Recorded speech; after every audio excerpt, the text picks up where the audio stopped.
Okay.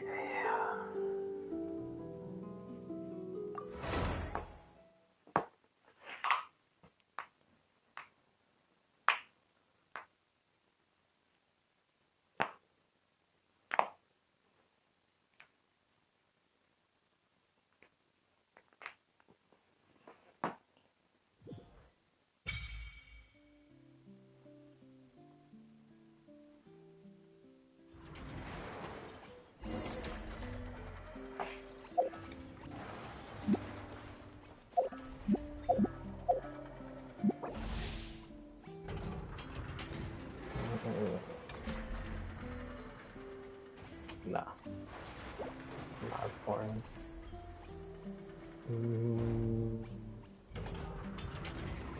Exploration and trials. Adventuring is right up my alley. Wait, 2 mannequins? I thought you could only just make one person. So... Oh, okay. That's interesting. This is basically almost like you could create an ether and Lume. Because I'm assuming that's what 2 mannequins is. I don't think they'll let you do both guys or both girls.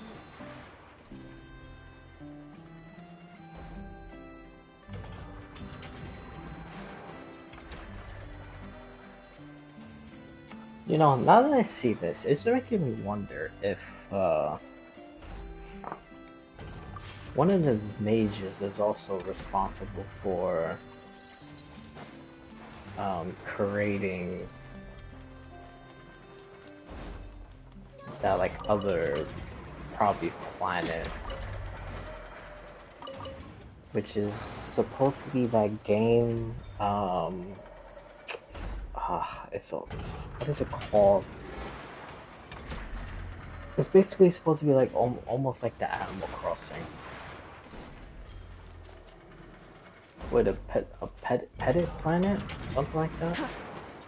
The other Hoyoverse that's supposed to, the other Hoyoverse game was supposed to come out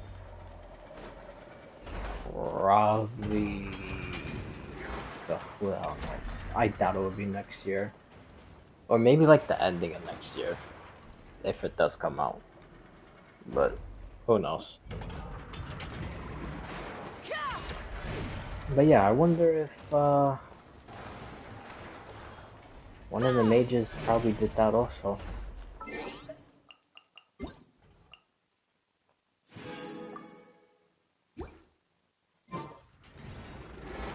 Alright, let's do... Oh my god, I didn't even do it yesterday. I thought I did. Whoops. I'm literally on the last week anyways, but still, I don't wanna... Oh no, I'm not on the last week. I'm stupid, I can't read. What am I talking about? I'm on the last week where the all of the rewards are connected to. So, technically I was right about that.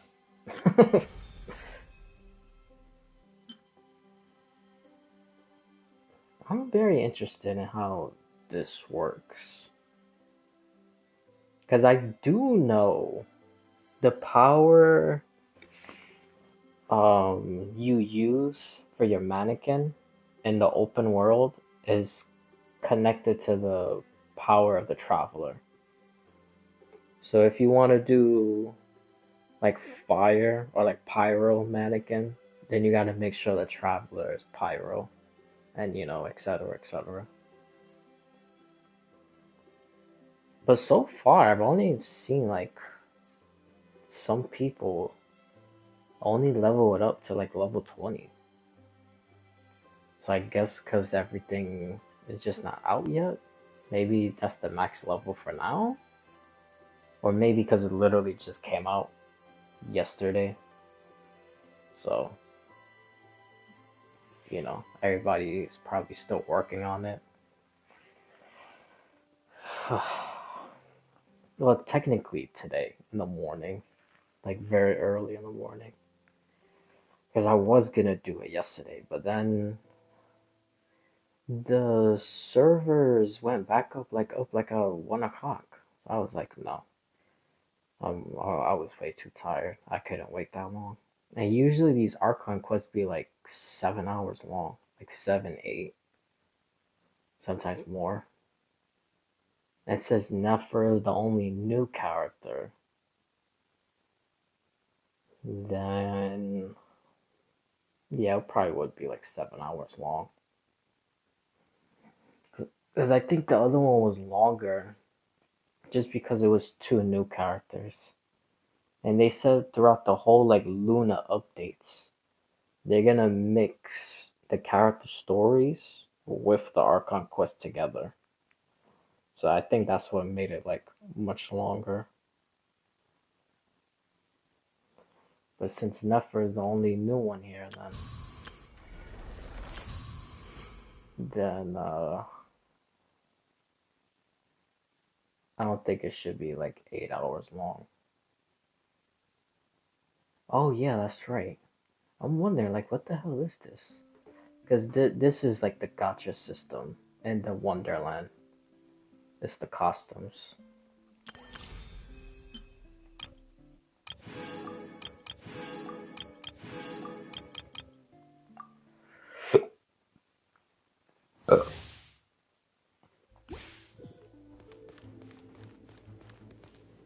Use this key to perform normal attacks.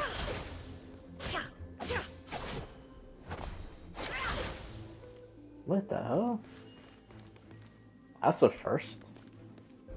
Actually, no. Well, yeah, that is it. Because usually both characters. Well, I'm using controller. So I could do everything with circle. And then tapping or holding L2 would be the crossbow. And then for Nouvelette, even if I tap L2, he would just start kind of like rising. Because he's basically almost kind of like crossbow. But this, he's just tapping it and it's fighting like normal. Why is there two? That's weird. I don't know why they did that.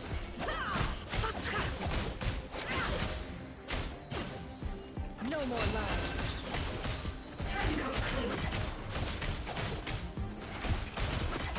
Oh yeah, dude. I forgot from the live stream. They actually took out the... I wonder if anyone remembered that from the leak. Because it was literally like in the first beta of Nefer when she came out. It wasn't originally Luna Bloom. It was like Flora... I always forget how to say it. Flora Luciment? Something like that.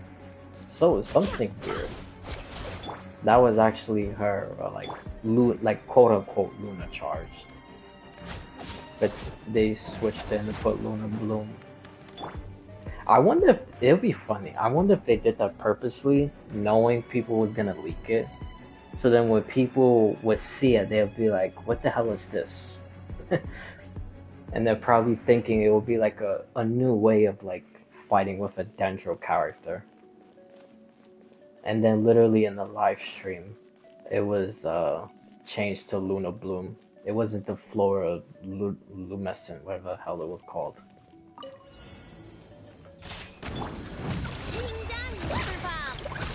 For the everlasting thirst.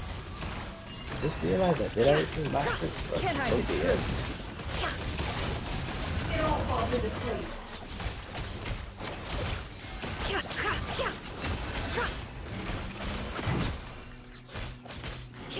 No more lies.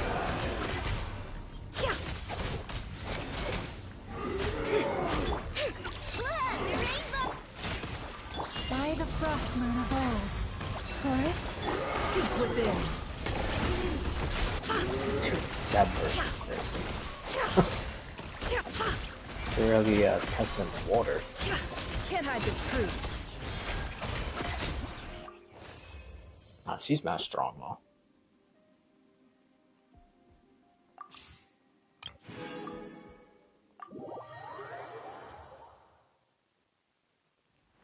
Yeah, she's crazy strong. Her weapon is like even more ridiculous. Cause it's like crit damage, right?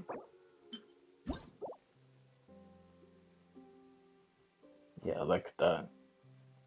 Base crit damage. Crit rate is increased by 8%. Uh, Elemental Mastery. Oh my god, crit damage rises again. When the equipping character does Lunar Bloom damage to an opponent, they gain the Moon of the Truth effect. Crit damage is increased by 24% for 4 seconds. That sounds really short, but that's more than enough time in this game. Honestly, I think like 4 and above is more than enough time. If it's like 3 seconds or 2 or 1, it'll be too short. But I think four is like more than enough. Even though, I think everything should always be at 5 and above, but whatever, doesn't matter. When Secret Lies and Moon of Truth effects are active at the same time, the results of both effects will be increased by 50%.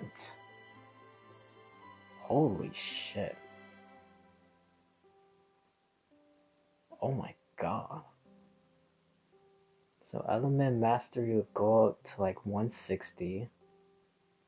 And then the crit damage during the 4 seconds will be 48. Jesus Christ. Bro, I see why people say this is the most OP weapon.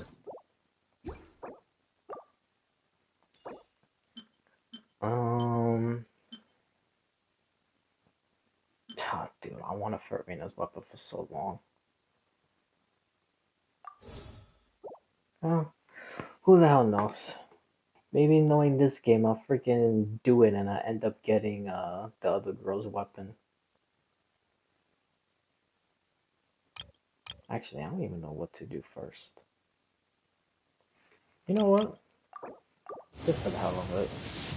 Let's see.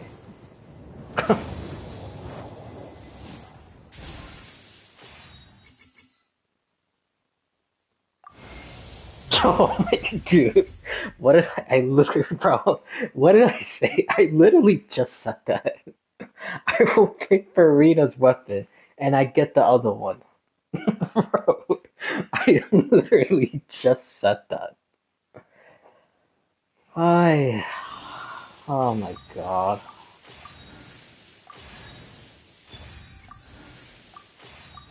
That's alright. Ay, ay, ay. Dude, I literally just called that. I said it doesn't matter because it was switched to the other weapon. And that's exactly what happened. Oh my lord. I mean, it's still a very good weapon. Again, like most people say, which I really don't know a whole lot about other weapons, but if certain people like I watched what's that other guy's name?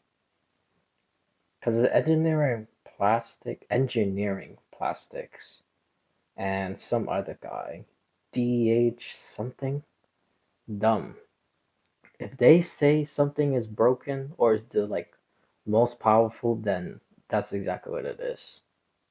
Because they're like the one of the very few whales who knows exactly what the hell they're talking about. But yeah. Alright, well, that's fine. I got 19 days, so there should be more than enough time to get Farina's weapon and Nefer.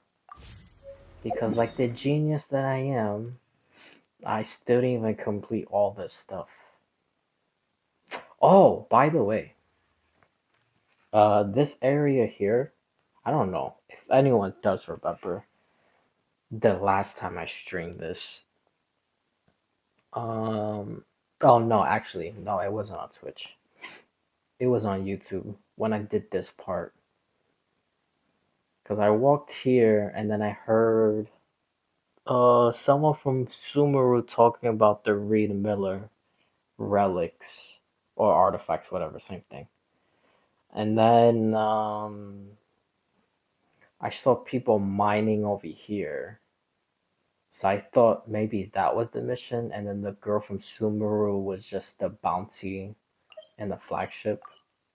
But I got the bounty part right.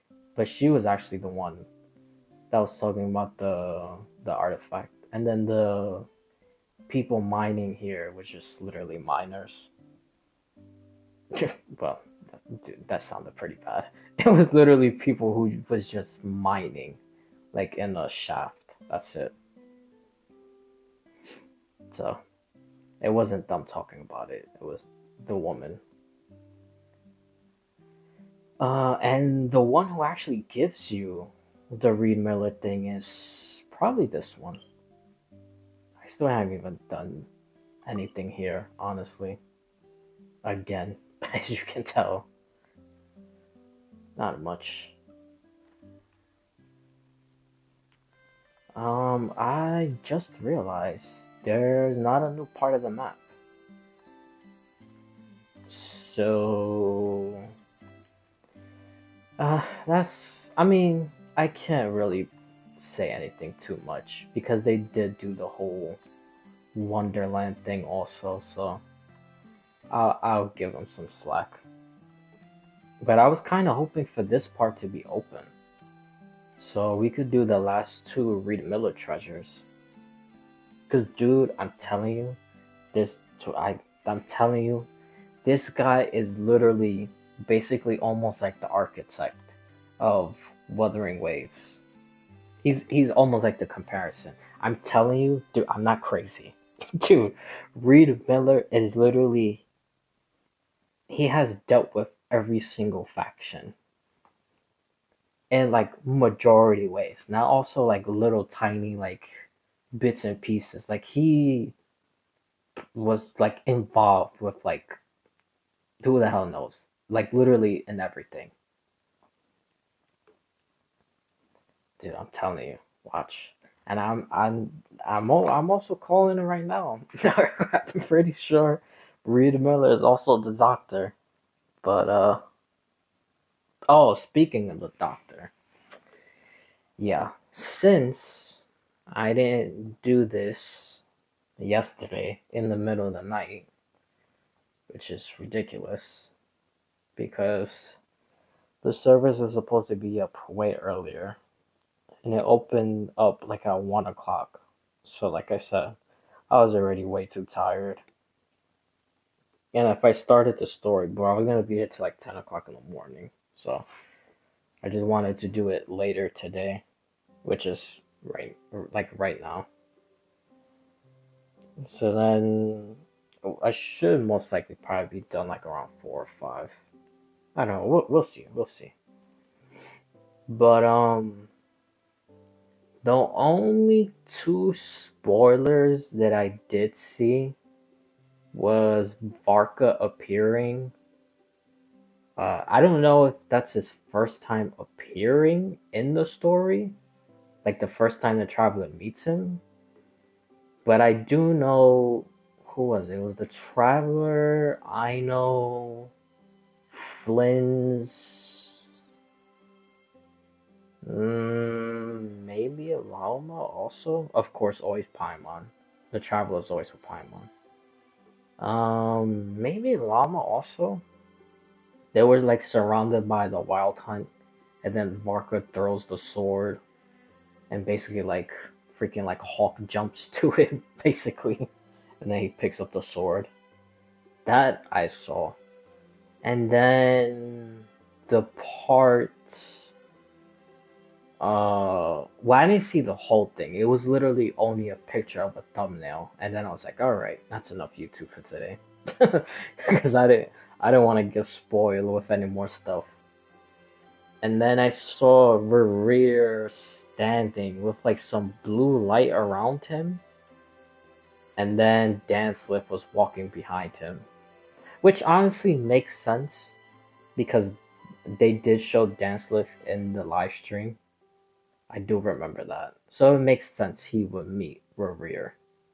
But as far as whatever the hell that blue light was, I got no clue. Cause it, you know what it kind of looks like? It kind of looks like, which again I could be wrong, because this was all from the picture of a thumbnail, and hopefully I am wrong. Cause again, I don't like seeing spoilers.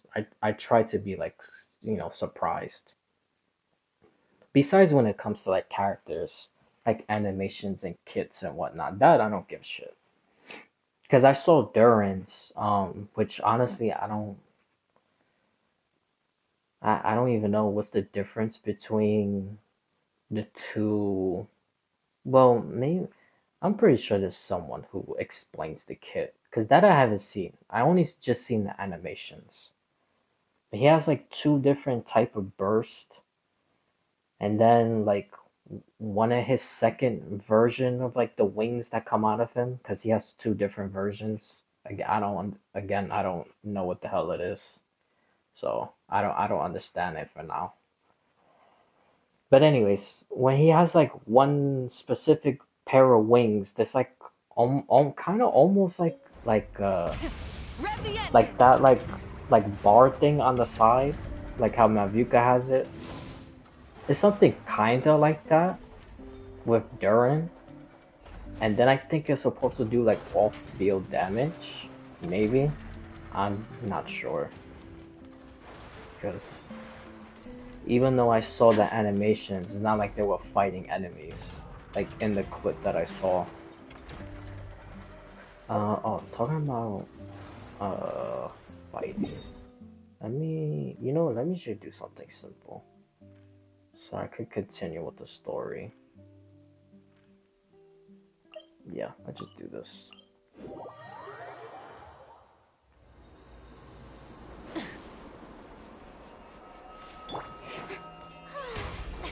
Um, but yeah, so I saw that. I saw Yahoda. Now it's your turn. Change of plan. Hers, I literally have no goddamn clue what the hell it is. Because the only thing I saw was, I don't know, maybe it was her burst. I do know she's a 4-star. That I know. Gather. Because she didn't have any, like, The show begins. Not too far now. fancy, like, Try and burst. stop me. Because you could always tell. Wrath from the See? sky. So something like that would be like the 5 stars. And then a 4-star would be... let me just show you real quick. Go. You're free now. Just something simple Farewell. like that. No, like, special animation. So that's what Yahoda had. Just like a 4-star burst.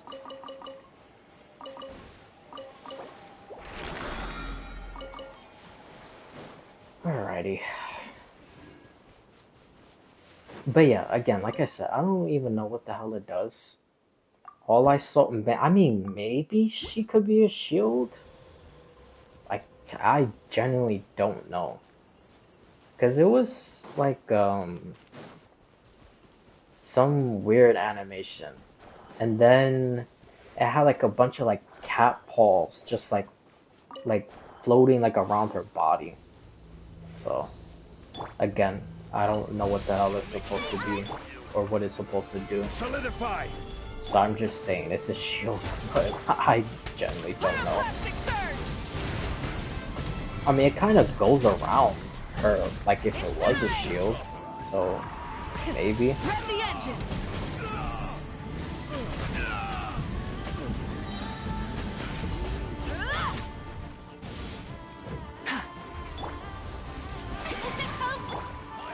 Gather. Be free. Full throttles!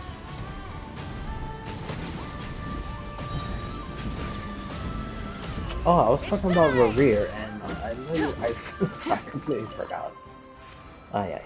Dude, I'm like 30 minutes in and I'm already forgetting what the hell I was saying. But, what you call it?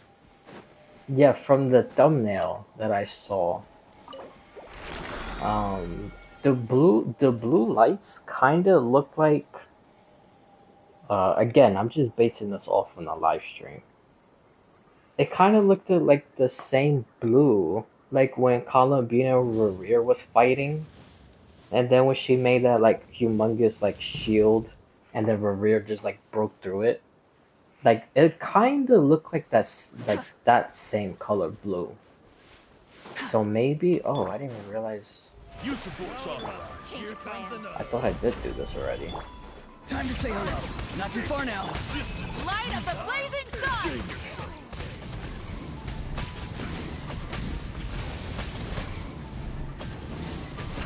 But yeah, so I don't know. Maybe it's like Columbina like holding him, like trapping him temporarily. So Dance could appear. I generally don't know. The rewards of an adventure worth remembering.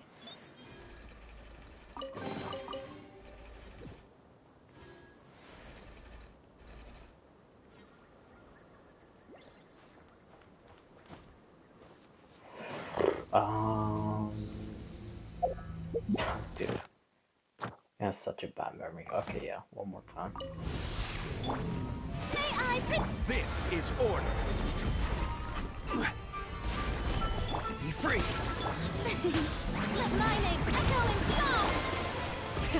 Rev the engines!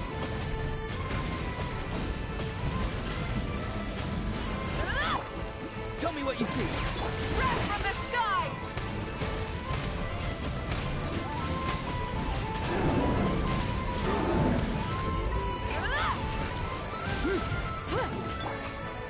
Solidify. I will have order. Strike a pop! Full throttle!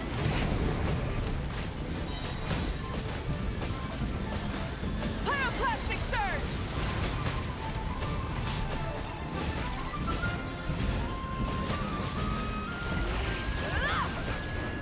Rise with the sun! How brilliant! Oh, I never even noticed that. The enemy dropped a regular artifact. Do all those type of enemies do that?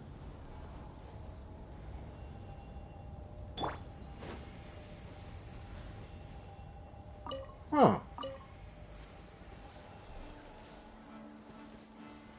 Yeah, cause this one was like talents, and then one of them was green, which is talent, and then the blue one was like was it's like one of these. Yeah, it was like one of these. Huh.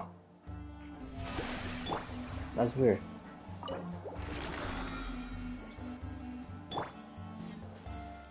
Like I said, I wonder if some of those enemies dropped that. Or maybe it was just a bug. Imagine if it is a bug. Gotta report it, man. We gotta get those primos. Okay. Alright. Let's do this.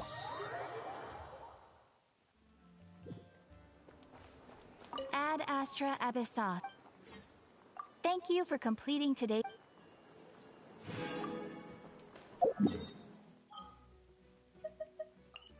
Mm, okay, it's just one.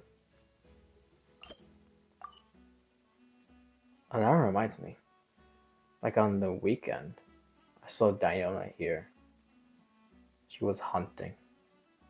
And then Diana was somewhere over here also. I forgot what they were talking about. I think Amber was trying to convince her to do something. Rev the engines!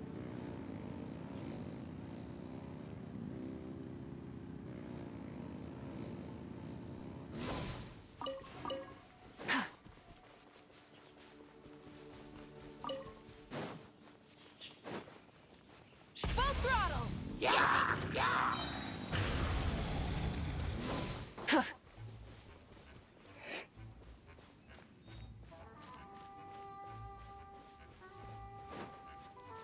Oh, now that we see Varka, I wonder if he's gonna say why he's really over there. Why he went to not cry for the moon. Because like I said before, I'm pretty sure he's there because of him. I think he sent him to not cry.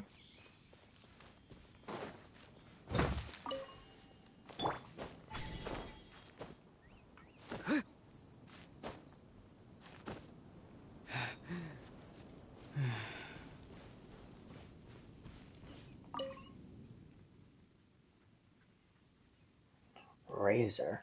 Oh, now that I see that, um,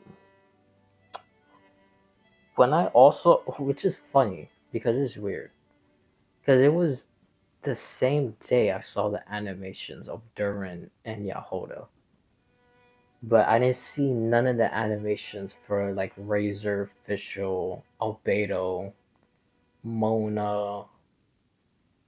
Uh, what was the fifth one? I don't. Was it Sucrose? Maybe it was Sucrose. But anyways, I didn't see like the animations that make them like what you call it. Um, that's supposed to like make them stronger. But I did see a post of their kits. That I did see. And Fischl and Razor is supposed to do like Luna Charged. Albedo's I don't remember because I don't even have him. Um, Mona's the only one I remember is it supposed to do something like I don't know. Let me, because it's like when you hold her circle and she does like those symbols, like the charge attack.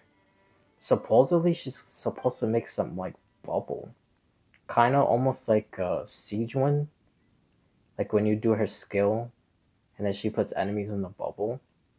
I think that's what Mona's supposed to do, or something similar like that.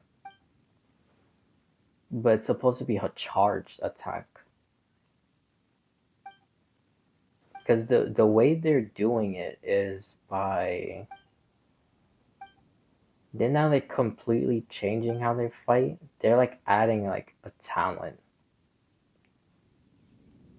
and then you're supposed to I don't know do something. I don't know how you're supposed to unlock it, but you're supposed to do something, and then it will be like another talent like here. And then after you do whatever it is you're supposed to do, probably something almost like the imaginary theater. Like you know how you do those like fading echoes thing? Maybe it could be something like that, but probably not that hard because a majority of the people that's getting buffed is the 4 stars. Well, at least for now. I don't know if they're gonna keep on in the future. But yeah, and then you're supposed to do something and then you get to go here in the talents, and then you can unlock it. And then once you unlock it, you're able to do like the lunar charge, then all the other stuff. Basically activate the buffs. Um, okay.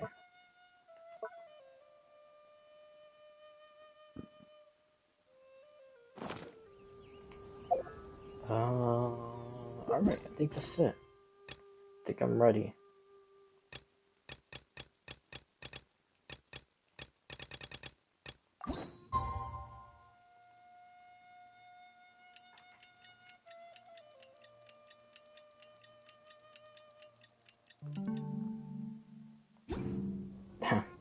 Right on the clock of the next day.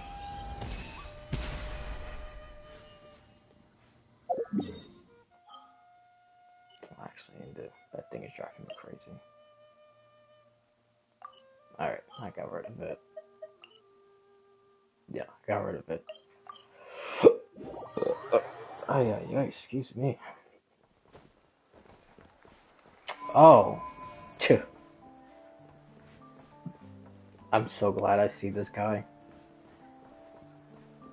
There's actually 3 places he spawns, and it's randomly. He spawns here. He spawns here, like near the campfire. And the 3rd place is right here, right at the entrance, right there. And I was talking to him in all different places. And again, I triple check.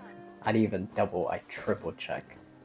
Because I wanted to make sure that I heard all his stories. And yeah, he basically tells it in all 3 places. Which was weird. Well, I guess it is normal.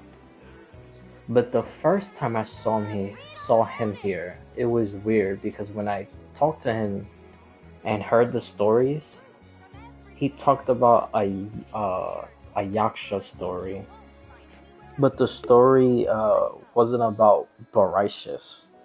Sometimes It was a about shrouded something path is else. not meant to be walked. But over here near the whale, the story he told about the Yaksha was about Barishus because he named him. So when I found him over here, uh, again, I was listening to the stories, and he said the same stories from over here. And then the next day, I found him Move forward over with here blind again. ambition, and the smoke might And then the day suffocate after you. that, I found him back at the campfire. So most likely tomorrow he'll probably be like over here.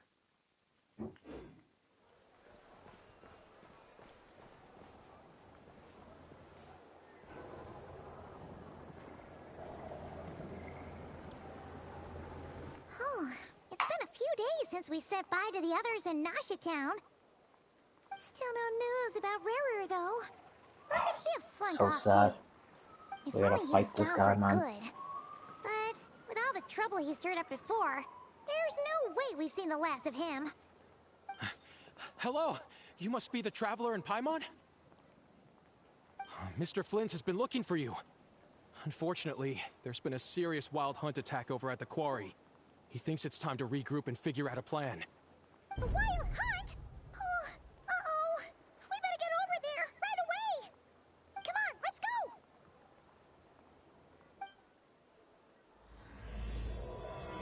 All right, starting off with a fight. Good. That's exactly how I like it. Try and stop me! That reminds me, I wonder if I'm gonna be right. Well, oh, the moon, I am gonna be right. Because it basically showed it in a live stream. That the 3rd moon was hidden in the abyss. Which I already said that before. Even before the live stream. I said it was gonna be in the abyss, under Rerir's control.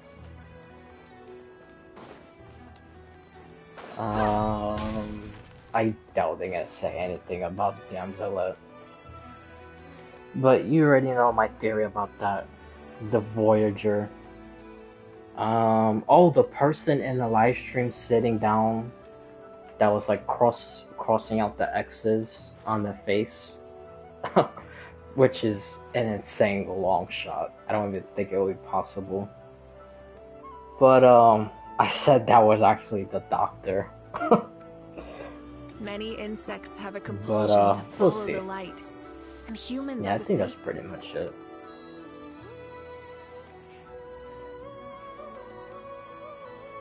Oh damn! Like gigantic like gashes across the mountain. I can barely sense any Kuvaki at all. This whole area feels like a soulless husk. Looks like his appetite truly is insatiable. As if the power of that energy cannon wasn't enough. He's not seriously still getting stronger? What's his endgame here? Everyone's Wait, here he's already. eating? Well, Hey, of course he what has made the it? moon. That makes sense. So, Of what's course going he'll on? eat Kuvaki energy. We've all been on That's high the moon alert since we energy. split up a few days back, expecting Rerir to Duh. strike again. But it's so like he stupid. just vanished into I was thin literally air. questioning myself. No Why would one he has do seen that? him nor found any trace of his presence. That is, until this morning, when a ratnik found signs of wild hunt activity while out here on patrol. As you can see, the crystalline itself is physically intact, but the Kuvaki it contained is all but completely diminished. And we're sure that Rerir did this. Who else? He's the only one who could pull off a stunt like this. Kuvaki loss has reached critical levels. Rerir of Solnari set to maximum threat level. Warning, unless de-escalation measures are taken soon, he will pose a threat beyond our ability to contain. The consequences could be catastrophic. I mean, Traveler, does everyone remember do you what he remember did? when we encountered At Rerir literally just after regaining his 10%. body? Like, There wasn't a Jesus shred of Christ. sanity left.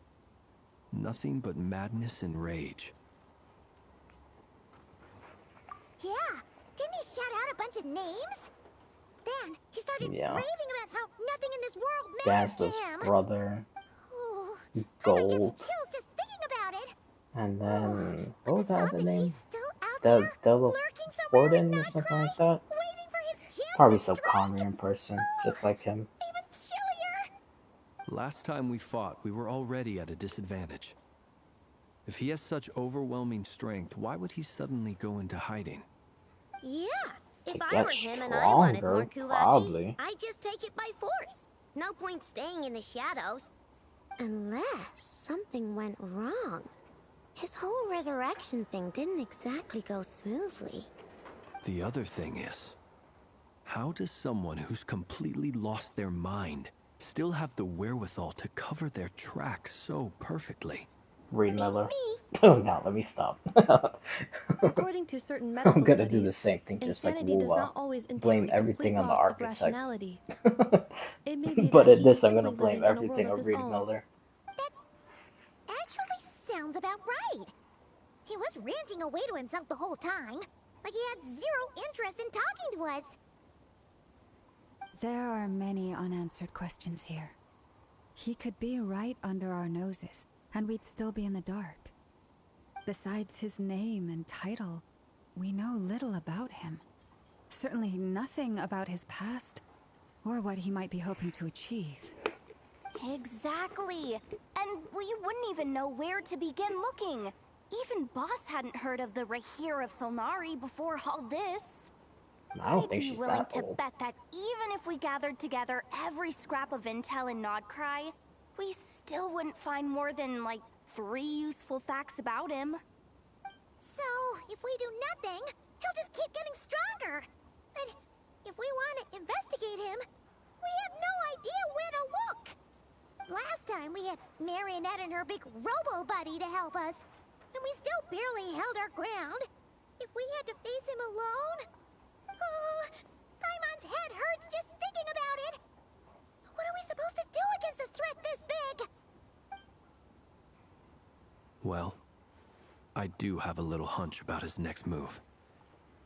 Given that he attacked the quarry, I'd say it's likely he'll target other places rich in Kuvaki. Somewhere like the Eye of Krati, or the Pillar of Embla. One thing's for sure.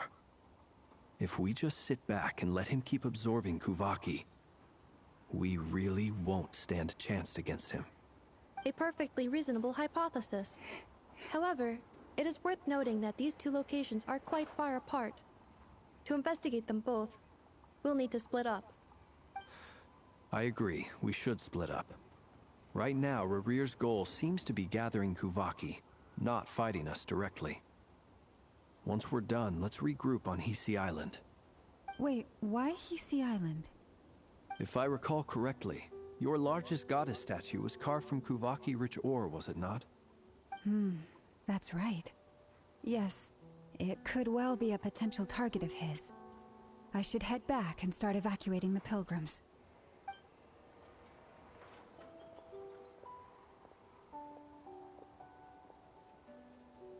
Splitting up's always gonna be risky.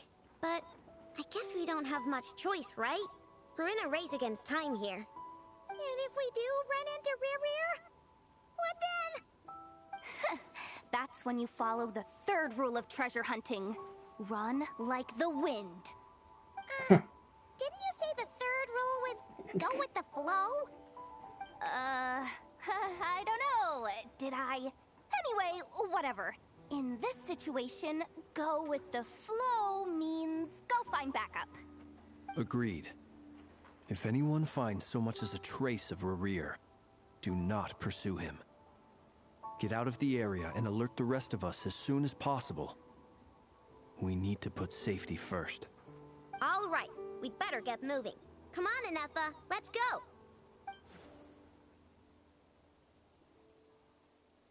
Just to remember when she lifted up that cannon, man. Truly showing her her 11th kingship ability as the Dragon King.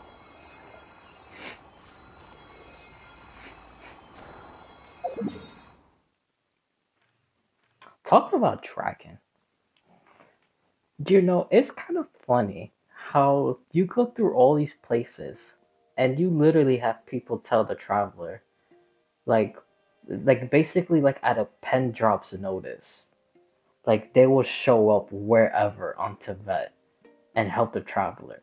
Yet the traveler keeps on going to new places, and it's like they have amnesia. Like they don't remember New Valette exists. They don't remember Mavuka exists. They don't remember like Jean. Oh, well, actually no, not really Jean and the Calvary, because Varka is just here, so that one don't count.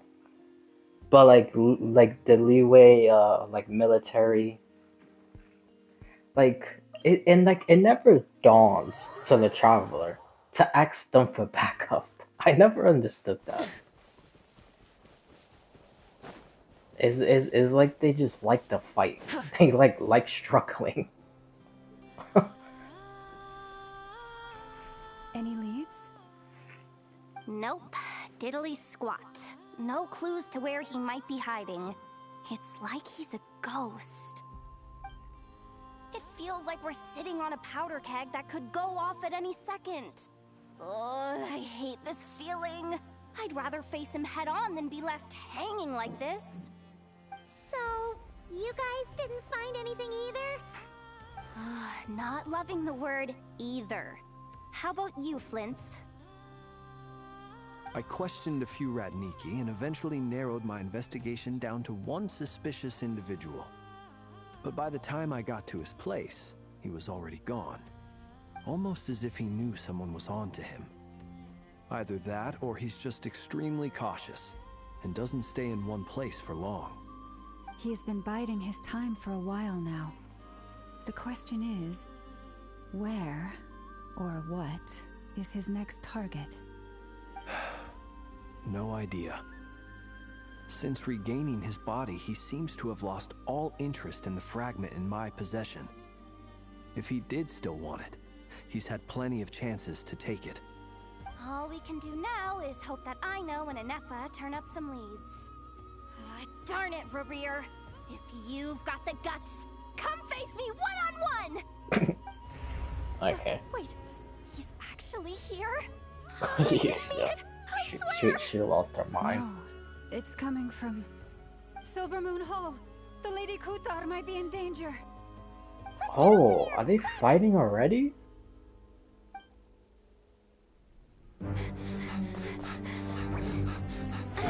Oh shit, is this early?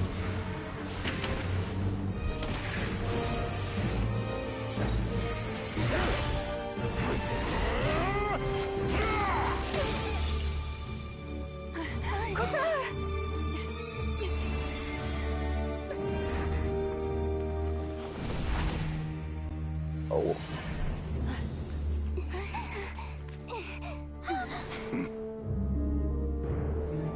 Why is he attacking the damn select? What's going on? No time for questions. Stop him!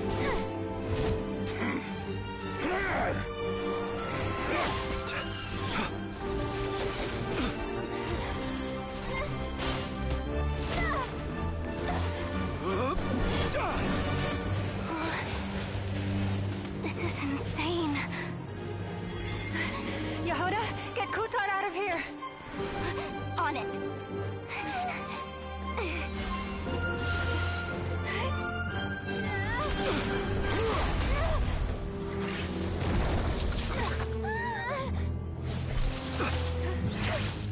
Look where your feeble light has gotten you.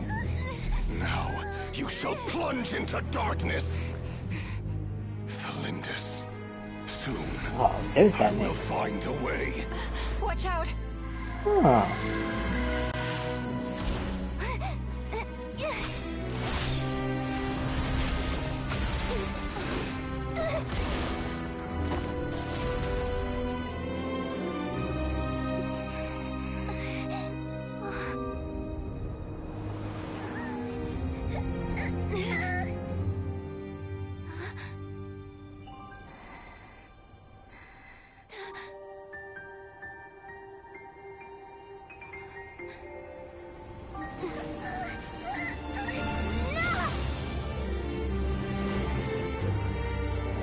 Oh.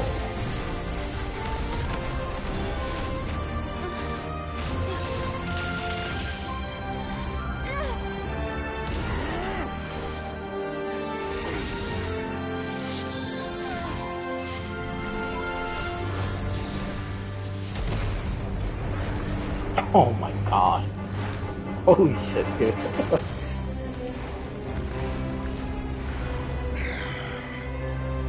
Find them. Even if it means turning this place to ashes. Wow. Dude, thank God for this guy. That was too close. We haven't had such like a super Barely like made it out of there alive. bad guy in What's a that long guy's ass deal? time. How'd he get so crazy strong? Actually, when was it? It was Wanderer when he was Scaramouche. But then Fontaine, well, of course the whale, but still, he wasn't like hunting us from the very beginning. Yeah, it actually was Wanderer and Scaramouche. And of course, the genius himself, the Doctor, started it all. He's a threat to this entire nation. I doubt his strength could even be measured by conventional standards. I have a Well, question. they are Conrians, so. When me and Anefa showed up, we saw him chasing after this lady like he wanted her dead. What was that all about? We weren't there for the whole thing either. They were already duking it out by the time we arrived. Yeah, we didn't see how it all started. I It all wonder. escalated so Oh, quickly. hold on. Let We me had just no see. choice but to step in. I think I might know why he's going Can you after her. shed any light on the situation? Or is she Kutar. gonna say it? Cross-checking database. I see. So you're the one that the Frost Moon Scions refer to as the Moon Goddess? Wait, aka she's Voyager. the moon goddess? Oh, no wonder she looks just like all those statues.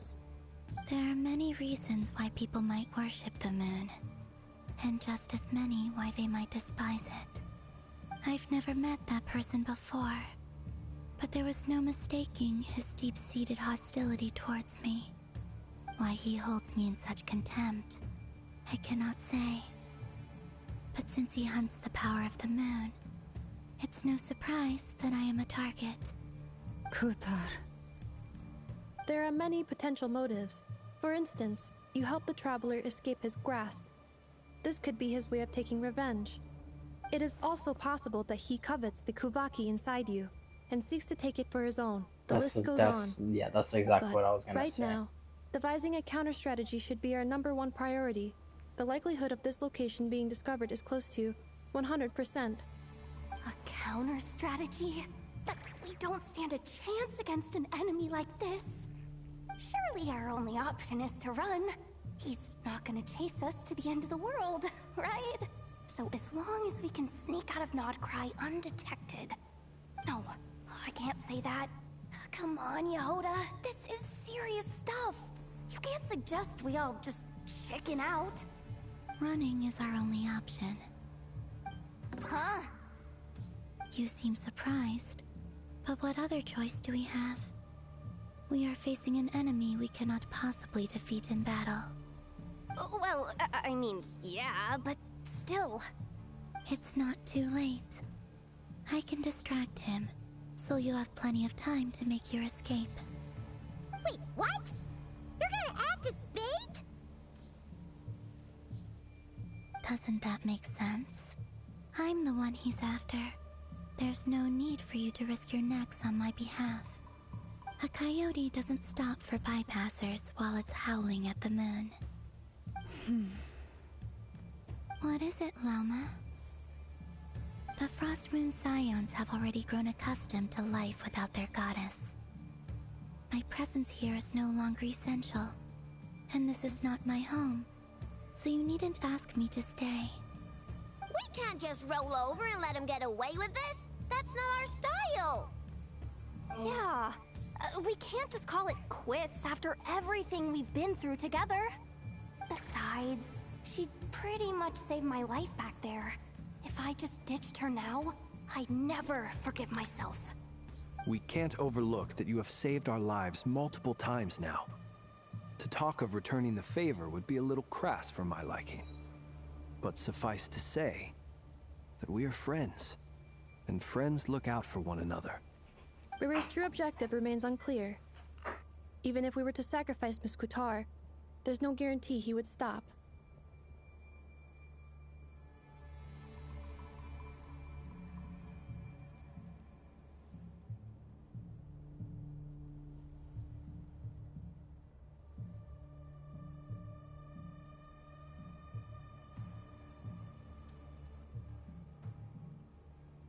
But Kutar, I know why you left the Frost Moon Scions so long ago.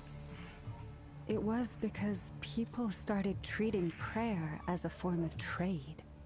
They would make self-centered wishes, force you to accept meaningless offerings in return, and then expect you to perform miracles for them, as if that were their entitlement.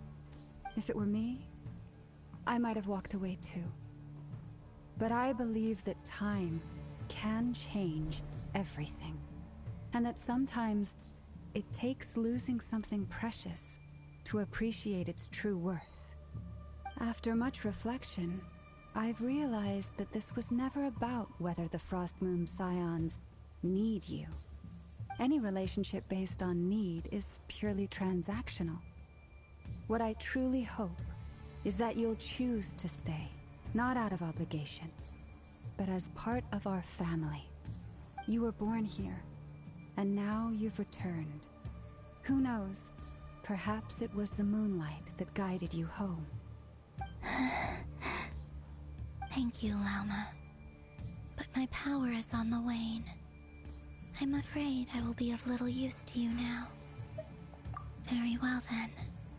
I'll do as you say. Both times you saved us, we were transported across great distances in an instant. Is that one of your powers as the moon goddess? It is, but I find it very draining. I barely managed to pull it off just now, and it will be some time before I'm strong enough to do so again. Rejected by the world, my power is dwindling. Like a lake, cut off from its source, slowly shrinking away. Now, it has almost run dry. What do you mean, rejected by the world? The 3 moons belonged to the ancient bygone era in which they came into being. From the moment I was born, the world itself has been steadily sapping away at my strength.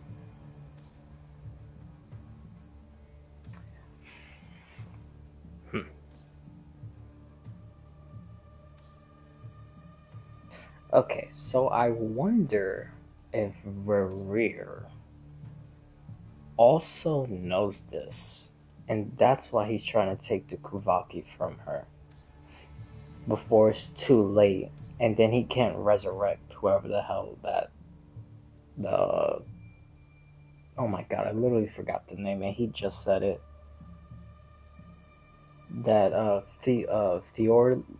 Theorlin's, whatever the hell the name was.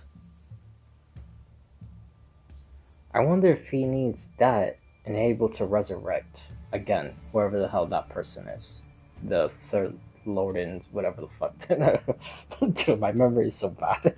Literally just said it like 5 minutes ago and I forgot. Dude, I'm so horrible with names. It's like a problem. I might actually have to see someone about that. I cannot wield the powers of the other 2. Yet moonlight has a way of blending together. Each can reflect the other's glow. So when our fingers touched, I was able to restore my strength by drawing Kuvaki from the eternal moon's marrow. But this method of recovery is painfully slow. That's exactly what it is. If only we could find the...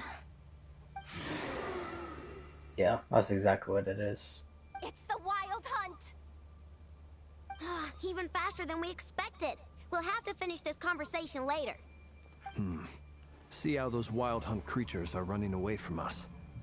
They're likely just a scouting party, which means Rerir won't be far behind. Then what are we waiting for? Let's get the heck out of here!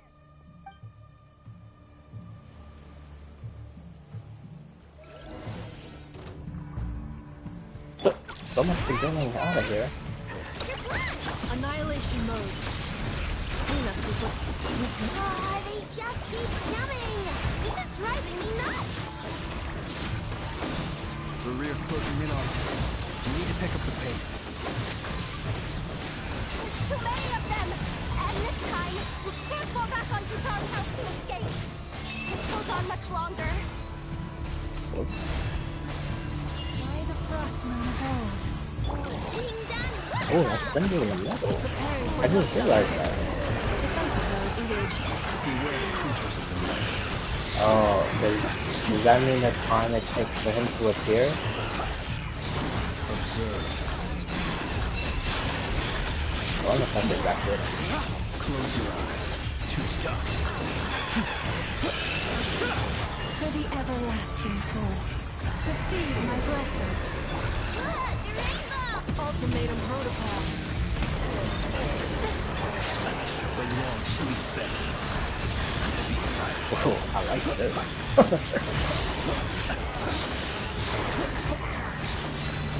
The dream team I wanted.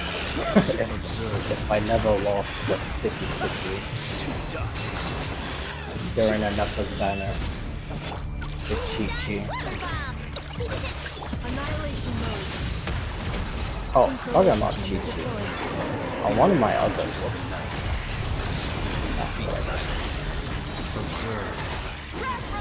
Oh. I was gonna say, I lost the 50-50 on one of my other accounts. Oh, this is what I saw. There he goes.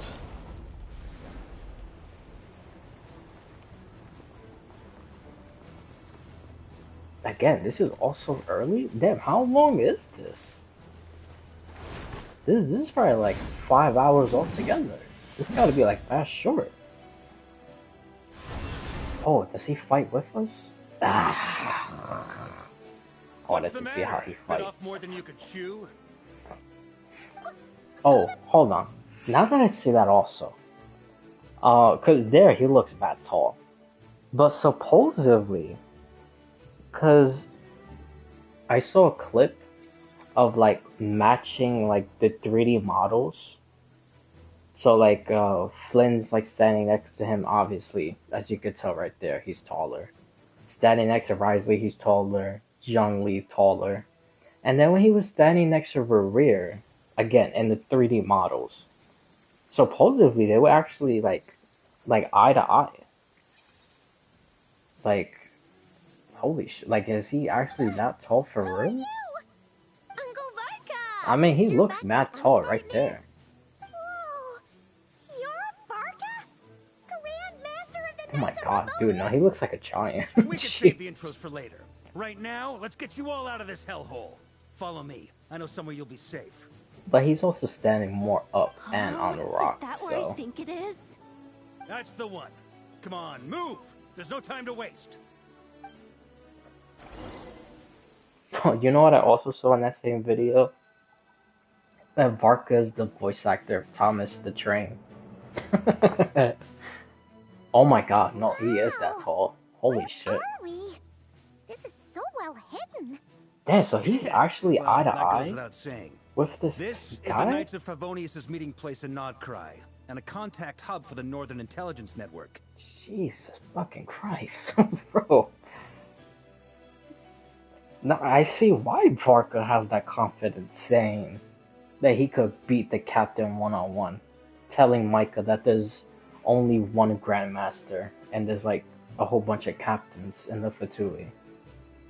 I see why. AKA My God. the black market of intel. No matter what faction you're with, it's the place to buy and sell information. Their headquarters are in Nodcry, but they've got contacts in every nation. As an expeditionary force on foreign soil, working with them has offered us the most effective way of getting our hands on reliable local intel. This is where we meet, so naturally, it's secure.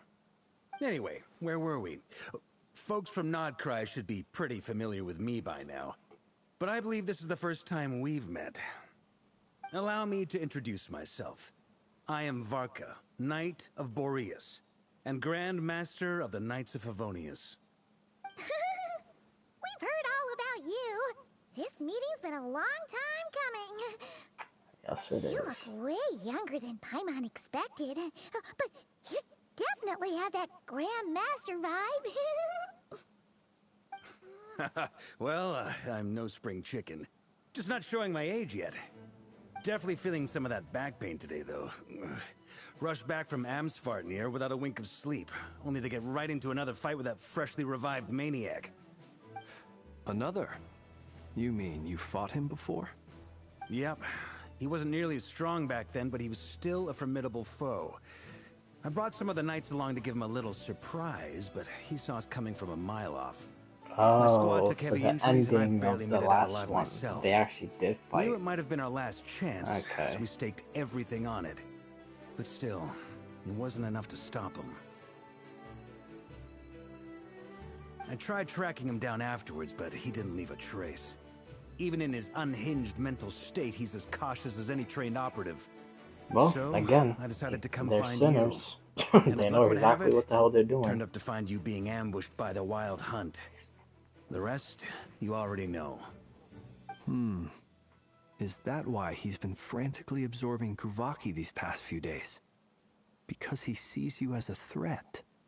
Maybe I'm part of the equation, but even if I weren't, I'm sure he'd still be gathering power. He's clearly working up towards something. Note to self, Uncle Varka's strength rating officially upgraded. Guess it's my turn to ask questions now. So, what exactly has been happening in Nodcry? Why is the Wild Hunt returned in humanoid form? And why is it after you? It's a long story, but I'll try to make it quick.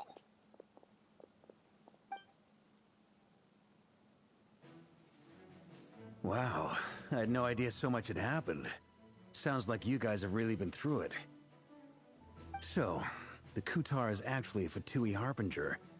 And all this wild hunt activity in Nodcry is the work of the Rerir of Solnari, one of the 5 sinners. Oh, that's a lot to take in. Need some time to wrap my head around it all. I'm truly sorry, Mr. Varka. You stood with us against the Wild Hunt, and did everything you could to stop it from escalating into a full-blown catastrophe. And then, the one time you're away, it all comes to a head and all your hard work gets undone. You've got nothing to apologize for, Miss Moonchanter. You can plan 100 steps ahead and still slip up. That's just life. No one knows what tomorrow holds. You can't predict which way the wind will blow next. And, to be perfectly honest, I can't say I'm surprised. For all the times we've defeated the Wild Hunt in the past, we've never been able to completely wipe it out. Turns out, we were just delaying the inevitable. But now that a new variable has come into play, fate may well take a different course. A new variable?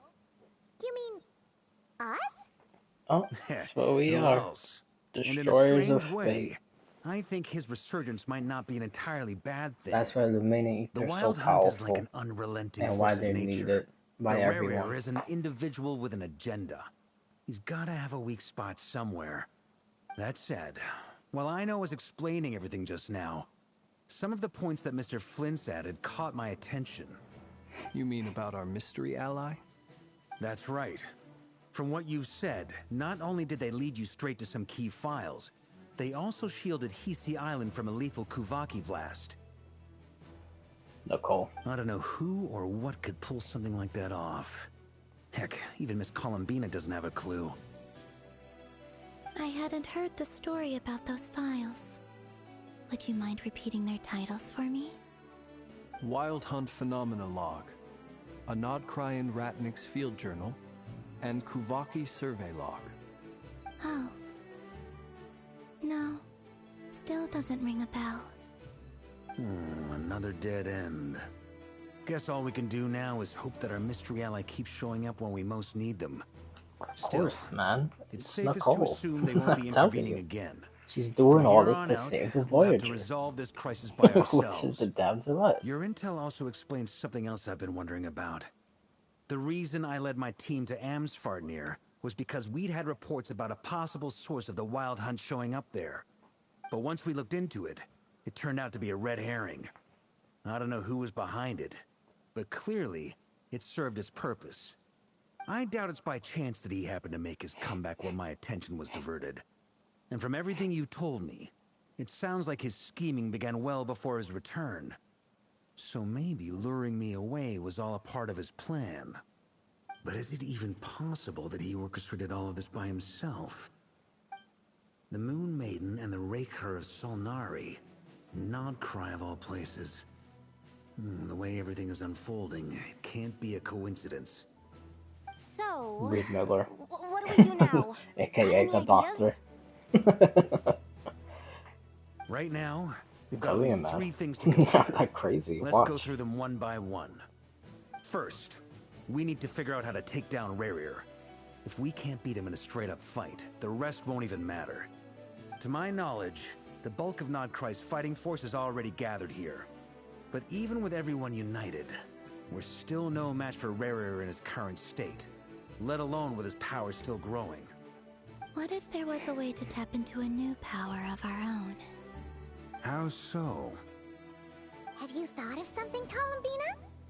3 moons once watched over this world. The Eternal Moon was the largest. The Frost Moon was the brightest. And the Iridescent Moon was the most mysterious. They say that back then, the 3 moon goddesses wielded immense power. Enough to shape the workings of the world itself. I now bear the Frost Moon's power, and the Eternal Moon's marrow resides within the Traveler. Hold on. Are you suggesting... The iridescent moon, the last piece in the puzzle. That's right. If we can find the Iridescent Moon's marrow, I will be able to regain my strength much more quickly. The 3 moons are said to stir the tides and illuminate all things. Perhaps they hold further secrets beyond our understanding. According to my analysis, the solution is feasible. However, it is subject to one major condition. How do we locate the iridescent moon's marrow? I know a way, but we will need to visit the Fatui's Experimental Design Bureau. The Experimental Design Bureau? Are you saying we need to involve Marionette? Yes. I must speak with Sandrone. It's a long way from here to the Experimental Design Bureau. There's a high chance you'll be spotted. You shouldn't go alone. Then that's settled. Next up, our second priority. Somehow, we need to figure out Rerir's end goal. As you saw for yourselves, when he was still in his wild hunt form, everything he did was for the sake of recovering his body and resurrecting himself. His first act since then, after laying low for a while, was to try and assassinate this young lady. People's obsessions often reveal their greatest vulnerabilities. There must be a reason why he despises the moon so deeply. Perhaps it sheds some light on his title, the Rerir of Solnari. The Wild Hunt has plagued Nodcry for centuries now. If we want to stop it for good, we have to get to the root cause of what's driving it. It's true. I don't We think he wants still to know destroy very it. little about him. If Kuthar hadn't given us that lead, we wouldn't even know his name. But where would we even start? I doubt even the Intel Queen of Notcry has a clue, and she has info coming out of her ears. Oh? That's a rather hasty conclusion for someone who's so painstakingly meticulous when it comes to dealing with machines. She heard me. This girl is everywhere, man. Boss! What are you doing here? I'm now asking myself the same question. I received a letter from a humble knight of Favonius, requesting a meeting to discuss a major business deal. But it looks like this humble knight had something else in mind. Details, details. Miss Sneffer, the important thing is that you've arrived at the perfect time. Since his failed ambush, I've been racking my brains trying to come up with a plan to fight Rerir. Given the severity of the situation, I think it's fair to say that our only chance lies in uniting as one. And I'm talking all the factions in Notcry. We can't do this without the Curatorium, but I knew it'd be a tough job to win you over. So, I took the liberty of reaching out for a little chat. Wait a sec. How did you even hear about this place, Neffer? Didn't you say this is meant to be the Knights of Favonius' meeting spot?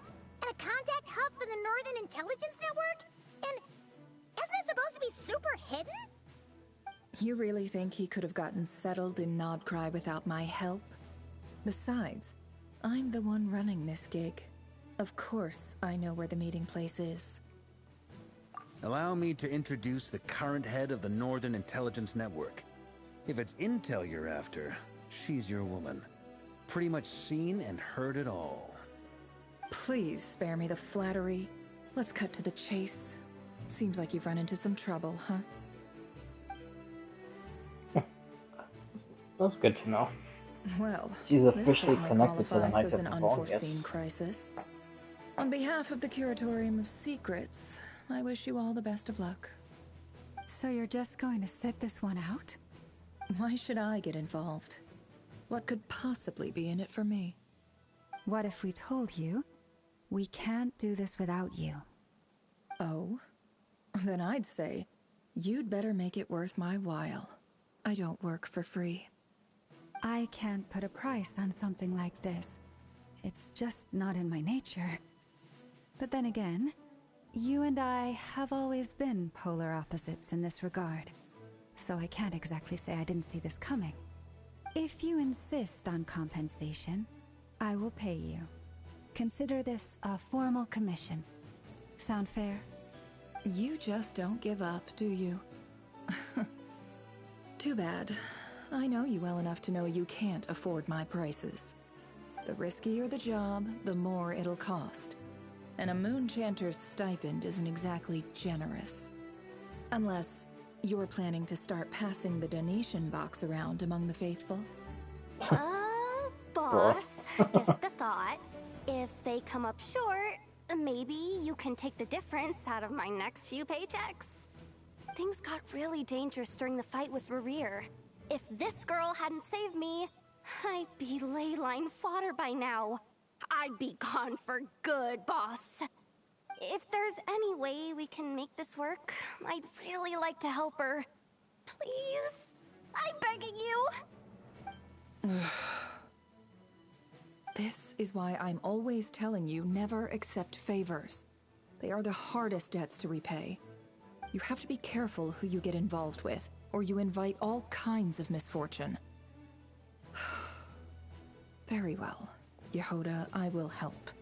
But just this once. Don't count on this happening again. Flynn's, that fragment that Rerir was after, do you still have it on you? Of course. Let me borrow it. I need it to follow up on some leads. Wait, you actually have some leads? Shh. This is top secret information. She met Danslip, didn't we all she? have things we'd rather keep to ourselves.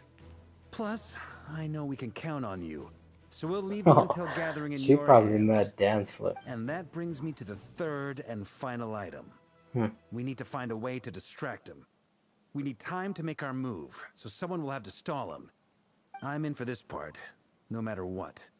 Anyone coming with? Count me in too. Come off it, you two. Quit playing heroes. I'm way ahead of you here. Nefa did a scan of the Moon Goddess's Kuvaki signature, and we're gonna use it to make some decoys over at the Kramkake craft shop. Anyone who's in, follow me. Once they're ready, we'll deploy the decoys across Nagcry. So as long as the rest of you keep moving, he won't catch on to your scent and won't be able to track you down. I like it. Genius idea. Yeah. No biggie. All right then, we'll split into 3 teams. Once your team has finished their mission, return here and wait for the others. Dismissed!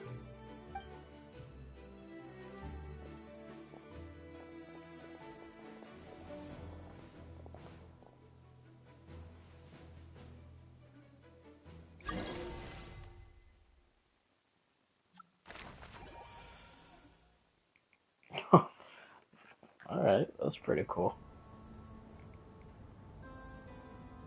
That's how it breaks it into the other missions. Wait, and you two?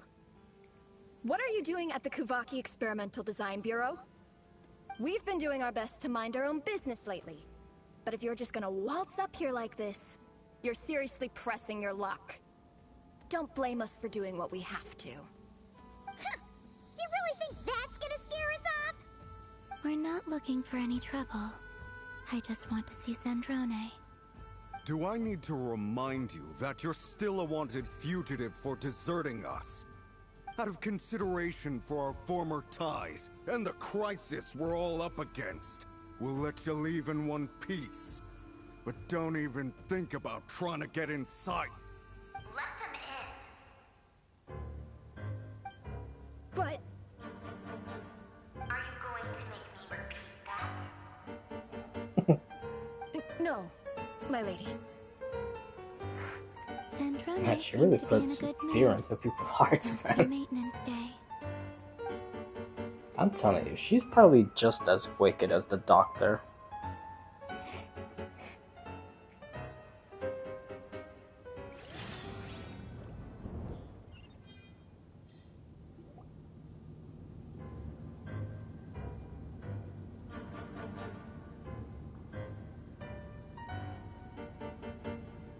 So tell me, to what do I owe the honor this time? Actually, before you answer that, just so we're clear, we're not colleagues anymore, Columbina. I don't owe you anything. I promise it's nothing big. It seems like you've gotten the wrong idea here. The only reason I let you in was because I was bored. It seemed like a way to kill some time and satisfy my own curiosity. Whatever miscalculations I may or may not have made in the past, I haven't lost the plot enough to even consider sticking my neck out for your sakes. I'd like to speak with Arlecchino. What? Oh. Huh? So that's how she joined. The knave? I'd like to speak with Arlecchino. Oh, okay. Is she in Nodcry? No, she's not. Once the work on this facility was completed, she went back with the Rooster and Rerir. The only ones in Nodcry are me and... what is it you need to speak to her about anyway? The doctor. I know. Rerir is hunting me. If I'm She going to thinks she's face slick. him, I know. I know. First retrieve the lost moon. I know. I know the doctor's here.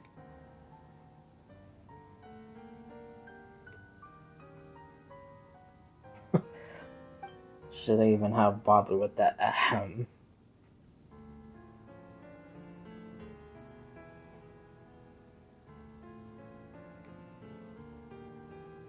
Well, I mean, did she forget the interaction? Did she literally forget when Arlecchino did that fucking genjutsu against her? That was literally the power of the iridescent moon. Is that a Because no, that's the blood moon from Conria. That's exactly how Rerir was probably able to get it. As if I need reminding. I was this close to settling things with him. And by the way, he's also someone probably decided to most whisk likely me away from to the their first weird little Conria garden. dynasty. They might be the only two alive from that dynasty. Tea parties lately? Rerir and Arlecchino. Tea parties? Yeah, obviously. You don't seriously think we'd pack it all in just because you aren't here. If anything, they've been more eventful than ever. Just me, Arlecchino, and a bunch of insolent and sensitive guests who won't stop asking where you've gone. Oh, they've been a real joy.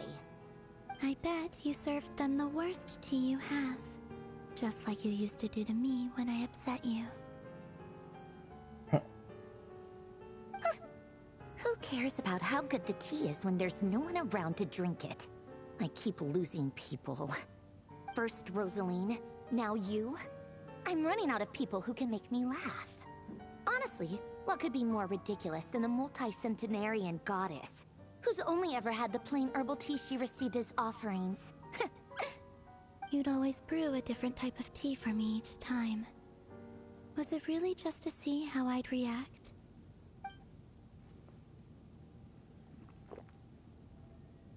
Why is she... Well, duh. Why else? Watching you squirm was practically my only form of entertainment. Oh my god. Dude, you see?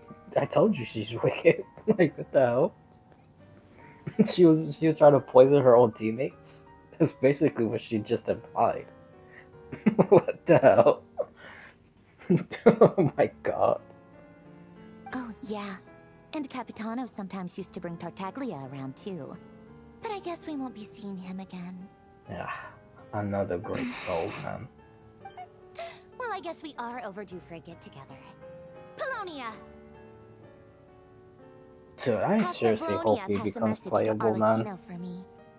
It's time for But tea. that probably won't happen till like next year, June. For me too, Like what they did with Skirk. My body cannot contain the marrow of 2 moons, so I'll be leaving one of them in her care. Excuse me? Who said you were on the guest list? If my tea meant that much to you, maybe quitting the Fatui wasn't your brightest move.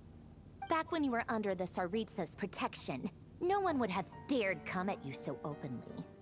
But that protection didn't come for free. In fact, I paid dearly for it. At the end of the day, it was just another transaction. Mate, I just got tired. how did you pay that's all. dearly? What happened? I never wanted any part in their grand ambitions, and I've had enough of being treated like a bottomless supply of power. It brings back memories from the old days, when I was still worshipped as the moon Okay, goddess. so she was Centuries used on, exactly like how It Wanderer may be a was different used. group of people, but I see the same greed in their eyes. I figured you'd leave eventually. You didn't have as much of a reason to stay as I do.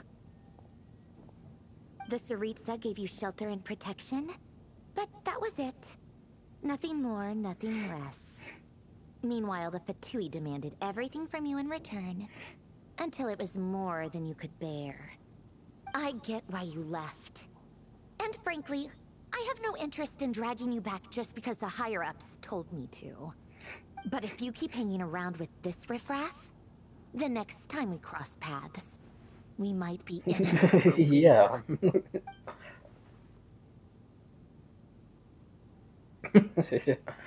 The traveler's reaction was justified. What the hell was that for? Guess that's our cue to leave. That might be your plan. But it sounds like someone else wants you to stay a little longer. Huh? What do you mean? Listen. Oh. My lady, it's the Wild Hunt. A horde of monsters is headed straight for the facility. Another uninvited guest trying to crash my tea party. Clear the area. I'll handle this. Alright, I guess Ino's plan did not go to, go to work. Or maybe she's in the process of making the decoys. You really think you can afford to worry about me? Go on, get out of here. You may have stopped Polonia from crushing him last time, but I've made sure that won't happen again. The entire Experimental Design Bureau is rigged for war. Oh. Alright. Stay and watch if you want, but it'll be at your own risk. You're not flagged as friendlies in a weapons system. Don't tell me what to do! Look, if you're leaving, make it quick. Or you'll just get in my way. There's a secret passage on the second floor. It'll take She you got right to the problems, planes man, out I there. swear. Stare all you want, Columbina. You're not getting another invitation to my tea party. I know. But thank you anyway, Sandrone. This is exactly why you shouldn't hang around with those people. All their melodrama and sentimental nonsense is rubbing off on you. Aye. She needs to see a psychiatrist. She truly got Come on problems. then, Mr. Rerir. Let's pick up where we left off. It's your Wild Hunt monstrosities versus my beautiful creations. Let's see who comes out on top.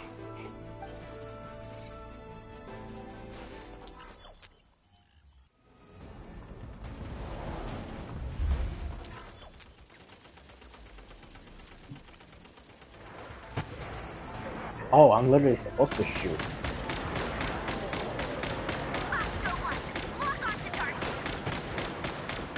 Oh, I like this. I am getting destroyed.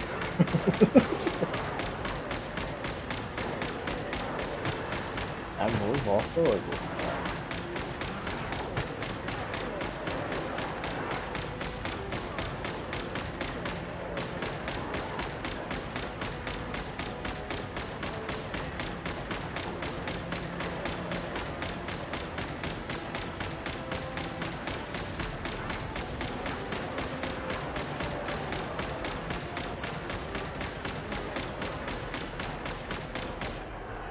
I feel like those Call of Duty missions where you're like escaping the mission and you're on the helicopter and you gotta shoot with the machine gun.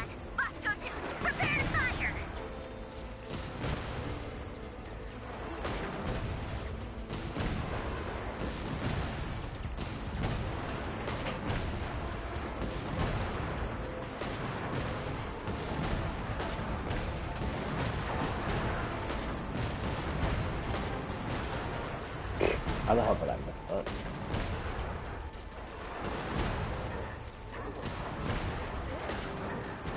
Oh my god, what is my aim?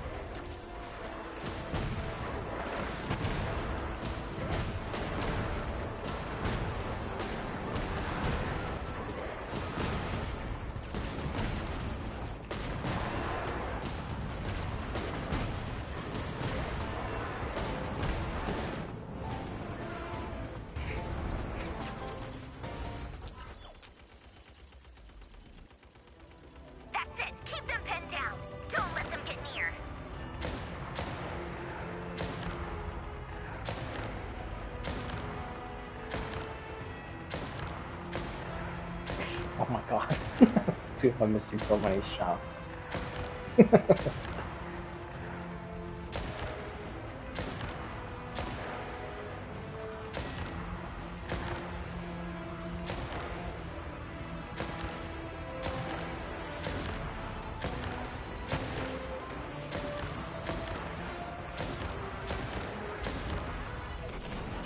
Rotate out. Deploy all backup units. Get in there and hold the line.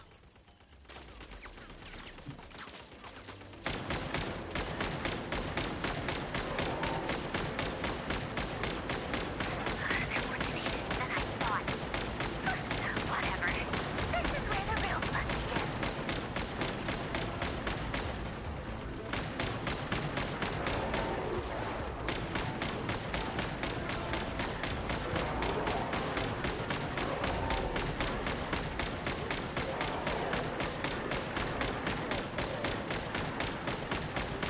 Don't worry.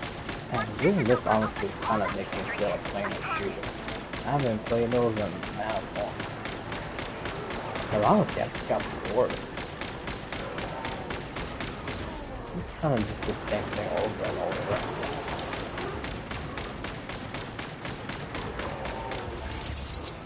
Oh. Uh-oh. Finally, the Rerir himself. Time to... Oh, I'm supposed to die? Huh? Where'd he go? Uh-oh. I didn't even see him. Oh.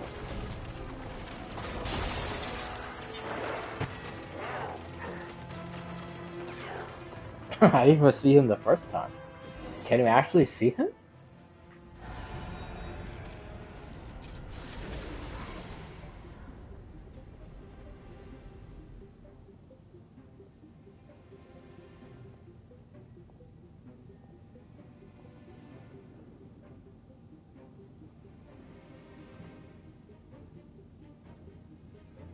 Polonia, get him!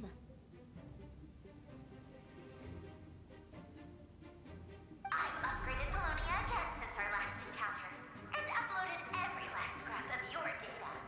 So let's finish this, once and for...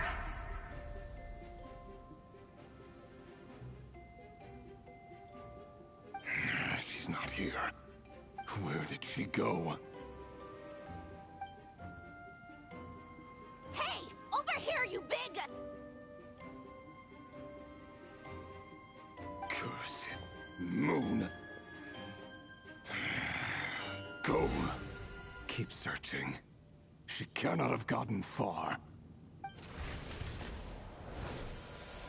Is he just gonna punch that shit all the way back?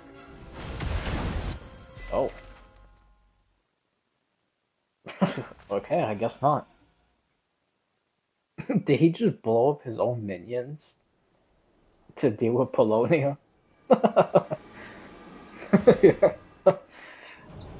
Jeez, dude.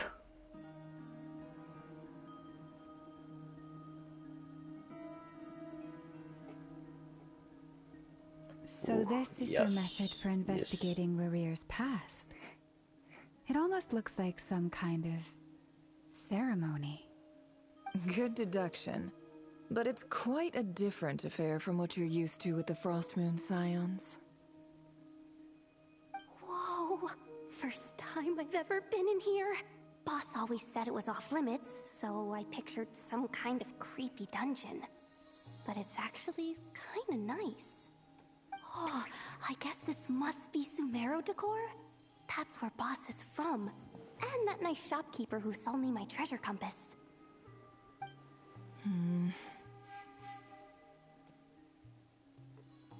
I'm not sure exactly what you've got planned, but it looks like you're all set. When do we begin? Whenever we wish. But for some reason, I've got a feeling this isn't going to end well. I've never faced Rerir myself, but from what you've told me, his power is beyond anything I could imagine. I, on the other hand, am just an ordinary businesswoman. Our paths should never have crossed, yet here I am, forced to make Bro, an what's enemy up with of all him. these people and not cry? If you ask me, you're about as far from ordinary as it Yeah, gets. yeah, thank you. So what are you saying? You're getting cold feet? Thank you for calling her out. Once I take a job, there's She's no not backing ordinary out. at all. Still, I have to ask myself if the power I'm relying on will even work on an opponent of this caliber. No And wonder why also how to make Notcry is sure like I come full out of of this just alive if things spiral out of like control. criminals. Death is the Everybody one here is thing like we can take psychotic. for granted. It is the great equalizer, however fortunate or unfortunate we may otherwise be. So it's important to consider how to spend what lifespan we have left. Come on, boss. Lighten up. Quit talking about death. What It's the hell bad is luck. that picture of her cat? For once, I agree with you.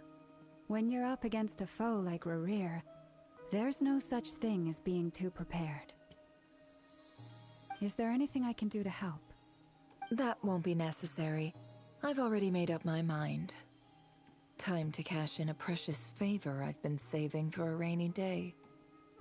Yehoda, I need you to find someone for me. The sooner the better. Eh? Find who? That shady merchant who sold you an overpriced treasure compass the other day.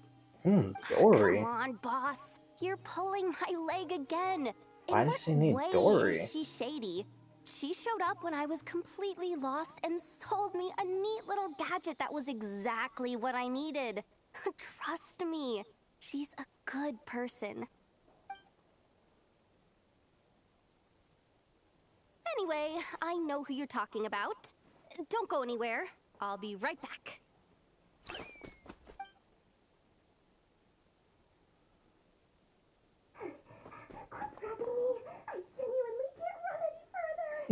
Yeah, that's Dory.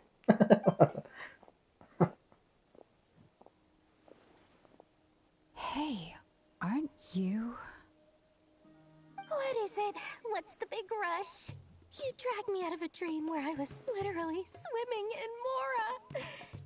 I'm charging double my usual attendance fee. See, look how easygoing she is. After that rude awakening, she could have completely snapped at us. But instead, she kept it together and just asked for an extra fee. Dory Sangama Bay? I never would have pictured you two doing business together. If you want to make it big and not cry, it's all about connections. Lady Nefer just so happens to have a lot of intel that interests me. And she also did me a big favor in the past. It was back when I first arrived in Notcry. My trusty assistant, the genie in my lamp, had an adverse reaction to the Kuvaki and fainted. And when you know it, that's when I suddenly find myself in a life-or-death situation. Good thing my compatriot was there to swoop in and save the day. I've been giving her a 30% discount off all of my goods ever since. Now, so that no one here feels left out, I'm willing to extend a 20% discount to fellow friends of Boss Nefer. Plus, any other friends you send my way will enjoy 10% off. What can I say? The great Lord Sangama Bay is nothing if not generous. So, let me guess. You've run into some trouble? I've got everything you could possibly need. And the more you buy, the more you'll save. You guessed correctly. What have you got in the way of survival gear? The one type of gear I've never been short on. What are you looking for? A jetpack fresh from the Academia's labs? An ancient suit of armor dredged up from the bottom of the sea? At the very least, I need to know what kind of opponent you're dealing with here. If even you're worried about staying alive, it must be pretty serious. What if I told you it's someone with the power to bring a nation to its knees? Is that so? Then we really are talking top-shelf treasures. I don't have anything like that in stock right now. I'll have to ask my supplier. Your supplier? A powerful woman, make no mistake. I can't reveal her identity, but luckily for you, I hear she's planning to visit Notcry in the near future. If you're willing Actually, to wait, didn't she already I can say ask her her when she's supplier here. was Alice? Can't say exactly how When long I'll be Skirk's, though. Then like, let me put it another antidote way. thing was in What would Notcry? you do if you encountered an enemy I'm like that? pretty sure Dory Roll already over said it. and It serve was yourself up on a Alice. silver platter? Of course not. I have a handy little trinket I from wonder one of if my people generous even did suppliers. those antidote Which, things. Hold on. Or What exactly are you antidote, getting whatever at? the hell it's called. No, no! This is for my personal use only! Let's just say I'm borrowing it, all right? Just for insurance purposes. You'll get it back later. Favors are the worst kind of debt to owe, and now you've got a chance to repay one. A win-win situation, don't you think? Fine. You can borrow it for 5 days. No, make that 3. And for every extra hour after that, I'm charging you 1,000,000 mora. Deal? Damn. Deal.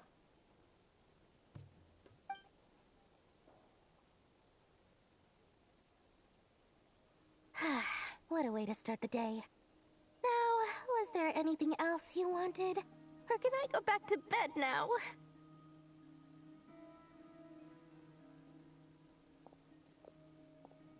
That will be all.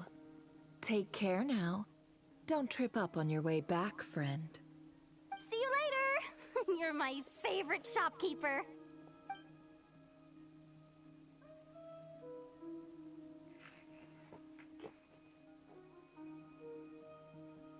Excellent. Everything is well and truly ready. The ceremony can now begin. After initiating the ceremony, your minds will follow me wherever I go. You will see many strange things in your mind's eye. So remember, don't be frightened, and don't make a sound. Now then, let us peer into the Rerir of Solnari's past. Ooh. Wait, so is this how I made it. we see the part in the live recognize stream this with the style chess of pieces? architecture. Must be Conrian. Simple furnishings, table and chairs. It's a more ordinary house than I might have expected. Looks like the fearsome Rerir of Solnari came from surprisingly humble beginnings. Unless this passed for luxury in Conria. Nah, definitely Unlikely. not. I mean, Said maybe to be a luxury very in the first prosperous dynasty. nation in its heyday. Anyway, I'll keep exploring.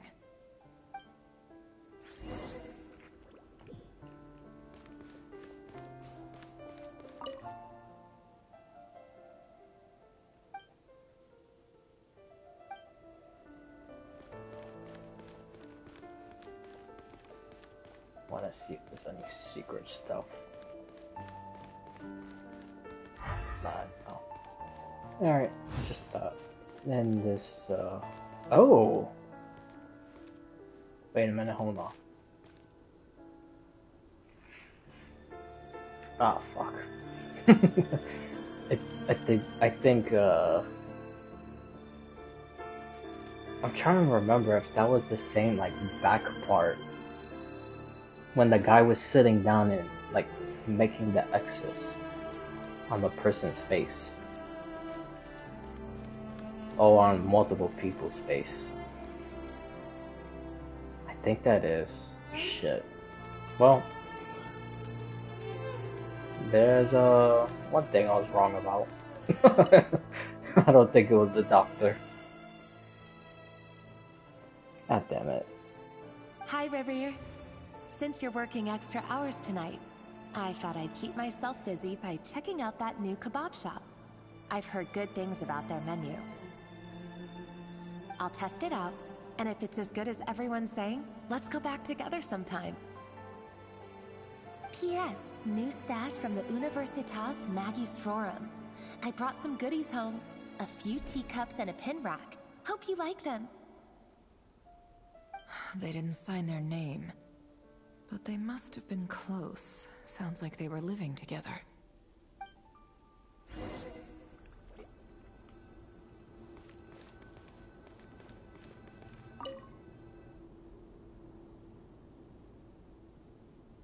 I went over to Joseph's for drinks today. They have a fine collection, but I went alone. Felindis was tied up with something and couldn't make it. That's her name. I'm probably Joseph gonna asked forget why it I again. came alone, but I didn't really have an answer. He then went on to ask about other things. If you ask me, someone who asks that many personal questions is too nosy for their own good. Oh my god, what did he do? But Did he if kill he him? invites me again, Oh. chances are I'd still go. Jeez, oh my god. Delindus. That's the same name Rerir mentioned. Grain imports keep falling. If things don't pick up, we'll soon be back to meat and mushrooms only. Honestly, I'm not a huge fan of that new type of mushroom everyone's been into lately. Didn't it start out as a lab-grown variety? I heard it's even mildly corrosive. Seriously, why would you even eat something like that? Huh. I don't We care are if it's not an like impressive today's feat of alchemy. standards in America. That just isn't the Of kind how of they thing I make like food. to eat. Grain has to be imported, and they're eating a diet of mostly meat and mushrooms. Could it be because Conria is underground, so it doesn't get much sunlight? Oh my god.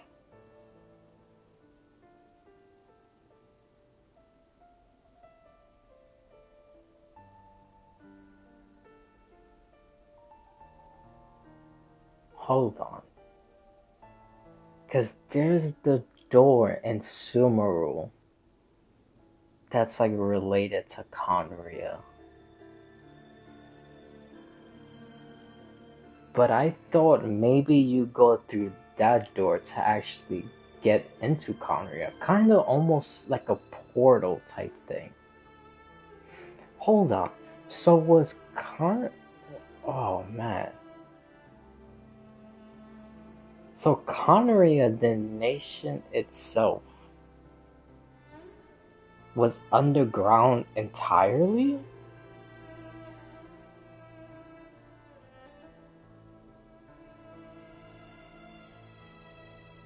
Huh.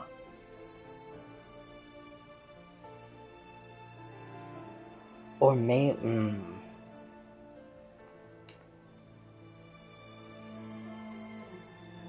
Or maybe it's underground, but in reality it's like in the sky. Oh, dude, that sounds so confusing. But I wonder if it's similar, because I had this theory, especially that old man who's in Not Cry. Again, most of the stuff he be saying is like really out there. But he did say something about Cesnaya like not being real. So I've had this theory that obviously Cesnaya is real, but maybe it's not like on the map of Tibet like correctly because it's actually hidden in the abyss. If that makes sense. So like yeah, because there was also another thing that he said about like no ancient texts or books or whatever come out of Cesnaya. He's right about that. People don't go in and out. It's only the Fatui, not usually. So yeah, he might. I think that's exactly what it is. That obviously Cesnaya is real. That old man is just like that part. He's just sounding ridiculous and like saying the Earth is like flat. That's just crazy. But anyways, I wonder. So if my theory is right, which I think I am gonna be right, about Cesnaya not being correctly on Tibet because technically it's inside the abyss, hidden away from Celestia, then is Conria in that same position? That is kind of like hidden underground, but technically like above the sky, like hidden. So kind of similar to like I just said, like Cesnaya being hidden in the abyss. Maybe Conria was also hidden in the abyss. Oh wow, damn.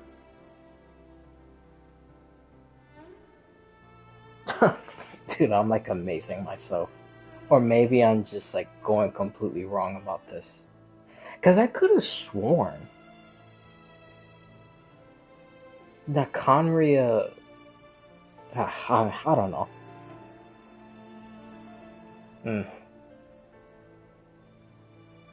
Yeah, this is really making me They use think, so much man. stone in their buildings. This They is. even use alchemically modified strains for food.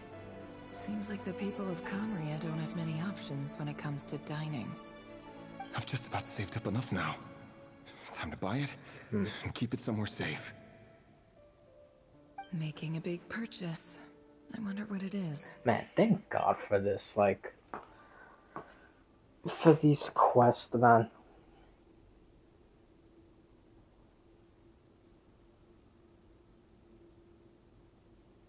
Oh, wait, what?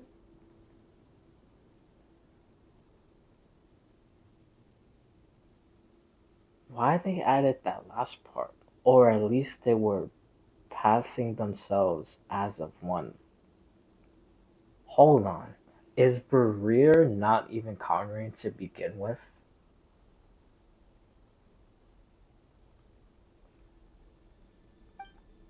Oh my god.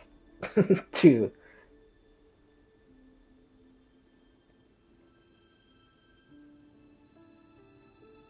Oh, that can be it, right?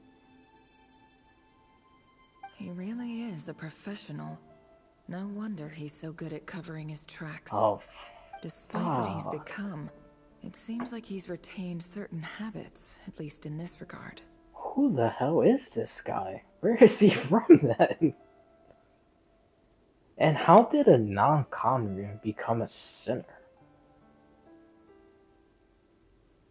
So is it possible that the other sinners are not even Conrian? Or the one that's hunting the reason? Which is the primordial one. I forgot the guy's name. It starts with an H. Did Rerir rip it out himself?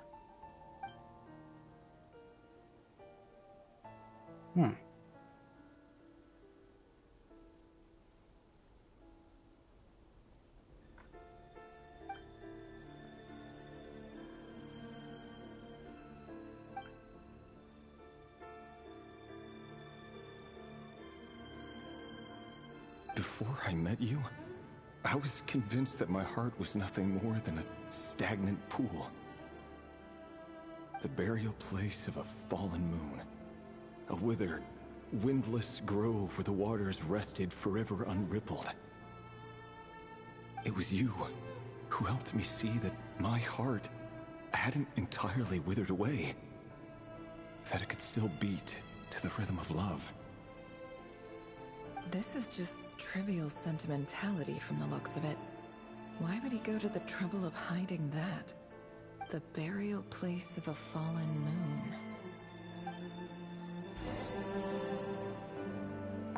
Dude, I don't even know what the hell is happening anymore. Like, is Conria, like, really underground? Is this guy not Conrian? Rerir, over here. Oh.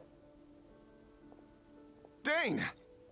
Oh, and, Vedelfin here? What a surprise to see you here, sir. Hello there, Rerir.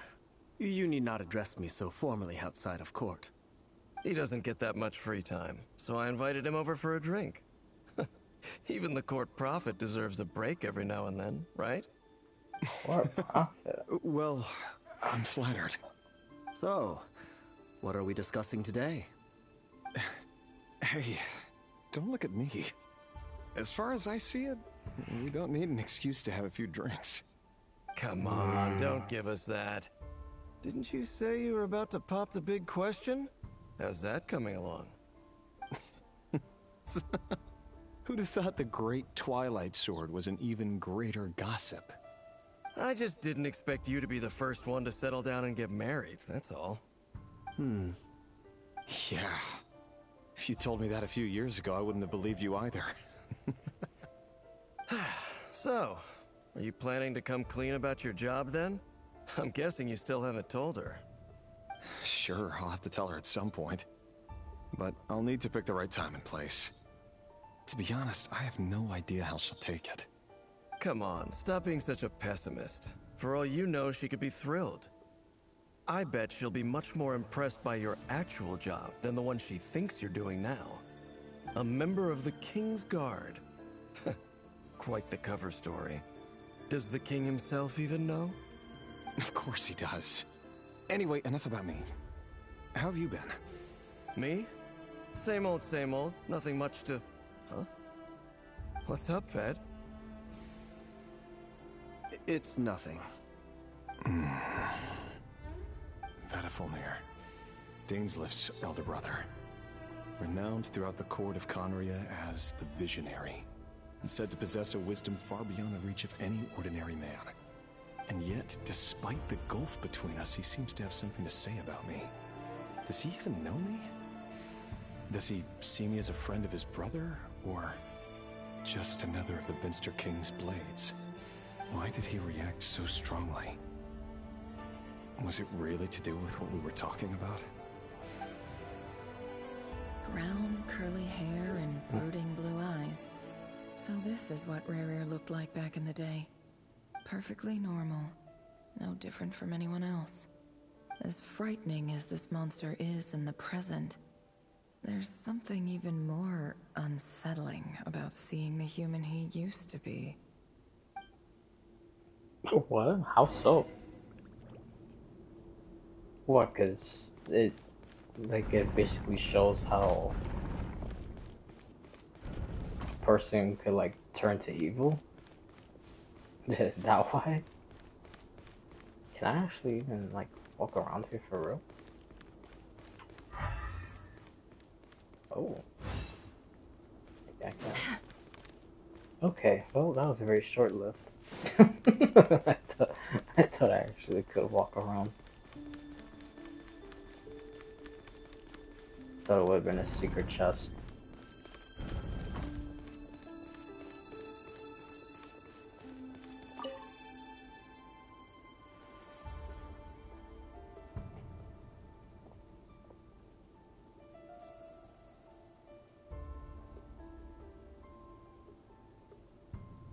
Felindis? You're back early?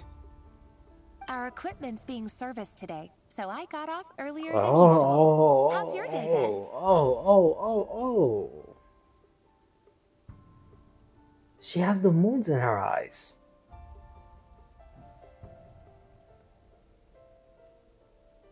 Okay. Okay. Hold on.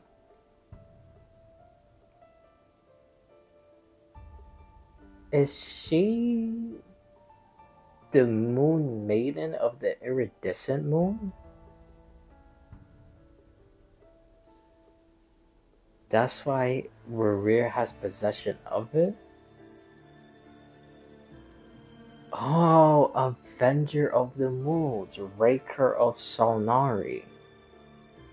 Because that's exactly what it translates to, Avenger of the Moons.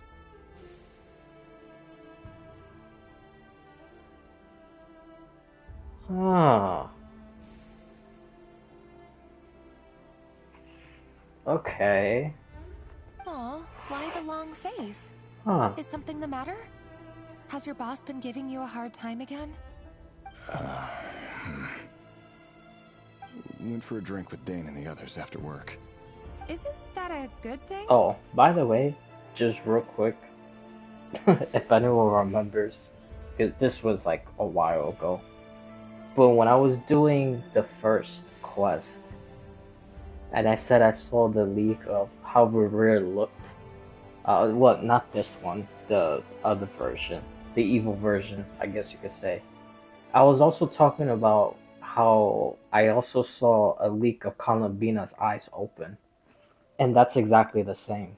That's what I was talking about.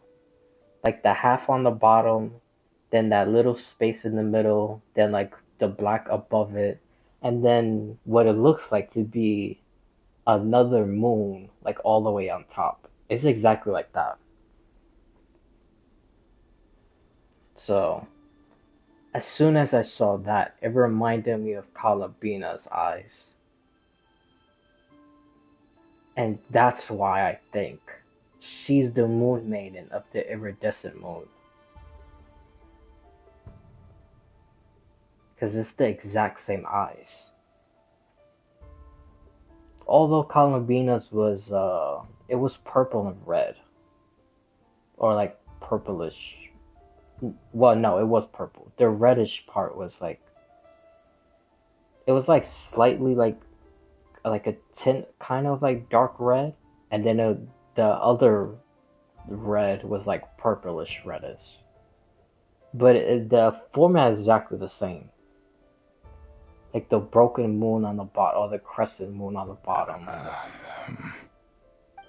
And the moon on top. Vedifnir showed up today too. You know, Daneslif's older brother. Ah, Mr. Vedifnir. Yes, I've heard of him. They say that everything he says ends up coming true. He overheard Daneslif mention that I'd recently proposed, so he seemed to have an issue with it. But when I asked what it was, he kept it to himself. So, you're worried?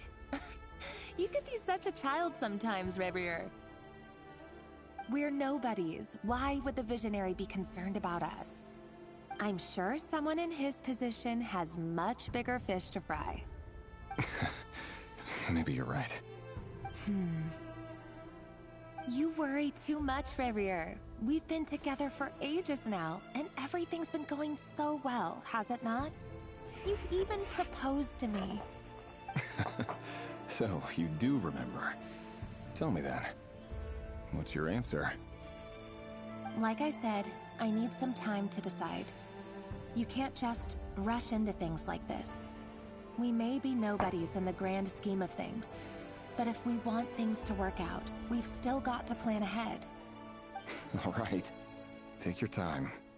Just don't keep me waiting forever. Nobodies. Sounds about right. In the eyes of people like Vedifnir and Daneslif, what do we matter? Can someone whose gaze is so fixed on a far-flung future even see the present clearly? Besides, the dynasty's fate rests with the king and his inner circle. Whatever I do, it won't make much difference. Meanwhile, every idea they come up with and every decision they make, it affects everything. These days, the king is lost in his research, and the purge of the Crimson Moon bloodline grows ever more intense. Oh, whoa, whoa, whoa, whoa, whoa, whoa, whoa. The purge of the Crimson Moon bloodline grows ever more intense. Wait, so they didn't all basically die? Like during Arlecchino's time?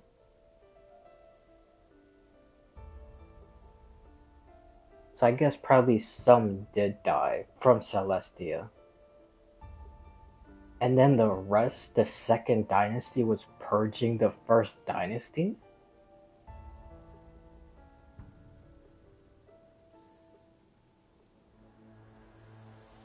Huh.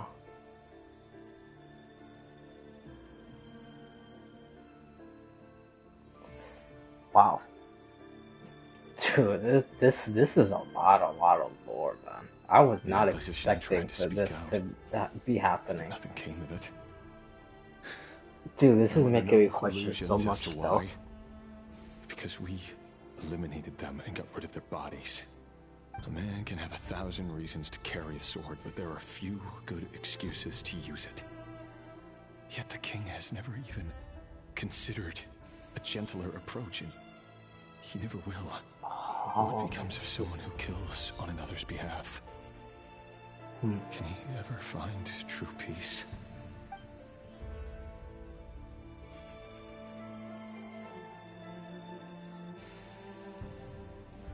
Thelendis,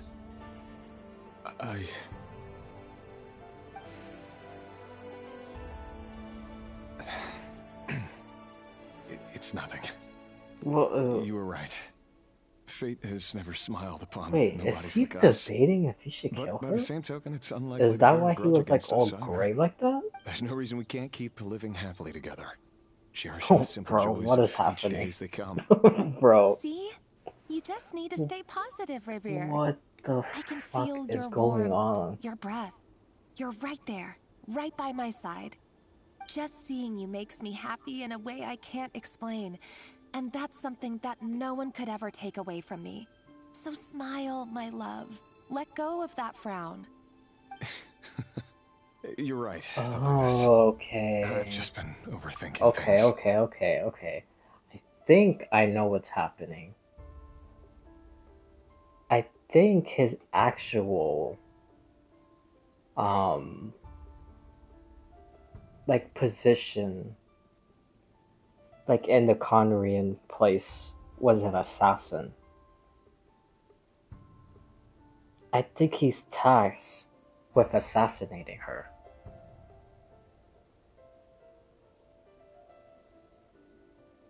I think that's what it might be. That's better. Because she Getting might be caught the up last about things like person this will only ruin in the our Crimson evening. Moon Dynasty on Speaking of which, Conria. all set for the ball Because tonight. I Arlecchino need to go already get left ready. at that time. You go ahead. I And just then have a she few was things to take care inside of, that then I'll come join you. like orphanage. Even busier than the big shots, huh? Fine, I'll go get started. But don't be late. If you keep me waiting too long, I won't be a happy bunny. Relax. I'll be there. Seriously, though, you drive a hard bargain. You're really gonna leave my proposal hanging and still expect me to take you to the ball? Well, that goes without saying. I already told everyone I'd be coming with a dance partner. Besides, they're two completely different things. Let's take it one thing at a time, all right? All right. White outfit it is. It seems like Rerir was deliberately hiding his ties to the intelligence services by giving the impression that he was just an ordinary Bro, he member might of the actually Vester be an King's Guard. assassin. He clearly doesn't want his would-be fiancée to know about his other life. Then again, that's hardly surprising. People in the intelligence trade rarely do. Who'd have thought we were in the same line of work? I don't think it's just only Let's dig a little intelligence. deeper. Is it actually only intelligence? I don't know, maybe. I don't, dude. This whole Connery underground thing is like threw me off, man. Like completely. It completely threw me off. I don't even know what the hell is what anymore. Our last operation was a resounding success, and all thanks to you, Rerir of Solnari. In total, we apprehended 32 dregs of the Crimson Moon, and 67 accomplices. Wait, so even in this time, he was still the title Raker of...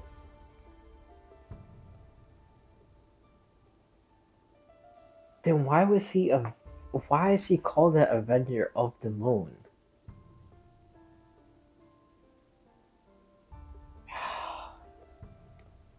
Dude, I thought he probably would have got that title like near the destruction of Conria, when all of them were becoming like labeled as the Five Sinners.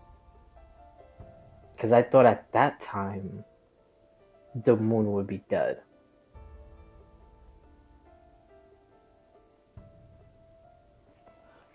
Oh my god.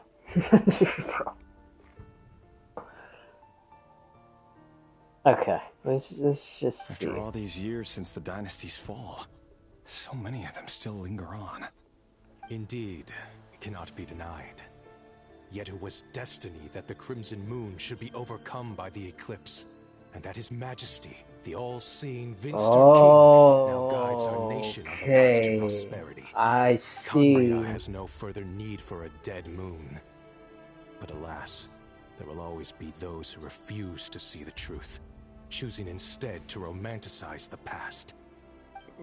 That's not entirely true. Much about the Crimson Moon era was worthy of remembrance. And that's exactly why they keep trying to see it restored. Many Oh, of its secrets remain unsolved to this day. oh my god, dude, the As it lore happens, that's happening that's right precisely now. the field of study my partner is That's... devoted to. You still haven't told her what you really do for a living. Where would I even start? How do you tell someone that you're one of the king's hand-picked executioners? Dude, Your hands are fucking told you he was an assassin. steeped in Dude, I knew. Okay, I know exactly what's happening now. They're tasked with killing all the other people, so that she will be the sole survivor, and then it will be him that's tasked with killing her. That's exactly what it is. And then the reason why, as they just explained, where is it? Indeed, it cannot be denied. Yet it was destiny that the Crimson Moon should overcome by the eclipse, and that His Majesty, the all-seeing Vinster King, now guides our nation on the path to prosperity. So the Crimson Moon was gonna come back and basically take over the eclipse. It was gonna destroy it. So that's why the king wanted the Conrians, or a specific group of the Conrians, the executioners, to destroy and kill everyone from the Crimson Moon dynasty. Because they were going to come back and overthrow him.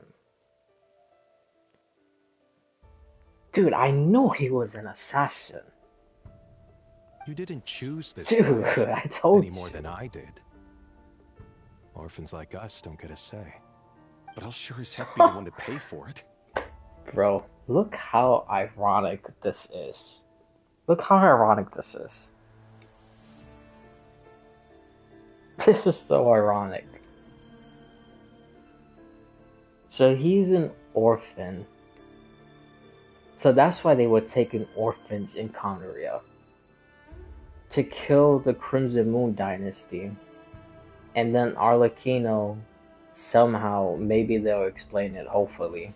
Because they're explaining everything else so far. So hopefully they'll explain how Arlecchino went to the orphanage in Fontaine. But if she would have stood in Conria, they would have killed her. It's funny. That's why I was saying that's ironic. Because she left so she wouldn't be killed by the assassins. Yes, she joined an orphanage that's doing the exact same thing as Rerir is doing. Because when she joined the orphanage in Fontaine, that's exactly what she was doing. She was an assassin.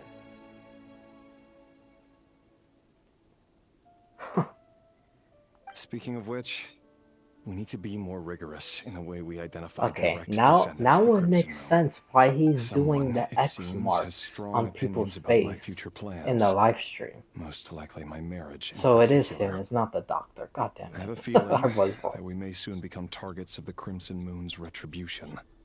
Your concerns are not unfounded. They've taken out many of our colleagues these past few years, and for that very reason. These are no helpless lambs we're leading to the slaughter. They're wolves in sheep's clothing. Take care, Rerir of Solnari. I look forward to toasting you at your wedding. Thanks, Thorkel. You look after yourself, too.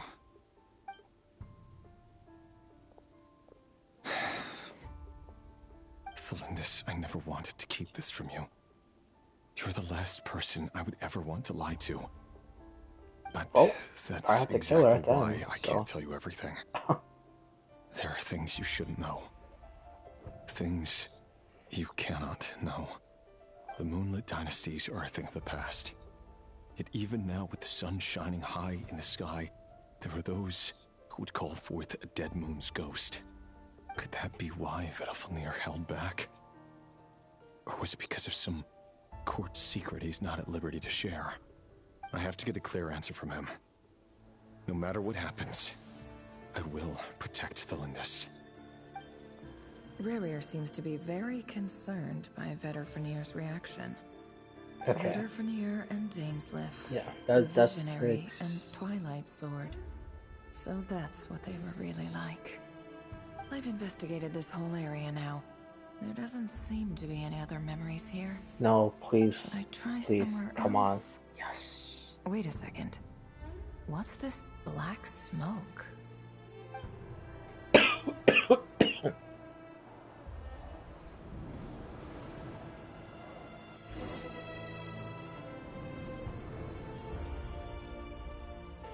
So, he's late after all. Just you wait, Rerir. You're in for it. Big time. Are you waiting for someone, ma'am? Could I tempt you into buying some flowers? Oh, sure. Pick me out a pretty bunch if you would. I know exactly why Dance's brother was quiet. It's because exactly what I just said. Rerir is gonna be tasked with killing her, but he hasn't yet. But the Visionary already saw it, that he's going to be asked to kill her. And then Rerir will betray the king and whatnot. Because I don't think he's gonna kill her. It's gonna be someone else. Thank you. Or But maybe I'm afraid none of them are as he pretty as did you. do it. And maybe he's trying to resurrect her, like, out of, like, guilt? Nah, I don't, that, I don't know. I don't know if he killed her or have a not. way with words, don't you? But he is gonna I'm be only telling the asked to truth. kill her. That's Look me in the exactly why eyes. Dance's You brother. see, I'm not lying. You're... Yes. May we have a word in private? Yes. Yes. Who yes, are you? Yes. And what do you want? Yes. It doesn't matter who I am.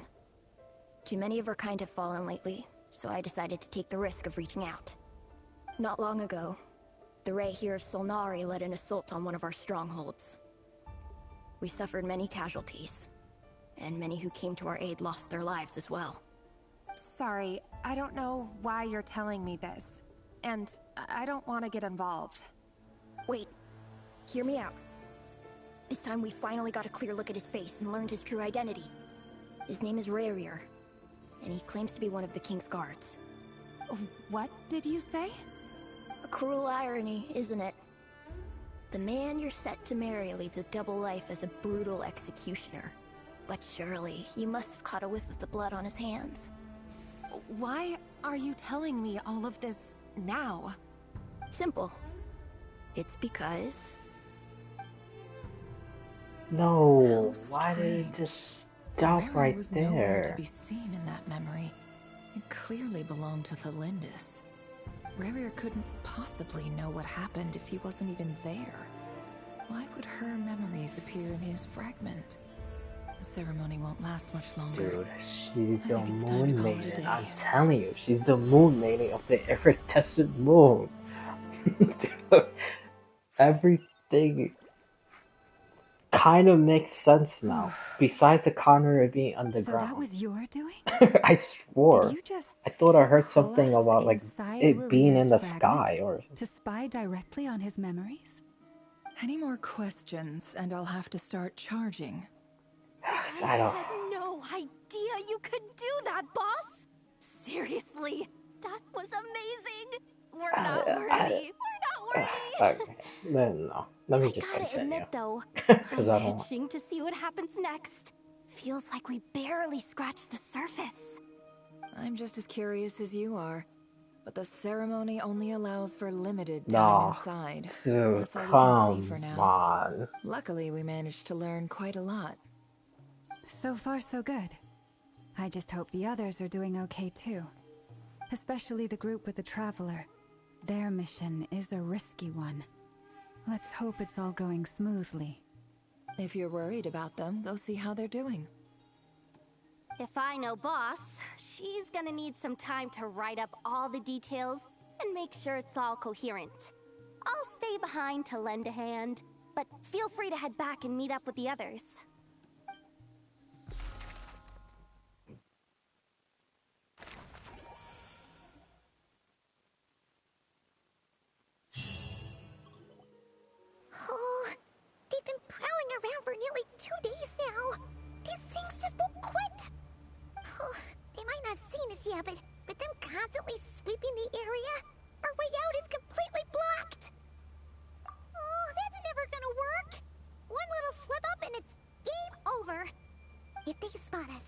run straight back to Rerir. And once he knows we're here, it won't be long before he's breathing down our necks again. Oh, guess you're right. Alright, time to zip it. Genius, why don't you do like some recon then? You could fly. Why don't you just fly all over the place and tell us where the hell people... Oh, well, I mean, he kinda did it right there.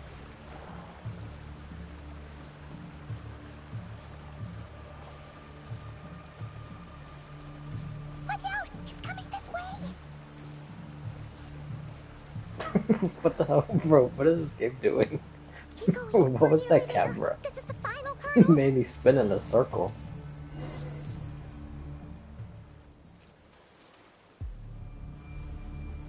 Oh, there's no end to these things! Well, at least she's doing what I was suggesting. She's actually doing some recon.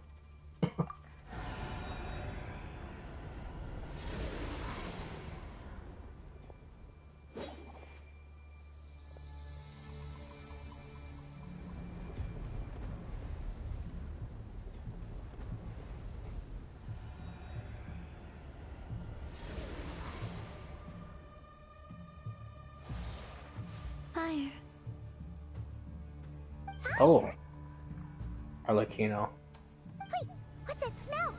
Oh no, there's a fire!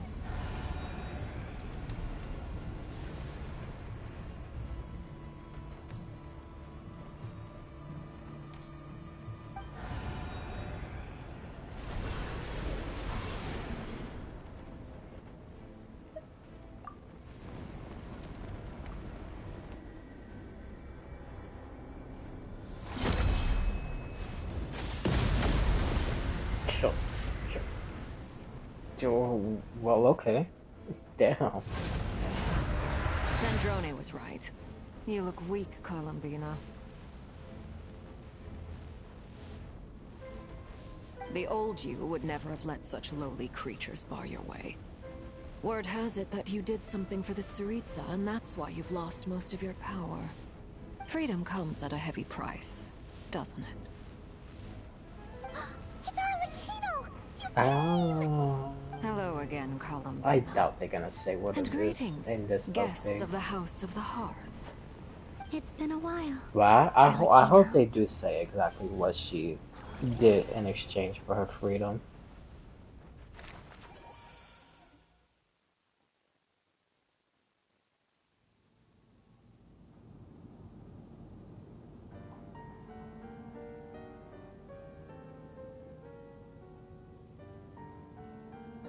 Stupid Rerir of stupid Solnari.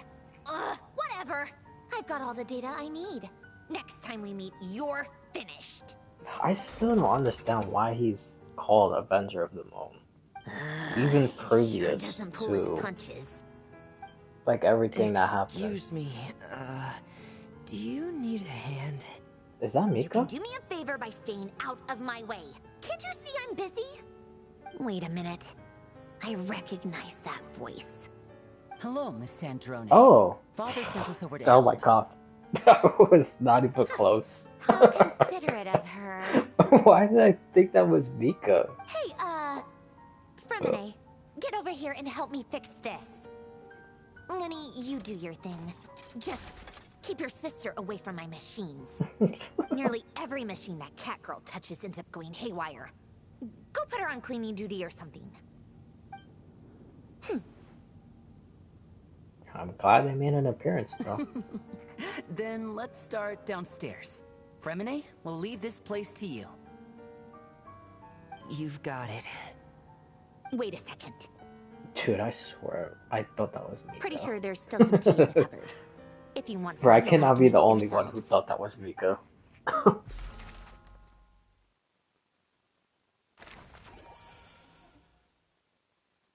Oh, now you know what Barca looks like.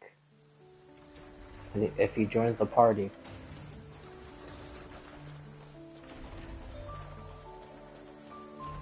Yeah, I don't, the whole Connery underground, it's like, I mean, again, it makes sense, but I thought it was like a portal kind of thing. I don't know. And why would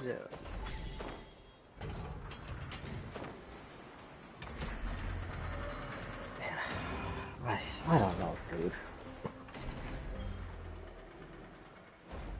I think this is the problem with like being like a whole lore person. I just like see so many stuff, and then I think my own stuff, and then when I see something else, it's just, dude, it's like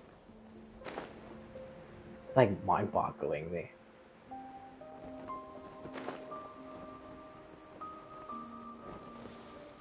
Cause I saw this video. I'm pretty sure I mentioned it before, and it was a long time ago. It was uh what's the YouTube channel? Dawit, him. He said that he thinks that the people of Conria, the Eclipse Dynasty, which is the second one, that they are born like from Nubalon. So technically, they're kind of like Maybe a favorite animal, like or human vegetable food dragons or can dragon help us humans, recognize however what you kind want to of put it, people we want to become. because of like some artifact. And then there was a book. I forgot what artifact. Oh, hold on. Maybe it's this artifact. Bro, I should not be doing this. I don't want to go down a rabbit hole. But let me see real quick. What the hell even is it? No.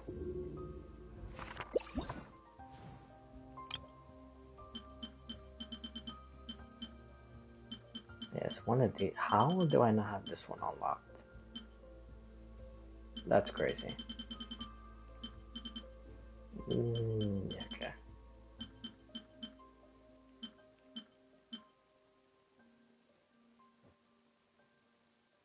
Oh, complete a set. Wait, shouldn't I have some? I don't even know what the hell. How do I not have some of these sets unlocked? Oh, maybe I gotta pull like a full set of this on someone to unlock it? Well, anyway, that's not the important one. This is the important one. Actually, is it this one or this one?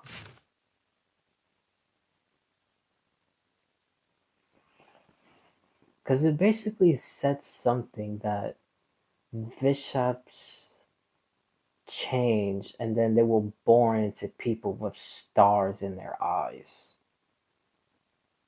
Oh, there we go.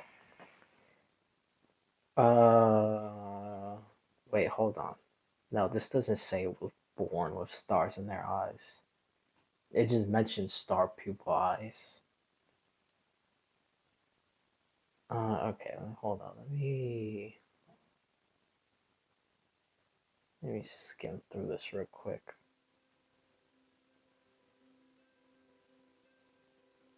Cause it was this and some book. And then when I saw that, I was like, that actually makes a lot of sense. That would probably be one of the reasons why Celestia like cursed Conry up for eternity.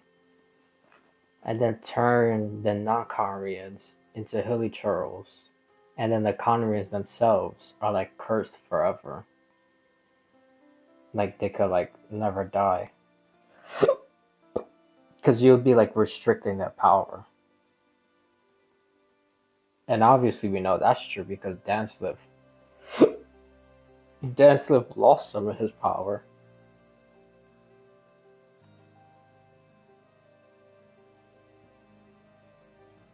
But anyway, I brought this up just to say that if it is true, like if Dao Witt's theory is right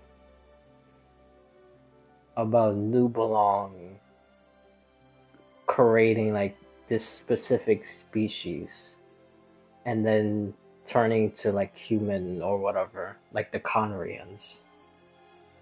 And they're technically part dragon. Then why? Well, besides obviously, the Vinster King like didn't want it to be overthrown, but like the Vinster King will also be well. Hold on, that's actually another thing. Because what if he isn't regular Conrian? What if he's someone else that became, or what if he's like another like, how do I explain it? Basically born not from Conria, but he went to Conria and then became king. So maybe he doesn't know that the first Conrian dynasty is related to the moon. And if the Conrians themselves in the second dynasty is related to Nubelong, and Nubelong and the moons work together, then why didn't they just work together to fight Celestia? Like, just see what I'm trying, like, basically trying to get at. Like, it don't make any sense to me. Why? I don't understand. I don't like why would they just like fight against each other if they have the same common enemy? This was honestly all probably the Primordial One's plan. He probably manipulated the Vinster King to even do all this in the first place. And then that's how they were able to break down Conria and like destroy it.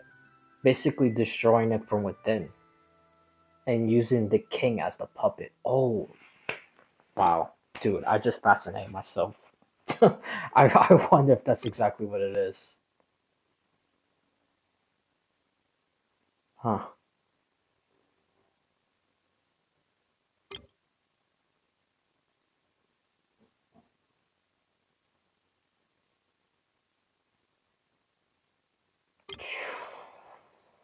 Man. I'll come back to this. But yeah, that's basically what I wanted to just show. Because it actually does say some of the stuff in there, in that relic set. And then the book, I don't even know what it is. And I'm not going to go through all of them. Because then I'm gonna see that, and then I'm gonna read other books, and then I'm gonna be like, oh, this reminds me of this and this and this, and then It's it's a gonna relief to see you all made it back in be one a piece. 3 hour yap session. I could do that. I could do that at the end. Missing? Where's Flint's and the others? My God, I'm like stuttering like crazy today. I returned ahead of them. Flint is helping Ino and Anefa to set up the decoys and buy some time. As for Miss Nefer... Boss is still wrapping things up on her end. She sent us back to fill you all in on the top secret intel we've been gathering. I see. Then let's get right into it. But Yes, first, indeed. who do we have here? Hopefully she could... Greetings. Wait, he doesn't I recognize was her? invited here to help as a longtime Tea Party companion of Columbina's. You may call me Arlecchino. So he only knows the captain? Surely it can't be. Because he didn't even know the Where have damselette. I seen them before? Oh, whoa. Of course. In those memories we just Oh, saw. okay. For a second. I thought she was gonna say The only something else. Arlecchino I know is the fourth of the Fatui Harbingers. Okay. So either you share a pretty uncommon name, or you're more than just a Tea Party buddy. You're well informed. But yeah, as I was Grandmaster. saying, I A guess man he from just knows Mondstadt everybody living by all the name. way out here in Nodcry, and yet the people and affairs of Snezhnaya seem to hold a special place in your heart. Oh, the feeling's mutual. Sounds like you know all about who I am, too. A Fatui Harbinger. The atmosphere in here just got really tense. Guess we can't just start trusting Fatui Harbingers. even at a time like this. I must admit, though, I'm a little curious. Seeing as the moon goddess no longer belongs to the Fatui, what makes you so willing to put your neck on the line here? Nor does Nodcry belong to Mondstadt, Mr. Varka. Yet still, you're fighting for it all the same.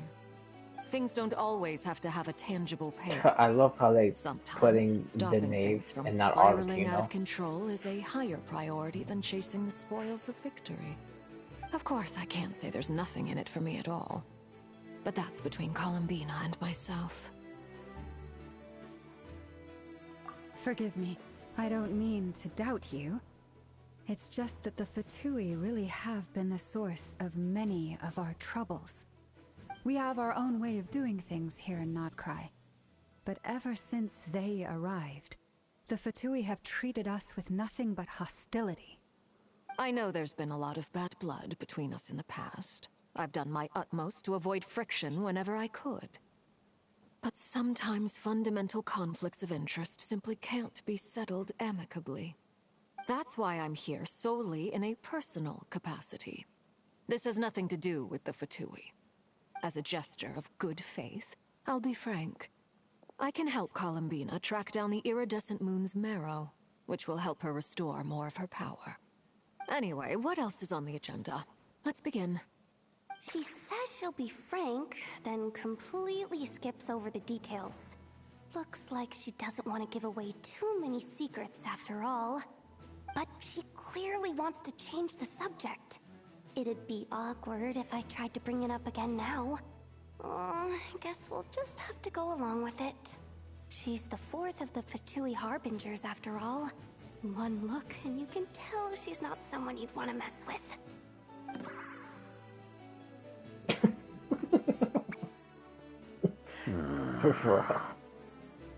Well, since Miss Arlecchino sounds confident in her ability to handle that, we'll proceed to the next topic.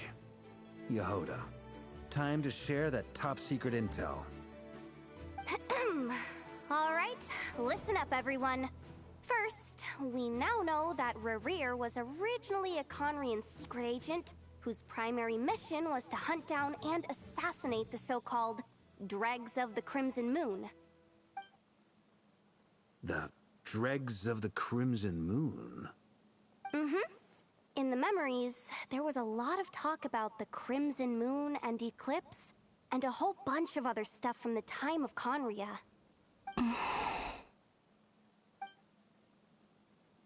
To my knowledge, those were the names of two different Conrian dynasties. Long, long ago, it is said that the people of Conria worshipped the Crimson Moon, drawing a mysterious power from its reflection. But one day, a coup saw the Crimson Moon eclipsed, hence the name of the new dynasty that replaced it, and how it became the new emblem of Conria. Still, long after the Crimson Moon dynasty had fallen, the last ruler of the Eclipse dynasty, the Vinster King, still coveted the secrets it left behind. So, he sent the Rerir of Solnari to secretly hunt down the Crimson Moon's few remaining followers. In those days, Rerir showed no signs of madness. In fact, he was as normal as any other person. Oh, and he had a fiancé, or at least a would-be fiancé, called Tholindis. Bro, Arlecchino better say What's something the about matter? this Crimson Moon stuff.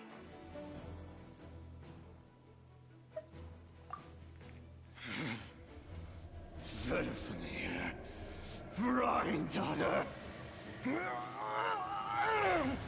Flinders.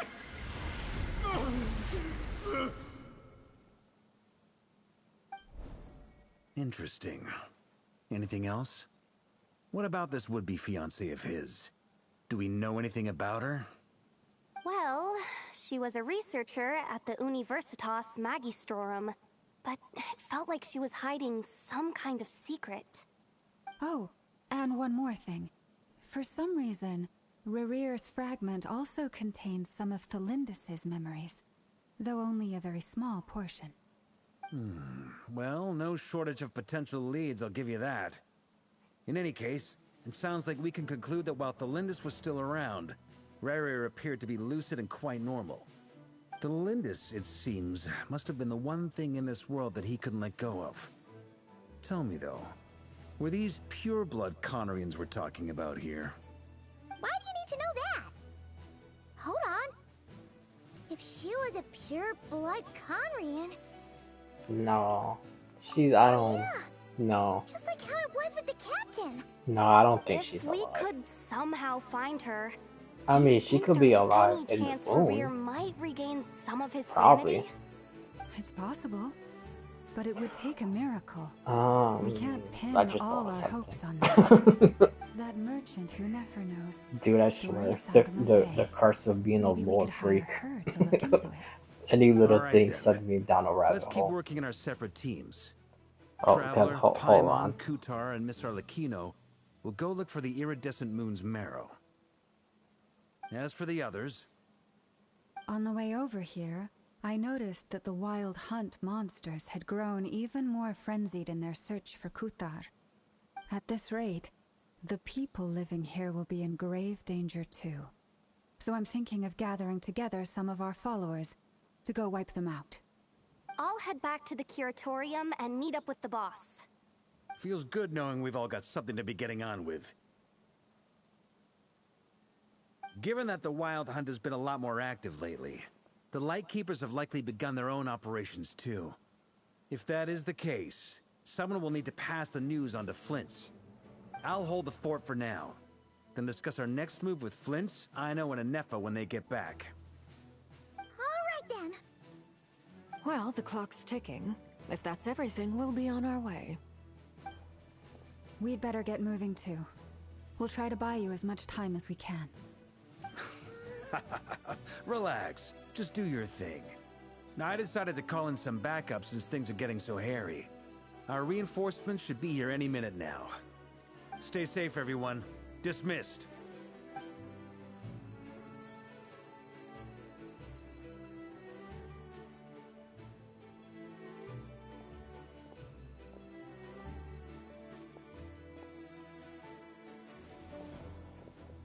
We're back. Did we get here a little early? Or a little late? A tad late. The others have already set off. To summarize, our resident moon goddess has found us a new ally, and Boss Nefer has uncovered some promising info. Everything going smoothly on your end? Not great. I don't know how long we can stall them for. The decoys are getting taken out way faster than we imagined. I'm gonna make some more later, but I need a timeout first. I'm so tired right now. Oh, right! Inefa, could you fill in Uncle Varka on what we just discussed with Flint's? Sure. Uncle Varka, you previously told us about how when you went to investigate a source of the Wild Hunt in Rerir, you discovered that it was just a diversion. But according to Flint's intel, several outbreaks of the Wild Hunt had already occurred in Nodcry in the period leading up to that. That was before Rerir had regained his body, when he was far from regaining his full strength. In other words, in theory at least, he still lacked the means to act in two places at once. Flint's, with everything that's been happening, the Lightkeepers across Nodcry are rallying to fight back against the Wild Hunt. They're gonna need your help. I know, I'm sure you're capable of coming up with something far more effective than decoys. But for now, you should stay here and get some rest. And Efa and I will head back over to Amsvarnir to see if there's anything I missed. And now I think I know why he's going insane. Because I'll say it after this. Not a word about my snack intake for the next week. Database updated. Reliability of Aino's predictions increased. What does that mean? They were betting on how you'd respond after hearing their intel. It's the obvious choice, isn't it? That's hardly worth betting on. We already decided that Anefa should go investigate the situation over at Amsvarnir on her own. You might as well stay here and keep watch. Someone needs to hang back and oversee our strategy meetings. And besides, you still haven't fully recovered from ambushing Rerir. So I've ended up with the easiest assignment. Well, I appreciate it, everyone. See you when you get back.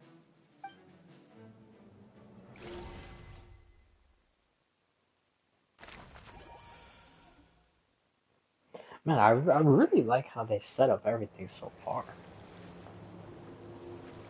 How each mission is like broken into like pieces like of the map. And how you get to see every single perspective also.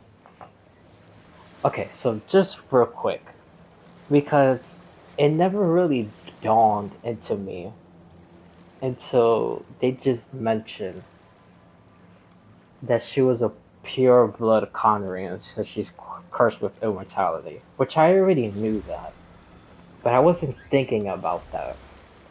Like I said, it didn't dawn into me until they just said that. So I think I figured out the iridescent moon. I think because she's the moon maiden, right? I'm talking about Rerir's fiance. That Someone she's told the you the moon Masters of the Night maiden, Wind is a and she's pure blood Conrian. So she basically like fulfilled her duty and basically became the iridescent moon.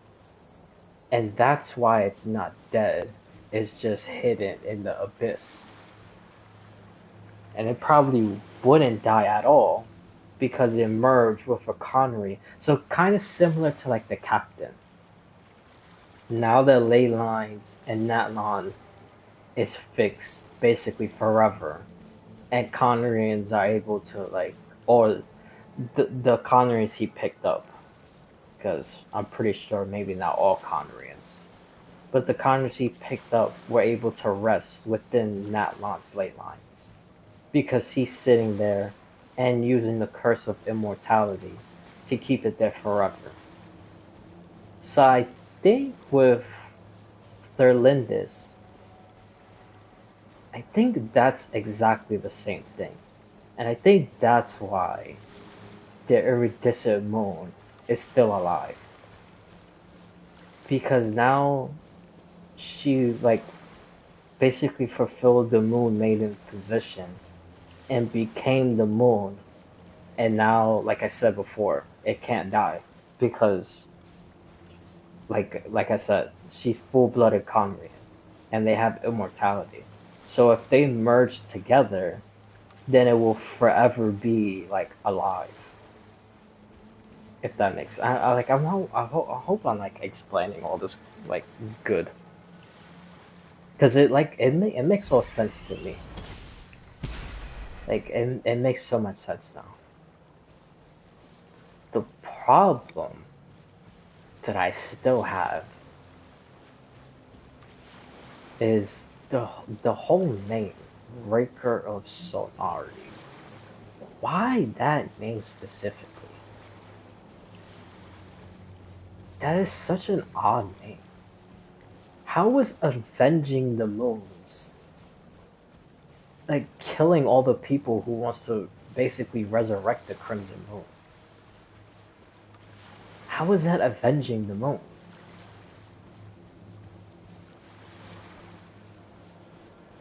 It can't just be like some like irony thing, because honestly that would just be stupid.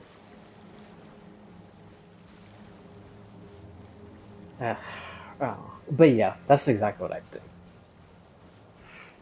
I think that's exactly how the iridescent moon is still alive. Because they Here, merged this will together. serve as a good She's spot to cross full-blooded over. Conrian, and she's immortal. So now the moon is also immortal. Would you mind telling us what you got planned? Oh, We and still then as haven't got far, the slightest idea what's okay, going hold on on. here. And if even Columbina doesn't know where the iridescent moon's marrow is, how do you? Yeah, because I forgot to mention this part. As far as Rerir basically like going crazy, like like when they show the flashback of him mentioning the other two sinners and then his wife or fiance, I think the iridescent moon is also working against him. I think that's also what's happening. I think that's why he's going crazy.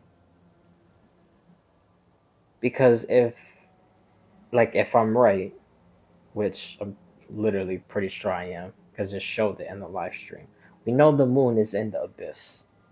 And I'm pretty sure he was the one that most likely probably took it and put it in the abyss. Or maybe followed it in the abyss, whatever. He did something with it in the abyss. So if that's right, and then like the moon is like working like against him, then I don't think, cause it's kind of almost like kind of a little bit like the captain, like in the sense that the captain had like voices like in his head or whatever. That's why he didn't sleep for like 500 years, but he didn't go crazy. But with Rerir, I think it's the Lindis in his head for like those 500 years, and he's basically like breaking down and being psychotic. So, kind of the same thing like the captain, but the captain dealt with it. I don't know how the hell he dealt with it.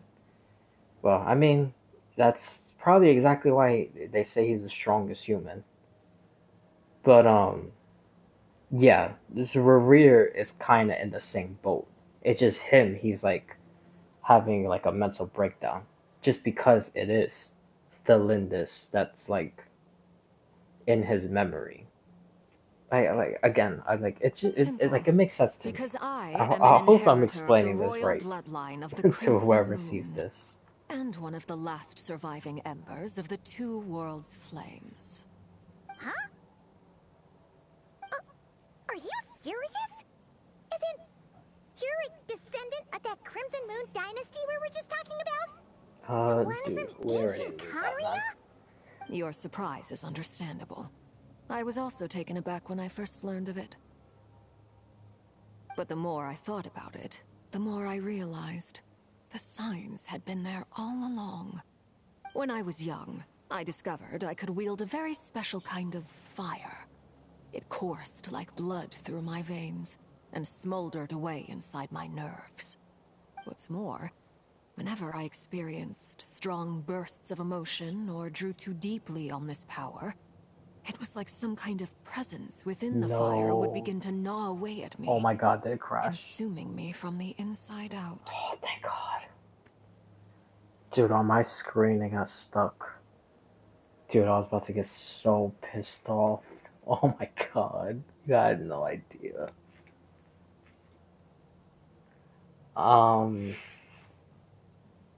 Okay. Glad she mentioned that also. Because now this confirms Caterpillar from the Fontaine story. With like the whole like Marianne and Renee and Jacob and Alan and everybody else. Seymour, that robot dog. There was a hilly churl who turned into human, but when he turned to human, he had the same stuff that like Arlecchino has like on her hands. He had the same thing. So that means he's also Crimson Dynasty. Because he has those same like burn, well, now I know it's burn marks. He has the same thing. Alright, so there are still a couple people. I mean, I was right about the couple people living, but just not the right ones. I thought Rerir will probably be one. I was wrong about that. Um, the Lindis, I'm calling it right now. She's the Moon Maiden of the iridescent moon. It's just all the stuff is just like adding up. And now she said that about why her hands are like that. And that reminds me of Caterpillar. That is why my hands are like this too. At Because he first, has I the saw it exact only as same a thing. curse. So he's But once also I became a Crimson Moon. harbinger, the jester apprised me of the truth. Together with my own investigations over the past few years, there are several things that I have gradually come to understand. For instance, take the so-called Crimson Moon. In So he truth, it is nothing knew. more than the shattered remnants of the iridescent moon, fused with the abyss to prolong its lifespan. Since this blood flame was bestowed upon me by the Crimson Moon, it is a fusion of the iridescent moon's former power and the corruption of the abyss. You all understand the nature of the abyss well enough. I draw upon its power, and in return, it hungers for my soul.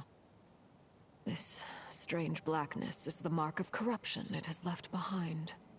If I recall correctly, you once told me that if the corruption ever Wait made a it to your minute. heart, Okay, hold you'd on. become a completely different person. Because I just remembered. I just remember this.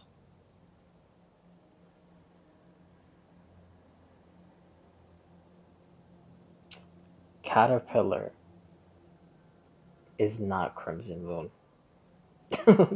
Dude. Because if he shapeshifts into a hilichurl, we know people from Conria that are not Conria, but they were there, and they were cursed with immortality. They were hilichurls. Dude, Caterpillar is so weird. So,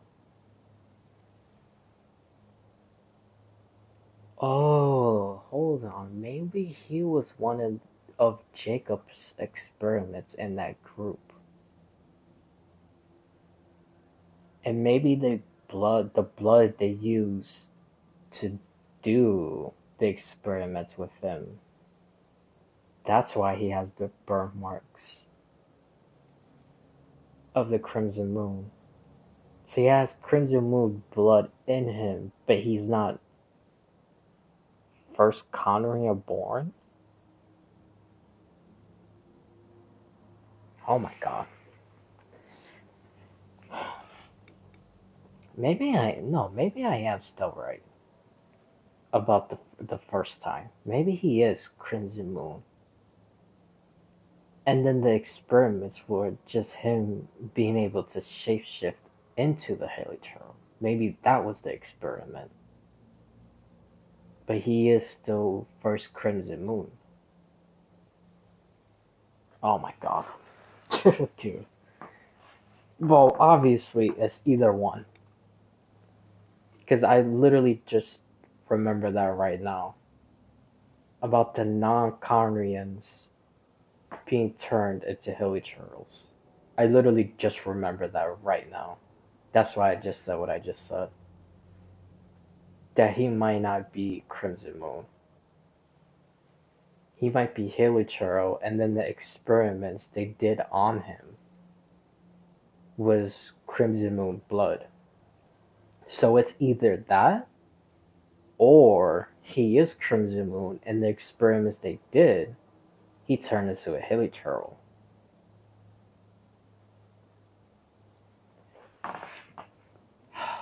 Man, again, the problem with being a lore fanatic, dude. Like Yes. And that's the reason every I'm single always thing, careful like not so to push far, my is making power me too far. think of like other It's stuff. essentially a never-ending tug of war. Oh my god, dude, I'm never gonna be done with this quest. Intense. I'm gonna be done with like Anyway, 6 o'clock in the the morning. rest of my story can wait.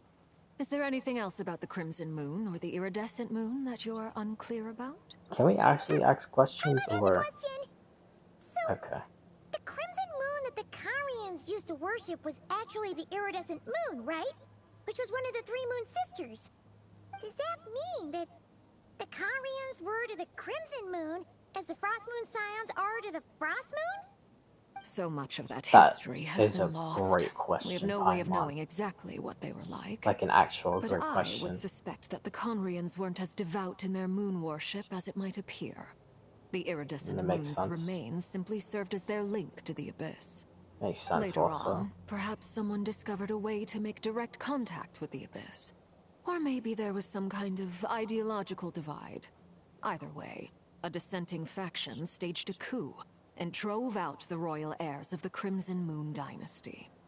Still, even with the dark sun looming high overhead, the Crimson Moon's glow never truly faded. If you want living proof, it's standing right before you. The first time we met, I sensed something familiar in your presence. When I looked at you, Man, I I like felt thinking I of could so see that many stuff, mysterious man. red moon What in the the hell? corner of my eye.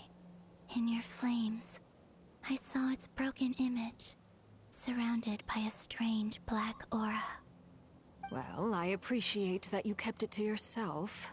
Much about the Crimson Moon is still a mystery, and I'd prefer not to end up as the object of an insane research project.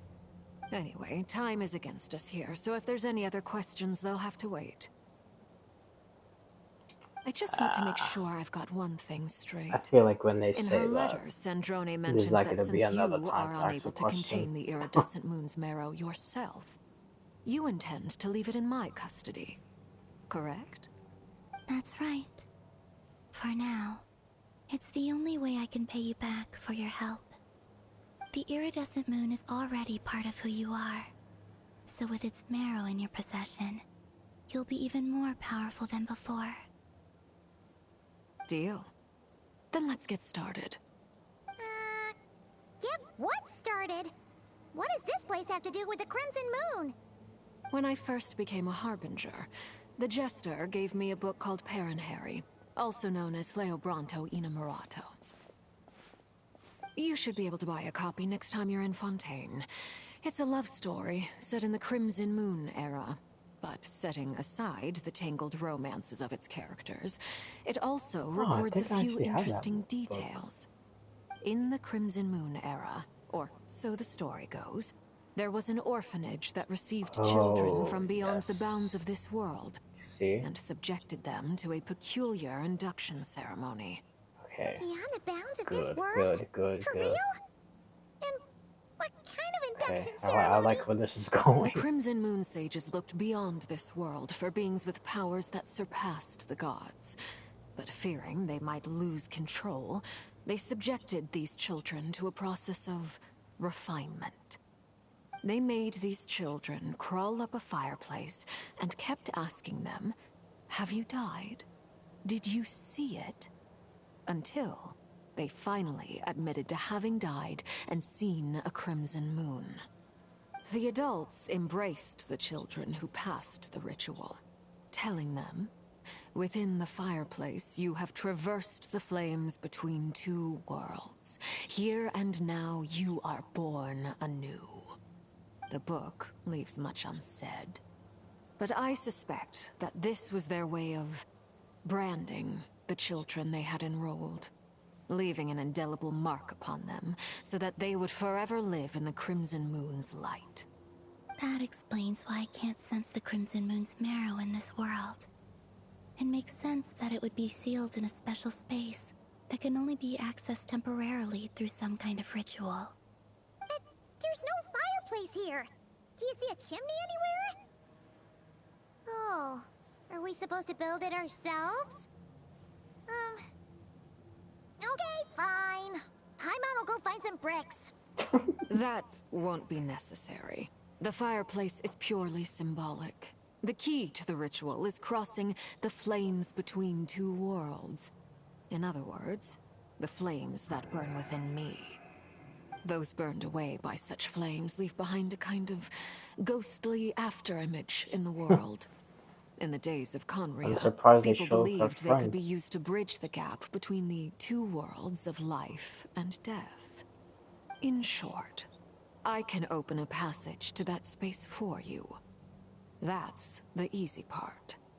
The catch is I'll need to stay on this side to keep the passage open, so I won't be able to come with you. Once you're inside, you'll have to find your own way. Very well. Then I'll open it up. Traveler, spare me a little more moonlight if you would. I may need it.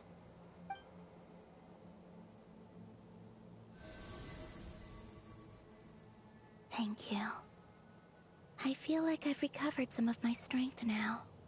It should be enough to move us across short distances and confront whatever dangers might await.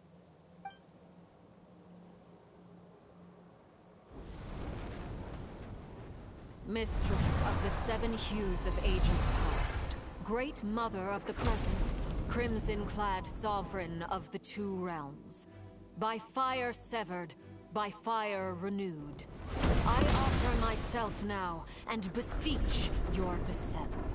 Oh my god. Holy shit.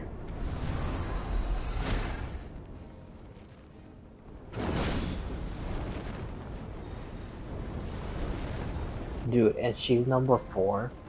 I'm telling you, the doctor's Reed Miller. that will be the only possible explanation for him to be number 2. One word of advice.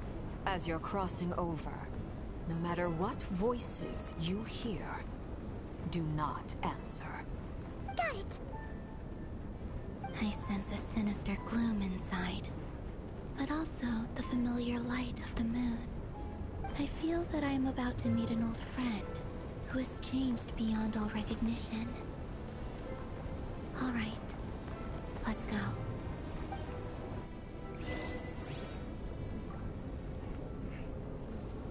And they're really outdoing themselves with every update. Seismic changes often Thank begin God, with this is small exactly what windows we of need. opportunity. Like back to back, like This could be phenomenal your window. stories. And this is still only Act 3, right? Because isn't there 2 acts? I think there's always 2 acts, if I'm not mistaken.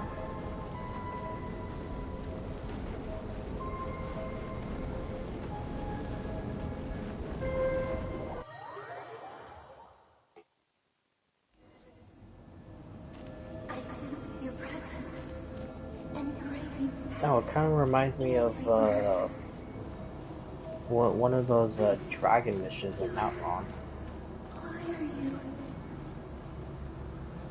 Although you're going, what you call it, you're going down the stairs. This is just like a straight path.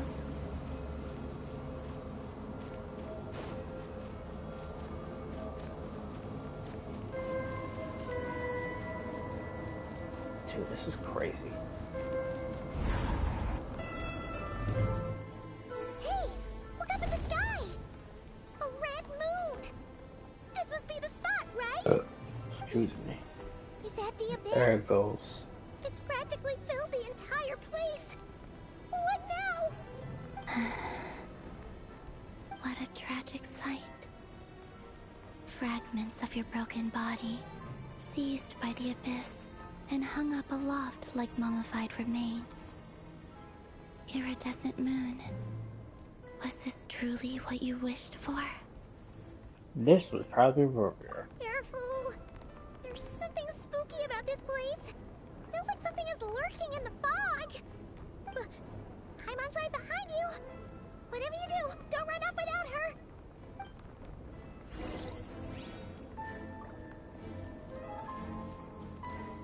By the way, Kalambina, didn't you tell us that the iridescent moon had shattered into pieces? The moon up there looks pretty holy, Paimon. How is that possible?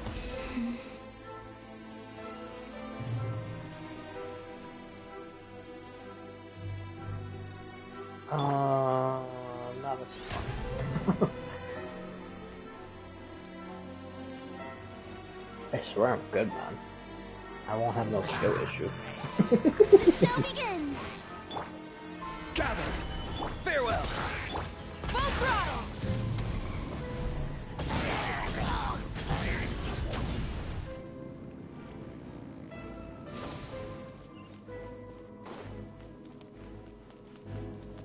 Oh, damn. Just like I thought. It was only a facade.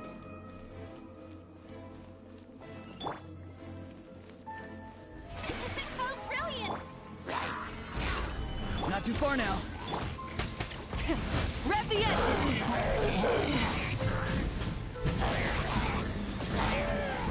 Incinerate!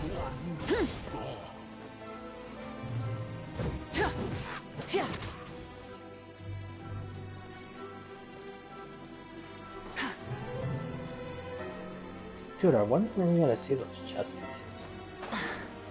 I'm really interested in what that conversation is gonna be. It better be a conversation, I swear to God. I will probably rage quit if there isn't. And besides, everything that's happening so far, I doubt they'll do that. Everything has been like phenomenally good. Like I said, this is exactly how they need to keep on with the stories. I could have done that in the beginning. Oh well.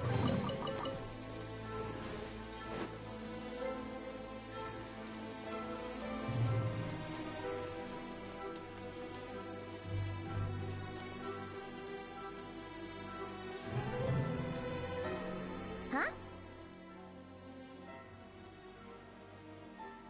Huh? For real? That's way too high! There's no way we'll be able to reach it! No. I'm not sensing anything up there.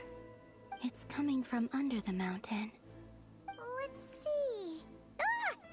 There's some kind of weird shadow over the water! Wait, see that? Looks like a mechanism of some sort. Let's check it out!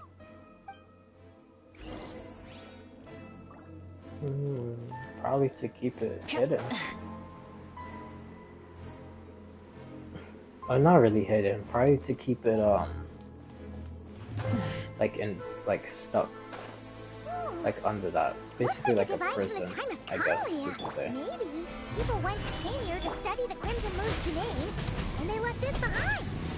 Oh, if we can activate it, we might find some Like clues. Gold who created this.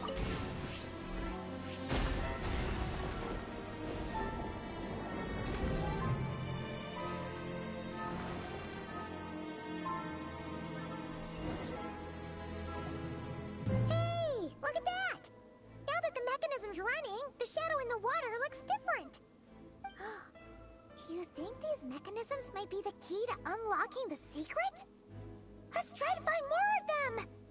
Felindis, we'll leave the rest of the research in your hands. We'll be heading back now. Oh. I hope this isn't ruining date night. Ugh. Mind your own business. Just leave me some snacks on the table. Ah, she created this. Rerir's girlfriend? Alright, How come well. we're hearing her voice here? Thought it was gold. Oh yeah. So, do you think she was studying this I strange guess the space sinners a are lot? not as The abyss has made this space extremely unstable. like together as I thought Maybe they that's were. why some of the things she said and did were preserved here. Like echoes. Or after images. Whenever I see this view, it takes me back to a poem from my childhood. Waning moon, oh lifeless damsel, weeping on the mountain crest, mourning still in wistful tone, her fragile soul now laid to rest. For me, of all people, to be here investigating the mysteries of the Crimson Moon space, is it a coincidence or something more? There's no such thing as coincidence. Not in the Hoya first game. Solidify! Not too far now.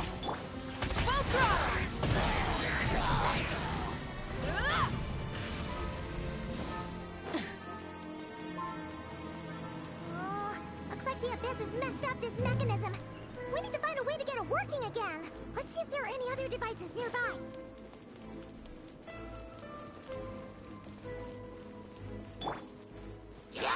Stabilize! Rev the engines!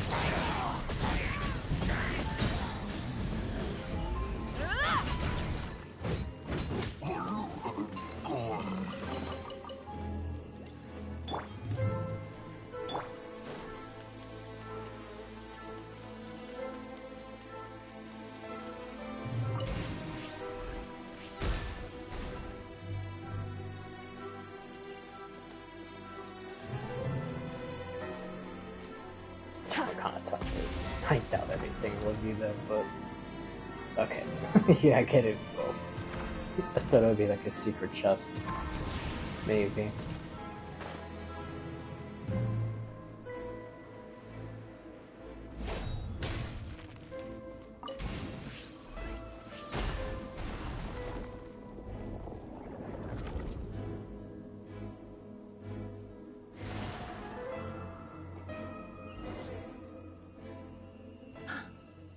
See.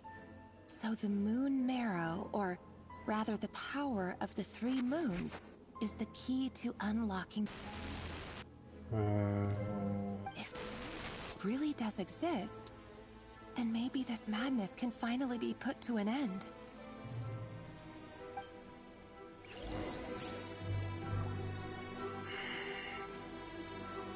It's probably one of the goddesses' names. I can't remember all their names right now. But that's the thing. I don't even think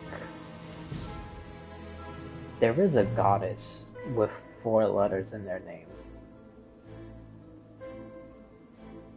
Maybe there is. I just can't remember right now.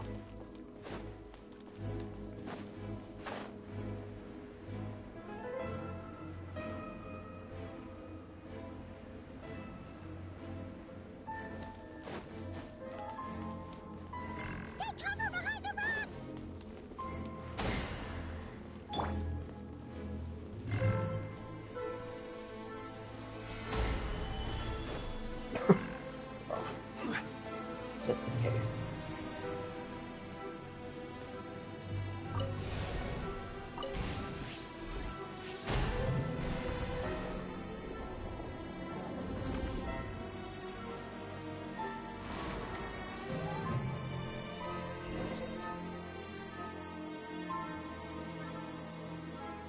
With the Abyss inhibitors in place, I should be able to access the chamber with the moon marrow. Oh, Rerir, with every step you take, you're drifting further from what you truly desire. But you're not the root of the problem. Ever since that outsider set foot in Conria, the Vinster King has sunken deeper into madness.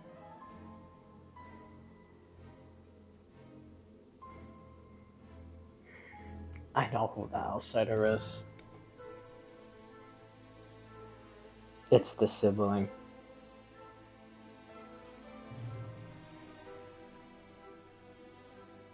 But why? God, no, I just gotta I could continue. get my hands on that outsider. Oh.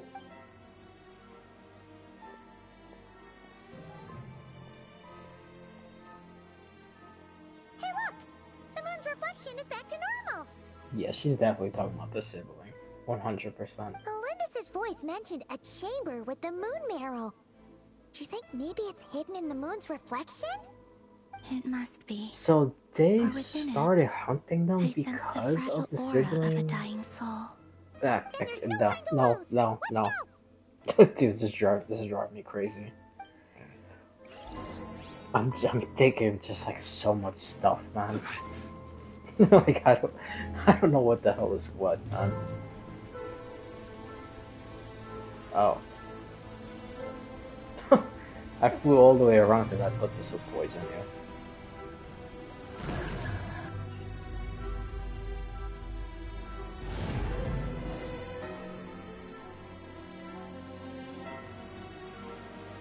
Everlasting of the moon. That's funny. I just realized, when the hell was Durin supposed to show up? We want to get to the iridescent moon's marrow.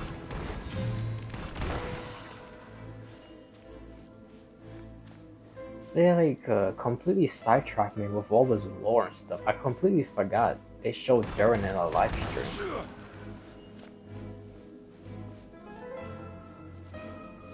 That must be the iridescent moon's marrow. Oh, we'll need to destroy these things before we can reach it. Oh god. A wolfhound. Is all of them guarded by wolfhounds? Gather! Order guide you! Go! You're free now! Farewell! Rat from the sky!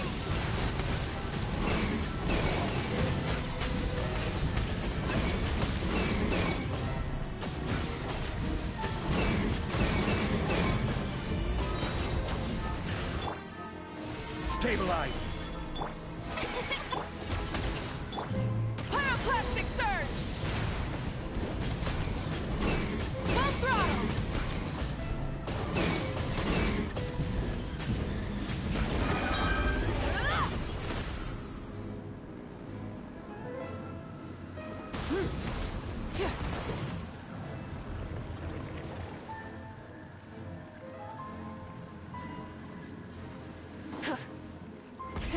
Rev the engines!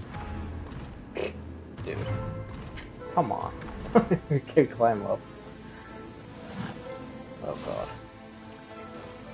Nice, you know what? Just follow. Oh god. That made it worse. Solidify! Tell me what you see. Free! Try and stop me!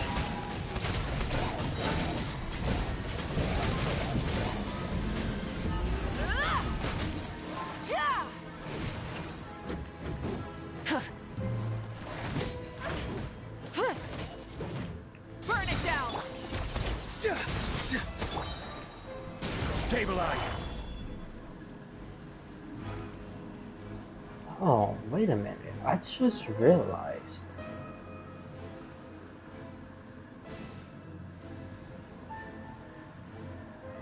What if Rheingold actually was a part of this? Because it was her who created the Rift Hounds.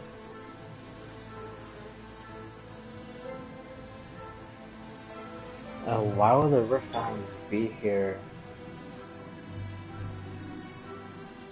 Well, I don't know. We're so close!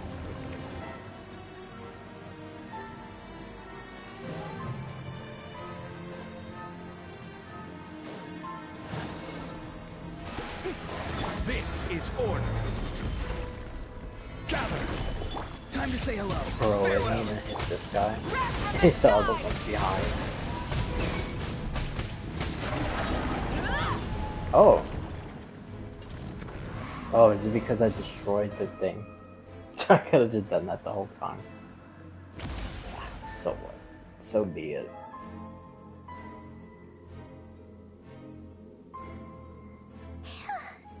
I finally did it! The iridescent moon's marrow, still burning away like an undying flame, yet now contaminated by the abyss. It has taken on a new form entirely.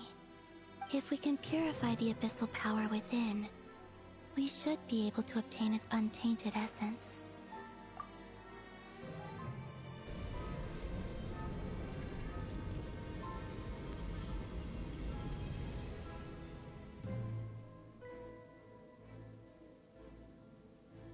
It's so cold.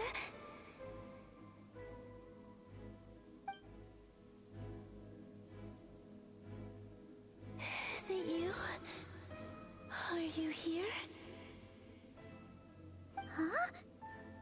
Are you talking to us?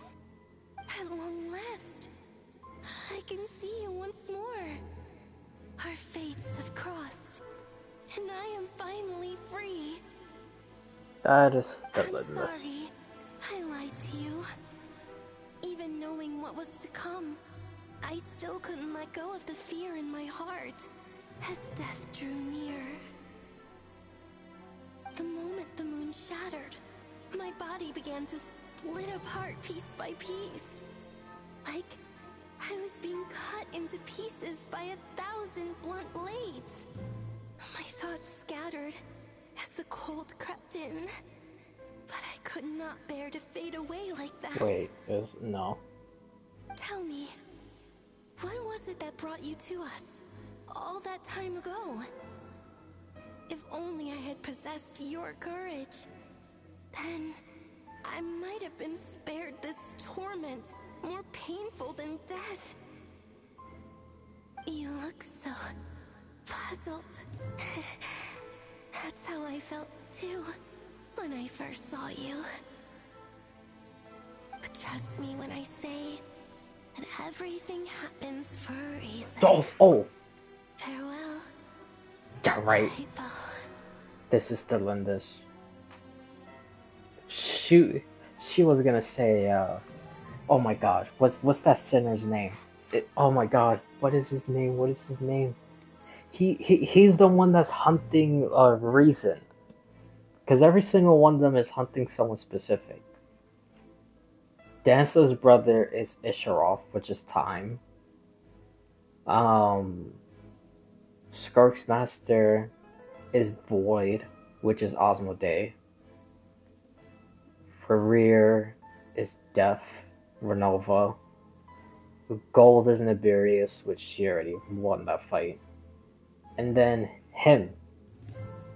Oh my god, what is his name? That's exactly how it starts. Dude, they're so slick. Because that's exactly how it starts. It's like, Hypotari?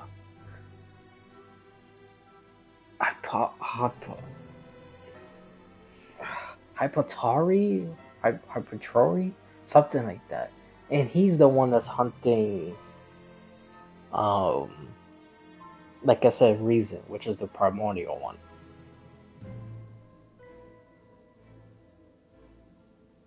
Maybe this explains why he's hunting the primordial one. And it's not Dance's brother.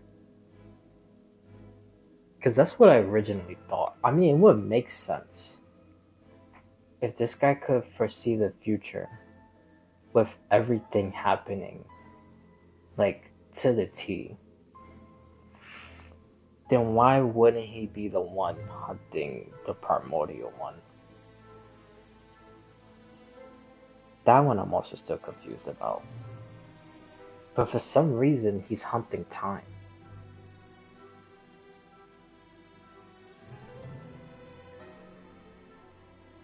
I don't know. But yeah. Farewell, Hypertori, whatever the hell that guy's name is.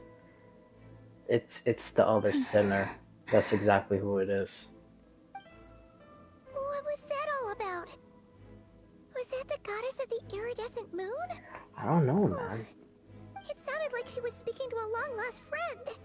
But none of us have ever met her before, right? Perhaps. She took me for the goddess of the frost moon. Actually, that makes more sense. So I don't think for it's a still fading in this. soul like hers. But it's our auras still... must be too similar to tell apart. But anyway, we've got the iridescent moon's marrow now. Wait a minute. That should help you regain your strength, right?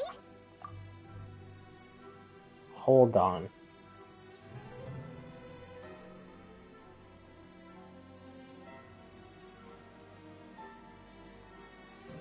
Okay, what if he's hunting that primordial one?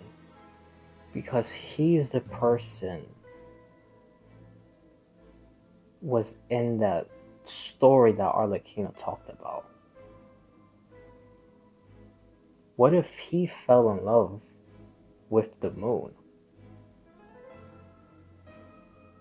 And then Celestia had to destroy it. Or corrupt it, whatever, same thing. Corruption basically is kind of destruction anyway. It just destroys within over time.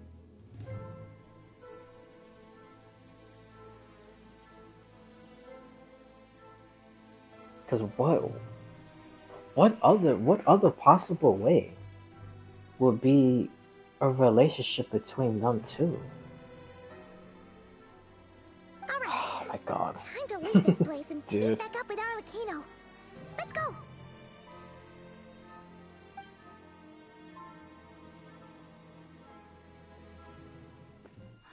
That's odd.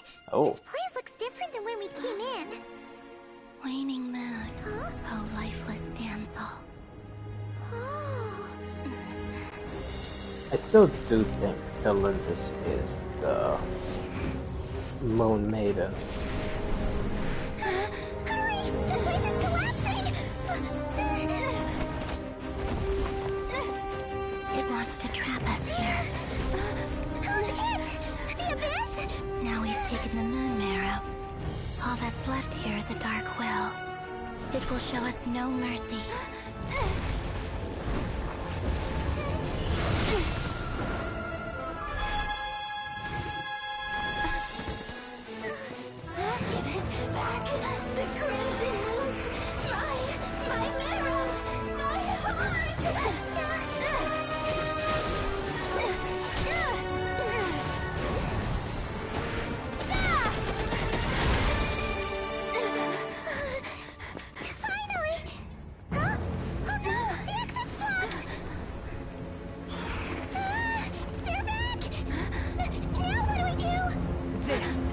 you fall. Witness my rise. What are you waiting for?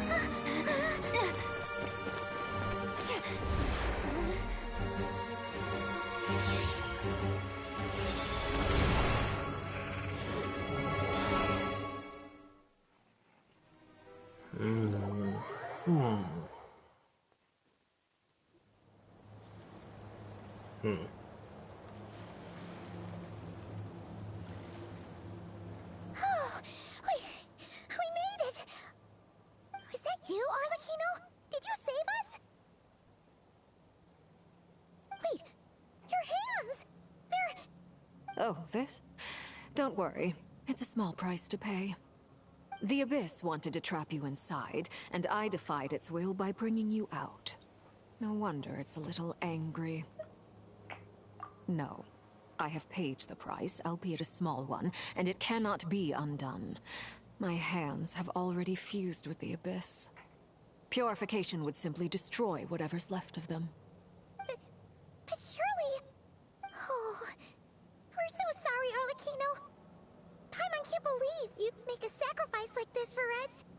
As much as I'd like to call it a favor, the truth is I was simply holding up my end of the deal.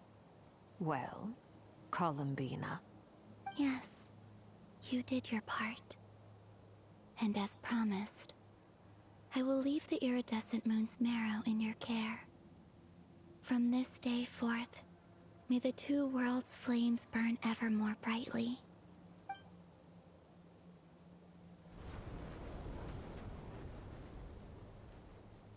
I'll take that as a blessing. Now, Columbina, give me your hand. Accept this moonlight I offer in return.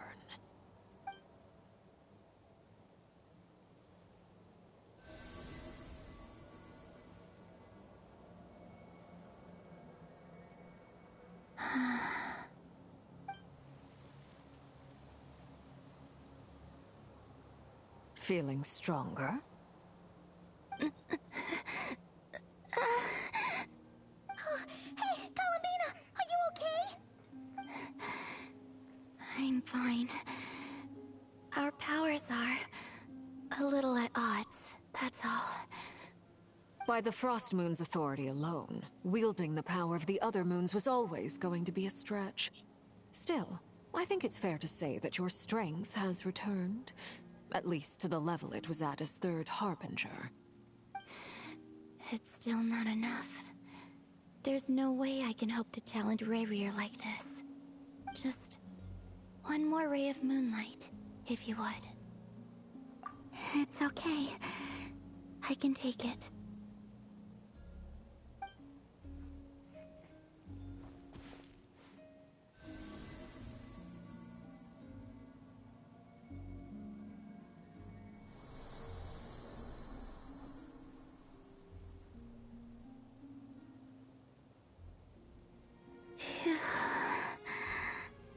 How about now?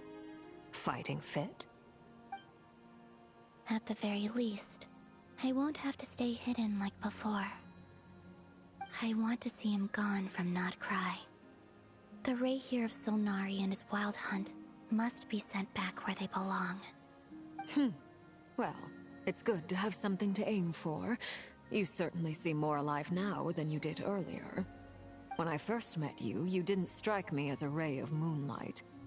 More like a wisp of fog drifting in from who knows where, ready to scatter at the first sign of a breeze.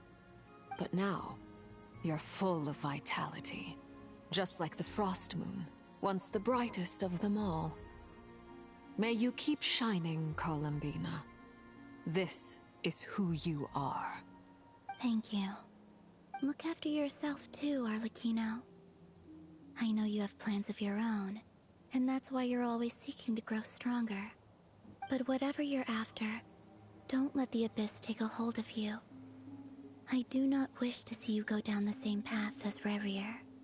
I appreciate the concern, Columbina. Although perhaps it's time you took a new name. A new name? Voyager. Kutar, the Moon Maiden, Columbina, they're nothing more than code names. They describe who she is and the roles she's played, but they're not her real name. We often use code names in the House of the Hearth, too. But it's knowing your real name that keeps you grounded. Up till now, you've been living a wandering life, so you've probably never really cared. All I'll say is this. Once you've defeated Rerir, give it some thought. All right, that's it from me. I'll get you back safely first, then go meet up with Sandrone. You're the best! I appreciate the gesture. It speaks to your good character. Anyway, let's get going. There are more urgent things to do right now than trade compliments. Huh. That's how it ends. Alrighty. It was a close call, but we got the iridescent moon's marrow and restored Columbina's strength. And that's all that matters. In other words, mission accomplished. Paimon wonders how everyone else is doing.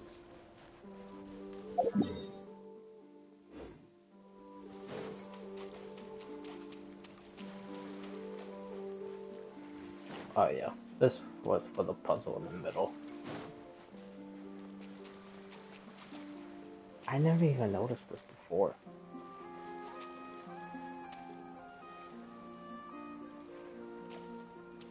And there's 4, not 3.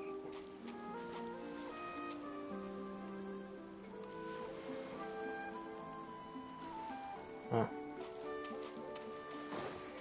Anyways.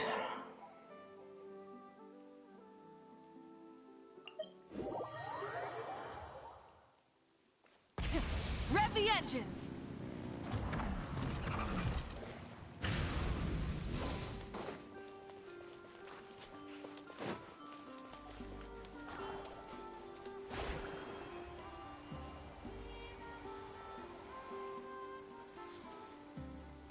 Oh, do you think the others are making good progress? Hope it's all going smoothly.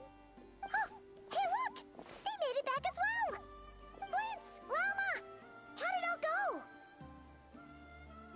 All is well, thank you. Nefer and Yehuda had to stay at the curatorium to wrap things up, so they won't be joining us for now. I ran into Miss Anefa and Miss Aino on the way back. Their work is still in progress, so I suspect they won't be back for a while either. You seem rather cheerful today, Mr. Flintz. I certainly am. I achieved what I set out to do and came away with more than I bargained for. Fighting alone can get quite tedious. But I had the good fortune to run into a There pair they of brave go. young warriors. We meet again. How have you been? Albedo! What are you doing here? Thankfully, tracking you down turned out to be a lot simpler than we envisaged. These two courageously lent me a hand while I was fighting the Wild Hunt. When they told me they were Servarka's colleagues, it all made sense. And given how people of outstanding talent tend to cross paths, it's no wonder you're already acquainted. So, who's your travel buddy, Albedo? Why don't you come and introduce yourself? The first 5-star sub A gentleman and of few off-field words, I see. DPS. And a rather stern countenance. I presumed you were acquainted with him. Is that not the case? It's nice to meet you. Again. We've technically met before. Wait a sec! You're Minnie Durin! That's right. It's me. I'm glad to see you again. By the way, he says it's okay if you drop the mini. Yeah, I'm not as mini as I used to be. Interesting, isn't it? The first step towards blending into human society appears to be reflecting on whether one's name really reflects who they are. Wow! You look so different! In a good way, of course. It's great to see you looking so healthy. Thank you, Paimon. And although you're as mini as ever, I understand that diminutives don't always convey endearment. I'll be sure to simply call you Paimon, as a sign of my great respect for you. Wow, you're such a smooth talker now. Paimon could get used to this.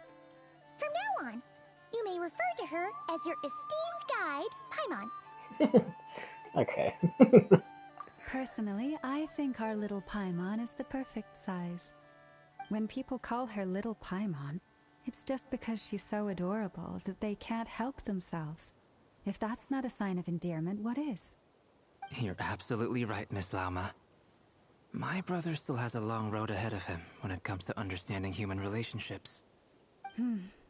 Anyway, speaking of long journeys, didn't Columbina, leave with you? How come she isn't back yet? She's been catching up with old friends. Wouldn't be surprised if she stopped for a cup of tea or 10 on the way back. Uh-oh. People are talking about me. Hope it's nothing negative.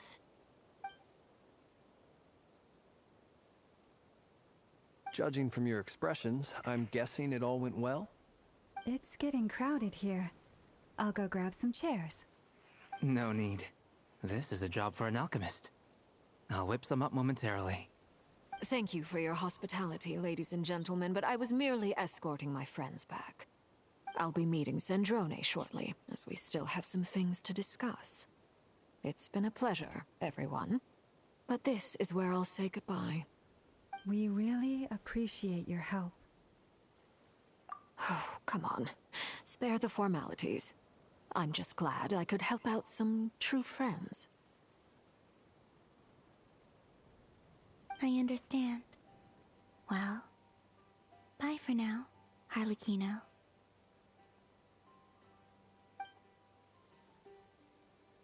Oh, this place is hopping. It's probably a good thing one of us left.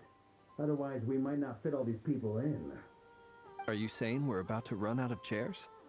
As a matter of fact, I am. Come on in and see for yourself.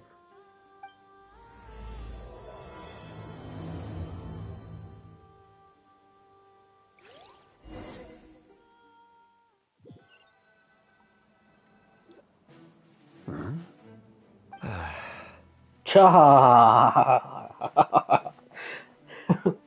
This guy. I overheard your little 2 chit-chat times in outside, 1 by the year. way. With Miss Columbina's colleague gone, we should be back to the original crew plus the other colleagues I brought in. Wait, who else did you bring in? Though, it looks like we have another new face. Someone else managed to rope in a colleague too? Frankly, you and Paimon are the only people I know here. This here is Deansliff, colleague of Tibet's greatest guide, Paimon, and greatest adventurer, the Traveler. Well, not exactly colleagues, more sort of friends. When someone else jumps in to do the announcing, you know you're speaking to someone important. Let's hear what he has to say. Note to self. Once Paimon knows your name, the rest of the world will soon follow.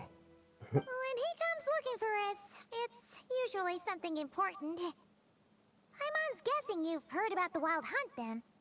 From the looks of it, you're about to hold a meeting. If I were to say that the Wild Hunt is our mutual enemy, would that earn me a seat at the table?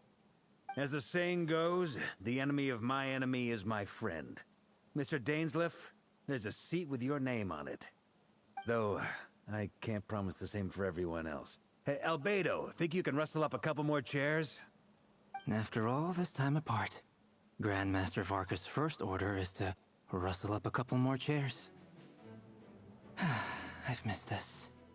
Is he being sarcastic? Hey, he's your brother. Why are you asking us? I've still got a lot to learn about the nuances of human conversation. Trying to decipher Albedo's way of speaking has been like jumping in at the deep end. Oh, good point. Paimon gets you now. Don't sweat it. There are people who go their whole lives without getting the hang of it. You're ahead of the game already.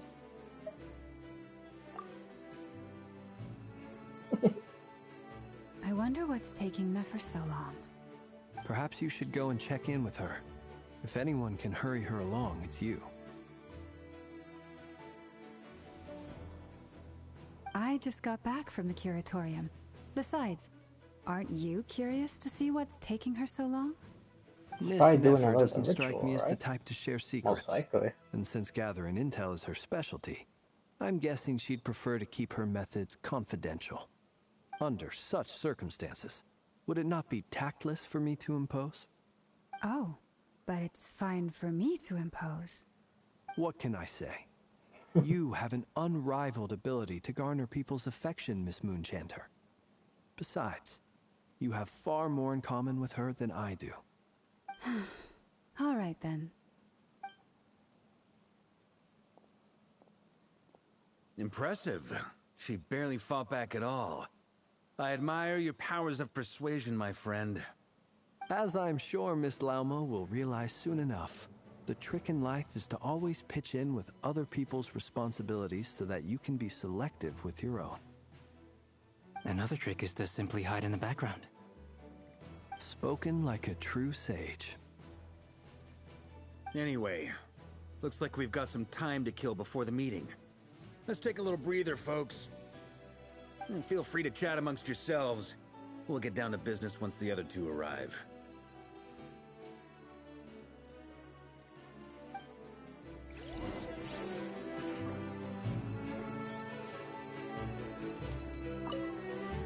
You're both awfully quiet. Why don't I start us off with an icebreaker? Much obliged. Have either of you ever had your portrait painted? If not, I'd be glad to help. That sounds like a lovely idea. You know how to paint, then?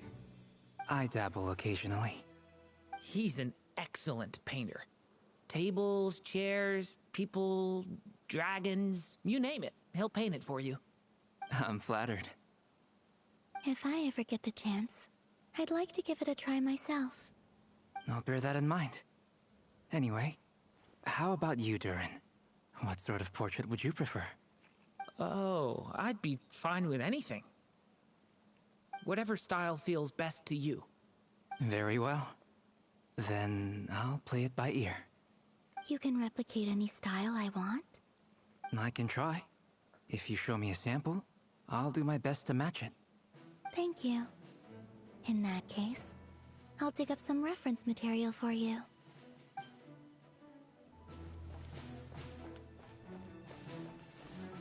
Is there something you'd like to say to me? Yeah! For starters, why'd you just show up here without even giving us a heads up? But he always does If you that, think to be back to fair. our previous interactions, you may recall that Yeah, that's exactly. hardly out He of always does character that. for me. You do have a point there. Oh yeah! You'll need to find somewhere to stay the night too, right? Wanna tag along with us? You never know. We might get a group discount. Sure, let's do that. Great! Paimon will handle it! And in return, we can get Dainslift to be our very own personal bodyguard. If that's what you had in mind, you should have said so sooner.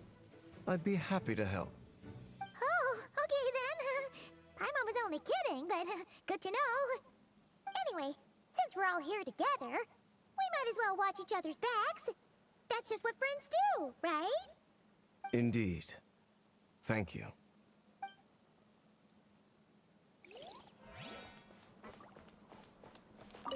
Truth be told, I can't remember the last time I was in a meeting with so many people. You're not alone there, my friend. The Lightkeepers also struggle to bring everyone together for a serious discussion. I don't doubt that. I've only ever met two Ratniki, one being you, and the other being that young guy, Itlua. Itlua is a good apple. I'll give him that. He's kind, honest, and regularly delivers supplies to my lighthouse. A true Ratnik to the core. In that sense, he puts me to shame. So you're what? A fake Ratnik? That's what it sounds like you're saying. But I get the feeling that's not quite what you meant.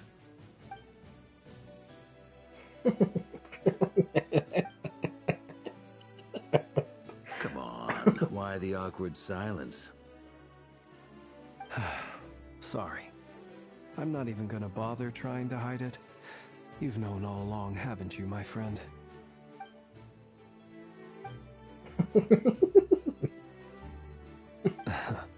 Now that was an awkward silence. Let's just keep this between ourselves. Probably best if Eloa doesn't know, huh? That goes without saying. Gotta be careful what you share with youngsters, after all. Anyone else in the know? Let me guess. The Traveler and Paimon? It's dangerous being too sharp for one's own good, you know. Then, in the name of the Animo Archon Barbados himself, I swear, your secret's safe with me. When we went for drinks, you said that you and Barbados were practically best buds. In the light of that claim, do you really expect me to take your oath seriously? Of course. Just as long as you don't go spreading around the fact that I'm close with Barbados, all right? Fair enough, then. Nothing like a bit of mutual leverage to seal the bonds of friendship. How did Farco find out that he's a Fae? Probably Alice, most likely.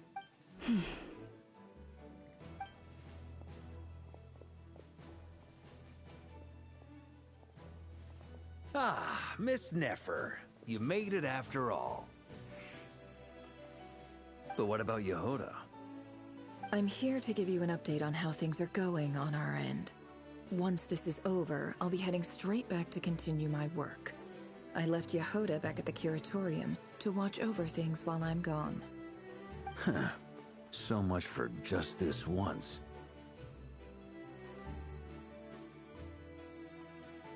Shh! Not so loud! We're on a roll here. What if she remembers and suddenly decides to back out?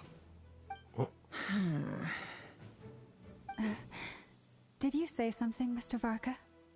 Huh? I didn't say anything. Right, Flints?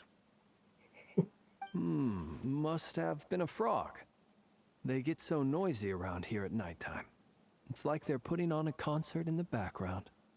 Anyway, before we begin, there's a few introductions to make. Let me start by saying that it's an honor to be speaking before so many distinguished colleagues and collaborators. First up, we have Miss Lauma. As Moon Chanter, she's the leader of the Frost Moon Scions, a local religious community in Nodcry. Then there's Miss Nefer, boss of the Curatorium of Secrets, an intel gatherer extraordinaire. Nefer is leading the investigation into Rerir's background, assisted by Yehoda and Lauma. From the little I've heard, they're making some great progress. Over here, we have Mr. Flintz, a Ratnik and guardian of the abandoned lighthouse. In our last operation, he courageously distracted the Wild Hunt to buy time for the rest of us. For those of you who've never met, this is Mr. Albedo, a renowned alchemist and captain of the Knights of Favonius investigation team. By his side is a new face for us all, myself included, Mr. Durin, who has come to lend his aid. Next up, we have the Moon Maiden and former Fatui Harbinger, Miss Columbina. Then we have the Traveler, who's earned more titles than I could possibly hope to list out, so I'll spare you the rundown. And Paimon, the ultimate travel companion and quite possibly the best guide in all of Tevat. Whoa! That's a lot of people! Great turnout! Miss Nefer, it looks like you might have another job coming your way. Literally forgot to mention dance. Congratulations on the booming business, I guess. You think I haven't got enough on my hands as it is? Who's looking for me now? That would be me, Miss Nefer. I have a commission for you. And you are?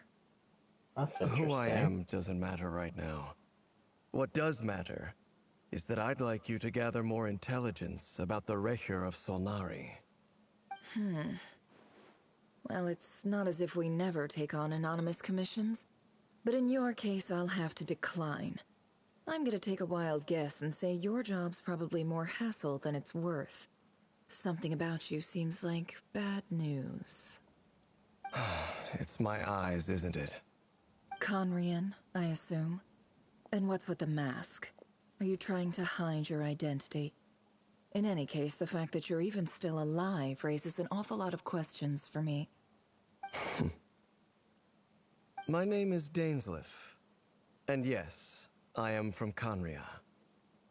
As I'm sure you're aware, the Rerir of Solnari's real name is Rerir. He was once an acquaintance of mine. Really? Then you must have been quite an influential figure yourself. You flatter me, but none of that matters anymore. My point was simply to clarify why I have asked Miss Nefer to investigate Rerir's background. So you're both from Conria, and it sounds like you used to be friends. What am I missing here? Surely you already know how he became one of the Five Sinners. I'll tell you everything I know. The history of Conria, the names and identities of the Five Sinners. Yes, he's gonna say I it. remember it all like it was yesterday. He's gonna say the guy's name. I have never spoken openly of this before. But the truth was exactly as people say. The Five Sinners were each driven by their own desires, and it was by playing upon these that the Abyss tempted them to their fall, tearing Conria apart in the process. The visionary, Vedafenir, who wished to foretell the future. The wise, right there. Horoptatir, who sought limitless knowledge. Horoptatir. Okay, that's how you say his name. I'm gonna forget. But that's who the Moon Marrow was talking about. That guy, right there. The wise. Horoptatir. Limitless knowledge. Okay.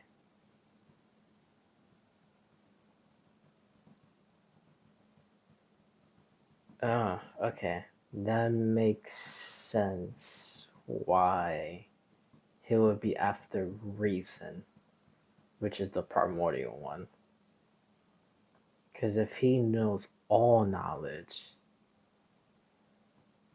then he could use reason against the primordial one with the knowledge he has. So basically forbidden truth. Okay. That makes sense now. That makes sense. Gold, Okay. Rhine-daughter, who desired to create life. The foul, Sertologi, who pursued supreme strength. Yeah. And last, but not least, Rerir of Solnari, Rerir, Ravager of the Moon. Wait, what? Of the five, Rerir is the only one who remains a mystery to me. What the He never harbored Ravager? grand ambitions. So what changed in the space of a single night? How did he come to fall like the others? Dude.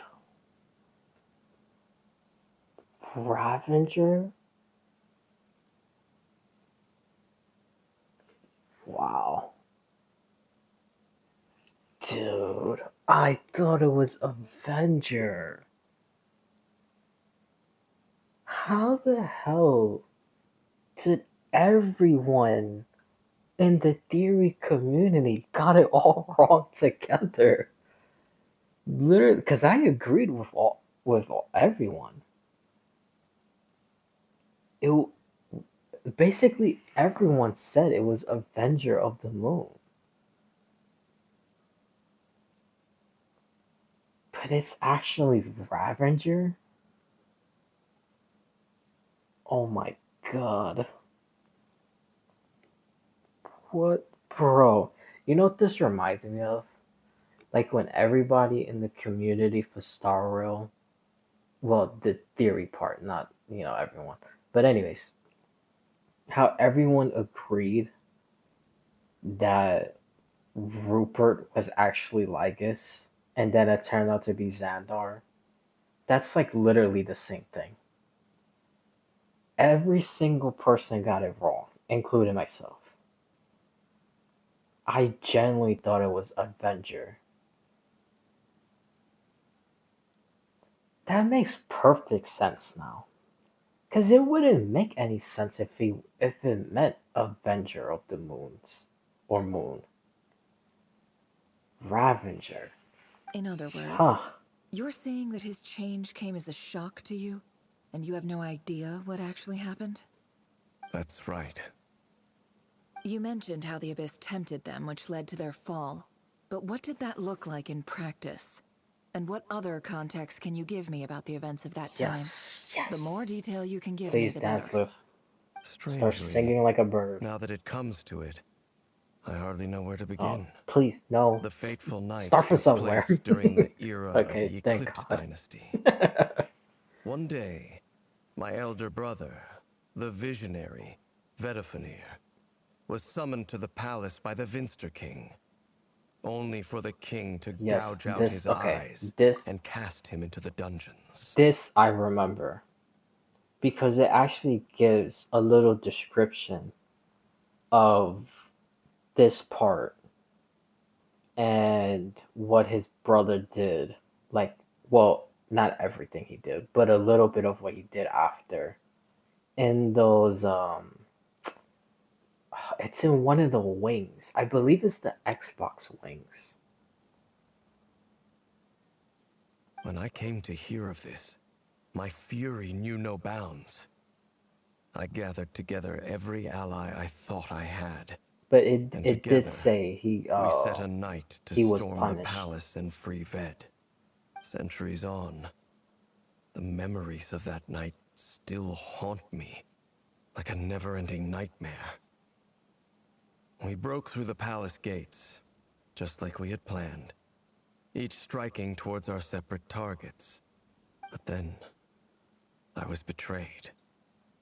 Even Vedafenir, the very person I had come to rescue, abandoned me and partook of the Abyss's power. So, it's personal after all. Then tell me, Mr. Dainsleif, what price are you willing to pay? You, of all people, must know that Okay, but you nothing didn't comes even, for you didn't even free. talk about the other ones. I cannot say what price would be worthy of such a commission. But know this. Rerir was not always a madman. Believe it or not, there was a time when he was just an ordinary man, working for the Conrian Intelligence Service. Uncovering the truth of Rerir's past is the only way to unravel this mystery. But before you decide if you will accept my commission, I will tell you more about him. Enough, I hope, to help you plan your next move. Sounds pretty good to me. Feels like we just flagged down a random passerby, only to discover he's actually a master strategist who has a score to settle with our enemy. Can I borrow your halo? It could be useful in the lighthouse. Hey, enough with the wisecracks! Besides, isn't that lamp of yours bright enough already? Relax. It was meant to be a compliment. If that was a little over the top for your liking, I'll make sure to tone it down next time. I'll give your proposal some serious thought, Mr. Dainsleif. Let's speak in private once the meeting is over. Before that, there's a few things I'd like to share. They're not gonna show what they're gonna talk about.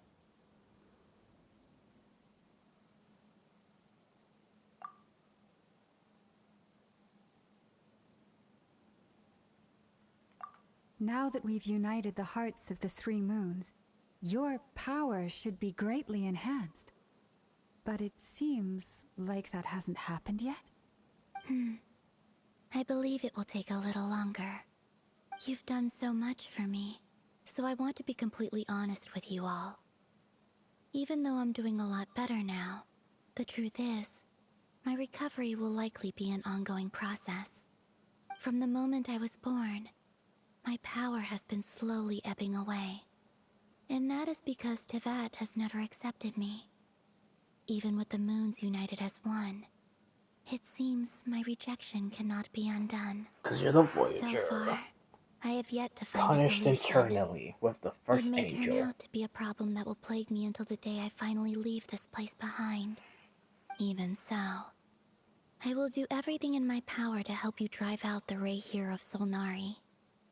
As Arlecchino put it, this is not about chasing the spoils of victory.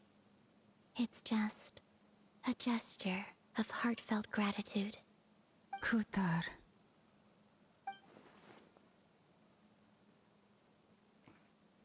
Defeating the Rerir of Solnari will be no easy task. While Dude, my strength slowly recovers, I'm like we'll also need to completely like gather more shocked. intel. His Naturally. name the entire time We should was take all the Ravager, help we can get if we hope to not defeat him. Avenger. We've considered I several can't viable believe plans now, Hoyoverse but our tricked choice us hinges again. on the answers to a few key Or tricked me questions. again. Is it even possible to kill Rerir? 2 different What communities. experiences shaped the person or monster Unbelievable. he became? And what's he really after? Given Albedo's I wonder if they're gonna expertise in do the same alchemy, thing for Zenless I think we Zone. should leave him Trick to try and everybody. answer the first of these questions. Understood. As for the other two, I'm afraid we'll have to count on you again, Miss Nefer. Believe me when I say it's not my wish to burden you. But right now, relying on your skills is our only option. So you're placing all your hopes on me, huh? We can't thank you enough for agreeing to help us. Honestly, I can hardly believe how lucky we are. You sure have a talent for changing your tune, Miss Moonjanter. Timid like Yehoda one moment, then flinches insincere flattery the next. Ladies, please. I must object to your portrayal of me. That's all. Feel free to keep bickering. Just pretend I'm not here. I almost don't want to leave this room. I'm curious to see how this plays out. I have faith in you, Miss Nefer. Something tells me you'll stand by us until the very end. Oh? And what makes you so sure of that? What if I suddenly decide that my compensation is insufficient? This isn't about the money. I can sense that you've got a deep-seated distaste for Rerir. And knowing you, that alone is motive enough. Look at them getting along so well. Like 2 peas in a pod. And I'm the one they accuse of insincere flattery. There is no justice. Miss Lauma, you have to understand something. Unlike you, I don't actually enjoy having everyone's hopes on my shoulders. Is that right? Well, maybe the fact that I'm willing to put my hopes in other people says more about me than you. But the fact is, I also trust you. And that's because I know that you're someone we can count on. Anyway, we've got our plan, so let's get moving. Mr. Dainsliff, let's talk. And Traveler, once we're finished, if you've nothing else planned, I'd like you to come with me. This whole experience is teaching me a lot. For instance, I now know that when other issues come up in the future, I'll have far more luck getting Lauma to convince Miss Nefer than trying to do it myself. Hate to say it, friend, but that's one of the funniest things I've heard in a while. Why? You think I've got it wrong? Quite the opposite. But what makes it so hilarious is how long it's taken you to realize.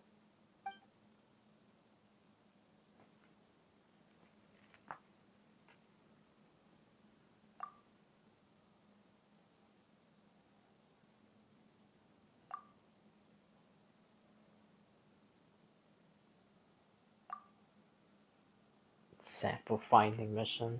This is probably picking up what like abyss monsters' body parts. They're gonna create a spell just for Rerir.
What the hell is that photo?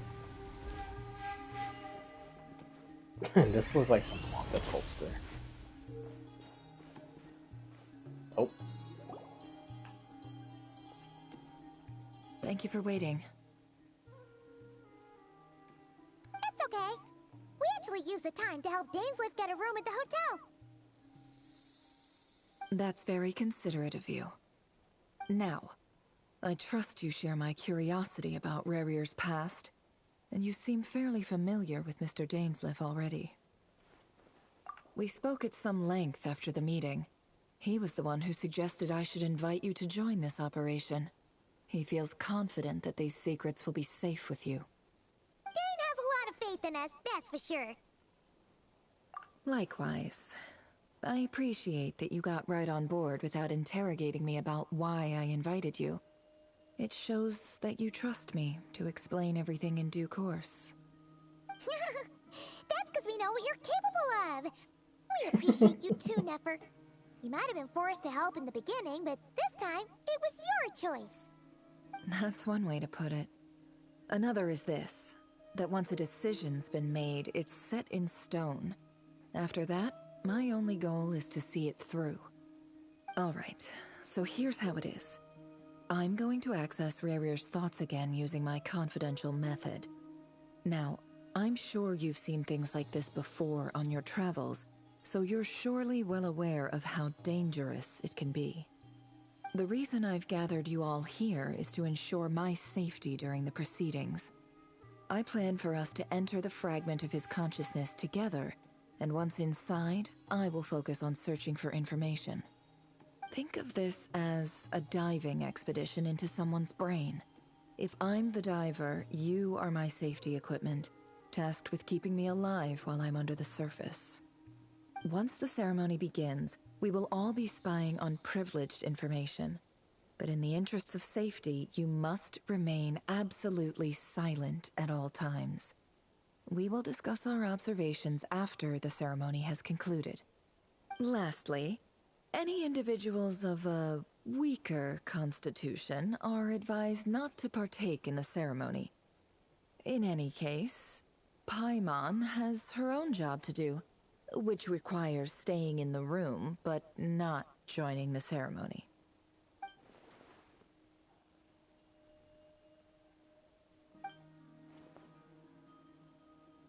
Well, good luck, everyone. Sounds like all Paimon can do is cross her fingers and root for you guys. There's a little more to it than that. I was being serious when I said you have a job to do. While the rest of us are inside Rerir's mind, it's imperative that we have a team member on the outside. In the event that something goes wrong, you will be our first responder.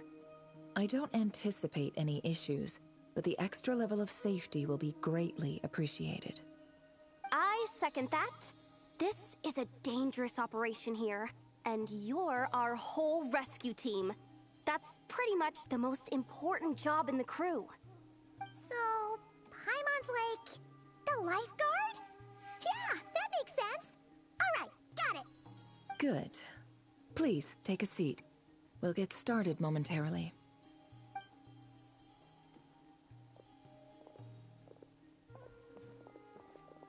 So, did Mr. Dainsliff tell you anything else? He told me that he believes Rerir kept some big secrets in his life.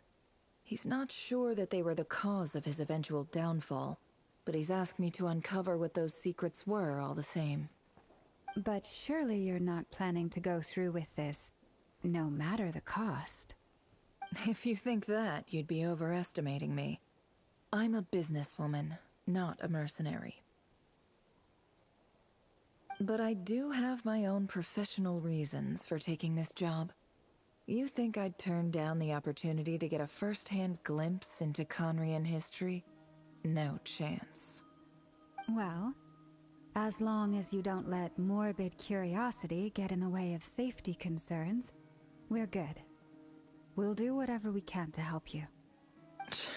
You're such a killjoy.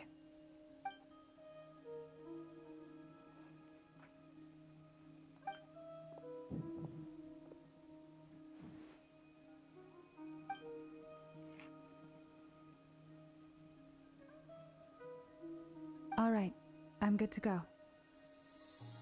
All set over here, too. Promise, Paimon, you'll be extra careful.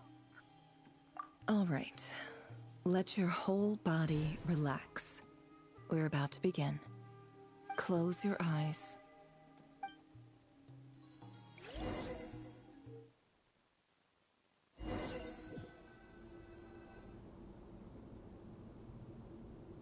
Phew. Could this be his office? Pretty standard setup. Bookshelves, paperwork, files. According to Dainsliff, Rerir used to be an intelligence operative. Chances are there's plenty of top secret intel stashed away in this room. Is this where you keep your secrets, Rerir? Can't say I'm not looking forward to this.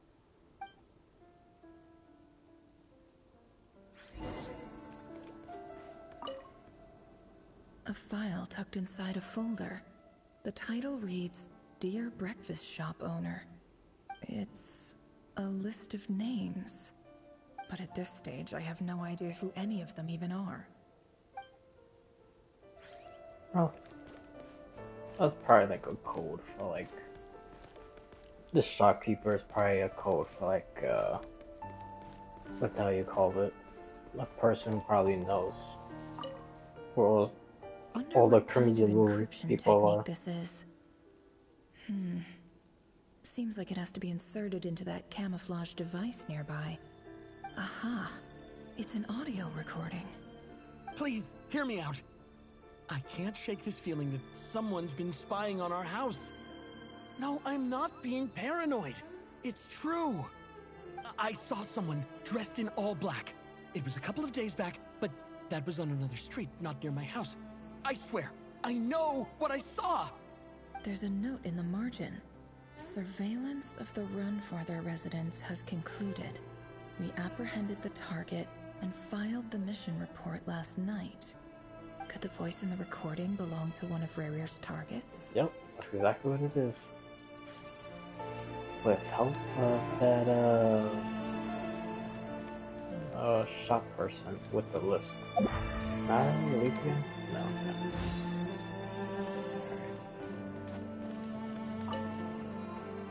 Bookshelves full of documents.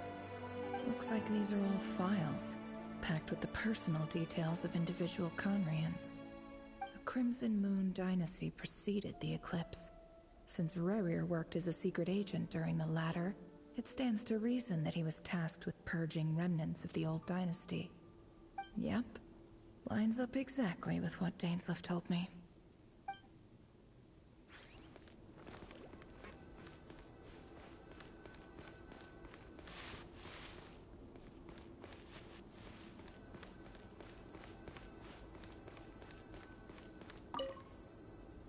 A box containing a ring inlaid with a precious gem. Must be for his girlfriend.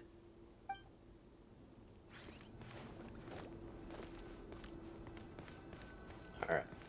Yeah, there's no more stuff. He looks even gloomier than last time. I wonder what's changed.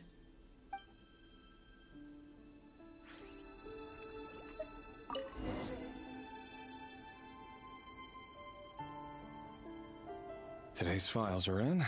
Time to wade through them, just like usual.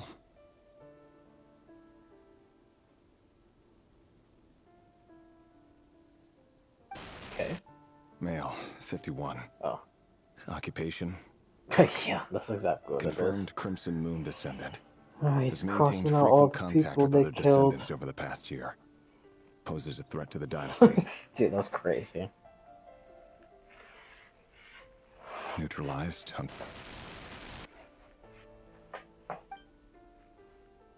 Dude, they make us do the mark. This one should be archived under purged targets. Bro, your verse is so evil. Female, 23. Occupation, office clerk. Confirmed Crimson Moon descendant. Has maintained frequent contact with other descendants over the past year. Poses a threat to the dynasty. Neutralized.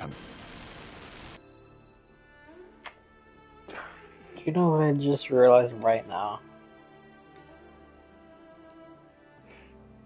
If this guy is in charge of killing all of them because they pose a threat.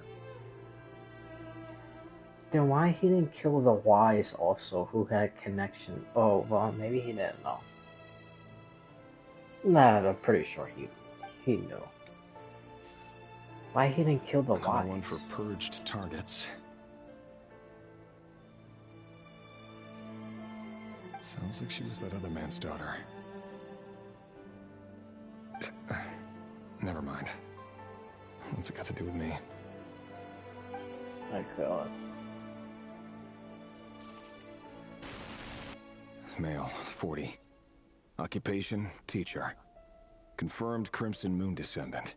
Has been observed making contact with other descendants during the past year. Poses a threat to the dynasty. Neutralized on...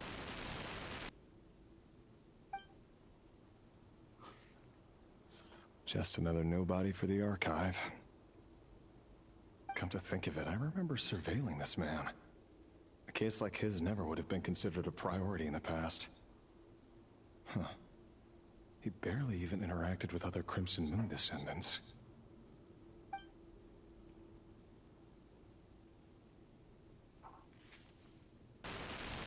Female, 16. Occupation, none. Orphan and confirmed Crimson Moon descendant. Has been observed making contact with other descendants during the past year. Poses a threat to the dynasty.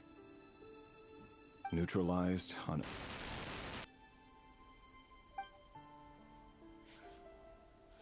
Filed. I have no recollection of this girl. None whatsoever. She doesn't seem to be anyone important, but then again, how many of them really are?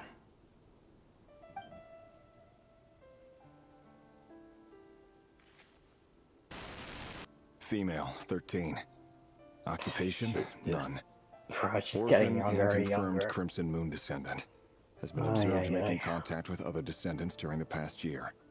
Poses a threat to the dynasty. Neutralized on...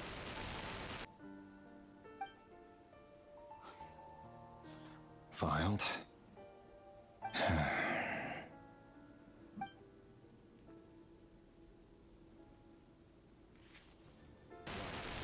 Male, 11.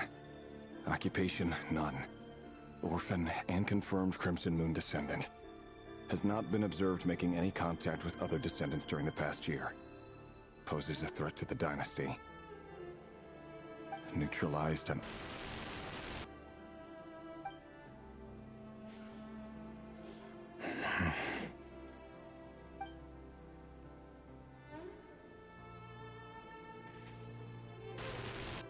Male.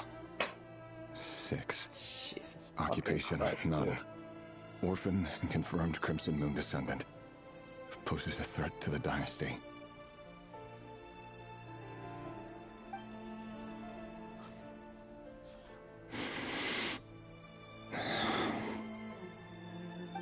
It's funny, isn't it?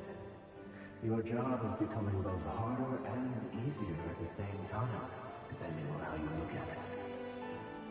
Sooner or later, the Crimson Moon descendants will be completely wiped out.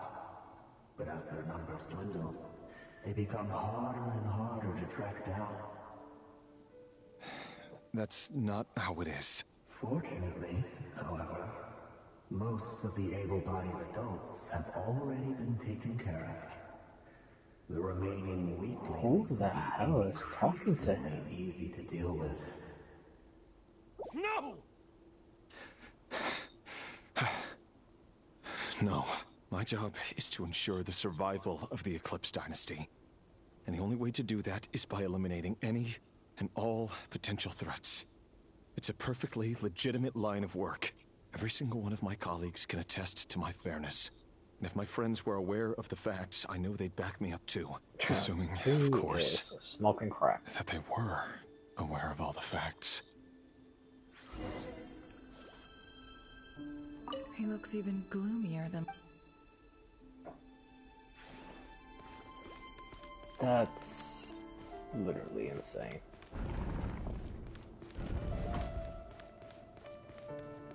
But yeah, who was talking to him? Mr. Vedifalnir? It's been quite some time since we last met. I don't Rerir, think it was. I trust you're here because you have something important to Yeah, discuss. I don't think it was him that was talking to him before. Who the Forgive hell me. could it be? I wasn't tuning out, it's just, I noticed you didn't even phrase that as a question. As if you knew I was coming. Tell me, does someone in your position ever feel the need to ask questions at all? It is indeed within my power to foresee certain things. Things like your arrival. Bro, I love I how we was can't just even see thinking. this guy. It Like, won't we be don't long even know what before the I'll be heck he inviting looks both like. you and Dane to my wedding. That But isn't a lie, but nor is it a fact as such. It's a wish, isn't it? No fooling a prophet, is there? Ever since that day we met for drinks, I knew it was only a matter of time before you came looking for me. Does it feel good? Knowing how the future will unfold. I'm afraid the notions of good and bad fail to capture the complexity of what such a power entails. Once you've seen what will come to pass, it can be all too easy to succumb to fear and melancholy. Unless, of course, you learn to abandon these feelings.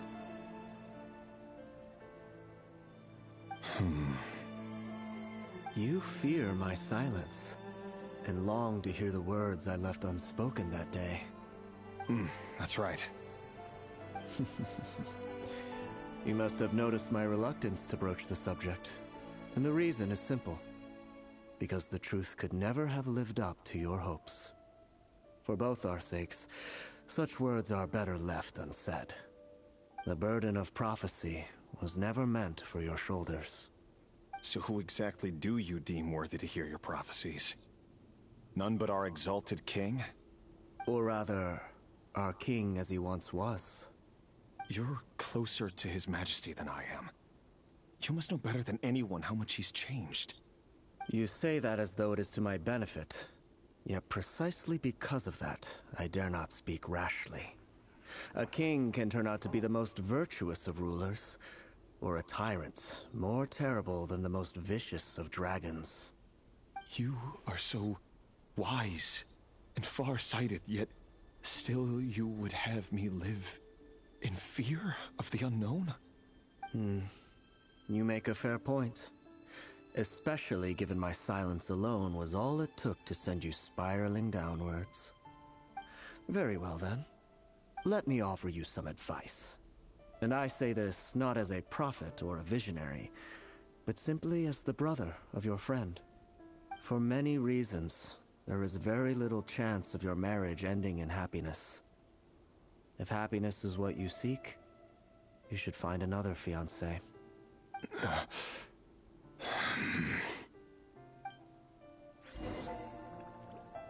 Hold on. There's that same black fog again. Could this memory belong to Thelindis? Guess I better tread carefully. Wait. Hear me out. This time we finally got a clear look at his face and learned his true identity. His name is Rerir, and he claims to be one of the king's guards. What did you say? A cruel irony, isn't it? The man you're set to marry leads a double life as a brutal executioner. Why are you telling me all of this now? Simple. It's because I want you to kill him. You are the only person he would never suspect. Okay. No, absolutely not. I would never dream of doing such a despicable thing. So you'll just stand by and watch him slaughter us to the last. Do not forget that the blood of the Crimson Moon flows in your veins too. The blood of the Crimson Moon? What does that matter now? The dynasty has long been dead and gone. You think that alone is reason enough for me to throw away everything I have? Why wouldn't it be? You two were once a child of the Crimson Moon, just like me. Don't tell me you've never felt so much as a flicker of fury for the way we were trampled into the dust. As long as you promise to abandon this pipe dream of restoring your dynasty, I can try to persuade him. Or have him persuade the Vinster King. Persuade the Vinster King? Do you even know why he's so obsessed with hunting us down? Oh, yes. Why he keeps trying to force us to hand over our secrets over and over again? Or why we refuse to give up on restoring the dynasty? The Vinster King. A blind fool. His eyes clouded by powers from beyond this world. A petty little man with a miser's heart. And he dares to sit upon the throne? Mark my words. Sooner or later, Conria will fall. And it will be his doing. If you can't bring yourself to do it, so be it. Just you watch. It won't be long before calamity descends upon us all. The Rerir of Solnari. That really is quite a secret you've been keeping from me, Rerir. But who am I to talk? Am I really any better? I've kept my own past a secret this whole time too. Love should be built on honesty. But ours was born from lies. And yet, is it really so wrong to hide things that would only make life harder? If we don't cover up the parts that no one else should see, how can we go on pretending to be normal? Vedifulnir must have known all this. And that's why he made his prophecy. In the end, nothing stays hidden forever.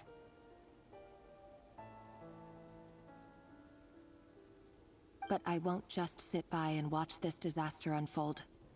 I'll do everything in my power to protect what I cannot afford to lose, no matter who I have to face.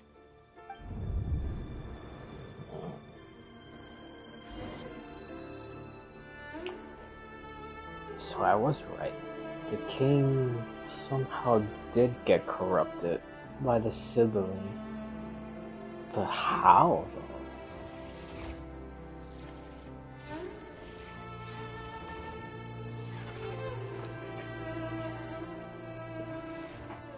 I mean, all the sibling did was just like, oh well, that we know of.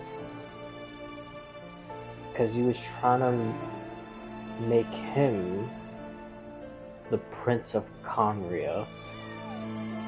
And then Ether was just basically doing what Luming was doing. Just non-stop absorbing, like, Abyss, like, stuff. So how would that... Huh? Was that Rerir who just walked past the window?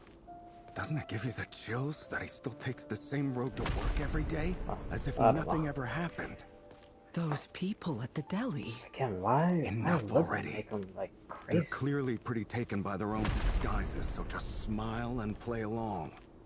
Pull the rug from under beasts like that, and you'll risk having your throat torn out. Deli? Oh. They're talking about those people from the opposition. Right. I'd almost forgotten they used to run a deli. People of no consequence always vanish so easily. And no one even remembers them.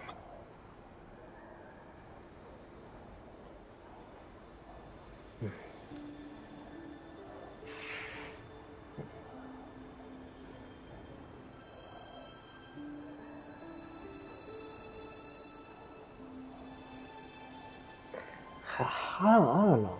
Because I'm still thinking about the whole emotions are like a Conrians being like dragons because they were born from Nubelon's creation of star pupil eyes.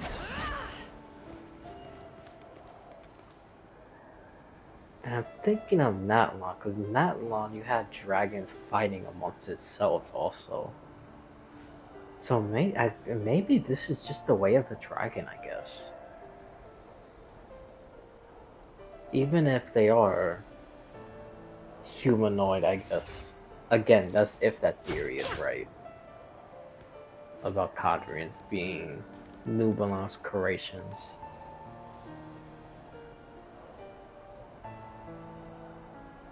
I mean, wait, did I say Conry is a dragon? Anyways, Conry is being Nubelung's Croatian. If I didn't say that the first time, I might have said dragons being Nubelung's Croatian, which that is also true.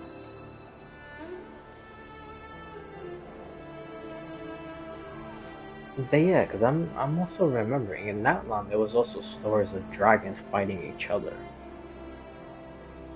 I mean, Anepha's story is like the perfect one.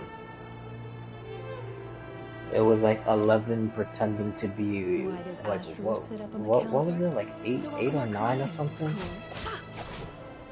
and then how they were calling the other one a traitor, and it was really 11 the whole time. So again, just dragons fighting against each other. So maybe it's just like exactly the same thing. But again, I don't know. If you had just one common enemy, then why? Surely you can see he's not the man he pretends to be. I don't know, dude. So many have died I already, really don't know. and they say that the king's madness grows with each passing day. We're not going to survive this, are we? But why does it have to be this way? Do we really deserve to die just because of the blood that runs through our veins? Felindis, are you even listening?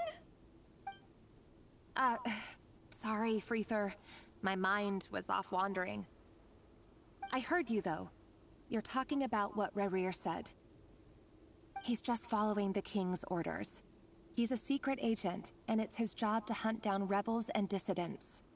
By the time you first met him, he'd already taken lives. Maybe he was using you from the very beginning. No. Rerir has no idea I have anything to do with the Crimson Moon.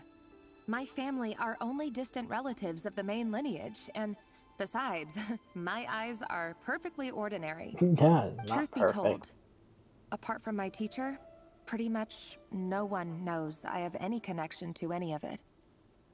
It's been a long time since my family severed ties.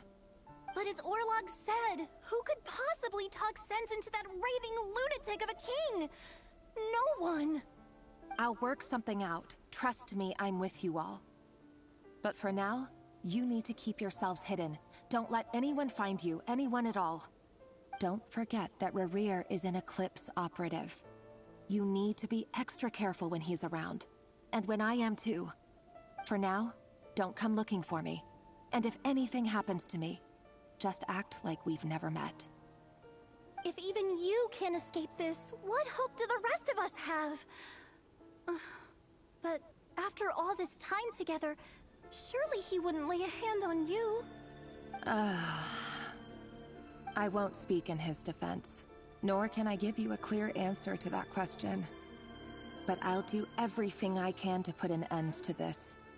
Here, hold on to this. If an opportunity to escape presents itself, take it. You'll be glad you took some spare change. You call that change? But what about you? I've got a job, and there's still money coming in. But you can't go anywhere right now. Please think about yourself for once.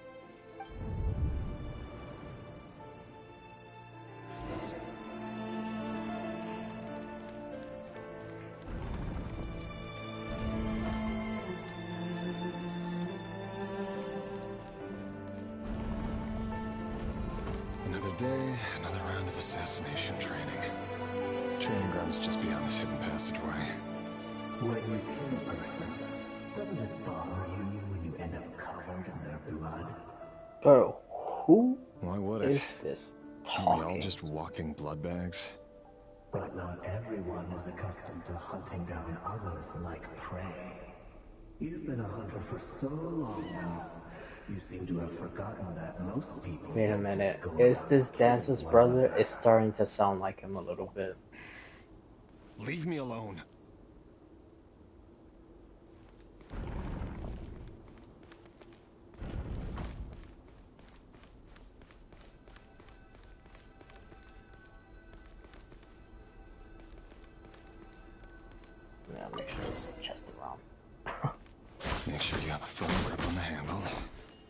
Choose your angle well. Keep your movements light and brisk. Prey won't sense a thing.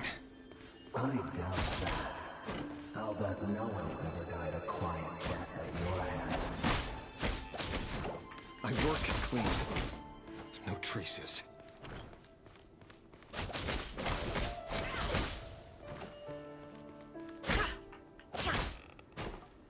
That doesn't make it open or forward. The king just happens to be here now.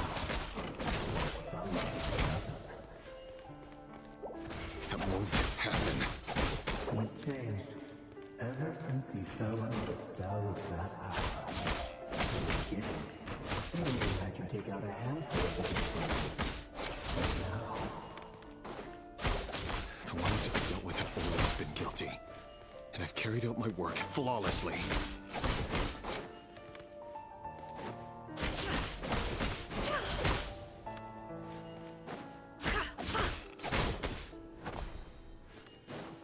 Can't hide this truth.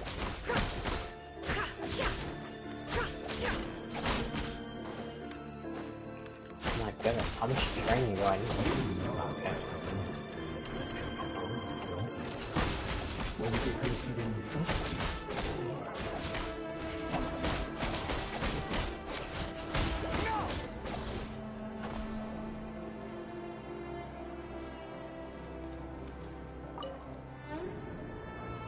Delindis, do you still remember Orlog?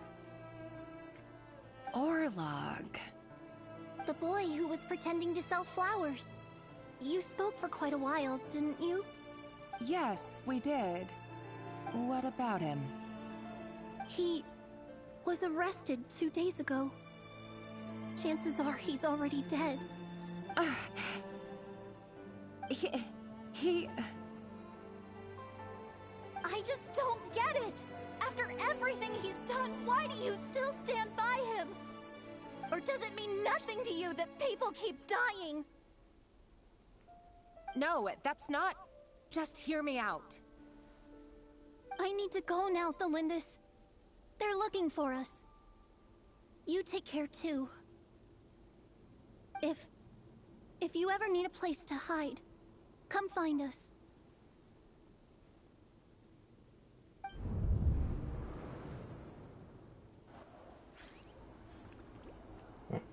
Oh my god. Jesus, dude. My bro. Yo, this might be the darkest, well, main quest. Because in Economia, I still think this is slightly darker. Or Economia is slightly darker than this. Dude, that story was like really out there. Thelindis. Over the course of this Talking week, about the research sacrificing object was children for the subjected to sun. Like, interference what the for a fuck? total of 47 hours for experimental purposes. The results are as follows. All subjects of observation that were sent inside have now... The situation within is proving more problematic than anticipated. No progress whatsoever. What now? Won't you give me even a glimmer of hope? Things are getting worse by the day. I have to find a way or we'll all be in danger.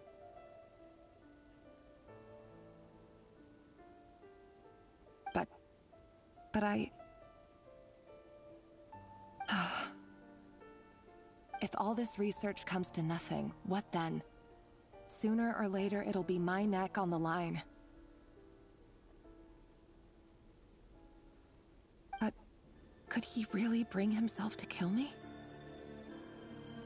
No. Surely he wouldn't have the heart. Well, you are strictly mistaken. I'm pretty sure he does have the heart.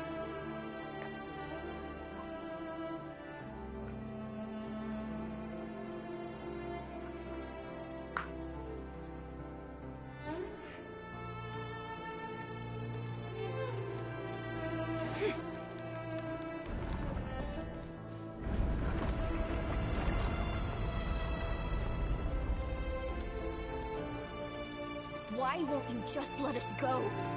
We don't even know each other. All we want is to live ordinary, peaceful lives. You want to live?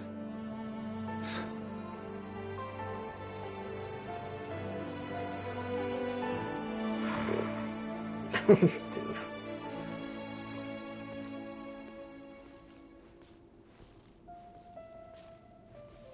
Yes. I just want to go on living. Is that really such an unforgivable crime?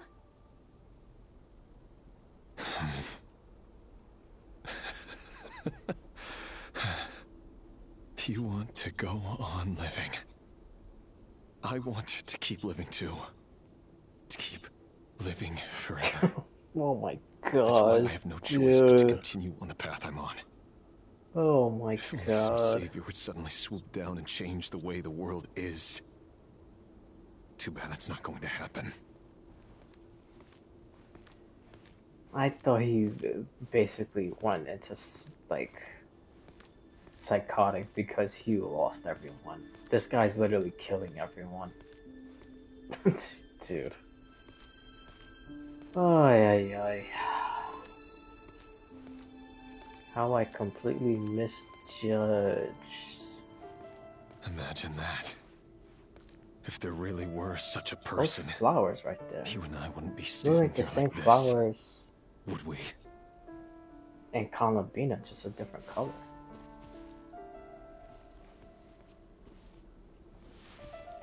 Huh. It's interesting.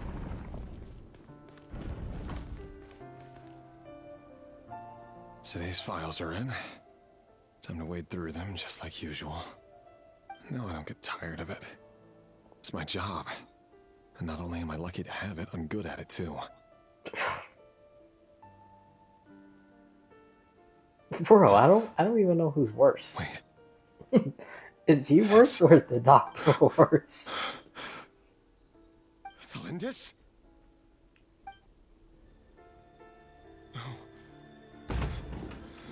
No. No! Why? But you bear no mark of the Crimson Moon. How could you possibly have anything to do with them? It cannot be. A diluted bloodline. Carefully concealed. I see it now. You've been living in the shadows just like me. What a fool I've been. Numbing myself with talk of justice. Even imagining my friends would back me up. But in the end, Irminsul. Oh, whoa. Finster King. Whoa. How far are you going to take this? From the direct bloodline to secondary offshoots? Irminsul. And then what? Finster King? Wait a minute. Hold on. Is that his real name? Oh, okay. Wait. So, Irminsul the tree, is it the soul or the body of the Finster King? And that's why it's there forever, because it's cursed with immortality. Oh my god. Dude. Oh my god.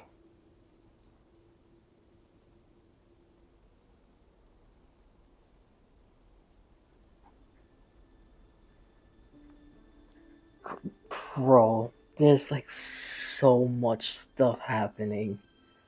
Bro, I might not be so far. If all this crazy stuff is happening, I might not be off about the primordial one, Zhongli, and Nublar being brothers.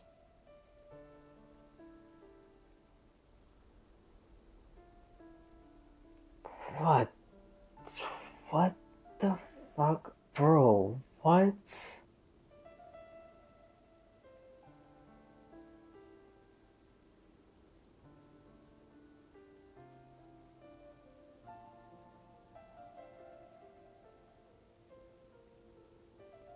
Wait, hold on. So, if the Irminsul tree really is the Vinster King, and that's like his punishment of like immortality, then why? Well, actually, no, it will probably just be like an iron type thing.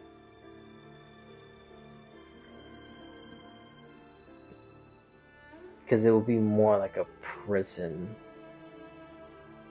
than like a quote unquote death. That he could never reunite with other Conorians. Yet he's the one that's like holding all these other like bodies and stuff like that. Like through the ley lines and whatnot. Because all the ley lines is connected to Irminsul, the tree.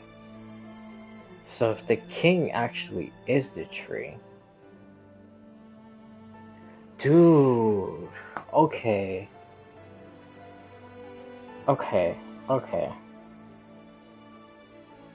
Now I see why the Doctor wants to destroy Irminsul.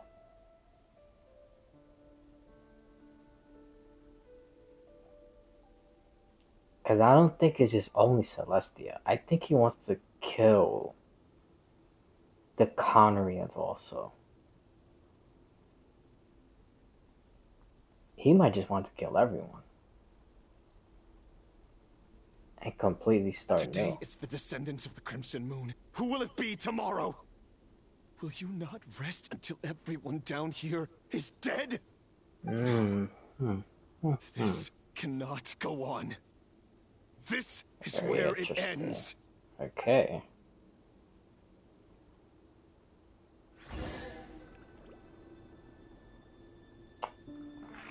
Irminsul. Vinster King. Huh.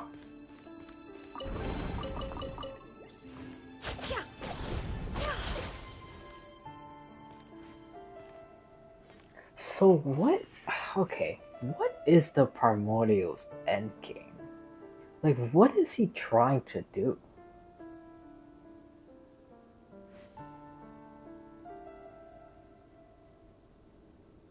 Why have all this curse of immortality?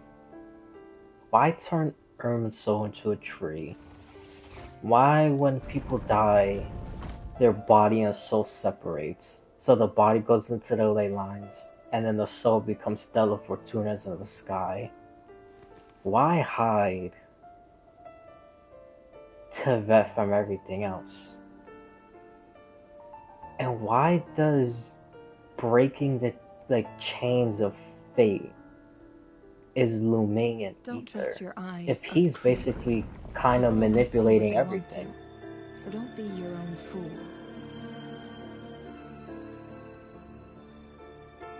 Oh, dude, I don't know, bro. Dude, this quest is like my whole thought process of like everything. As long as you can guarantee that no one will find you. This is I'll be extra insane. careful. No one will know I was here. But what about you? Me? If you let me go, you won't be able to complete your mission, will you? Good point. In that case, maybe you should stay. No, please! I just want to see the outside world again. To... Go on living? Yes. I know you're a man of your word. So please, just let me go. If I let you leave, what will become of me? Just kidding. Go, now. But remember, don't let anyone know you were caught. We'll be seeing each other again very soon if you do.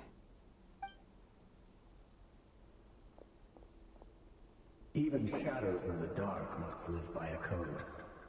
But you can't save everyone. You've been whispering in my this ear for voice. days now, Vedifalnir. What are you trying to do? Break me down? Dude, it is him. This is because you long for an answer to your problems. Let her go, Rerir, or you risk losing everything. I will not abandon Thelindis. Then you'll need a little more vigilance and a lot more power. The world is changing, Rerir. Keep your eyes peeled for your moment of opportunity. Bro, why even do that all voice this? used to be so unclear, but now I know exactly whose it is. It's Vedifalnir. Okay, then now it makes sense, because the second time he was speaking, it was sounding like him. Trying to manipulate me like a puppet. What's his game here? Yeah, what? Tell me I don't then. understand. What is? What will this moment of opportunity look like? And no answer. He's like a ghost. Always disturbing me when I'm on edge, but never answering when I need him most. So, the Eclipse Dynasty was purging, well, massacring the descendants of the Crimson Moon. And it seems like it was all connected to the Vinster King's research. The King's obsession with abyssal power left the future of Conria hanging in the balance. No wonder every aspect of Rerir's life was so unstable. And it looks like this Thelindis, Rerir's would-be fiancée, herself belonged to a sub-branch of the Crimson Moon Dynasty's descendants. It almost defies belief that a couple like them could hide the truth from each other for so long. If the Vinster King hadn't intervened in such a drastic way, they might have gone on deceiving each other for the rest of their lives. And why does Vedifalnir, Daneslif's older brother, keep talking in Rerir's head? This guy kept more secrets than I ever imagined. The human mind is like a vast desert of shifting sands. When you follow the flow of someone's memories, you only ever see the parts they're willing to let surface. Time for something a bit more creative. We've been inside Rerir's mind this whole time, building up a picture of his psyche. There's already enough clues on the board to start reading between the lines and mapping out the rest. Oh, thank God. Now, we can finally begin to put the pieces together. Sure, it'll only be a she reconstruction, created the chess part pieces? simulation, part reasoning, but it's usually pretty accurate. Once we've built up a cognitive profile, we just need to cross-check the logic behind his actions.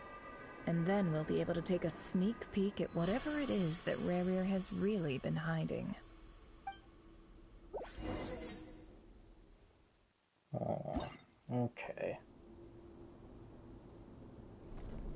Yeah, there we go.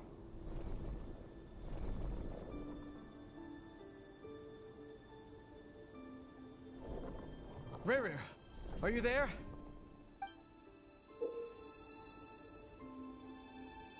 Oh my God.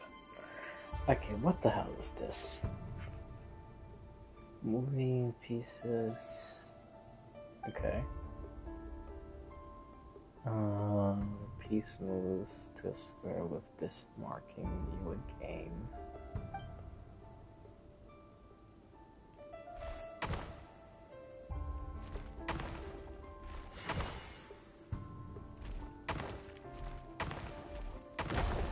Fuck. She's stupid. Yeah, there you go. Hey, Rerir! Come out, it's urgent! Dane? What's wrong?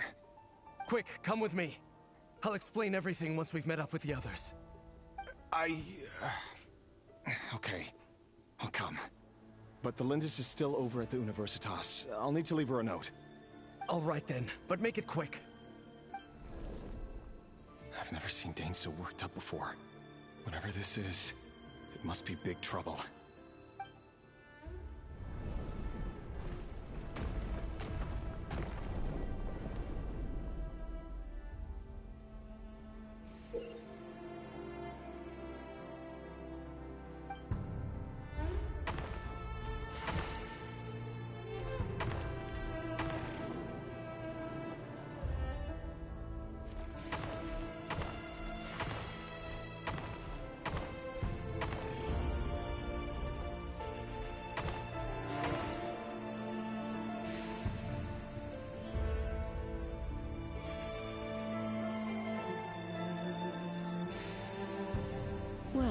this is a nice change, meeting you all at this hour. When men and women of ambition can speak face to face in broad daylight, I say that's a big step forward for our dear Conria. Don't be ridiculous. We do not fear the day. Why would we seek refuge in the night? You might ask your blade that same question. I'm told it prefers the cover of darkness. The word on the street is that Sertologi only strikes when he has an unfair advantage. But that is patently false. I see you're missing an arm and a leg. Surely only a fair fight could explain that. If this is your way of offering me replacement limbs, believe me, I'll take them. Oh, we can certainly discuss that. With bioalchemy, anything is possible. Assuming I have your full support in my research. Lunatic. Robtatir, what brings you here? Why, Dainsleif, of course. He invited me. Please, cast aside your apprehensions, Miss Rhindaughter. Whatever the rumors may say, I am but a humble servant of the king, and I can assure you he affords me no greater convenience than he does you. Well, the Universitas Magistrorum won't stop fawning over you. So at least some of the rumors must be true. You're clearly doing well for yourself, so drop the humble servant act. It endears you to no one. You're president of the Universitas Magistrorum, the chief royal mage known as the Wise by royal appointment, and by far the most favored among the 4 pillars of Conria. Vice President Veit doesn't even try to hide his envy when he sees you. My success is the product of hard work and good luck. It's as simple as that. Were the king not such an extremist, I hardly think I would have received a senior post at my age. Of course, no job is without its gripes. Serving a king like ours can be a challenging task, as I'm sure you can imagine. And as for Efterveit, in missing out on the presidency, he's dodged a mountain of stress. Like everything else in life, it comes with pros and cons. You're all here. I apologize for the short notice, but it was an emergency.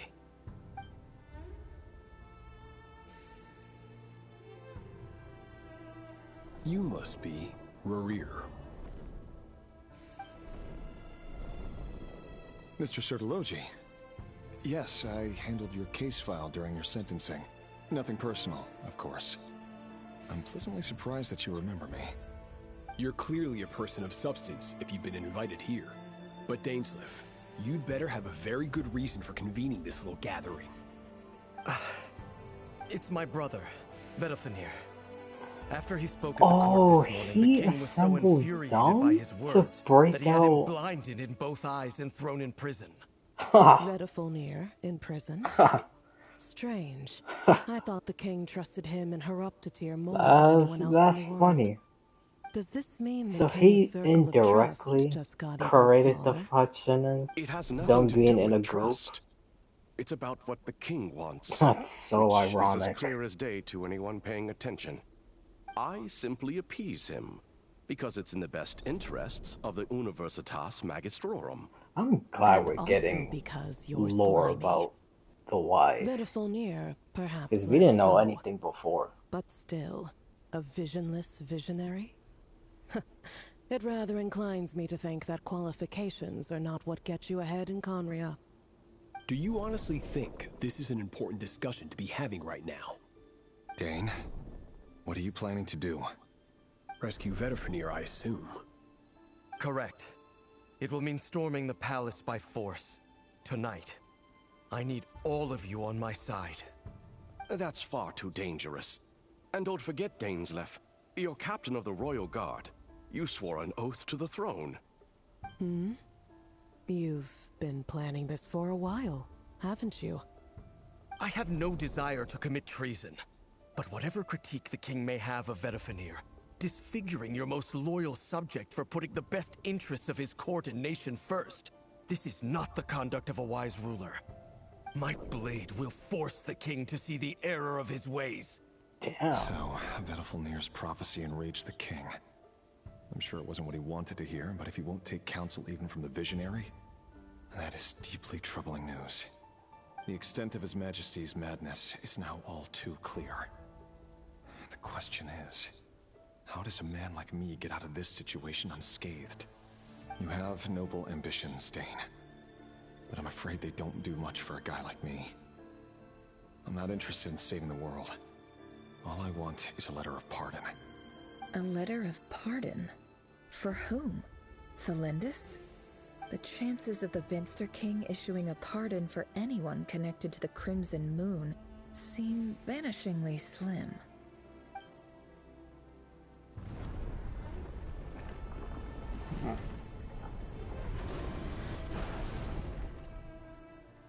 This is making me wonder. This black fog over the board must have some connection to Thelindis. Oh, hold on. But why is it taking this form? Does it have something to do with Rerir's past? Another mystery I'll need to unravel.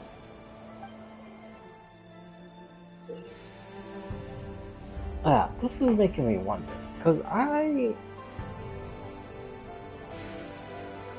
if Dan's brother, what if he purposely said something to enrage the king?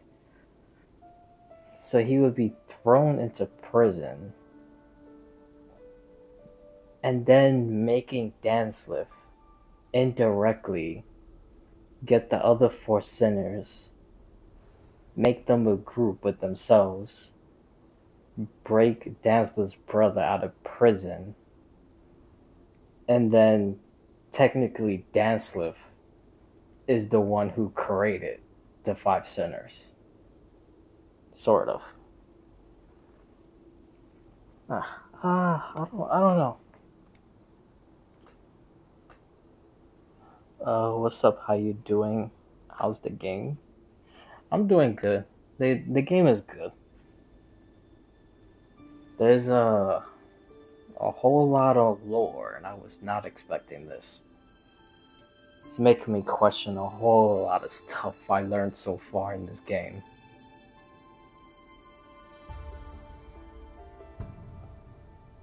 How are you doing?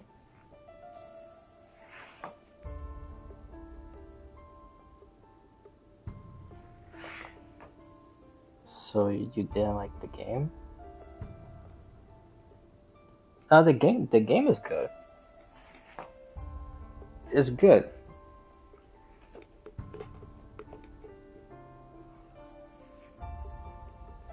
I'm not questioning stuff like in a bad way.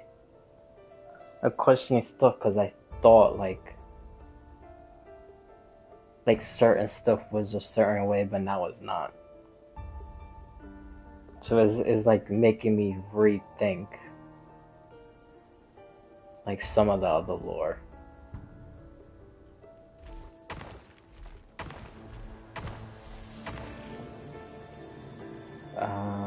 I did this wrong.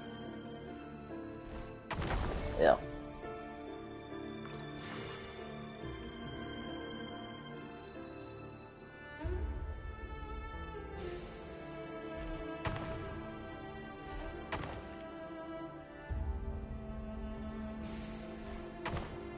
That's not what I meant to do. Bro, why do I keep doing that? What the hell is happening?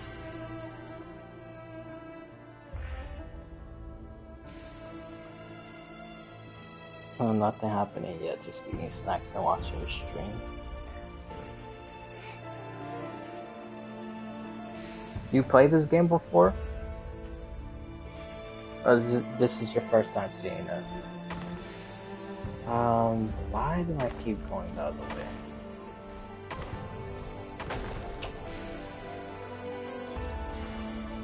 I'm exhausted right now. Sometimes life really sucks. I mean, yeah, I guess. I haven't tried this game yet. Well, if you're interested, it's free. It's free on all platforms. And why the hell can I not figure this crap out? What is wrong with me?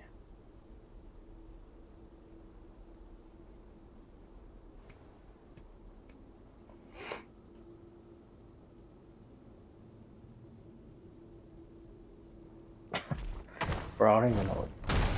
Oh. Oh. Okay. Well.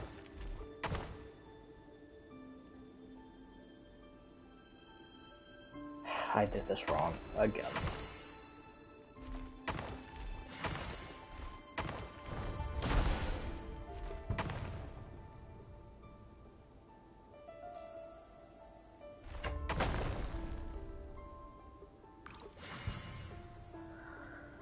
Ay, ay.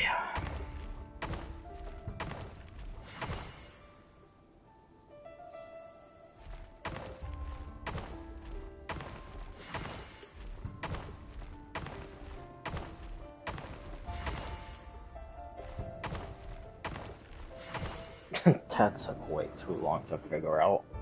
My god. Author Thelindis. Over the course of this week, the research object was subjected to interference for a total of 60 hours for experimental purposes. The results are as follows. Research dating back to the Crimson Moon dynasty has established 2 points regarding moon marrow. Firstly, its origins have something to do with a god's power. Secondly, it serves as a portal to an as-yet indeterminate location. Moon marrow can thus be defined as a spatial gateway. However, there are a number of hurdles to overcome before we can answer the question of where it leads to. Yeah, To it's start free. with, opening the gateway I said it requires earlier, a it's a free specific game. power source, which the relevant literature It's on all indicates. platforms if you want to An try. enormous amount of power is then required to keep the gate open. Currently, the total power output of our instruments remains in the single digits. To make matters worse, I am now the only staff member remaining in the Moon Marrow lab. The Universitas Magistrorum recently decided to move most of its personnel into abyssal energy research, which has stymied all Crimson Moon-related projects. This is not a wise move. I have always maintained that placing all our hopes in a single source of power is risky, especially one as poorly understood as this. Well, what do you play on? As well as Console making ourselves or overly reliant on a single PC? resource, we are neglecting Or do other you play promising mobile? technologies. I apologize if this comes across as disrespectful. But as a Moon Marrow researcher, I desperately want to see the Oh, you world on beyond the PC? gateway. If we really made it there one day, what would we find? And how would we go about taming the unknown? My imagination is endlessly fueled by questions such as these.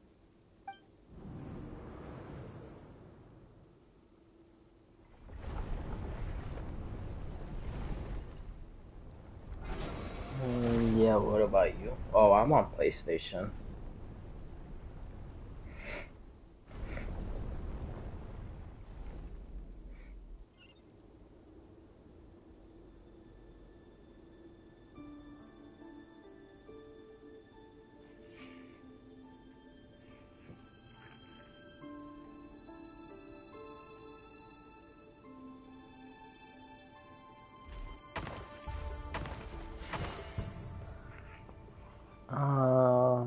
Am I new to streaming?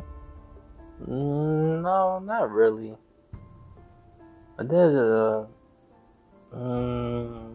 like probably 5 months already. I mean, I guess you could say it's sorta new, but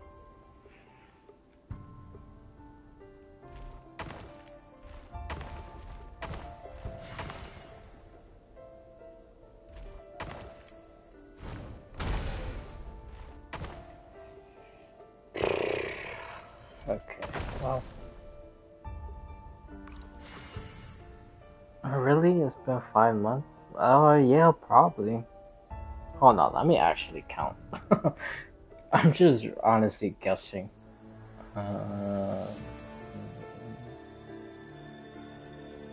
Yeah.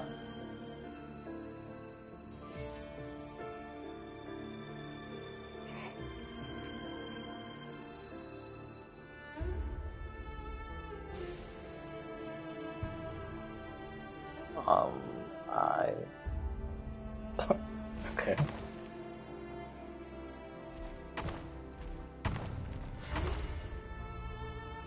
I don't. I literally just do it whenever.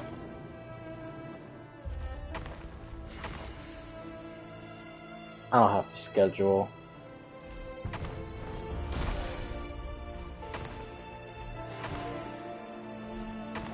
If I'm able to stream, then I'll just stream. If I'm not, then it is what it is. But I don't have a schedule.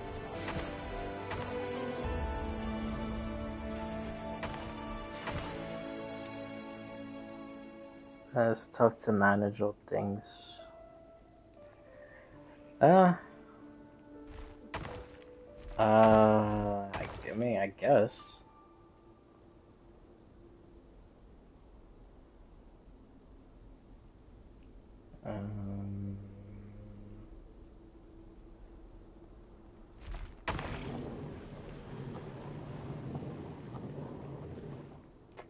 Why can I not move? It's just stuck. Okay, I don't know what the hell that was. What is going on? Oh my god.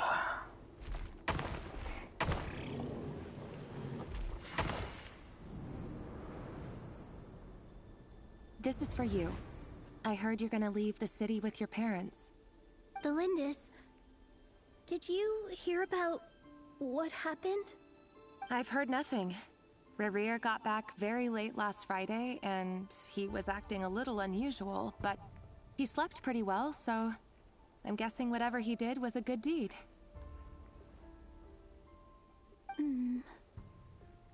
You never saw him, and I don't know what he did. And this conversation never happened. You understand? What if he finds out that you pried into his secrets? Yeah, I also Don't work. be silly. That's why I don't have. I don't know what secrets he does or doesn't have. All I know is he's just a normal guy who happens to run some errands for the king. Are you scared of him? Just dropped you a follow. I don't know. Well, thank you. I appreciate The Rerir that. I know doesn't match the person you all describe. Logically, I should be scared of him. But if you're ever interested in I don't want streaming, to I lose him. mean, But enough about that. just do it You should whenever get you have going, time. and be careful with the package I gave you. Keep it secret. Just probably, Keep it I don't know, safe. maybe like 2 or 3 hours. A piece of the moon. All you need to know is If, that as I long mean, as that's you keep if it you're safe, interested. Just then in the give future, it a try. everyone will be able to see a red I moon. recommend that to everyone. If anyone's A red interested. moon? You mean our moon? No problem, That's right. man. Our moon. Yeah. Promise me you'll look after it. I promise, Delindis. The Crimson Moon bloodline will never die out. Its light, the color of blood, will become like a fire that flows in our veins, no matter how long it takes. Yeah, I'll definitely try. Which game do you mostly play?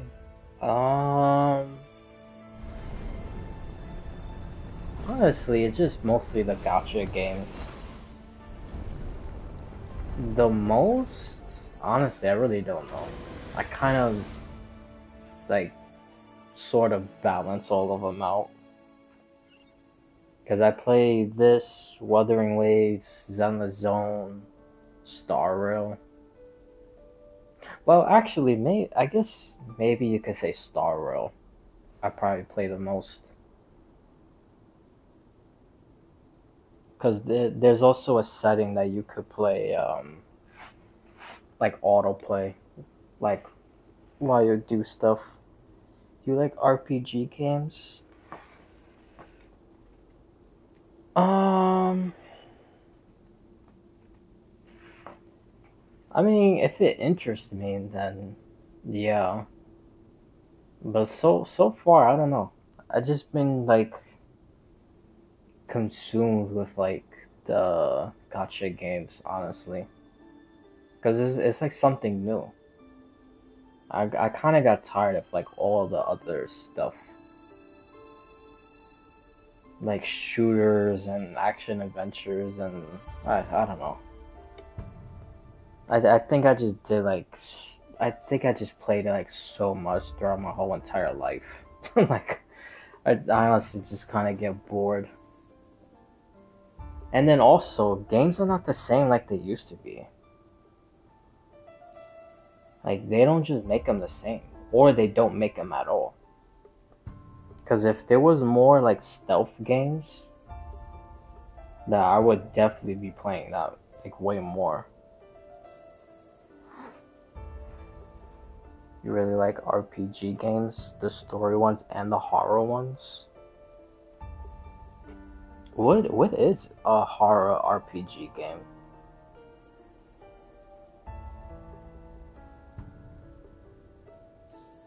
I can't even think of one.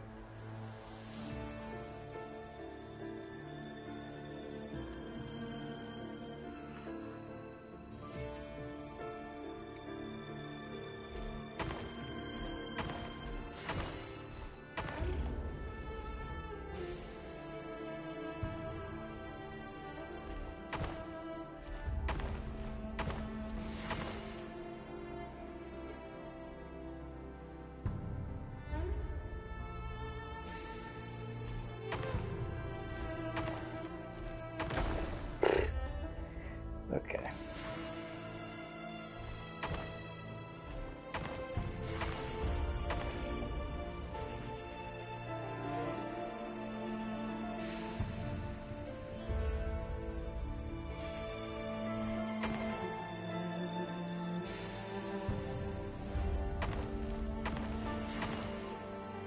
Horror ones of Ghost of... What? Ghost of Yotai and Ghost of Tsushima.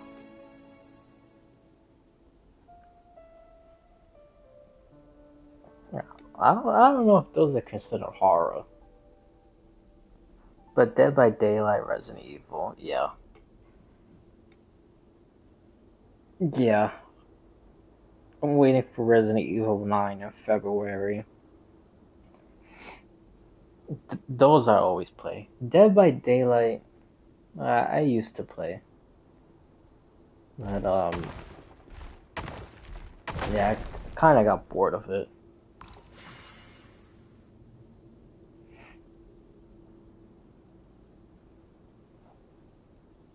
Wait, but how is Ghost of Yotai and Ghost of Tsushima horror, though? Because I played Ghost of Tsushima. Oh, maybe the Legends part? Is that what is considered horror?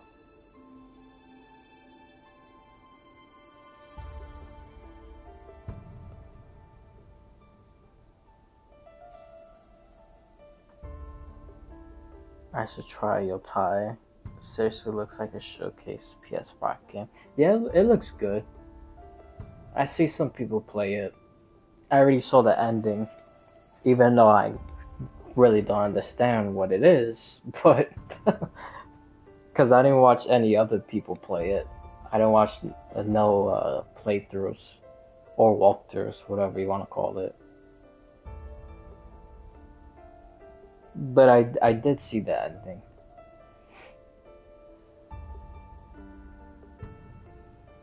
It looks good though.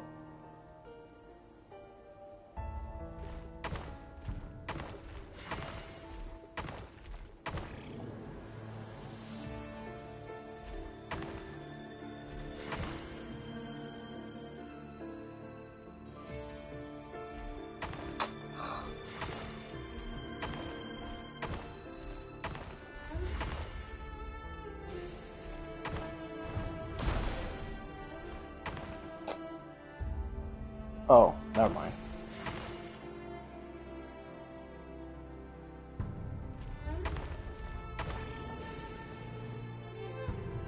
Whoops.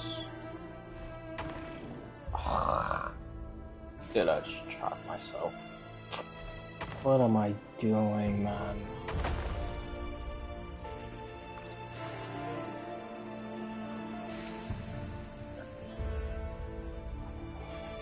Yeah, it's not that much type of a horror game.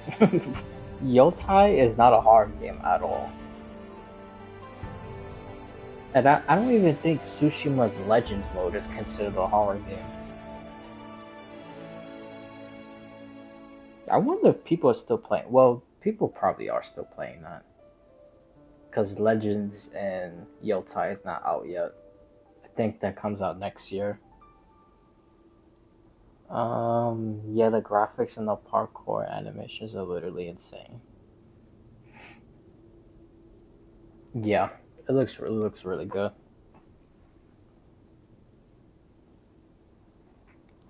Not gonna lie, it's a horror game for me. Why? Because it just is like so violent.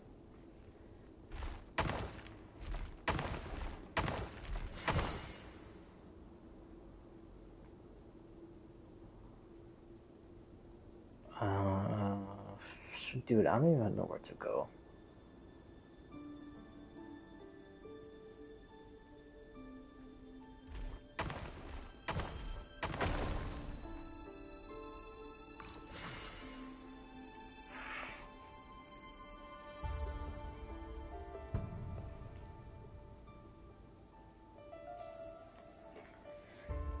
Ay, ay, ay.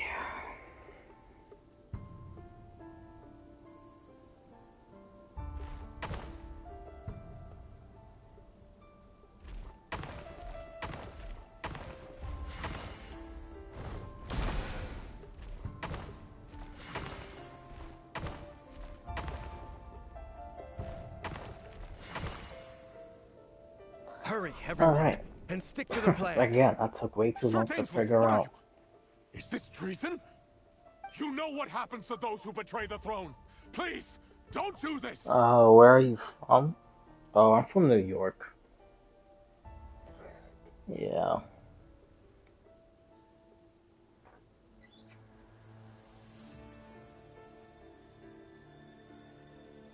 Where are you from? You from somewhere in America? Or are you from a different country? It is the king himself who has betrayed the throne. He has betrayed all of Conria. If you have any love left for justice in your heart, you should join me. It's showtime. Dane and his group will handle the troops in the palace. Then Hraptatir and Rhindaughter will disarm the security measures. My job is to enter the prison and rescue Vedifalnir. Stay safe. Wish me luck. Look after my brother. Draw your blade. It is time for justice to prevail.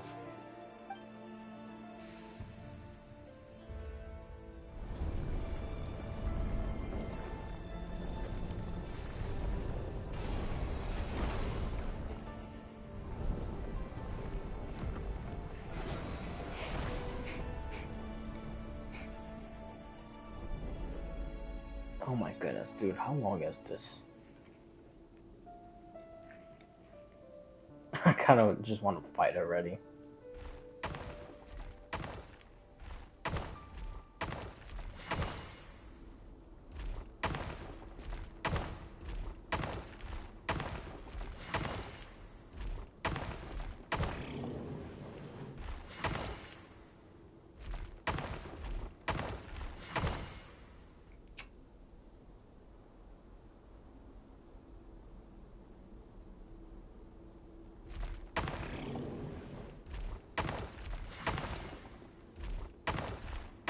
Oh my god, bro.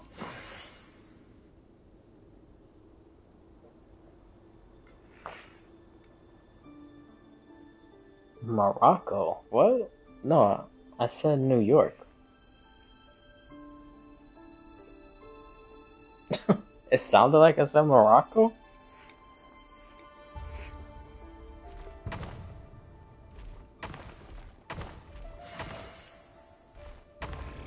You're from Cali?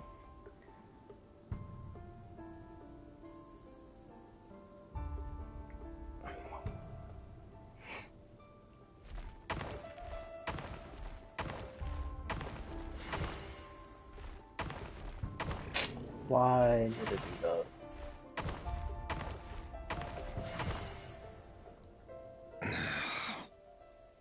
This place is filthy. Yeah, seriously, It smells sounds like you said abominable. Morocco. Clearly, the king doesn't allow his prisoners a single shred of No, I'm not dignity. from Morocco. This is dire. Found you. From New York. Hello, Mr. Vedifalnir. Ah, it's you. Surprised? Oh, wait. I guess surprise isn't an emotion that prophets feel very often. I certainly felt some surprise in the moment when I was blinded. Surprise at the king's sheer ignorance. Surprise at just how unfairly this world responds to words of earnest remonstration. I'm curious. Is that a time What did you wheel? prophesize this time? It wasn't a prophecy. It was a word of warning. Oh, Someone had to say it. Through it.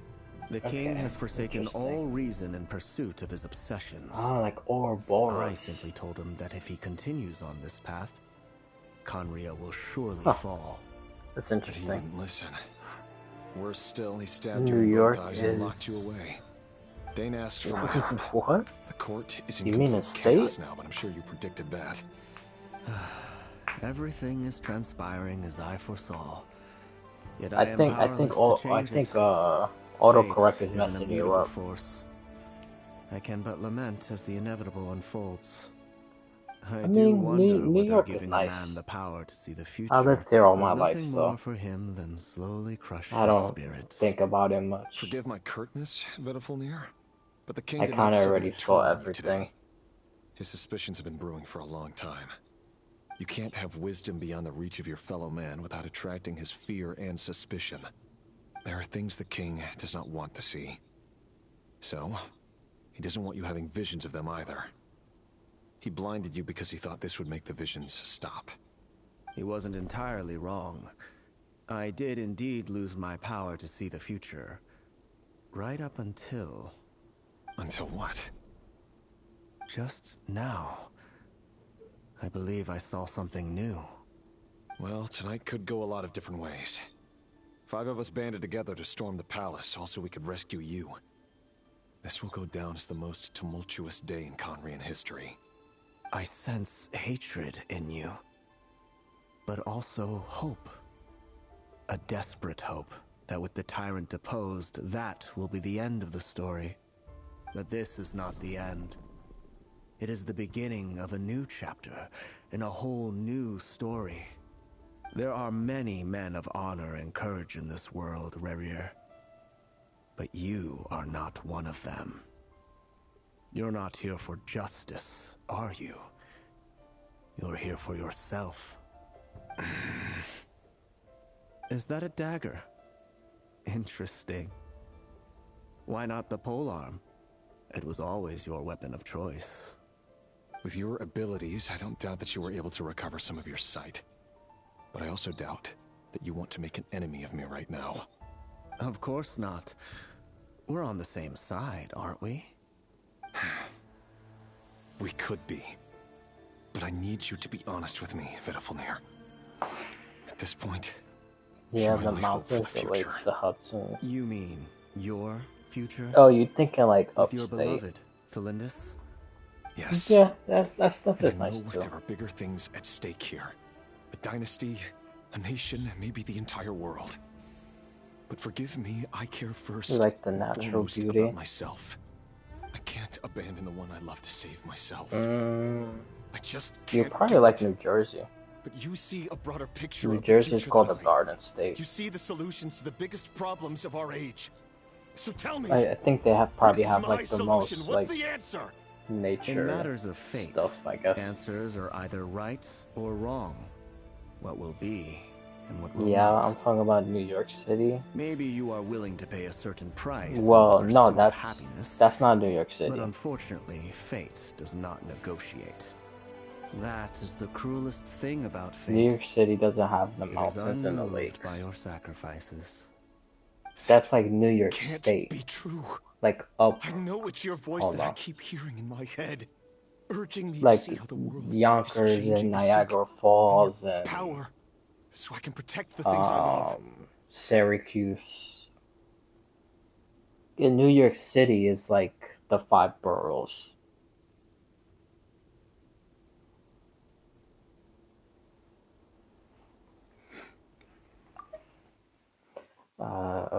Okay, hold on. I gotta read like the last 4 ones because I got sidetracked.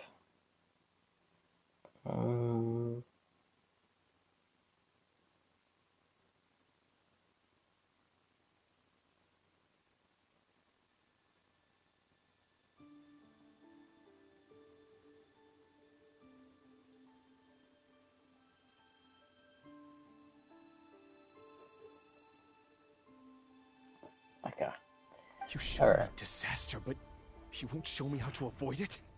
Why? Why are you doing all this? My voice. In your head. Whoa. So, Whoa. you hear it too? The voice that steals Okay. your mind, gains your trust, So and it's not drives you crazy. Okay. Okay. Who?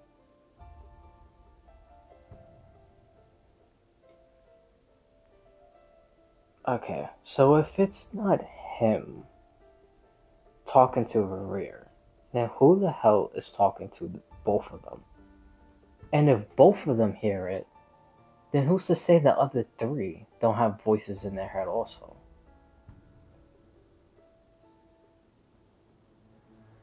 Bro, like the amount of lore that is being dropped It is turns like out literally that we are insane. not so different, you and I. Vediflnir just broke into the strangest smile I've ever seen in my life, as if he'd discovered some monumental secret. But then he suddenly switched to looking extremely weary. Very well then. My advice to you is as follows. You must persevere. Whatever trials and tribulations you may face, be steadfast in the belief that they are your path to the future. For as long as you live, your story with Thelindis shall not come to an end. That is the only chance you have of fighting back against fate. It is up to you whether you believe my words. Regardless, that is all I will say on the matter. I have no right to intervene any So nice talking with you, man. It was nice talking with you to your too. word. I'm glad. for setting me free. Excuse me. In return, I'm glad to know there's I will someone tell who you thinks one more Ghost thing that of you Yotai cannot is a horror afford to game. ignore. Just then, I see a lot of a potential strange in you. wave I of hope you energy get rippled through the affiliation city. soon. I appreciate We that. had no idea I what mean, it could mean. hopefully, If I were you know, just gotta I wait would and head to see. the Universitas Magistrorum. But the Universitas. Oh no! I'm sure we'll be seeing each other again very soon, Rerir. Whatever Vediflnir said, I didn't catch it. I didn't even help him out of the prison. There was no time to lose. okay, hold on. Okay, so two things. Dance, like I said before, Dance's brother did this purposely to go into prison, get the other four members, and basically make Danceliff correct the five sinners indirectly.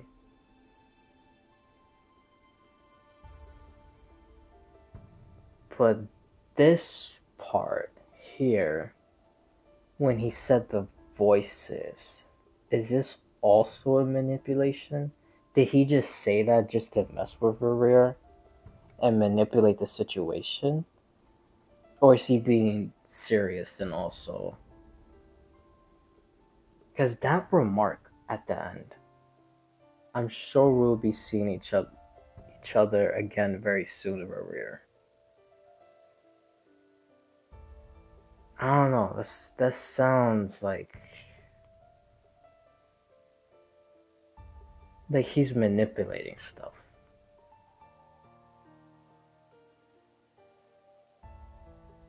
So again, did he actually hear voices in his head?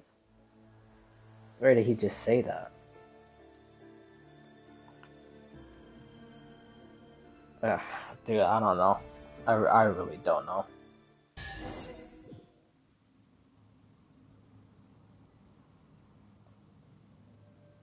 Haha, I laughed when you said Yotai is not a horror game. Are you talking about me? Well, yeah. It's I mean, it's not.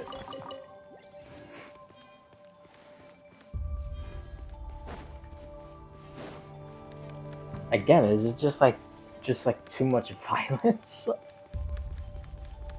Because I see how Monsters? Is this Rheindarter's doing? The Universitas Magistrorum. how what you call it. Out of my way!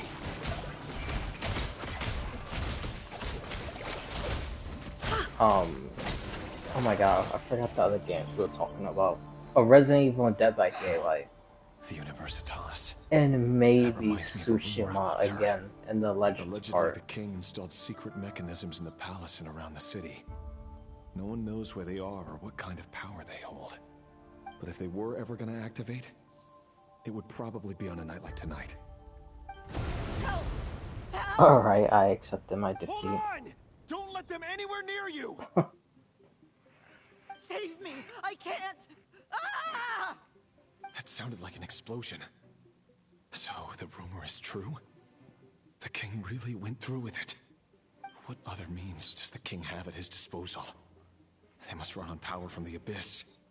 And given it's a major center of Abyss research, anyone over at the Universitas will be in grave danger. I have to hurry!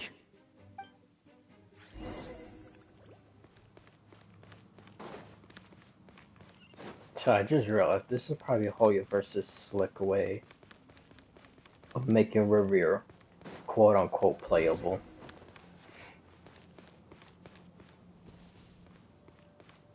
Because unfortunately, I do not think he's going to become playable. I think he's just going to be an NPC.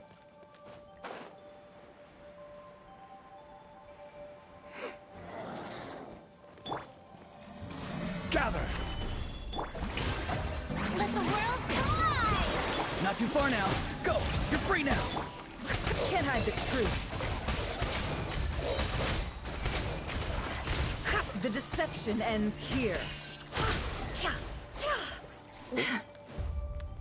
I will have order. Be free. Oh, Let's see what you're made of. Let's see what you're made of. Seek within. I see your power. Order guide you. Strike a pose! Time to say hello. Farewell. No more lies.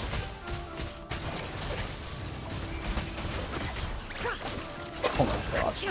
Let's see what you're made of. Alrighty.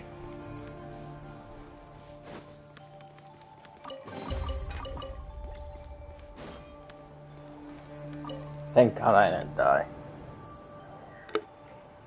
Monsters. At the Universitas Magistrorum? Why now? Okay, yeah, you see? Bro, okay, I know I'm not crazy, bro.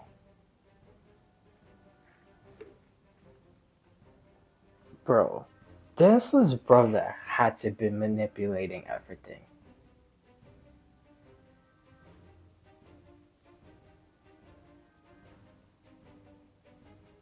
Because Ryan daughter created the Wolfhounds. So if they were breaking this guy out of prison to quote unquote save him, even though I believe he probably did this intentionally, then why would Ryan daughter release her wolfhounds like around Conrail?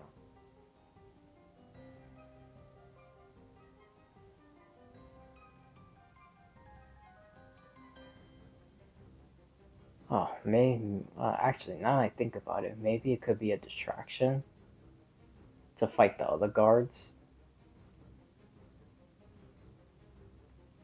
But still, if this guy has visions, he knows what Rerir and this girl's going through. He knows that Wolfhound is gonna attack her.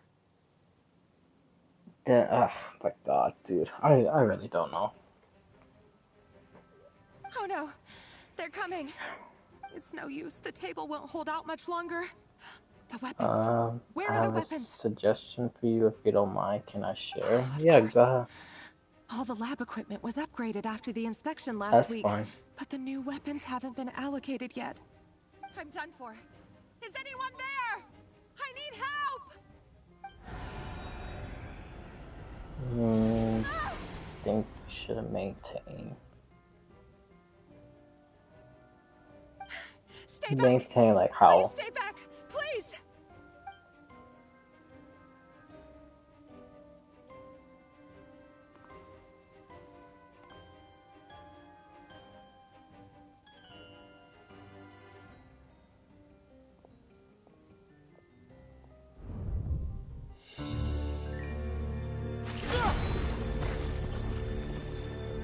What's that? Rerir! So the rumors about your work are true. What? No! Listen, something happened at the palace tonight. We have to leave! You don't need to lie to me anymore. What do you mean? I know why you're worried, and I will respect the decision you've made. But it's okay, because I found a solution. I know how to end all this. You can have it back. The normal life you so desire. But until then, I'm afraid our wedding will have to wait. This? No, don't do it! Cylinders! Cylinders!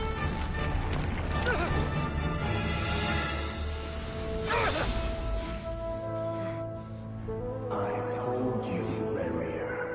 Let her go. You will find someone better. No! No, I won't do it! I have to save her! By what means exactly? A lowly pawn. You lack the power and the strength of will. Do you know a way? Tell me! Come to the palace. Join us.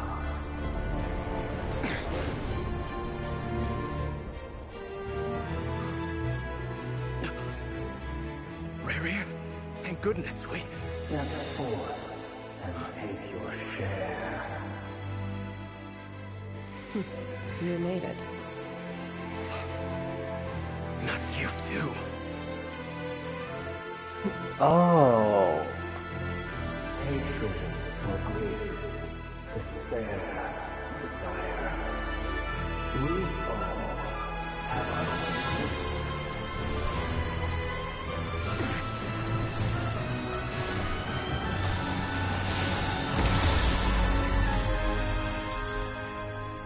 Rerir.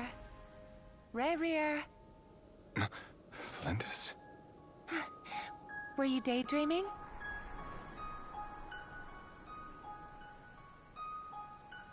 You still remember, Rerir? That question you asked me a couple of weeks ago? Oh. You mean the proposal? Yeah. I'm wondering, where do you think would be a good place to discuss it? Maybe in the garden? Or were you thinking a fancy restaurant? It's your choice.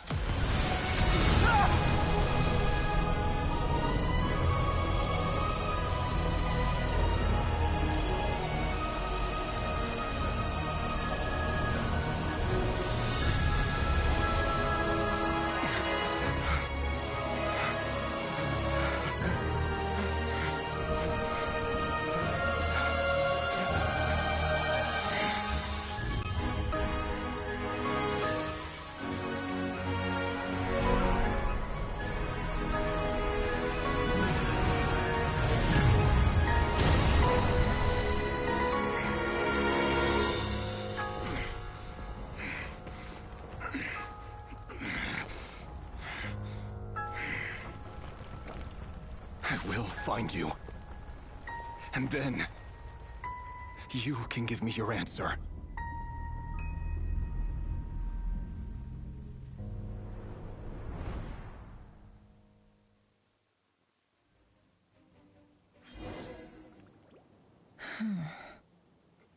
So that's how the Raker of Solnari was born.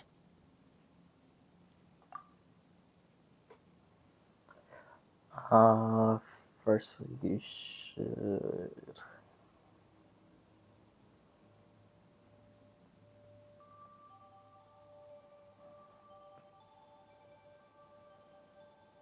Honestly, I don't even know how to do any of that stuff.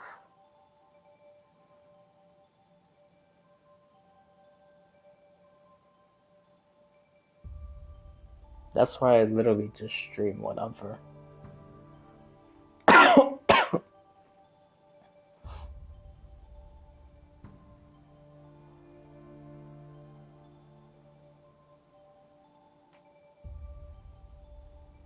Yeah, you should add some. I literally just said I don't know how to do any of that stuff.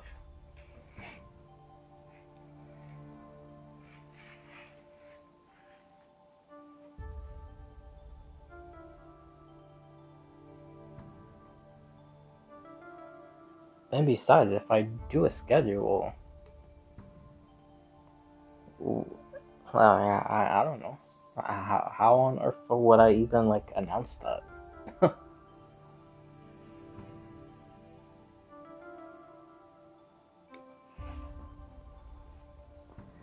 I mean, I don't know. I'll just give stuff a thought.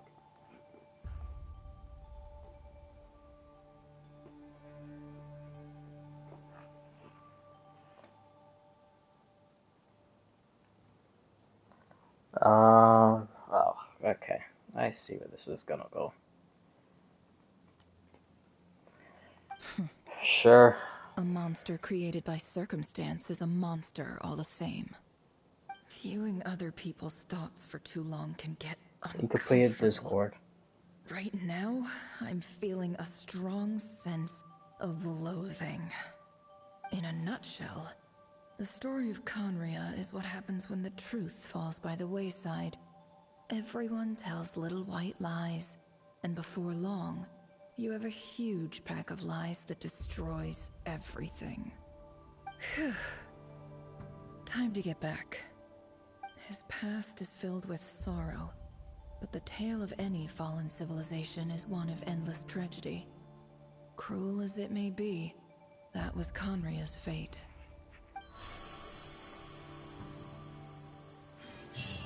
Oh, you're not gonna put your name? Alright, hold on.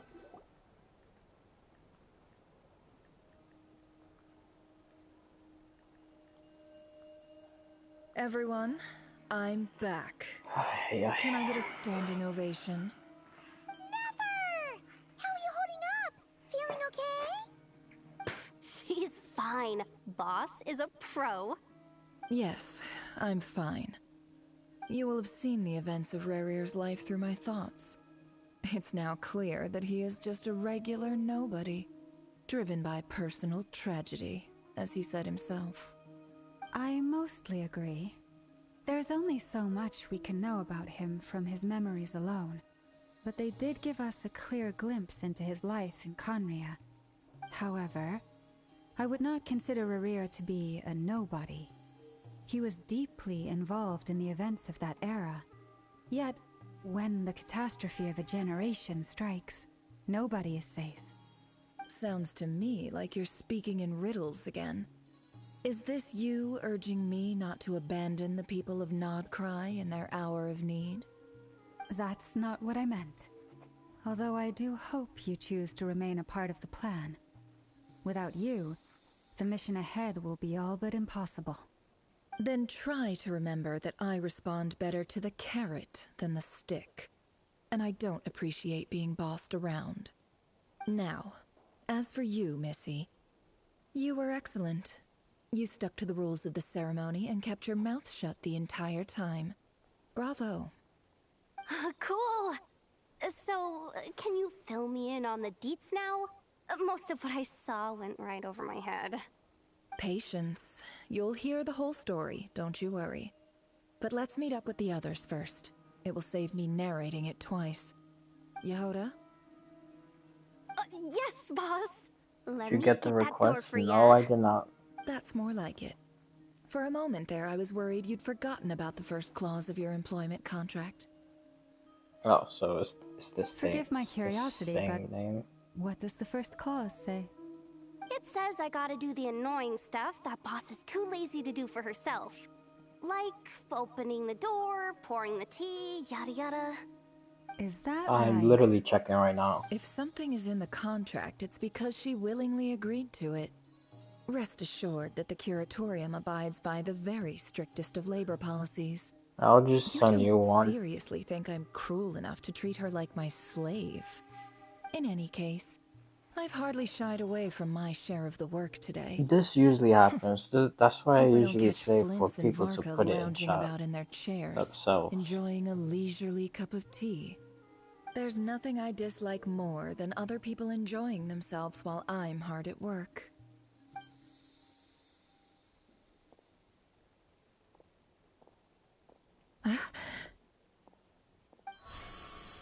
Oh no. What the hell just happened? I don't even see yours. Sorry to disturb you, but we seem to have run into some trouble. Evidently so. Don't worry, I'm not about to leave you to fend for Now yourselves. check I'm it. not that kind of boss. And it would go against the Curatorium's labor policy. I'm sorry. What did you hear me say? I wasn't talking about labor policy. Wait. Bro, what's happening? My thing is like How frozen. long have I been standing here? Not long. Hold on. You just appeared by the door a moment ago.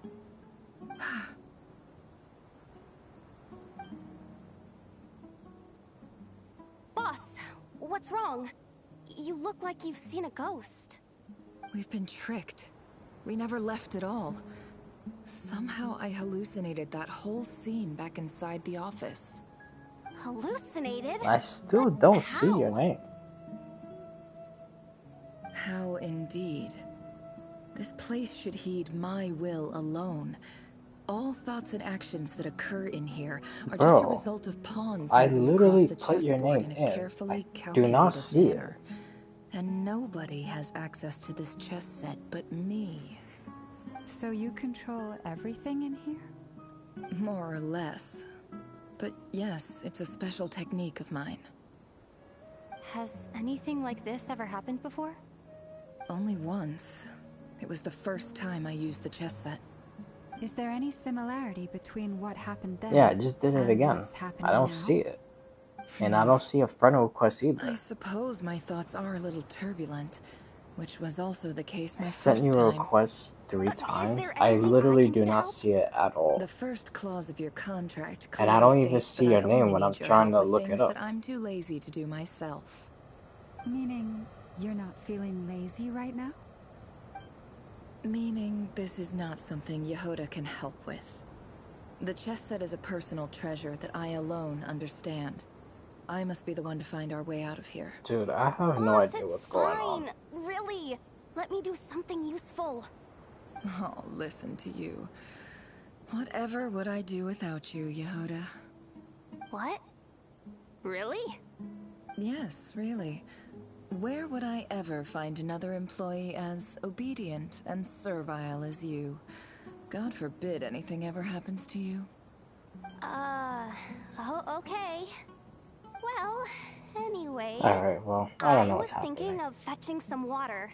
There's gotta be a source around here somewhere. I'm not seeing I anything. suggest everyone finds someplace Bro, comfortable I to don't take have a to rest. check Discord. We gotta conserve our energy. I've literally checked Even all though all this options. chess malarkey doesn't exist in a physical Like, sense, I do not see mentally it. speaking, it's all real. And so is our tiredness and fatigue. You don't want to dismiss Bro, okay. mental fatigue. I'll Just because it figure isn't this out physical later. doesn't mean it's Because any I less literally serious. just said I checked But everything. anyway, I do I not got see your it. backs, It's so not showing don't up. worry about a thing. Don't I have And I'm also looking for your name so I can send a friend Jealous request and it's not popping up. If we can find a suitable time, I'd love to borrow Yehoda for a day to help out at the Frost Moon Scions. Would you be amenable to that? Bro, I literally just said your name is not showing up for me Oh, to Lama. send the Have request. I ever told you just how pretty you are? Beauty runs from the tips of your antlers to the depths of your imagination. Time to rally, everyone. Follow me. As we continue our journey, the same rules will apply. That means stay focused and no talking no matter what we encounter. And don't Don't know what disturb the happened? chess Yeah, pieces. that's what I've literally been You have saying for my the word last that I like will 10 get us all minutes. out of here. I don't know what's happening. Are you on Twitter? No, I don't have Twitter. The only thing I have is Discord.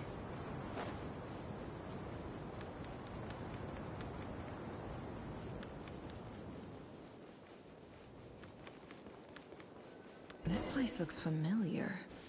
That's not a good sign. I wasn't expecting visitors at this hour. Wait, is that? Oh, it's him. There you are! Sinue's been looking for you all day. I think he has some news for you. Oh yeah? What were you doing just now, Uncle Retinue? Hiding away some more loose change? I know I saw some Mora. What do you mean loose change? Oh, come on, I'm too old for this. Just pretend you saw nothing.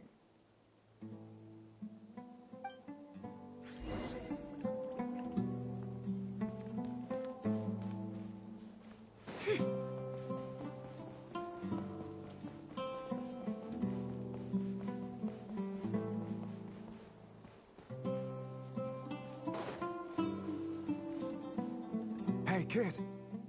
Mind telling me what Sinuhe's been up to recently? I'm trying to get in his good books and I need a way in. Get in his good books? Why? What do you want with my dad, Uncle Apepi? I've written a new song. I was hoping to showcase it at the next festival, but I'll need his approval. A new song, huh? I'd love to stay and listen, but unfortunately, Uncle Retinue says my dad's looking for me. Well, there's plenty of time and I'm not going anywhere. See that pile of stones? I'll be sitting there warming up my vocal cords. Come find me when you're done. Pile of stones.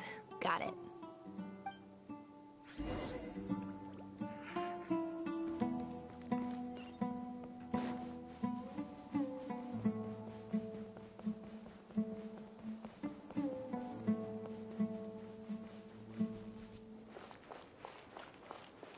Hi, Dad. Uncle Retinue said you were looking for me. Ah, there's my little My princess. friend Chloe If you'd has gotten sent a back just a little request. sooner, you could have shared the spoils of war with me. Spoils of war? Who were you fighting against, Dad? It was just a figure of speech. The aftermath of a sandstorm is no time to be waging war. I was talking about our war against thirst. I went out to fix our water supply problem, and now I'm back. Bro, are Which you guys means... sure you guys are putting the right Well name? again. That's right.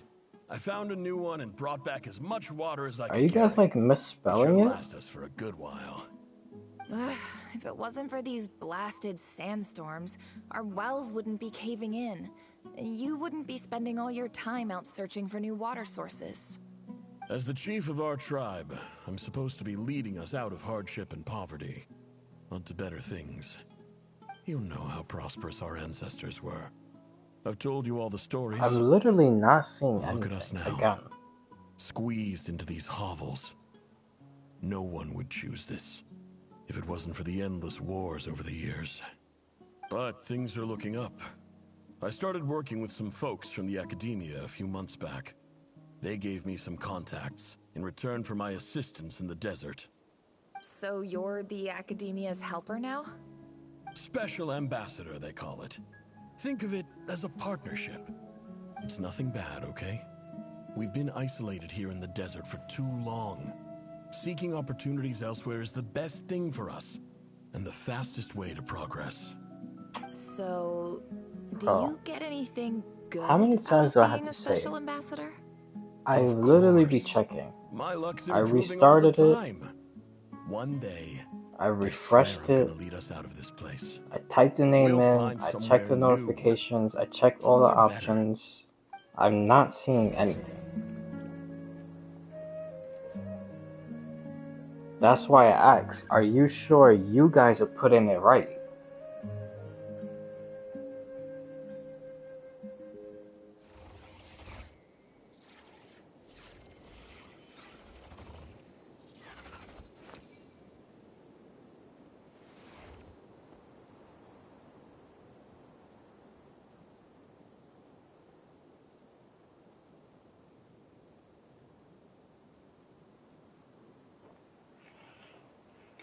Ay, ay.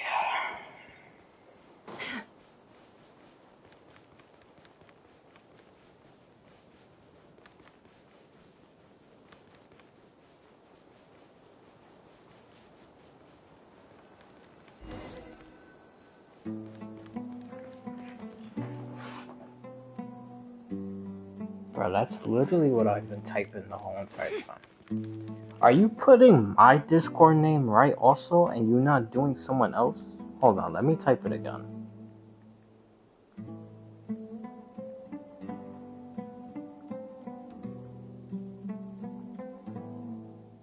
Why does Ashru sit Are on you the putting counter? like To welcome our clients, of course. like O besides zero? That's our Because well, and it's a you know it. zero. You stole from us. Well, you've gone from chief to thief, and now you have to face the consequences. Did you really think you could take our water without permission and get away with it? You're either brave, stupid, or both. And that special ambassador act? Yeah, nice try. We spoke to the academia. What is your They said friend's it was name? all news to them. Maybe that will work if I type it in.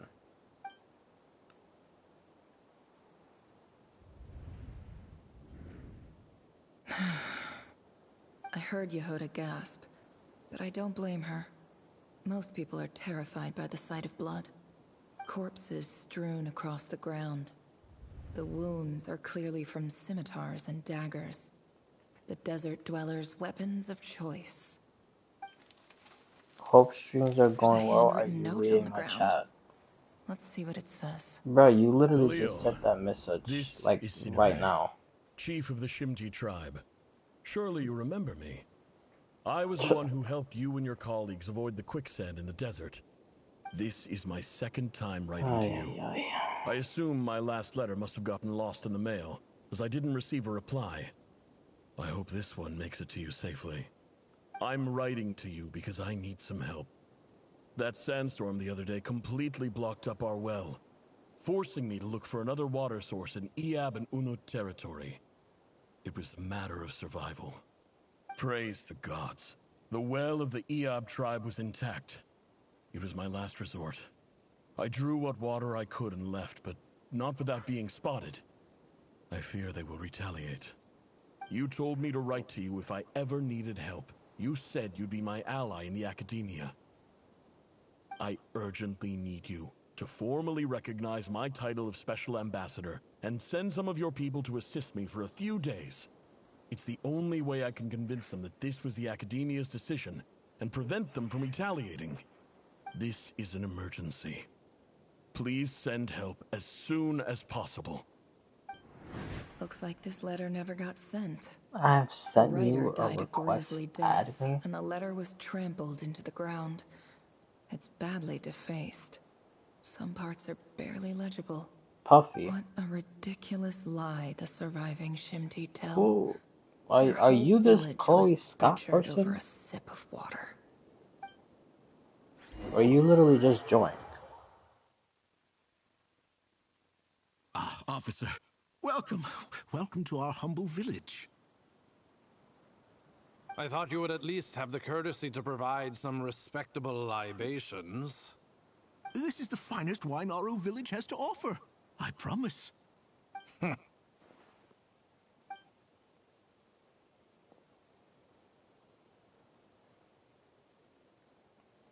No, she The just joined Academia has and agreed ruined to my reserve a chat. single space for a Yeah, candidate I from your guess. village. But I remain But skeptical of your this friend's entire Discord endeavor. worked. I highly doubt anyone in this desert possesses serious Yours is academic still not potential. working. So I don't Please know what's have happening. faith. If not in us, then in our God. The child we found shows great promise. I beg you, take her away from this Puffy place. to Puff. Give her a This is my chance. Discord Don't let her username. talent go to waste. Okay. I don't recognize her. New arrival? She showed up here a few days ago and we took her in. She's a really bright kid. Please help. So I'm what begging you. what do you want me to add you for, Puffy? Where are you from? Nowhere special. Just a sand dune. What about the rest of your family? How many of you are there? Just the one. It's only you? Correct. So, no brothers, no sisters, no mother or father? Any who have slept on a bed of sand, I call my brothers and my sisters. I want to Apart see from your that, ideas on I have no Discord. family. Ideas of what? All right. Get over here. Sign your name on the form.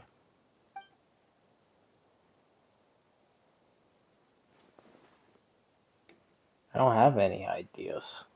Never? You're rather fair-skinned for a desert dweller. What the hell is that supposed to mean? My god.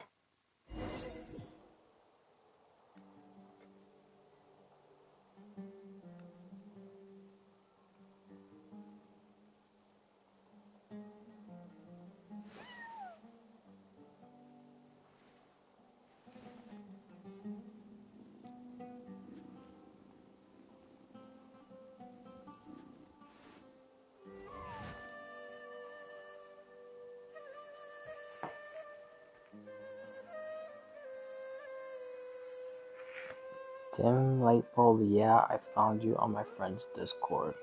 Yeah, I know. I don't know what on earth Puffy is talking about. I don't know what ideas.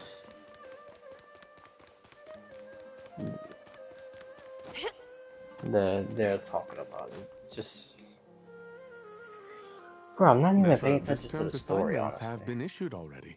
Please read through the materials thoroughly, conduct your own additional research, Like all and over then the write an place. essay on the topic. Yes, Professor, I'm aware. I just had a couple more questions I wanted to get your perspective on. Oh? Please ask away. Well, I saw the other students' problem sheets, and I couldn't help but notice that my assignment is much easier than theirs. Do you really think I'm a weak student? A weak student? Goodness, no. Quite the opposite. You have a sharp mind. Almost too sharp. I think what you're saying is, a weak student wouldn't have noticed the discrepancy. And if they did, they certainly wouldn't complain about the lighter workload. You see, sharp as they come.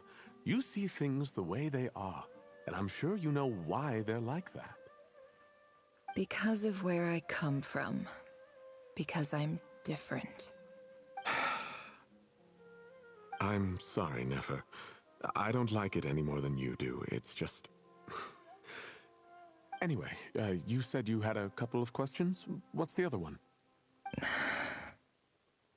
I wanted to check. If someone sent me a letter to the academia, where do I go to collect it? Ah, your family wrote to you. Well, as long as they put your name on the envelope, someone should hand it right to you. Not exactly. It's not even a recent letter. I was just curious where the mail would end up if no one collects it. The House of Dana, I expect. I know there's a box for unclaimed mail somewhere in there, probably sitting on a shelf. Whatever you're looking for, that'd be the place to start. Okay, got it. Thank you, Professor. Oh, don't mention it. Honestly, I feel like I failed you. I'm supposed to be your teacher, but I haven't taught you anything. Hey, don't say that. You're a great teacher, and you do your best for all your students. But the rules are the rules. You're not allowed to teach students like me. It's not just the academia either. The whole world bends over backwards for the successful, and leaves the losers to suffer and die. Oh, my dear child. Don't tell me you've given up on life already. I haven't. I just think that if you want to make it in this world, you have to find a way to become successful.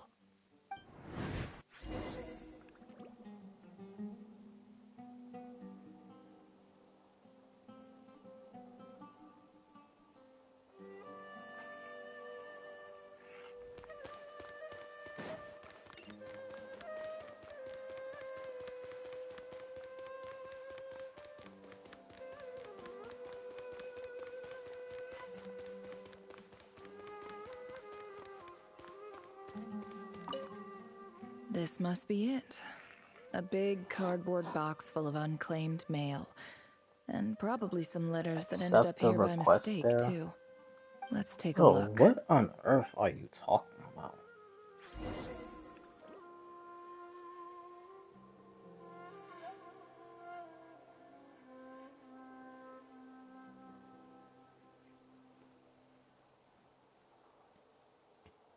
Bro, it's bad enough I was trying to figure out how the other one is. And now you're just saying random stuff. I don't even see a message from you either.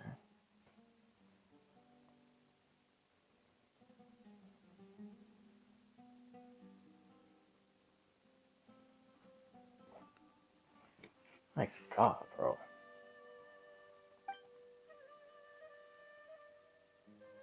A dilapidation survey from Port Ormos.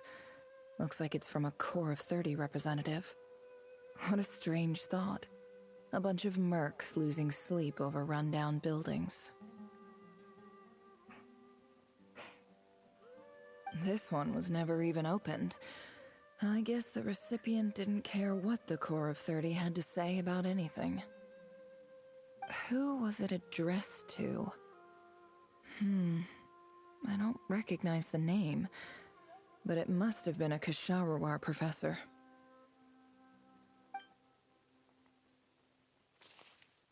This one is addressed to the Immorta Sage. The title is Changes Observed in Satyavada Life Symptoms.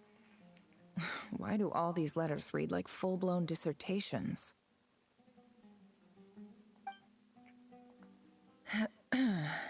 Guided by the incense, we became lost somewhere in the forest. All the barriers between levels of consciousness disappeared as our minds soared around in circles, looking for a branch to seek refuge on. In clinical terms, these symptoms fit the description of incense poisoning. The Immorta Darshan strictly prohibits the use of hallucinogenic substances, but I believe there are still people getting away with it. For example, my neighbor who always breaks out into song and dance after using incense.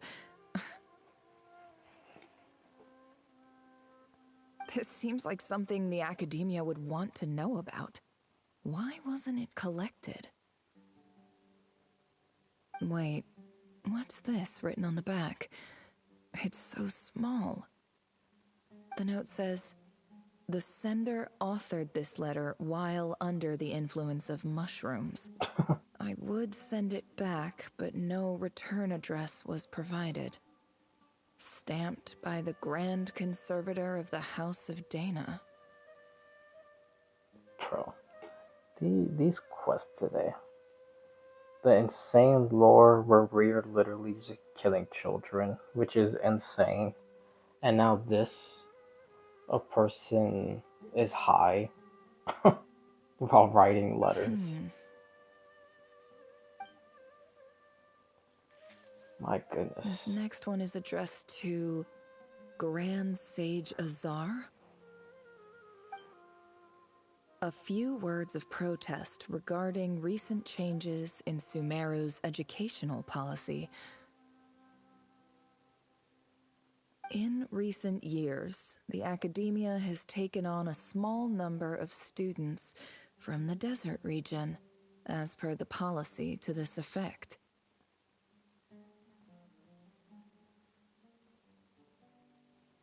However, it appears to me that these students have not, in fact, been provided with educational opportunities that are, in any meaningful sense, equal to those enjoyed by their peers.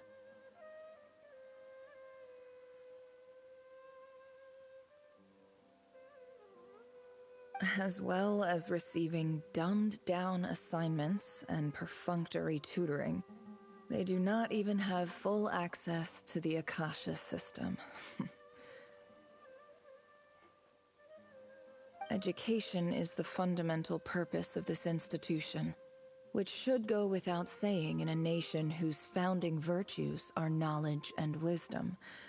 I ask you, is the lip service we pay to the policy of education for desert students truly the standard of pedagogy to which the academia aspires?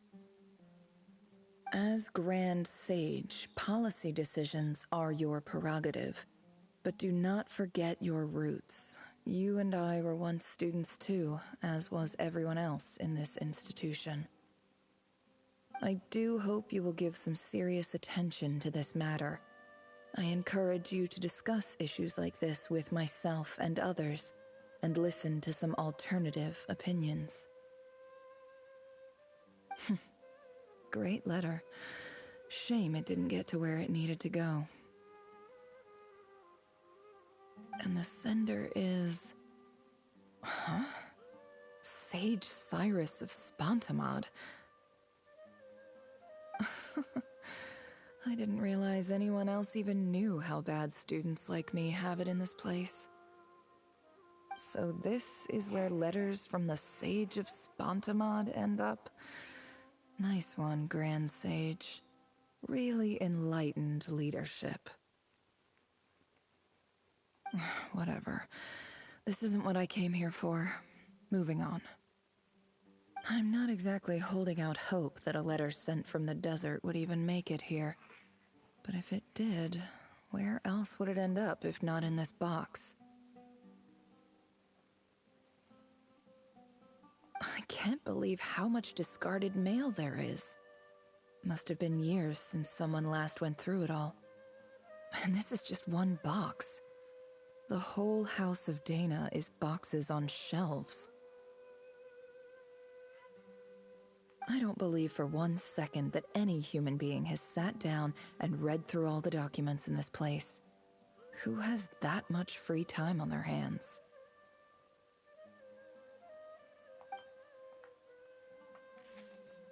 Wait, could this be it?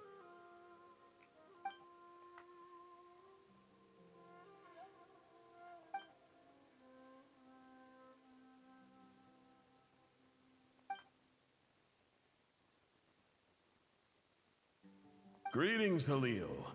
My name is Sinue, chief of the Shimti tribe. I was the one who came to you and your colleague's aid when you ran into trouble in the Great Red Sand. I don't know how well you remember it now, but I brought you to safety and gave you some water and other supplies. You seemed very pleased and told me your name. In my tribe, learning a person's true name is serious business, and I therefore see you all as friends. You were kind enough to leave your contact details, so we could stay in touch. The Shimti tribe lives a harsh, nomadic existence in the desert. You were sympathetic towards my plight, promising to make me a special ambassador of the academia and help us find a way to make a better living. This brings me to my reason for writing. Our tribe has fallen on particularly hard times, and I would like to ask for your assistance. There was a terrible sandstorm a few days ago, which blocked up the well in our land. To ensure my people's survival, I had no choice but to venture into Iyab and Unut territory in search of an alternate water source. The Iyab and Unut are descended from the Thamudians, while we trace our ancestry to Tulatala. We worship the Lord of Flowers and have had relatively good relations with our fellow tribes up until now. I found a well belonging to the Iyab tribe. They declined to help us, but I really had no other option, so I took some water to keep me and my tribe alive. My actions are certain to incur their wrath. When we met, you assured me that you would be my ally in the academia. I would like to take you up on that offer, because I really need your help. I wonder if you could send an academia representative to meet with me. That aside, the last time you were here, you mentioned that the academia had started accepting students from the desert, and I told you a little about my daughter, Nefer. We have next to no resources here in the desert, and my power and influence are limited. Would you consider enrolling my daughter at the academia? She is a smart girl. I know she won't disappoint you. From the outset, the academia never took you seriously. Those things they promised were just empty words. I doubt they even remember the name Sinue. And you were so emphatic that your luck had finally changed for the better. You swore you'd lead us to a better place one day. You spoke with such conviction, like you were the most powerful chief in the whole desert. You liar. You lied about everything. You promised the world and delivered on none of it. And who fell for it?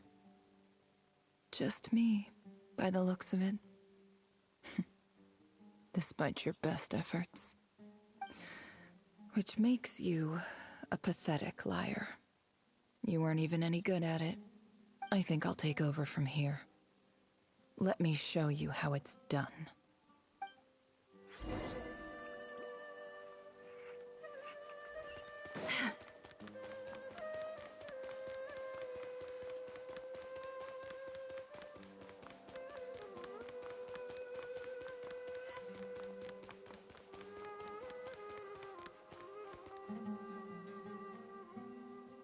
I just came to say goodbye.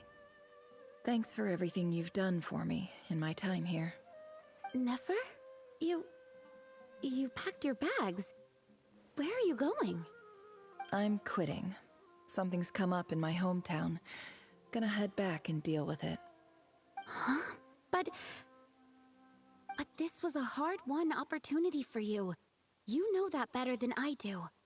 It was. But it doesn't matter. I have more important things to deal with, and they can't wait. Oh, and I didn't want to overfill my bags, so I left some incense on your desk.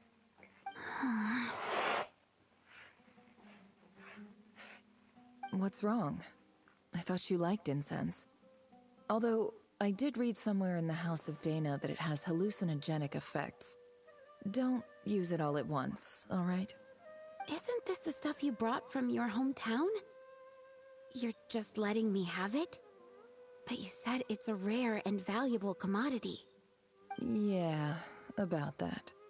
I lied. It's not rare at all. There's this bunch of ruins near my hometown that are practically overgrown with this plant. It's not worth much. Keep it, it's fine. But Nefer... All right, that's all from me. You take care.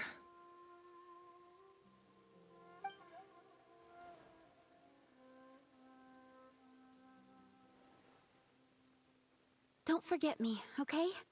I mean, we're more than just classmates, right? We're friends. Yeah, I'll remember you.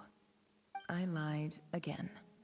That incense is worth a fortune, and it's a rare find even in those ruins.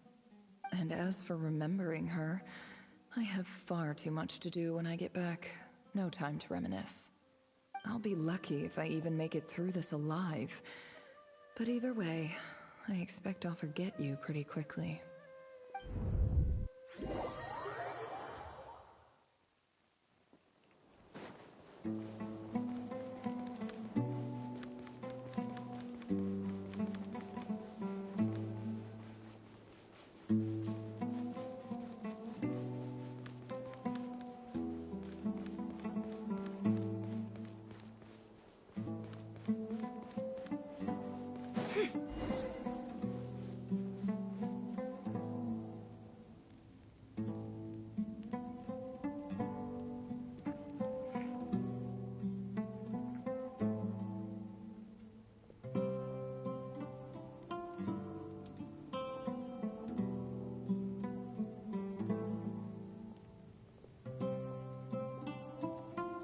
It's a pleasure to meet you, Mr. Arif.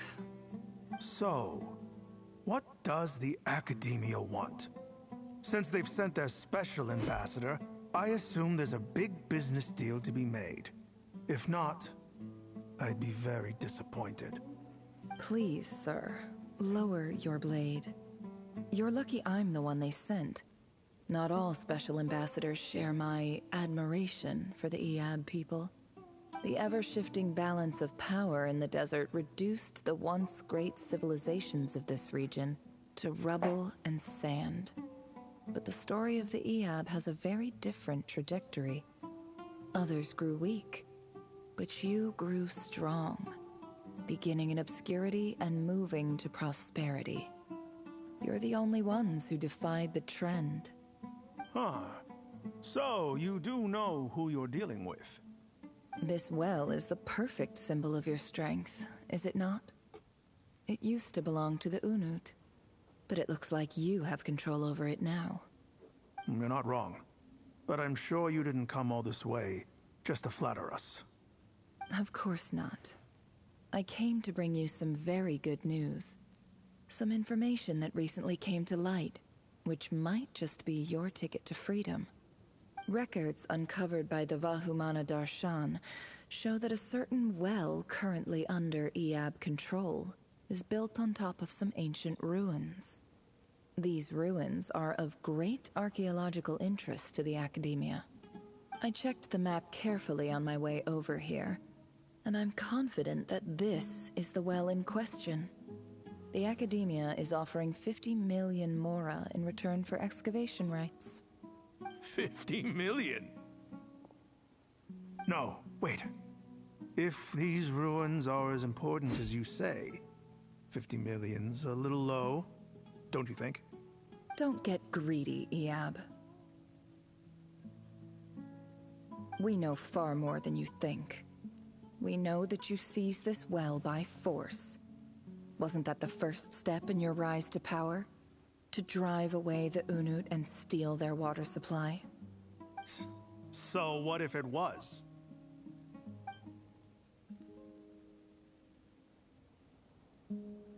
I think they could really Don't fight worry. her. As unscrupulous as it was, it's something we're willing to overlook. The Academia is only interested in dealing with the de facto power holders in the region. I hope I am making myself clear. And I hope your words are the truth. If I find out the Academia is trying to play me, I'll hunt down every one of your people and make you watch as I cut their heads off one by one. I assure you, Chief, that would not be in your long-term interests. You don't want to make an enemy of the Academia. You see how I'm dressed, don't you? I appreciate that you've never been to the rainforest, but surely even you recognize an ambassador's attire when you see it. And what does a barbarian like you have to lose anyway? You really think the Sumeru Academia would bother to come all this way just to lie to you? We have more important things to worry about. All right, I take your point. The Academia is the highest authority in the land. I'm sure you're trustworthy people. In that case, we have a deal. We will sell you the excavation rights. I'd like to thank you, Ambassador. This is good news indeed. Excellent news. In fact, it calls for a celebration. Would you do us the honor of staying a while and enjoying some Eab hospitality? Gladly. I am partial to wine myself, and I trust you are as well. So let's indulge in a few drinks together, in celebration of this momentous occasion.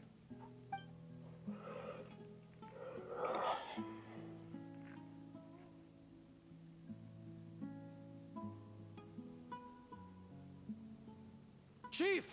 Chief, it's an emergency! It's the Unut. They've taken the well. What? Well, don't just stand there. Take it back. Yes, Chief. I have every confidence in the Eab's military superiority, and yet... Well, what is it?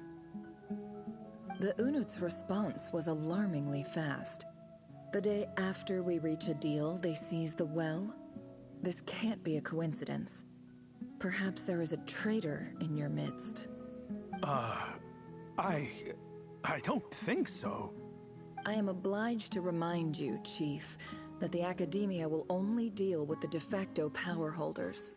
If you cannot regain control over the well, I'm afraid you won't see a single mora of that 50 million. No! Please, Ambassador, just give me some time. I swear the Unut will not get away with this. That well is ours, and so is the mora. Glad to hear it. I will wait here for an update. If there is a traitor, I will find them. In the meantime, make yourself at home. I'll report back as soon as I have an update. Much obliged. Wow. All it took was a few words and I've got him wrapped around my finger. What an amazing feeling. So, in summary, Ambassador, the Academia would rather negotiate with our tribe instead of the Eab, yes? The Eab are ruthless murderers who don't listen to reason. And now they have the gall to interfere in our research projects in the desert region. So let me ask you, Chief. If you were the Academia, what would you do? Kill them all, of course. Precisely. The Academia does not tolerate those who stand in our way. The Eab have held back our academic pursuits for too long, and our patience is wearing thin. At the same time, there is simply no way that the Academia can be seen to be intervening in desert affairs. I'm sure you understand where I'm coming from. We have our own rules out here. If the rainforest dwellers raised arms against a desert tribe, it'd start a bloody war. Right. We can't confront them ourselves, but we can support their enemies. The Unut have always had strained relations with the Eab, which makes you our natural allies. Natural allies. Weren't the Eab your allies once? You were quick to send them after us to protect your interests back when we stole that water. And now look at you. You're at each other's throats. Let me be clear. The Academia wishes to collaborate with the legally recognized rulers of the desert in this matter. We are asking for excavation rights to that well, and our offer is 50 million mora. Say no more. I believe we have an understanding. Good. Then I suggest you get to work. Get us access to that well, and the mora's yours. You see, Dad? Lying is easy when you know how. People will believe anything.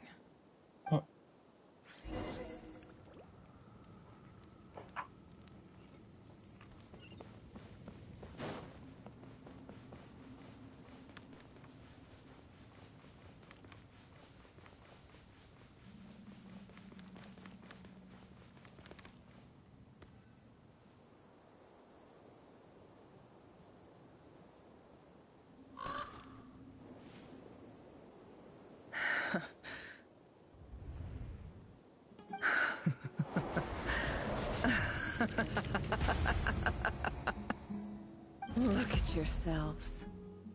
You may be vile, savage monsters, but your butchered bodies bleed like any others.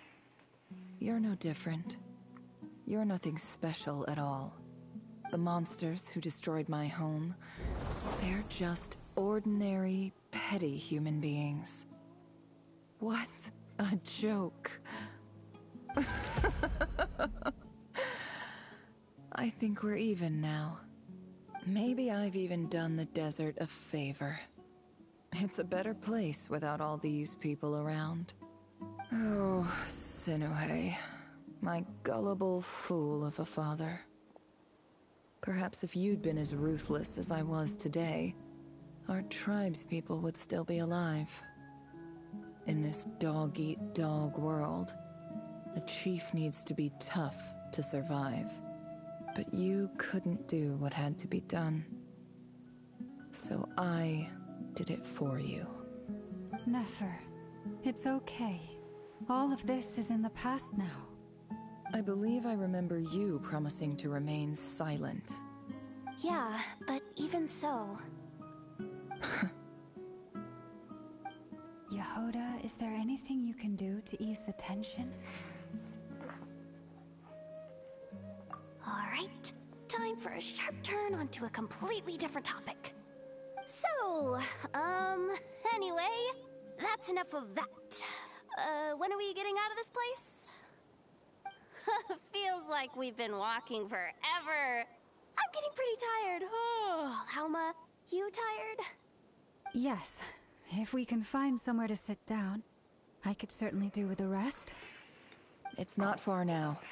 There should be a temple just up ahead. Yes. Really? A temple? That's where this story ends? I guess that's how things go in the desert. Desert dwellers can never escape their destiny. Or so everyone says. I never wanted to believe it, but looking back now, I'm as desert as they come. You mentioned a temple. What's waiting for us there? My biggest trade secret of all. Ah. Then I'm guessing it's where you got your power from. The power to peer into other people's minds. I didn't know you were clued up on any other religions. I'm no expert in the history of Sumeru, but since you come from the desert, I would imagine it has something to do with King Deshret.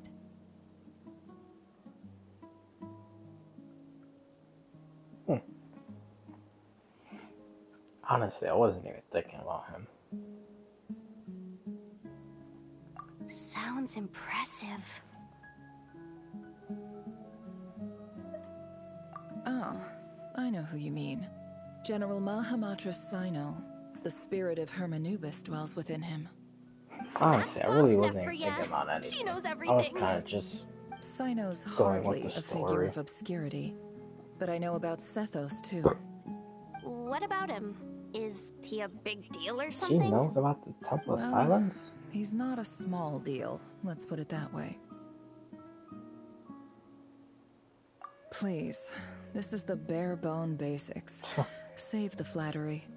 I Thanks for wouldn't be your surprised if patience, she's the everyone. one who tells us who the hell I'm the sure 10th it's Harbinger been is. a lot to take And who in. the 8th Witch is. With any luck, in the Hexen that's our circles. exit just up ahead.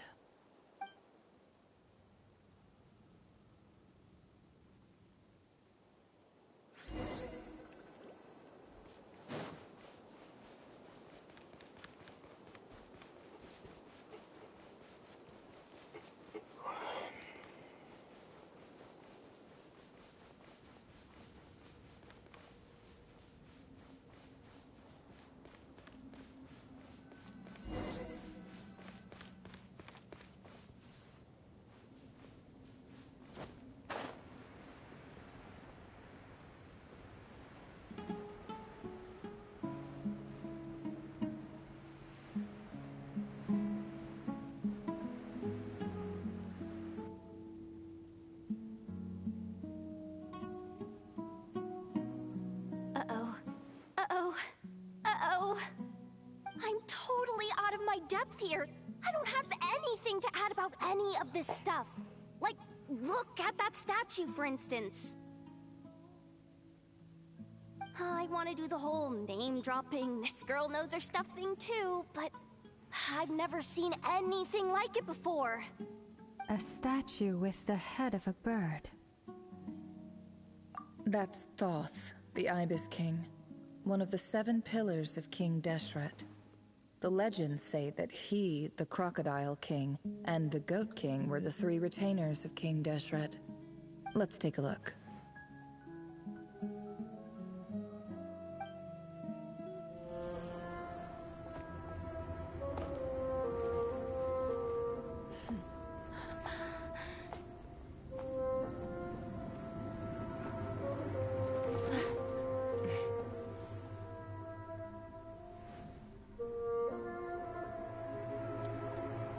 Oh.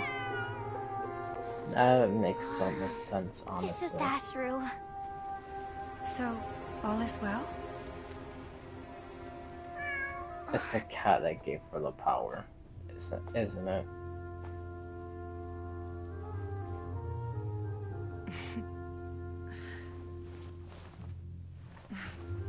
Typically speaking, at this point, the world disintegrates.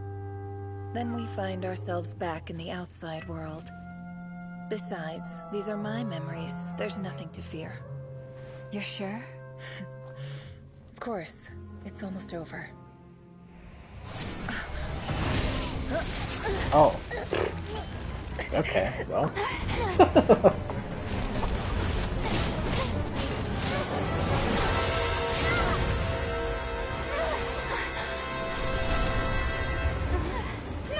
Hold on!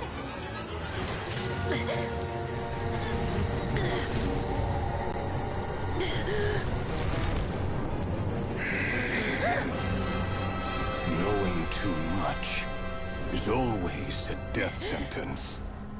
Speak for yourself.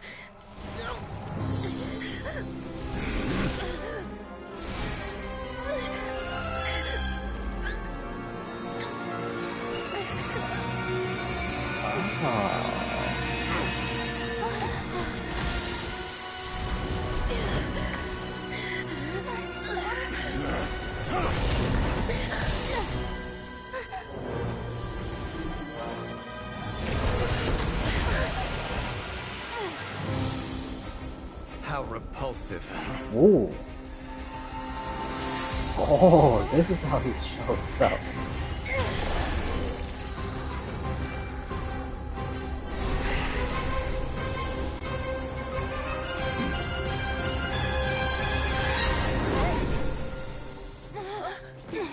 God, I thought it was gonna be more of a fight. God damn it. Well, alright.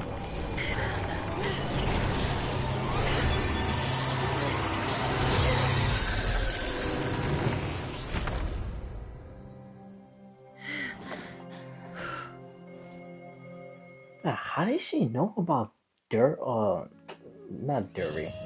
Dory's amulet thing? Timed that pretty well, didn't I?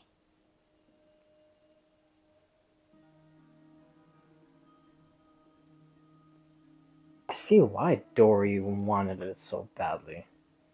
That she don't want to give it to Nefer.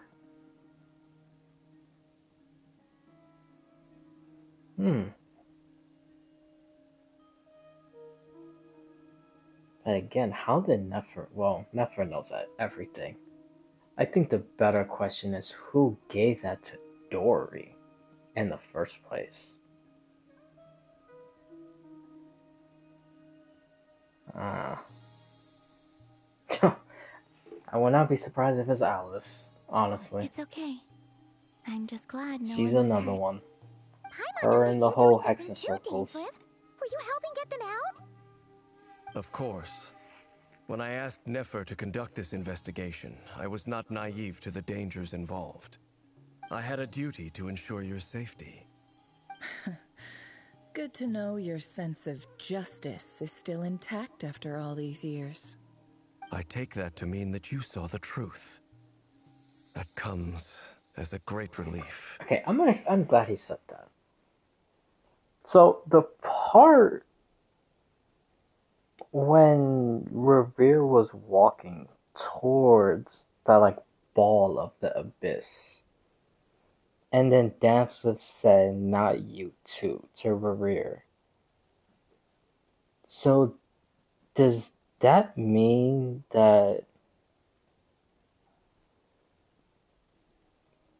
Because I know I said this earlier, like when Rerir was saving the brother from the prison, or quote unquote saving, because I truly believe he's manipulating, like literally everything, and I'm pretty sure he probably lied to Rerir about hearing the voice in his head. He just said that to manipulate him. But I wonder, because when Dazzler said "not you too" when Rerir was walking towards the abyss, I wonder if that's exactly what happened with the other three sinners. Because the battle was already finished. Everybody was I presumably already dead, because there was just swords around Danslif, and Danslif was just like on his knees, like after the fight, and he was the only one around. So I wonder if the wise gold and the foul basically did the same thing. They heard like a calling towards the abyss, and then they walked to it. Because most likely Danslif probably fought the other ones. So that's why he calls them the sinners. Because they were fighting, or he thought that he was gathering them to fight and destroy the abyss and the Vinster King. But then they literally turned their back on him and went straight towards the abyss. So now even being worse than the king. Ah, okay. I certainly did. Okay. And thanks to your I help, think I I also got it all managed to figured trap out Rerir right inside the now. chess set. Whoa, really? How'd you manage that? Well, to be honest, I sensed that something was wrong long before we made it to the temple. By using this fragment to probe into Rerir's past, well, the monster formerly known as Rerir, it seems I alerted him. I was tracking him, then he caught on and started tracking me too. Can't say I'm surprised.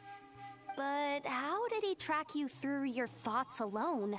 That shouldn't be possible. Rerir was a secret agent who reported directly to the Vinster King. He is an expert at finding a trail and hunting down his pursuers. No wonder. He infiltrated the chess set, read my thoughts, and built a new virtual chess set inside of it.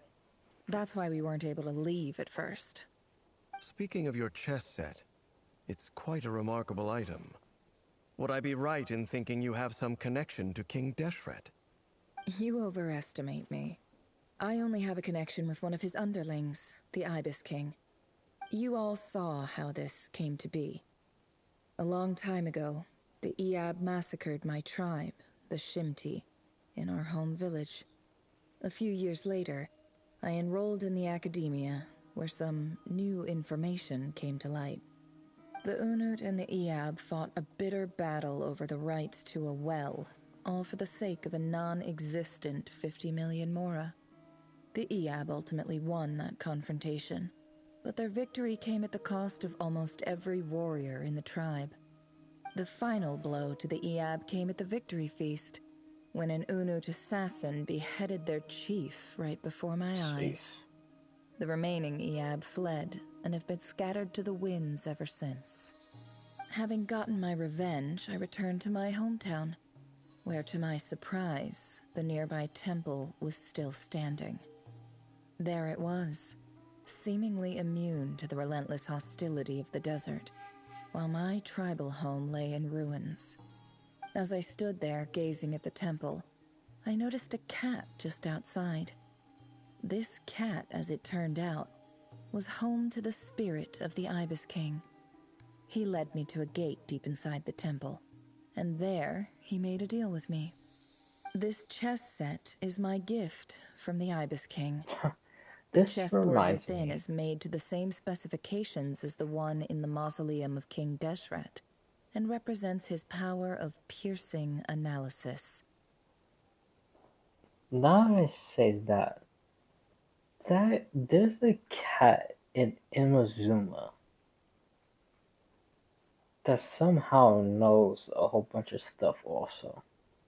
And it also talks. And then at the very end, after you do, what is it, like 2 or 3 quests? No, maybe it's like 2 quests, because I think the last one is a hidden quest. Then after you do that, like in the sea, there was like a gigantic like fog that appears of like a humongous cat. Basically implying that that cat that you talked to and Imazuma summon that fog. I wonder.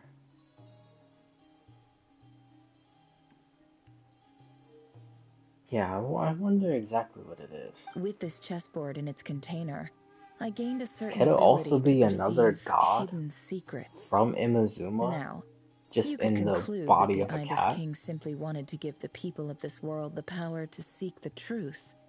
But I don't believe that's the full story. Every god plays I don't favorites. know. Their hearts are as fickle as any human's, full of secrets, perversions, egotistical tendencies. But precious few gods are willing to admit this.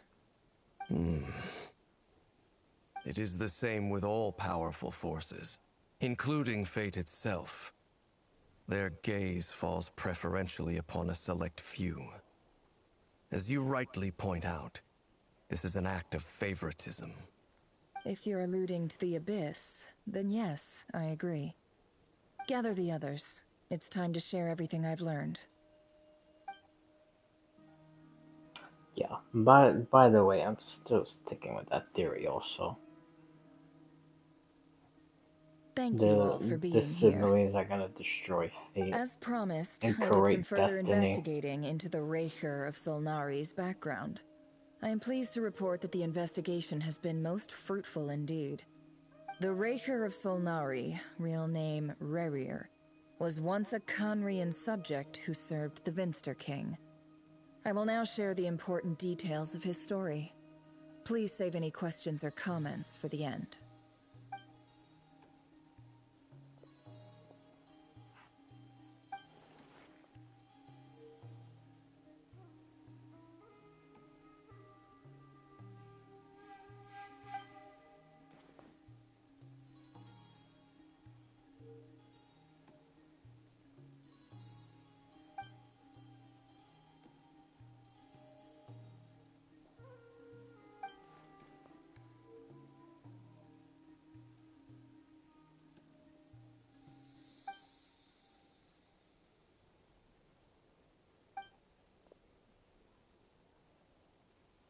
So that's why he's so obsessed with the moon.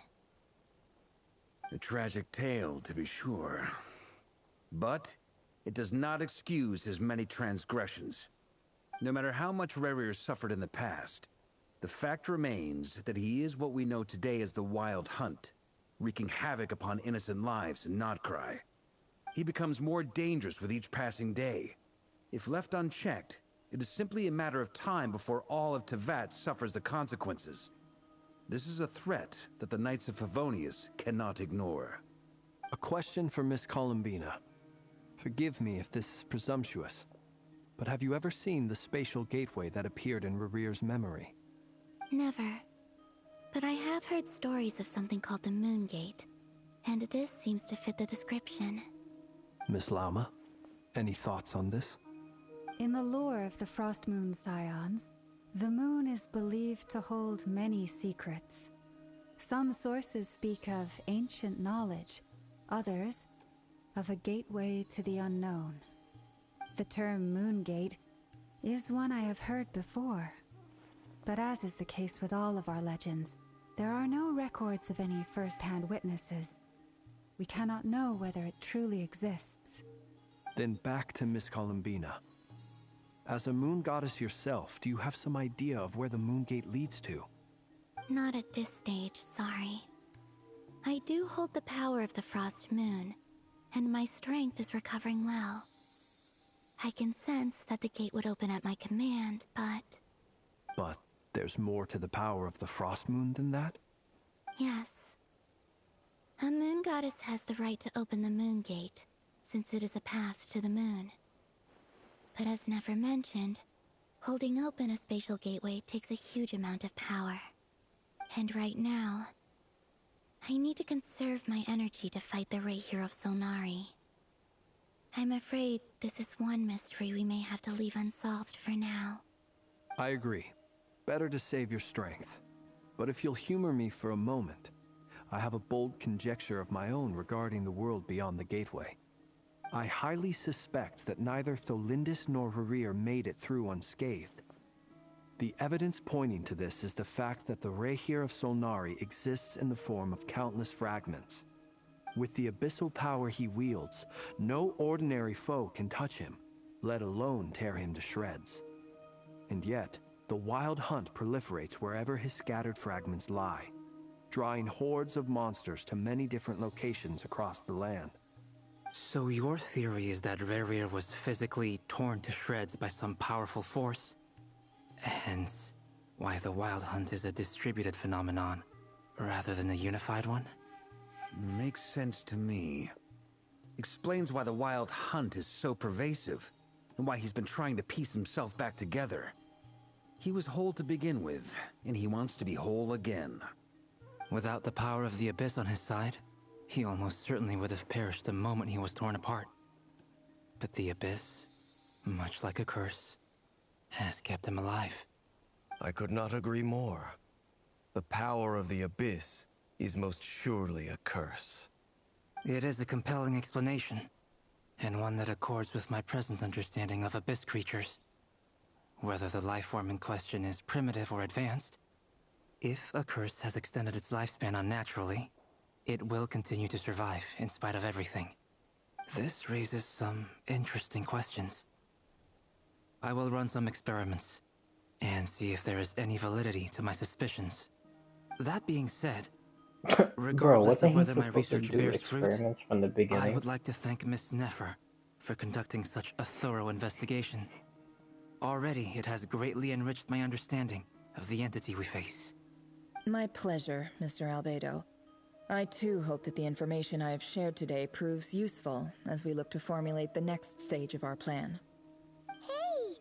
What is it, Dainsleif? You look really upset! It's just... when I think of the man I once knew as Rerir, I struggle to understand why things had to turn out like this. The two of you used to be friends, didn't you? I don't know if these words will bring any comfort, but my heart goes out to you. Mine too. We can never know all the hows and whys of the way things are. The moon and stars are full of untold secrets and lies, and the skies are host to many more mysteries than these alone. Yet, none of that can begin to compare with the complexity of human life. Those are the first comforting words I've heard in a long time. Thank you, both. Well, I think this is a good place to end today's meeting. I'm sure Nefer needs some time to recover. She's been through an awful lot today. That's very thoughtful of you, Lama. Of course. Sounds good to me. Take some time to rest and digest before we reconvene to nail down a plan.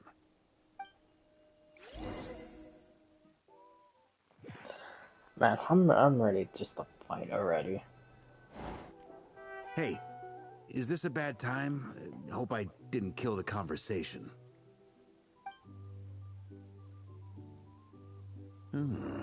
Nice room. Oh, I'm not coming in, though. Why not? It's just a hotel room. If it's all the same, I'll just stay out here. I might not look the part, but I'm technically a knight. Barging into people's private quarters isn't the kind of thing we do.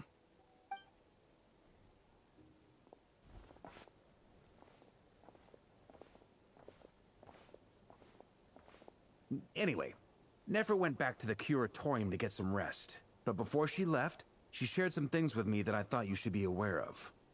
Firstly, although she managed to trap the Rerir of Solnari inside her chest set, there's no guarantee that the power of the Ibis King is any match for one of the 5 sinners. Their powers are beyond our comprehension. It's only a matter of time before he finds a way to break out. We have to come up with a plan and take care of him before that happens. Honestly, my mom figured that might be the case. So, how long have we got? Well, I asked her that same question. She talked for a long time, but for the most part, it seemed like she was trying to convince me how precious her chess set is. What a long and storied history it has. It felt like some kind of sales pitch, you know? The kind where you end up handing over Mora against your will? Anyway, after all that, she finally answered the question. 2 days, at most. 2 days? Holy moly! Can we even recruit enough help in that time?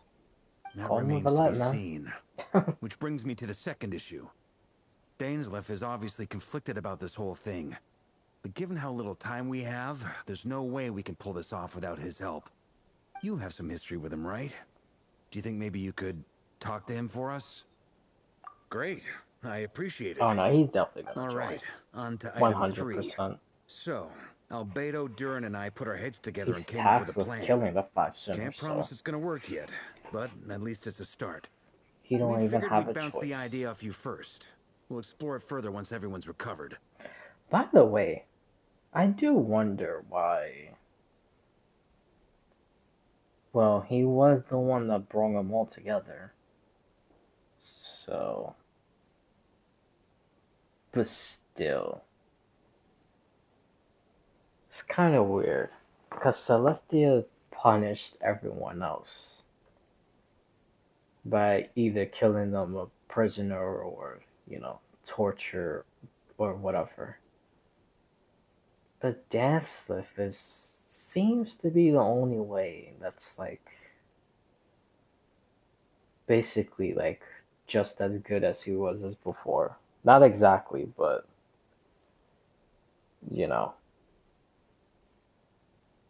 he didn't have to go through what everyone else went through.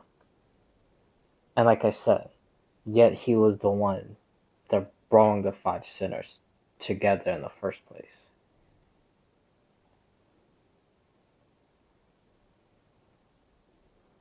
Well, I guess his punishment would be killing his brother. But I don't know. I don't even think Dansliff even thinks about that, honestly. I think he's just kind of just fine with it at this point. So, here's what Because we're the way he thinking. talks about the sinners is like he just cannot wait to kill them. He's basically dreaming of it. I really don't know. He most likely had to do a deal with Celestia.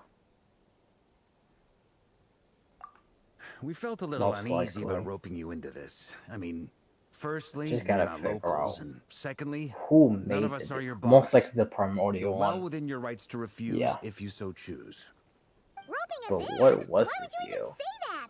We know the stakes here. That I It's gotta all try of to us figure against the out. Rerir of Solnari, or none of us stand a chance. I choose my words very intentionally, I'll have you know. I like to think there's an art to striking a down-to-earth tone even when the stakes are through the roof. Sir Varka, I have a few thoughts about this plan. I'm all ears. I think we can be more flexible with how the roles are allocated. In my view, the most sensible lineup would be like this.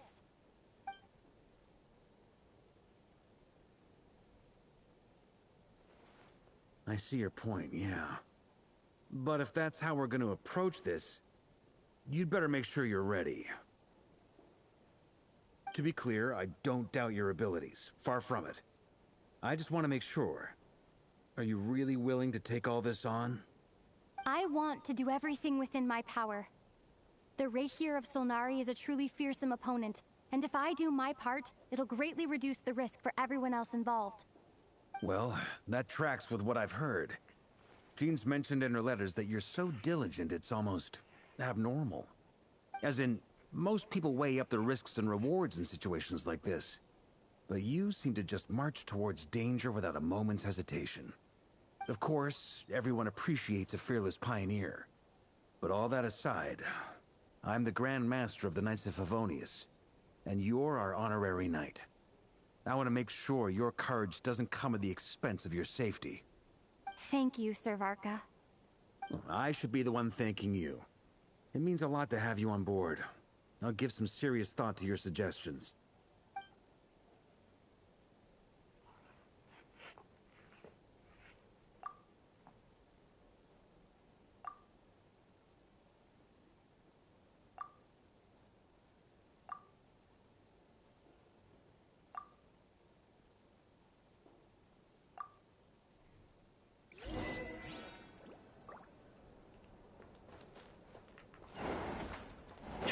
everyone's basically almost dead.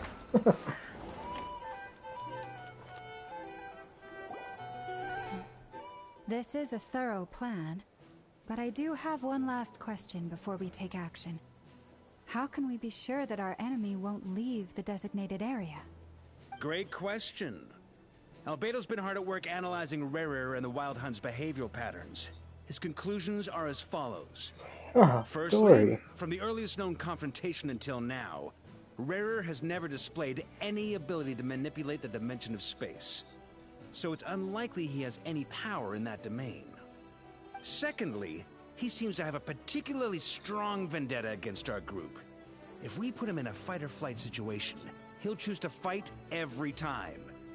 Thirdly, finally, and most importantly, he is consumed by hatred, both for the moon and for his enemies. Turns out, we tick both of those boxes. We have a reincarnated moon in our ranks, and a spy who accessed his private memories without permission. He'll be baying for blood, not looking to escape. As someone who's had their fair share of interactions with the Wild Hunt, those all seem like valid observations to me. Understood. Then I will defer to the verdict of the group. Well, everyone, that's the plan in full detail. Albedo and Durin are carrying out their part as we speak. Plan approved. Scheduling. Okay, any firepower you need, I got you covered. Let's light this baby out. The Frost Moon Scions are behind you as well. And the rest of you?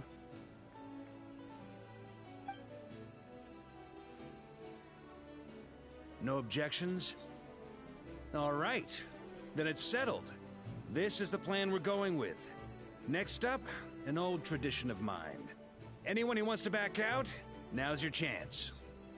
Wait, we can still back out of this? Everyone says things they regret, right? I don't want anyone feeling trapped because their mouth said yes before their brain had time to think things through. A very people-first approach. I hear that's common practice in the Knights of Favonius. Heh. Who'd you hear it from? D-Luke? Shh. We don't use people's real names at work. This contact will be known only as Owl, please and thank you. This plan can only work if everyone does their part. Flint's and I will absolutely support it. We shall indeed. You'll be glad you accepted our help. Also, you are the last person I expected to see here, Miss Dory. Well, she did say she was gonna get some stuff. Dory in a work context. My peers usually call me Lord Sangamabe. So, the longer your name, the higher your net worth. Is that the idea here? In that case, Mr. Flint's here must be worth a fortune. That's right, I know your full name. It's... The walls are thin here. I'd appreciate you keeping that a secret. Okay, fine. I'm actually only here as a favor for someone else. Do you have any idea how much it would cost to hire me otherwise? Oh, does this mean someone out there actually has the power to boss Dory around? It most certainly does not. We have a long-standing and mutually beneficial business partnership. She's actually the mom of a friend of yours. Said mom supplied me with a great little trinket, but now that lady's ruined everything. If I don't start building a little goodwill now, my whole business in Notcry is gonna go down. You see, I was right. Alice did give her the trinket knowing that Nefer was gonna get it.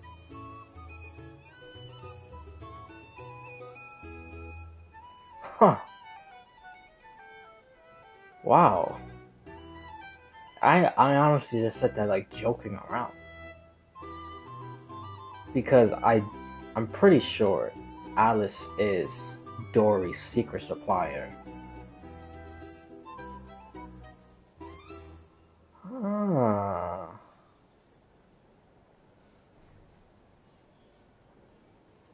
Dude, I'm telling you, these guys are the literal genius society, man. Okay. So what exactly they is somehow so know special everything about this pendant? It's a lucky charm that a great mage made for me. We have a business relationship, and she was worried that something bad might happen to me. So, She wanted me to have something that can store power to protect myself with. I finally got it all fully charged up with Kuvaki, and then never went and used it all up at once. Never lost so big in my life. You're right. It was all my fault. I didn't mean to drain all the Kuvaki in the pendant. Nah, I'll make it up to you. Alice planned this You out. will? She knew. She knew from the beginning what she in was that doing. case, how about you give me your chess set? And we call it even. Oh. I knew you'd say that. Well, it's yours if you want it. In fact, take it now, and I'll even throw in a free Rerir of Solnari. Deal? You're putting me in a difficult position here. It's a very useful thing to have around, but I have a funny feeling it won't be around much longer. I guess we'll see in a couple of days. Looks like bankruptcy for me. Hey, don't be so pessimistic. See this through and you never know. You might find a new business opportunity on the other side.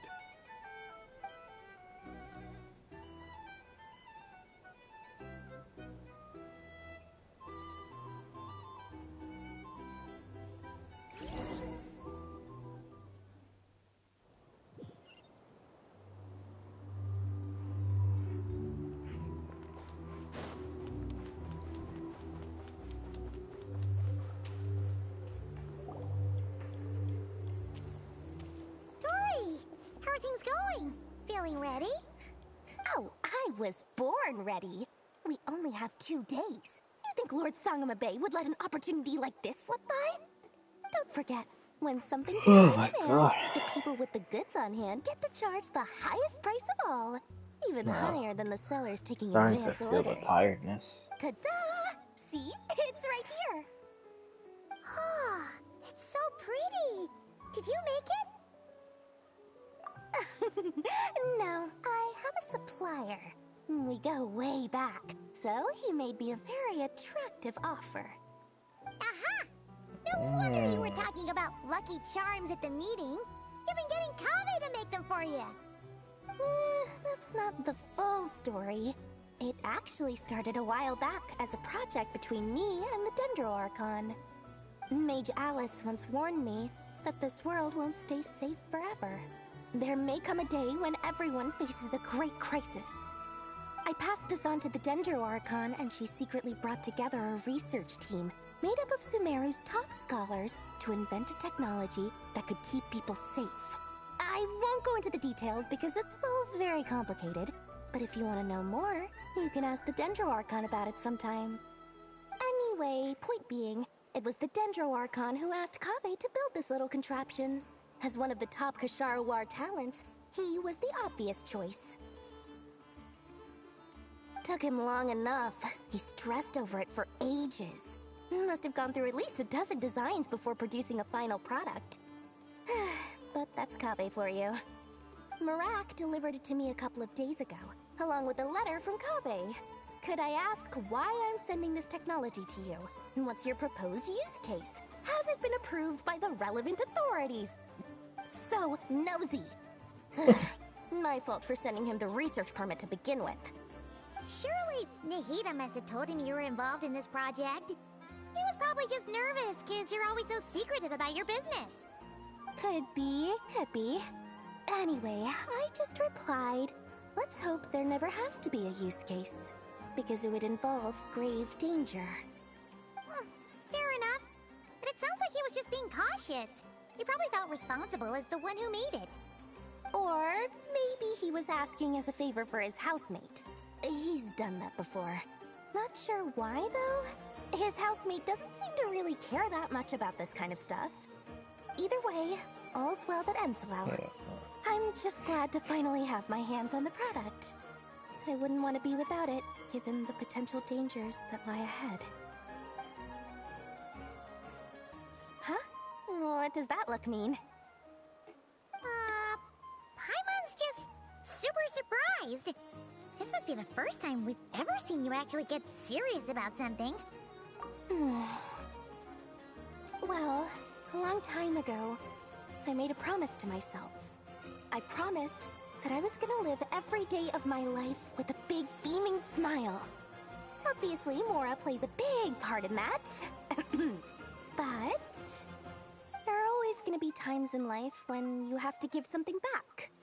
That could mean paying back a debt, returning a favor, or showing some kindness. Alice has been a huge help to me over the years. She was the first investor I ever had. And I want my investors to know that Lord Sangamabe is the best in the business. And more than that, no one knows what the future will bring. Whatever happens, I want to make sure the Dendro Archon and all of Sumeru is prepared to face whatever comes. Oh, that? I was just making sure Nefer and I are square. Don't be thinking it was some sort of benevolent act. I'm no saint, so don't treat me like something I'm not. My priority is doing the business that I want to do. So long as my conscience lets me, but it usually does. That's the Lord Sangamabe business model. Alright, if you say so. I do say so, and that's the whole point. I'm a businesswoman. Don't go trying to figure out what kind of person I am. You'll exhaust yourself. Much easier for everyone involved if you just Never take said my the word same for thing. it. She's just an ordinary Could you two businesswoman. help me get this stuff where it needs to be? Thanks so much. You're my favorite assistants.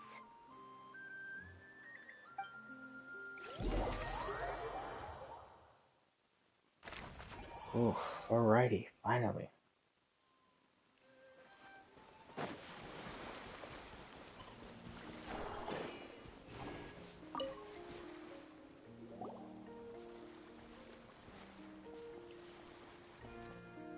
Traveler, Paimon, it's good to see you. Everything going smoothly over here? Sort of. As you're probably aware, Varka, Diren, and I captured some abyssal creatures from the Wild Hunt. Per the plan, we dissected and analyzed some samples of these creatures. The process went very smoothly. The findings, however, come with some troubling implications. What? You can actually dissect the Wild Hunt? That depends on your definition of Wild Hunt and dissection. Harmless, lifeless. These words are accurate descriptions. The Wild Hunt is an interesting phenomenon.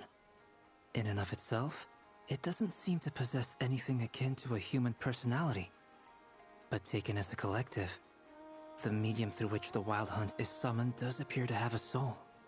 Master griped a lot about the wise Horoptotire, and seemed somewhat fascinated with the foul Certology. But she barely mentioned Rerir at all. I don't think that was because of his lower social standing, though. Anyway, it's a pity. I should like to hear her thoughts on the nature of the lifeform he has become today. It's a strange mix. The furious energy of an abyssal being channeled through a fractured physical existence. A consequence of being torn apart by an unknown power. Perhaps the only explanation for his survival in this state is that he sacrificed a degree of individuality in exchange for a continued existence. Oh, sorry. Once I get talking about interesting research, I have a tendency to go on indefinitely. Believe Back to our me, research findings. I know exactly how you feel. Essentially, they I confirm do my the same hypothesis. thing. Rerir's corpse is completely contaminated by the Abyss, and the effects are irreversible. You could think of this as Rerir in mutated form. But in my view, even that would be inaccurate. In reality, his whole being has been consumed by the Abyss. In other words, he is now nothing more than a manifestation of abyssal power. Unfortunately, at present, we have no means of completely eradicating abyssal power. Hence, we cannot fundamentally destroy the Rerir of Solnari either. Oh, that's terrible news. So, that's it? We can't defeat him? Not even if we get the power of the Three Moons? Miss Columbina's situation is a difficult one. She can never achieve wholeness when the world does not accept her presence. It's as if her creator banished her to a place she can never be accepted. It means she spends most of her energy just on her own survival. Given the circumstances, it's only natural to despair. But we must see this plan through to the end. time to kick off the backup plan.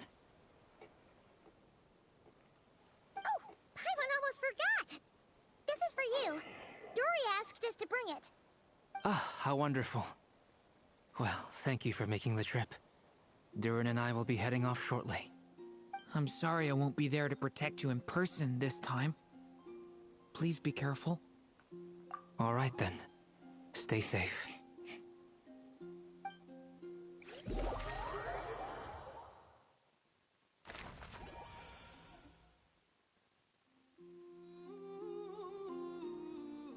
Character, what?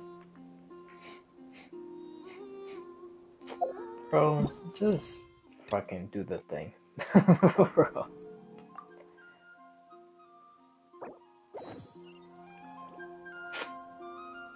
No, bro, come on.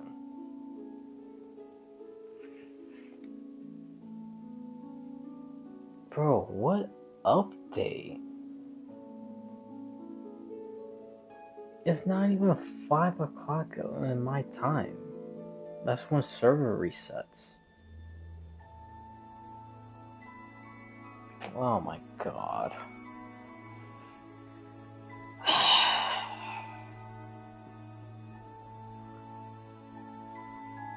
What the hell are these guys updating, bro?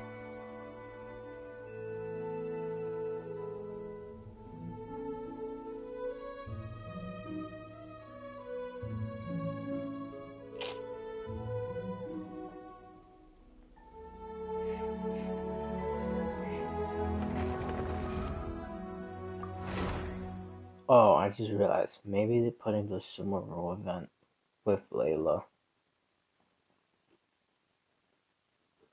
But again, they usually do that at server reset. It's not even 5 yet.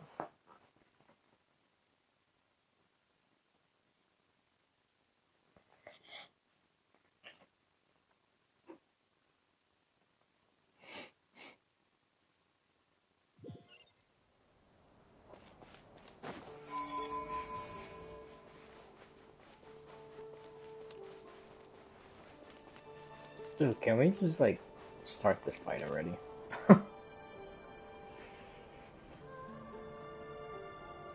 Miss Lauma, is everyone here?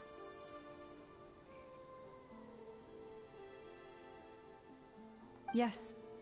The fate of my flock is in your hands, Grandmaster Varka. Please keep them safe. My lady, what are you saying? Within the next 24 hours, we will face the biggest crisis the world has ever seen. This is not a burden that we deserve to bear, but I believe that we reap what we sow in this life. So I intend to act. I must do what I think is right. For me, that means fighting for the future of Nodcry. This gentleman is the Grand Master of the Knights of Favonius, Varka, Knight of Boreas. In my absence, please follow his lead. Hey, everyone. Guess I should introduce myself. Well, to start with, I know my way around a battlefield. Oh, I just... That little... Like... what the hell is that? Like, freaking... Like that blue crystal thing hanging by like that little metal stuff. That reminds me of the Fatui. Because they have the same thing.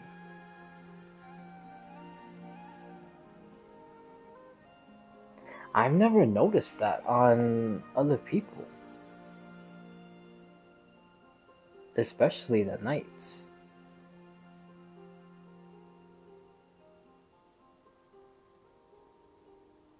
Ah. That's interesting. Biggest strengths are honesty and hard workingness. Anyway, point is, I don't intend to let Lauma down. I'm gonna do everything in my power to keep every last one of you safe and sound.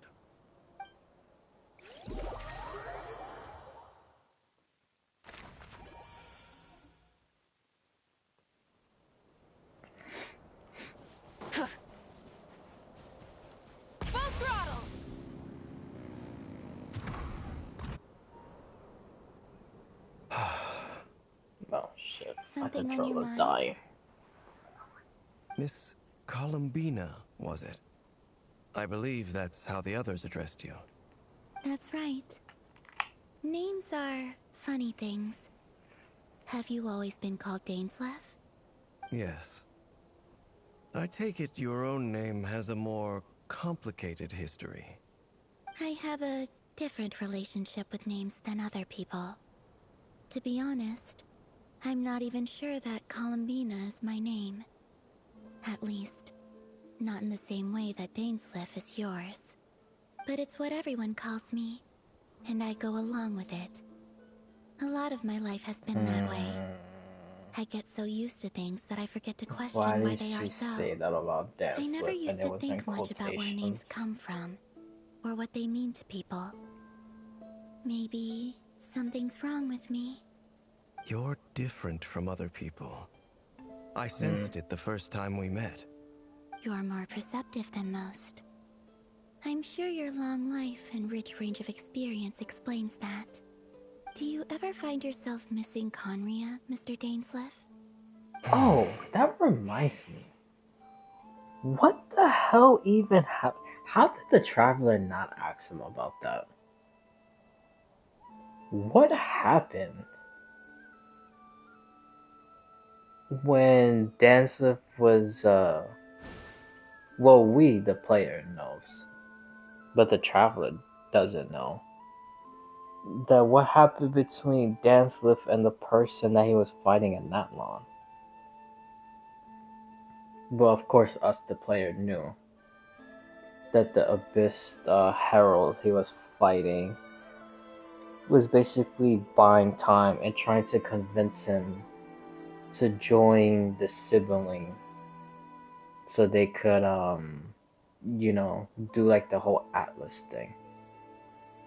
Why he hasn't mentioned that? Or why the Traveler didn't ask about what happened between him and the Abyss Herald?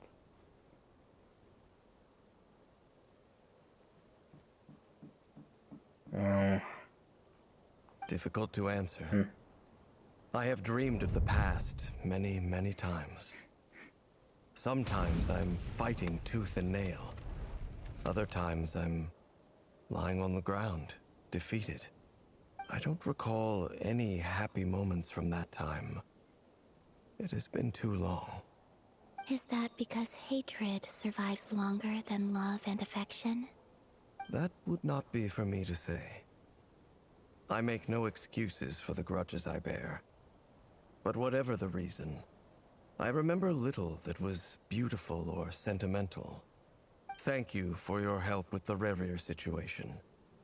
Without your efforts, I never could have learned the hidden truth of his story. You're welcome. I know he's your friend. Friend? He betrayed me. And I never really understood what he was going through in life. Some friendship, that is. Okay. So, do you plan to fight him with us?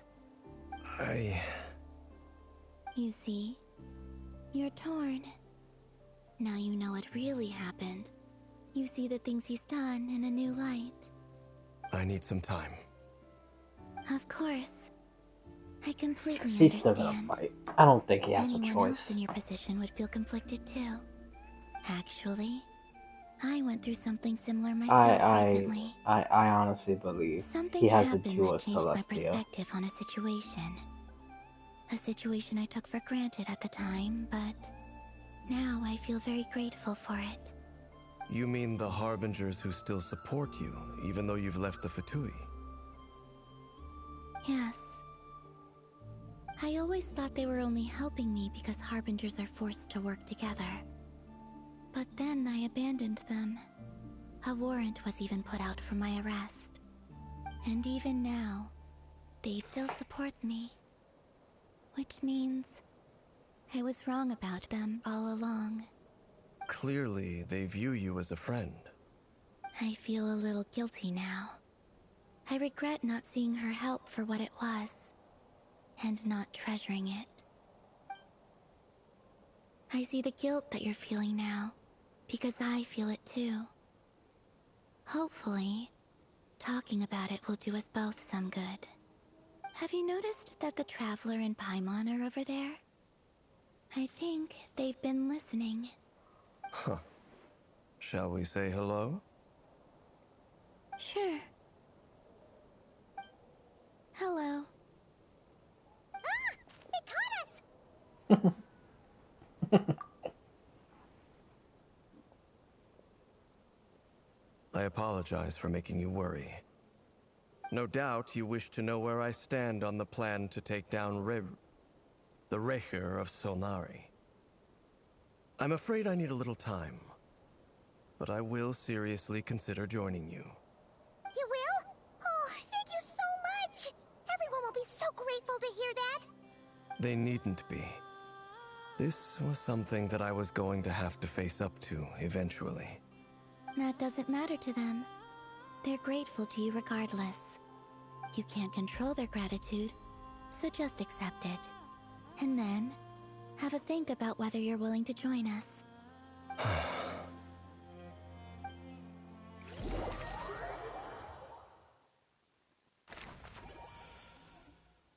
It's nearly showtime! Let's go rendezvous with the others. You know the place. Oh, okay. Hold on. Let me... just in case.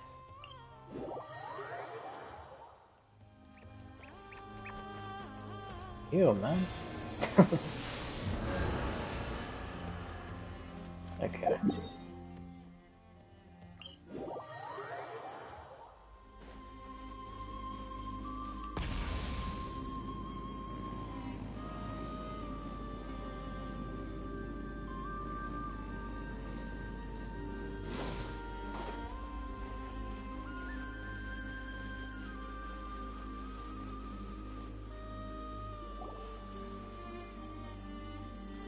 Ah, you're earlier than I expected.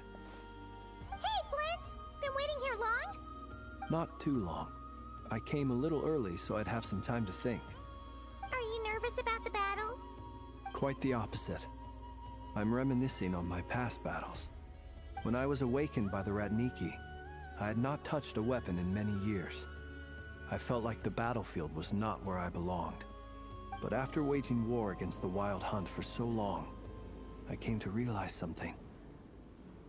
A life of absolute peace is simply not a possibility for me. My restless flame indicates that somewhere inside of me, there is a deep yearning to root out the evil in this world. Oh, that doesn't sound like such a bad thing. Well, in the past, when I was a Fae whose primary concern was hibernation, it was hardly ideal. But it certainly serves me well here in the present. And I am delighted to be able to join forces with you in this endeavor. Looks like I'm not the first to arrive. Ah, Miss Lauma. Did you sleep okay last night? I struggled to settle down at first, because of the nerves. But don't worry. I got enough sleep in the end. I'll be just fine. Please, I'm just doing my part. Never! Over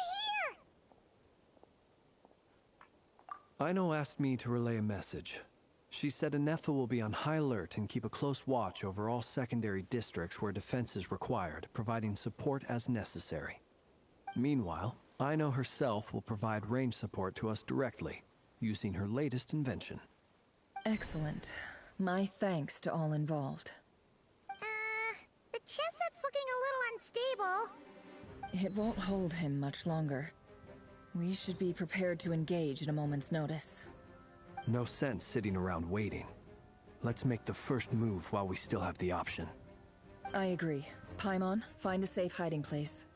Got it! Be careful, Traveler! I will.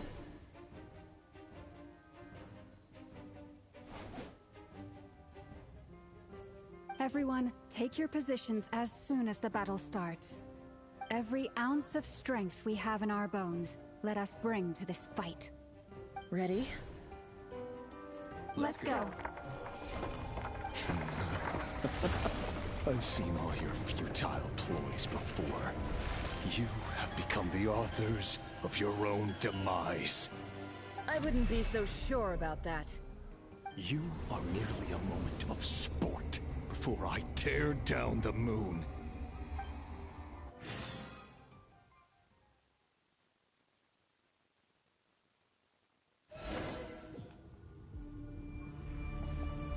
Stay on your toes.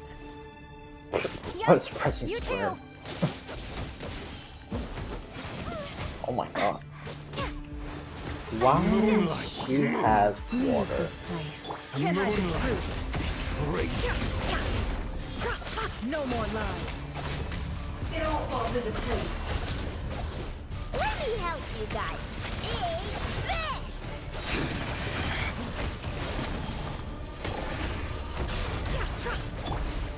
Forest, protect Futile. Hunt them down.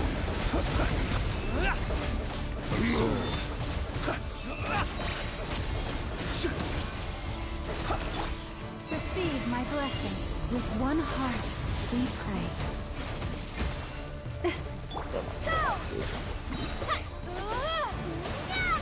Move, hunt them down. Move.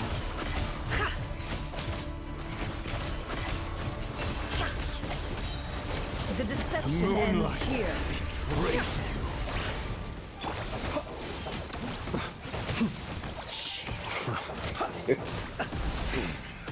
Close your eyes. Are you quite finished? Dude. The long sleep beckons. It began with the moon, and so shall it end. The moon will protect you. Oh, Mama's him? What? Oh. Leave this place.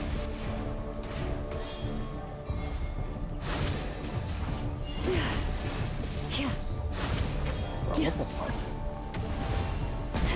Oh my god, that was happening.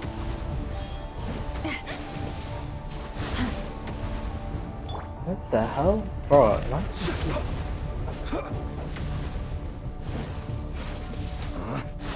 What the fuck, bro? What is happening? What the hell do I think he's doing? Oh, okay. It all ends. Here. When will it be as you foretold?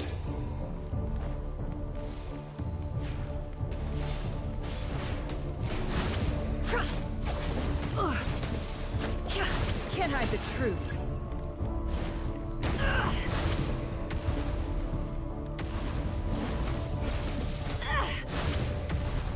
Oh my god. Dude, this shit is annoying me. Hello. I'm fucking pressing the goddamn thing. Spirit is not welcome Good god.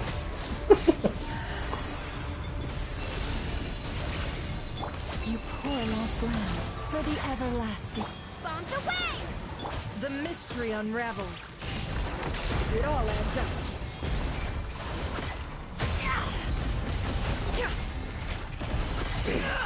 Pathetic, hunt him No down. more lies.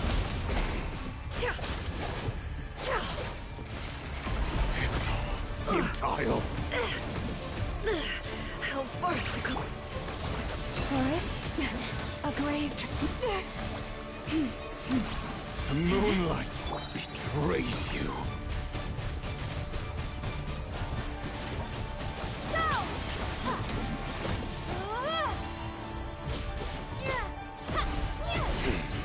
Pathetic.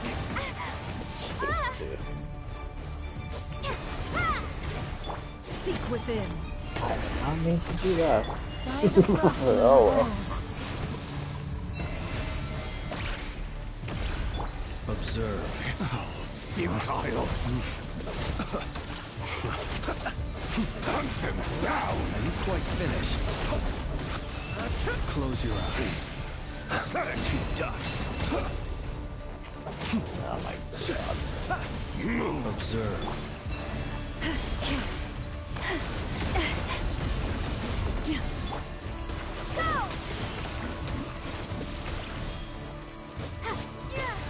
Moonlight.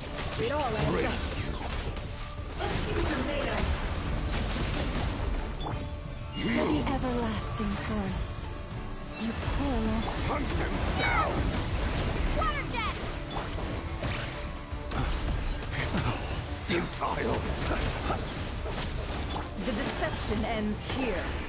No. Your little game of heroics is over. Who wants to go first? No. Get out of my sight! Oh god. No! We've been separated. Take. You okay? Never! Where are the others? Stuck outside the barrier. I guess he really doesn't like us. Destroyed! I told you before. Knowing too much is always a death sentence. Be careful what you wish for.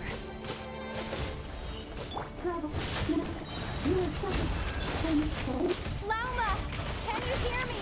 Hold on, silence. Voices are gone. But at least I know they're still there. I need to focus. Stick to the plan. Remember my most important task. Just keep stalling him. If I can stall him for long enough, the men will come. My god. No more lies.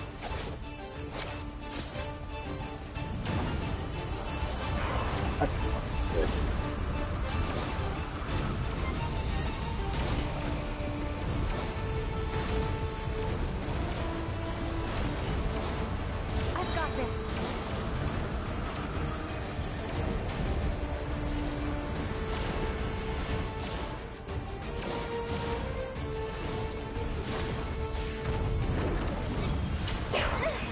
The shield's broken.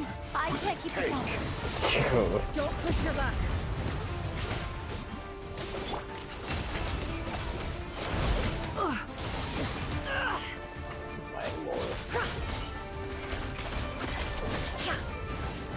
Can't hide the truth.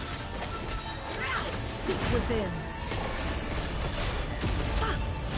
Time to go clean. No more lies.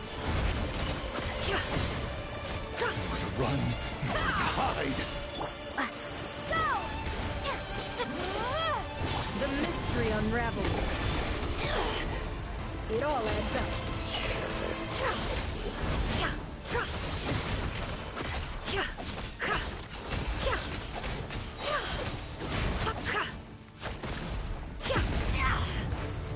The deception ends here. Water jet! Wipe out!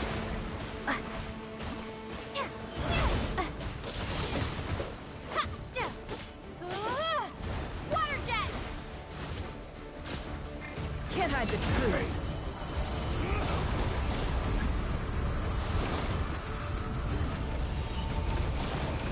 Curses. There's no other way. What?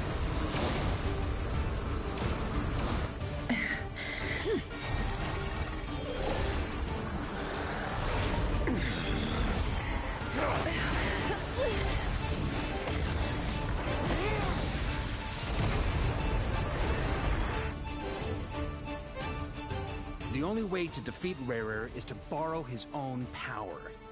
That means Columbina will have to disappear while you two bear the brunt of his attacks. You have to hold on. Find a way to keep him focused on killing the two of you.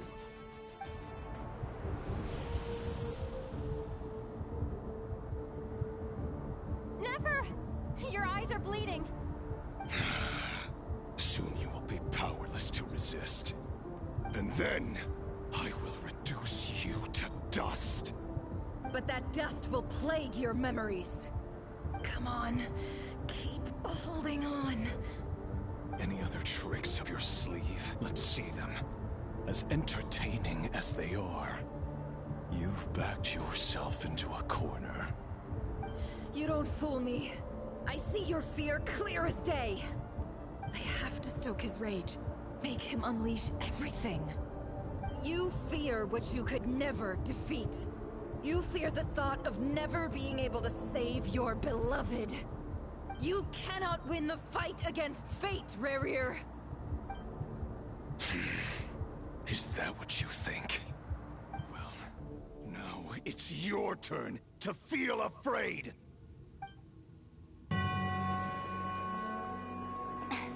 You fear the sound of your own name?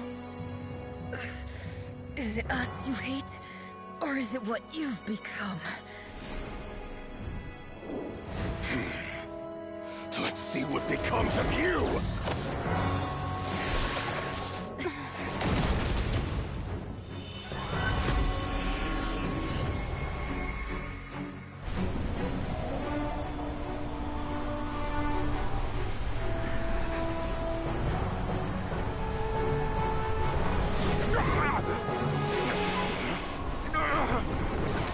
What's happening? That power. I've seen it before.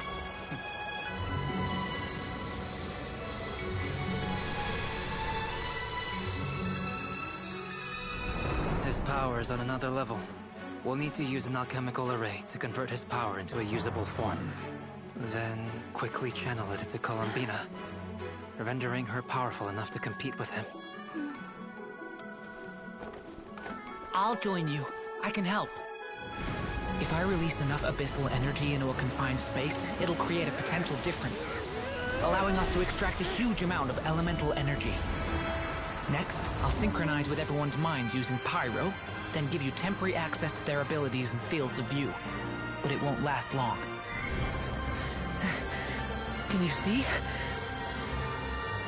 Well enough.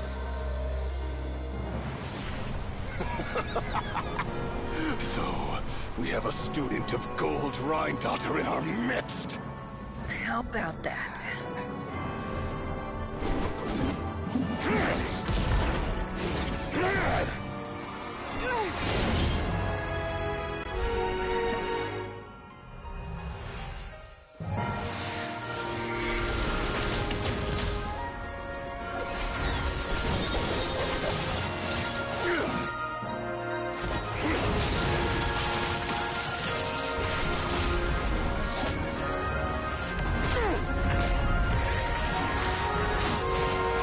Oh, he used like the shield this time.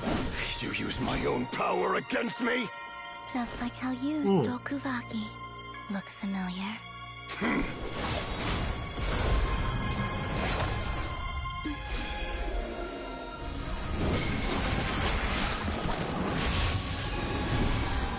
Oh, wow.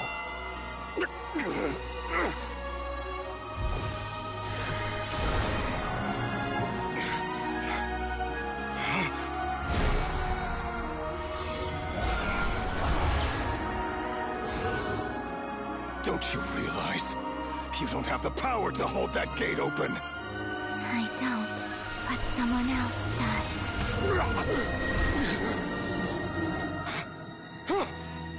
Goodbye, Rerir.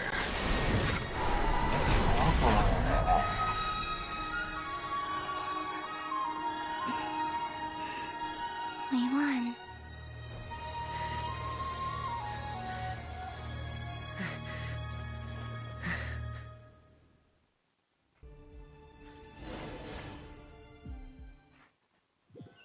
Ah, so that's how... Okay, well...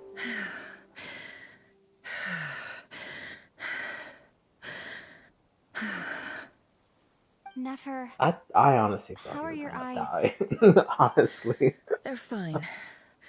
Apart from the blindness, of course. It's not too late. Let me handle it.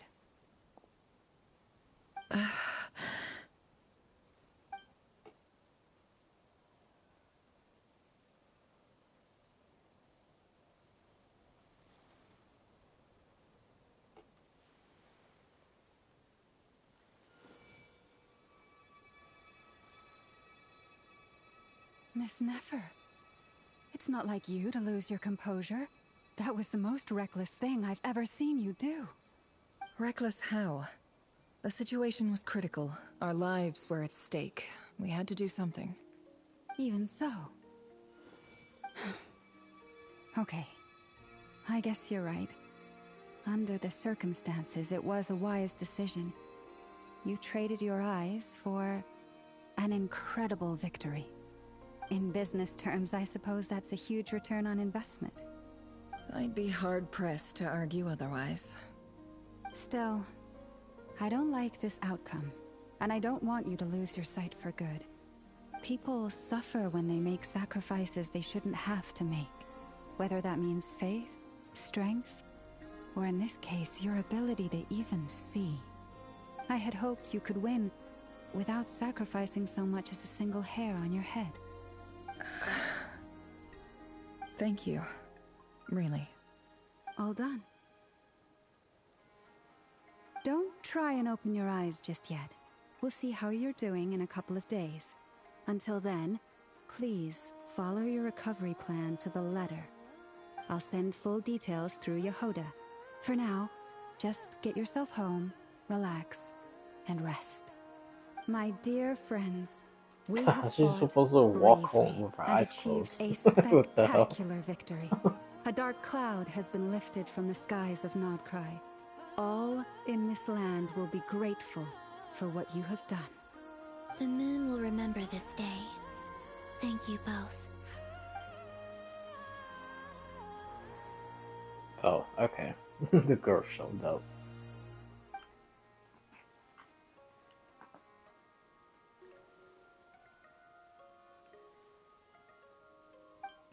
There's something I want to let you know. What is it? When Durin connected everyone's minds so I could access their powers, I also felt everything they felt. And since Nefer's eyes were injured, my eyes are hurting now too.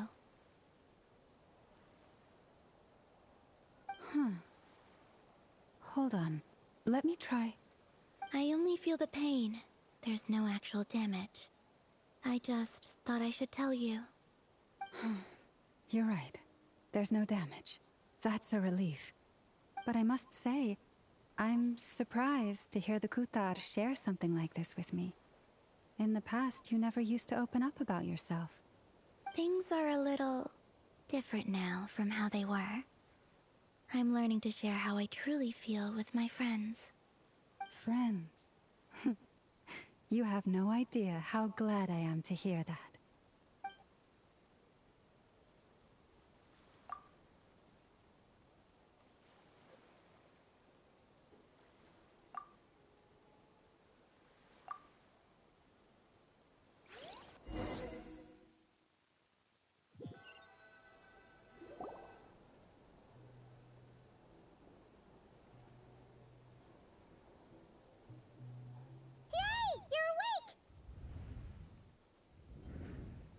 How are you feeling? Any aches and pains? Did you sleep well? I'm doing all right, Paimon. No need to worry about me. Phew! Well, that's good.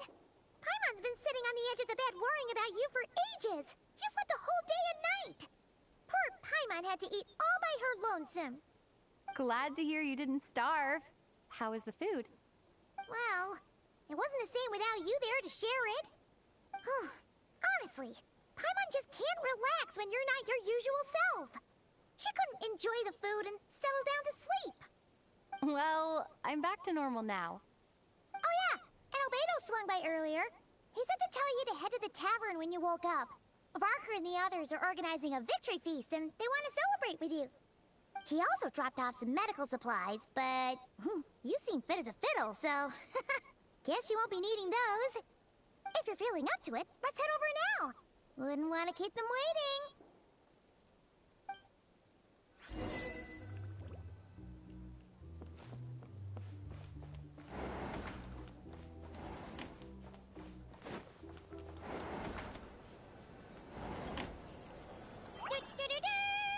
We're here! Traveler and Paimon! Perfect timing! We were literally just saying how there's no way we're holding this victory feast without you any longer, and we would have postponed it till tomorrow. How are you feeling today? Much better, thanks. Don't worry about me. Relieved to hear it. If that changes, just let me know. Happy to check you over at any time. Yep, we're here for you. Anything you need, just let us know. Oh wait! How are her eyes doing? Nefer's right over there. I'm sure she'd love to catch up with you.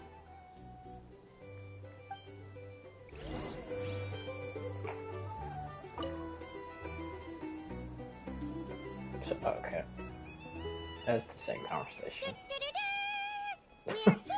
So it was gonna be something else. Perfect. How are you feeling today? Much better. Relieved to hear. Yep. Oh wait, where's Nefer? How are her eyes? Nefer's right over. I'm sure she'd love to.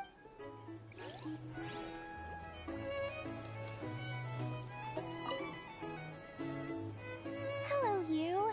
Recovered from the battle? Come on, what do you mean? Of course I'm gonna ask. I care about my friend's well-being, and we are friends, aren't we? Get yourself a drink. You've more than earned it. In fact, today, your drinks are on me. Lord Sangama Base got you covered. Wow, really? What about Paimon? Has she earned it too? Has she? Please? Well, you haven't been through quite as much as the Traveler, but... what the heck, sure. Yay! Wow! Drinks on Dory! What a historic day. Hey, keep your voice down, or everyone else is gonna want in too. You...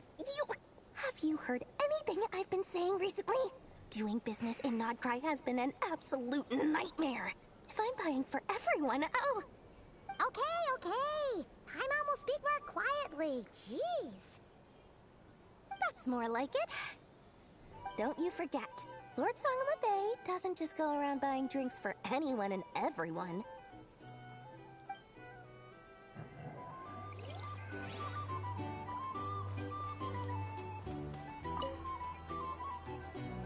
I thought of 1,000 ways to congratulate you, but now you're here, words are failing me. The honorary knight stuns them speechless once again. Well said. The honorary knight showed us all how it's done. The other knights tell me that Mondstadt was the first stop on your journey. All of us are truly delighted to count you as our friend. I'd like to thank you for supporting the Knights of Favonius, and also for helping us save Nodcry. Nonsense! Of course I'm gonna mention it. This is more than just business. It's a relationship. And there can be no relationship without showing gratitude where it's due.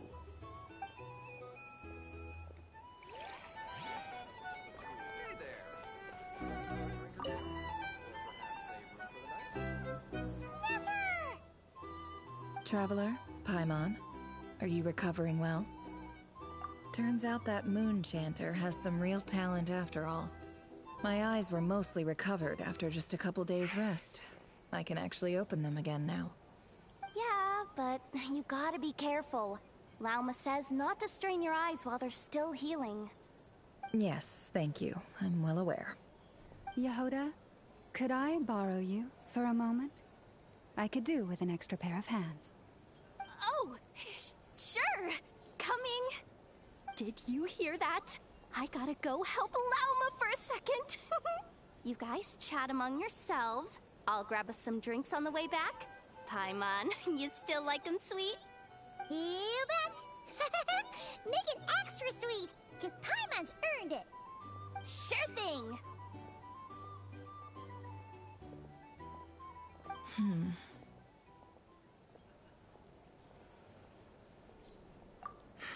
The Rerir of Solnari. Kind of a snake, don't you think? No, definitely a snake. A poisonous one who spewed his venomous hatred everywhere. Anyone who seeks revenge out of hatred for other people has become a snake. That's something my dad used to say. Yeah, I guess. Perhaps. I'm sure it sounds like a very wise and open-hearted perspective to your ears. But me? I think hatred is a perfectly justifiable emotion. What else is left when everything you depended on in life gets stripped away? Something's gotta fuel that drive to keep on living. If you're worried about me, you can nip that in the bud. I'm not someone who gets stuck in the past. It's just... I suddenly feel like I was wrong to call my father a liar. He was just a fool. That's why the Academia turned their back on him, and why the other tribes ganged up on him. Oh, Father. How much better things could have been if you were a skilled liar. Look at the Ibis King. Thoth is a fiendishly cunning liar. And yet, strangely, he feels more like a father to me than my real dad ever was. He's never brought it up, but I'd bet he feels the same way. Why else would he give me the power to perceive the truth, while at the same time training me in the art of deception? Well, King Deshret banished him to Aru, which is essentially a prison, and posed 3 questions to him. He promised that he'd have his freedom if he could find the answers. His response was to take on a physical form and approach me, hoping that I could become his envoy and search for one of the answers on his behalf. Did he really think I'd fall for that? He's stuck there. He can't make me return what he gave to me.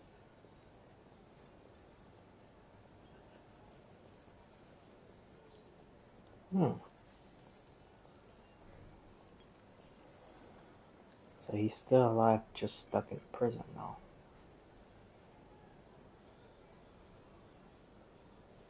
Okay. So that's enough for you to decide he's nice, is it? He's a prisoner, and he was scared.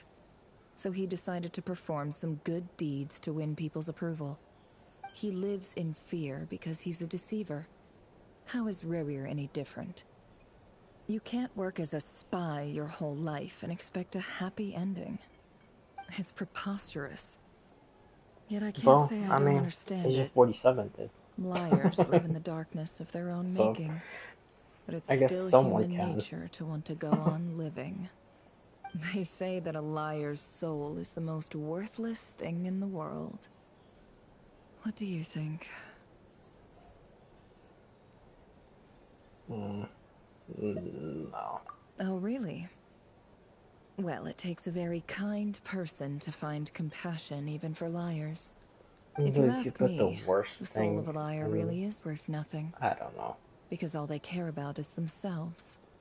For example, when something good falls into my lap, I don't go sharing the news around. Stops other people trying to steal it from me.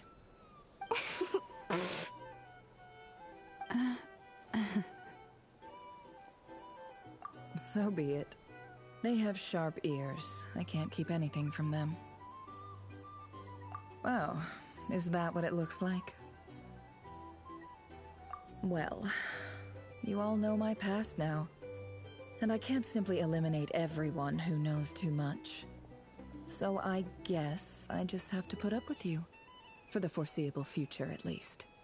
When you find yourself in a situation you can't control, the safest play is to keep calm and start monitoring everyone involved like a hawk. In the intelligence world, you need to have a sense of perspective and play your hand accordingly. If you understand what's at stake, please ensure my secret is safe with you. I trust you'll respect my wishes as a friend. But don't forget, I will also be watching you like a hawk. Very good. Oh, wait! Now that the panic's over and we've all calmed down, Paimon suddenly remembered something. After all that build-up, our mystery ally never showed up even once. Nicole?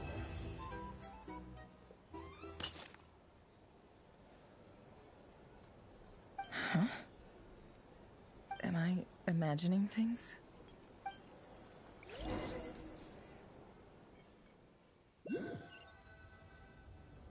Post-credit scene? So, that close colleague who stayed behind with you?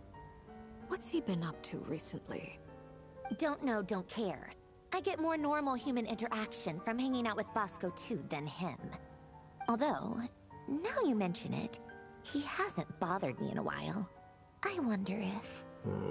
If he's disappeared without a trace, it's the biggest gift he ever gave to the world. But I somehow doubt that's what's going on. He won't lie low forever. So we'd better stay on guard.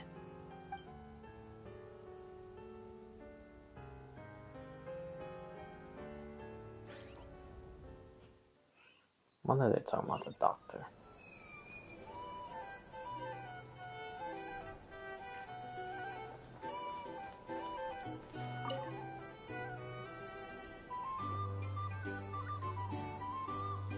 Ah, Lord Sangama Bay.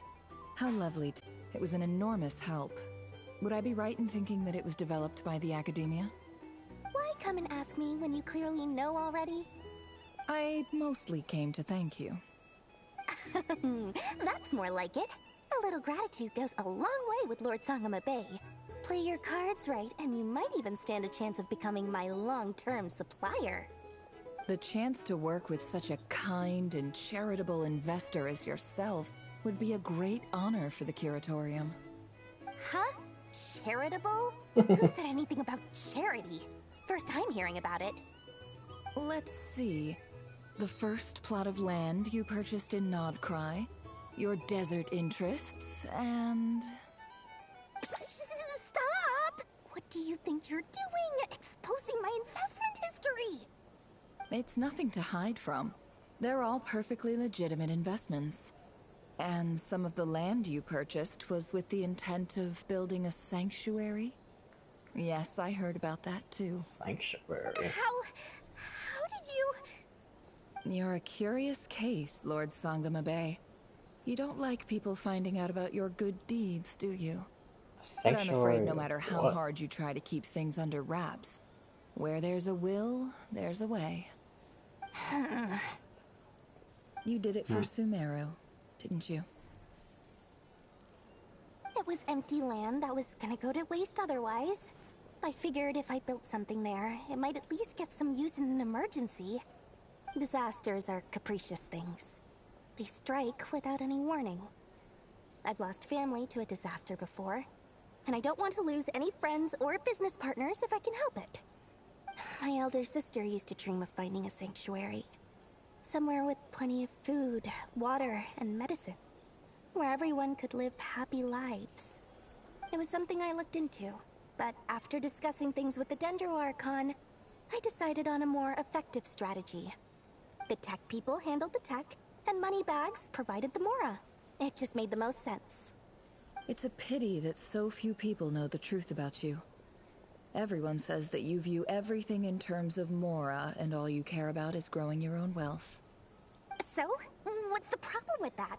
Everyone wants to be rich. It's human nature. So yes, I love Mora, and it's nothing to be ashamed of. But surely you have dreams of your own beyond just making Mora. You don't get it, do you? My dream is to invest in other people's dreams. And, you know, make a nice little slice for myself along the way. She'll be perfect in Shark Tank. Just thinking about it makes me happy. That sweet, sweet sound of Mora. Thank you. For the device? And the pendant. Oh, that. I was just returning a favor. Don't worry about it. Seems like we've both been away from home for a very long time. Yeah.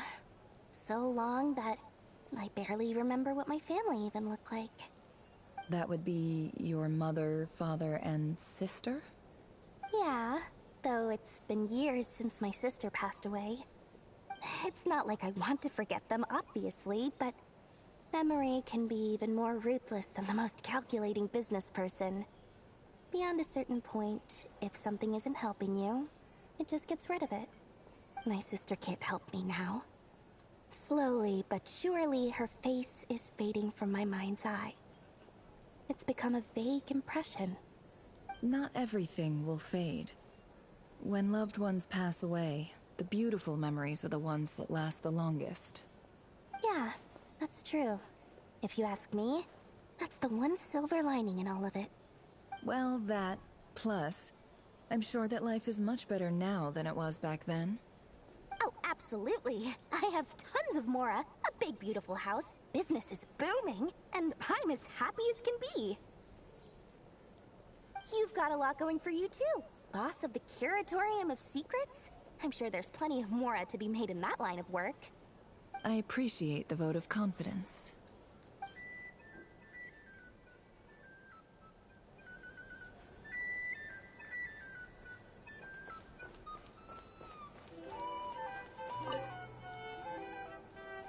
How have you been holding up? Any adverse reactions? If you start to take a turn for the worse, make sure you tell me right away. You don't need to worry about me, Grandmaster. I'm fine. I mean, I barely did anything, so...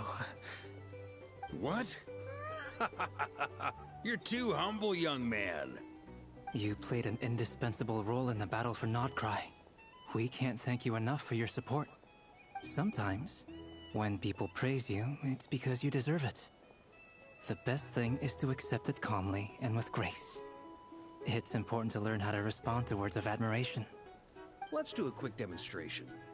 Albedo, that was an incredible feat of alchemy. The pressure was on, but you worked flawlessly at lightning speed to get the job done. Thank you. I can't take all the credit, though. Durin played a big part in forming the alchemical array. See? Did you catch that? A masterclass in how to take a compliment. Okay, yeah. I did work pretty hard to help prepare for the battle. No point denying that. Hey, you guys!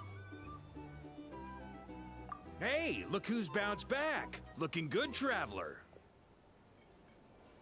Seems like you've recovered. You won't need to take any more medication. Can I get you a drink? Huh? You know how to order at a bar now? You've sure learned a lot recently. Handling a drinks order is ridiculously simple compared to alchemy. Don't worry, I'll blend into society yet. Paimon believes it. You're clearly a fast learner, just like your brother. To be totally honest though, Paimon didn't quite follow all the details when you first explained the plan to us. Don't worry, that's completely understandable. Unless you're a student of alchemy, it's hard to grasp the principle and how the process works. To put it in the simplest terms, we saw how our enemy stole the power of Kuvaki. And that gave us the idea of stealing his power to turn it against him. When facing an enemy you have no hope of defeating, it's best not to engage them in battle. So, instead of looking for a way to overpower him, we decided to help Columbina get strong enough to at least stand up to him in a fight. For this to work, we had to analyze his modes of attack, confirm who his main target was, and make sure that he wouldn't go beyond the range of the alchemical array. For added security, we prepared a total of 4 arrays. But to mitigate the impact of the battle, we identified one location in particular as the ideal spot, which is where the confrontation took place. The alchemical array absorbed his abyssal power. Then Durin processed it to render it usable by Columbina. That power enabled her to do what would otherwise have been nigh on impossible. What surprised me was that Dainsleif actually agreed to join us. Given his history with Rerir, he had every right to sit this one out. But we're extremely grateful for the decision he made. Yeah, again, I don't really think he has a choice. It must have been a painful choice to make. But I'm sure that making a decision was far better for him than staying in limbo. Absolutely. He was torn between 2 paths, but in the end, he made his choice and stuck to it resolutely. He doesn't strike me as the sort of person who'd stay trapped in limbo for long. Anyway, however you cut it, everyone gave a stellar performance. And now, it's time to kick back and celebrate.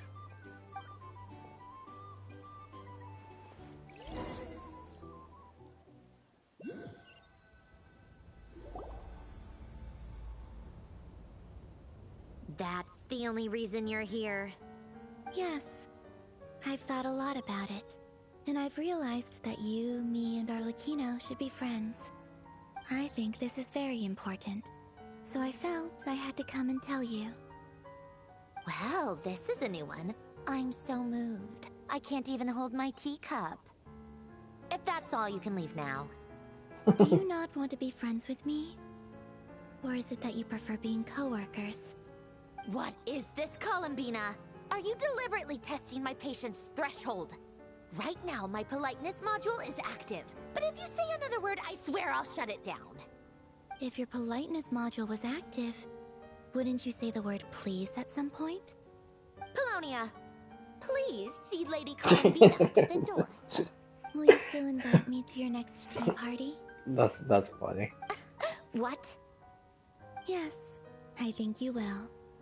Bye-bye, dear Sandrone.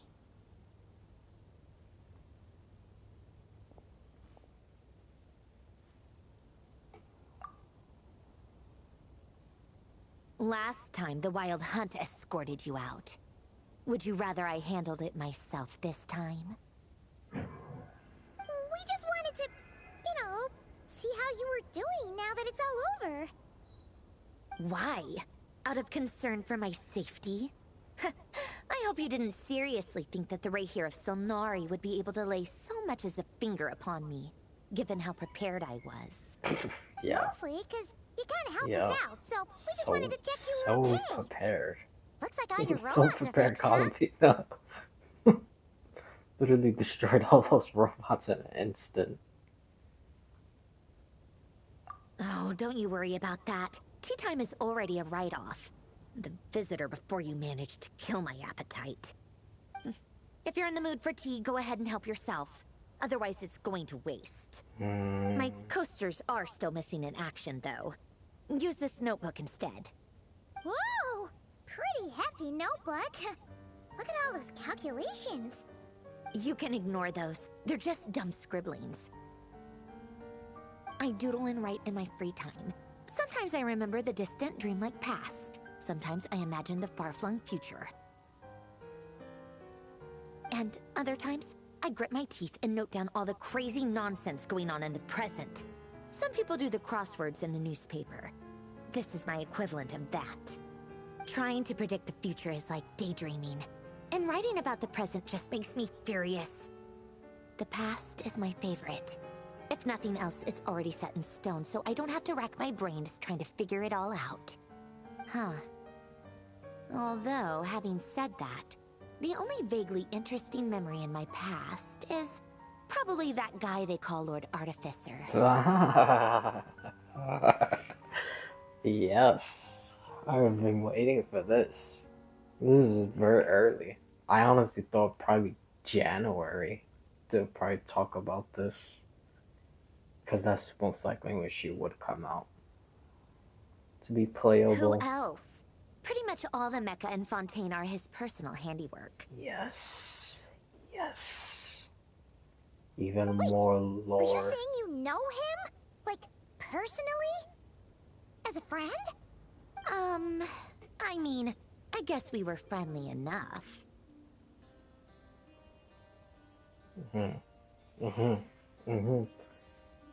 Yep. In fact, I'm probably the only normal person left who knew him at all.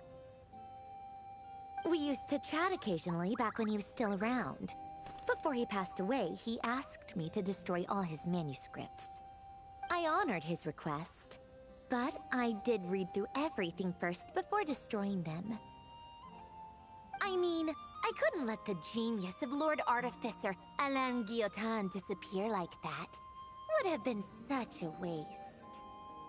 So, that's where the formulas in your notebook are from? I just told you, those are my equivalent of crossword puzzles. They're just dumb formulas that I solve for fun when I'm bored. Alain's work was like epic poetry. The formulas in my notebook are just silly little riddles in comparison. Not that there's anything bad about them. I mean, at least, solving those riddles isn't going to hurt anyone. Except me, because I lose a few brain cells in the process. Anyway, while we're on the topic, I might as well tell you about what happened to him and his friends. Yes! Alain Guillotin had two close buddies, Renee and Jacob. Yeah. They spent their childhood years together in the Nazissenkreuz Institute. They were all quite competitive, so there was some rivalry between them. But it was a friendly rivalry. But beneath the friendship and the rivalry ran something deeper, a sense of nostalgia for the past. Unfortunately, childhood would end. The prophecy would come true. The apocalypse would arrive. And the future would never be. Yep, I A remember mad that. dream that would normally only capture the minds of lunatics begin to take root in their hearts. A dream of saving the world. And if Renee and Alain had been people of lesser wits, that dream would probably have ended up as something for them to joke about in their older years. But alas, they were some of the sharpest minds around. They nurtured that dream with the full power of their intellect, and it grew into something that ate away at their souls. The first of them to fall under its spell was Renee. Yeah, because he was the Against Alain's wishes, oceanoid he thing persisted in that you experimenting fight. on a mutual friend of theirs I to remember try that at the and Primordial save Sea. their life. Yep. Alain did not approve and parted ways with Renee. It's complicated. Alain wanted to believe that Renee only did what he did for the sake of their friendship. But when he told me about what happened, I could tell he still had some suspicions about Renee's motives. Perhaps the seed that would grow into a nightmare had already sprouted in Renee's mind. Even then, the next time they met, Renee's soul had been completely engulfed by the dream of salvation. His futile attempt to change the tide of fate only resulted in a wave that swallowed up the world, even before the apocalypse came. And although that wave died down eventually, I hear that it just recently came back with a vengeance. Yep. As I See? understand, Renee wanted to live out his dream of salvation once more. Yep. But I'm told that the attempted resurgence finally died out for good. At long last, Renee awoke from his deluded dream. Though of course by then it was far too late. What do you think of Renee? Do you admire his transcendent genius? His view that any price was worth paying to achieve the lofty goal of saving the world? Or do you despise him? Dismiss him as an evil madman who wrought havoc on the lives of everyone around him as he pursued his delusional dream? Same difference, really. Just a matter of perspective. Doesn't surprise me. You share one thing in common, after all. You both want to be the savior. The only difference is, your dream came true, and his... well, he wasn't the one who made it come true. I don't like fanatics who give up their whole lives for their ideology. Nor do I like fools who let their delusions take control. Maybe I could understand if Renee had just been an ordinary person. But he had a sage-like intellect, and still managed to get himself lost in the labyrinth of his own desires. Anyway, that's enough about Renee. Now, moving on to Alain Guillotin, the Lord Artificer. He managed to put a stop to the first storm whipped up by Renee. But after that, Alain lost his friends and family. To his credit, I suppose, the loss of his family and friends was purely a tragic accident. It's not like Alain sacrificed them for his cause or anything. After that, the only thing supporting his work was the same dream that had dragged his closest friend down to the abyss. But although the desire to save Fontaine drove him to found the Fontaine Research Institute, Alain continued to reject any form of transcendental knowledge or power. He was suspicious and fearful of it, having seen the way it had affected his closest friend. I think that formulas and machines derived solely from human intellect were the only thing that gave him a sense of spiritual comfort. Yet Alain's intellect was simply too great. It barely left him space to breathe in his lifetime. Once he realized that the end of his life was approaching, he finally accepted the truth. The Nazissenkreuz Institute needed someone, and a human being, to see its story through to the end. He quit working on his formulas, trading them in for the fairy tales that had played such a formative role in his childhood, but which he barely touched in his adult life. He told me that the director of the Nazissenkreuz Institute used to read those fairy tales to the children as bedtime stories. Apparently, they worked wonders at sending kids off to sleep. I think that all he wanted at that time in his life was to be able to sleep deeply without being plagued by depression. By that point, nothing else really mattered. At the very end, he laid down to rest in the ruins of the former Nazissenkreuz Institute orphanage, while the Fontaine Research Institute he had founded continued tirelessly with its work.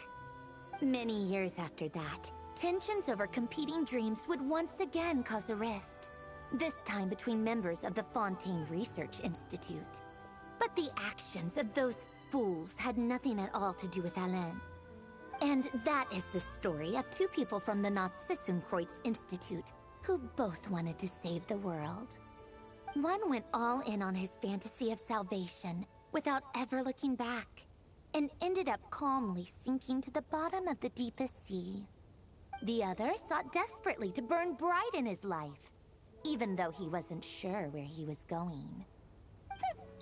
I do sometimes wonder, why is it that people like them have such grand hopes of saving the world?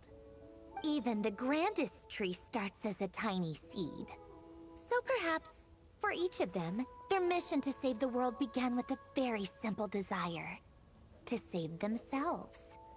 They were young children with friends and family who mattered to them, desires to explore the meaning of life, ambitions to have a successful career. They didn't want to see all of that taken away in one fell swoop. Or maybe they just wanted to find something to anchor themselves within the chaos, to stop them getting quietly swept away by the storms of life. But instead, the search for their own salvation took them down the rocky road laid out by fate. Do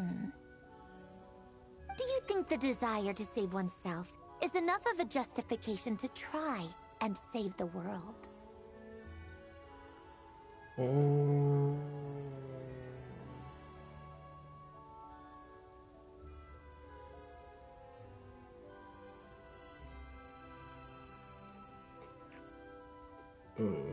Well, if you were, I mean, probably not, honestly.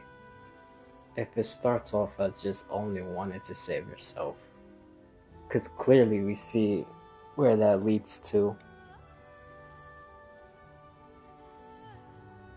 Probably not. Sensible answer.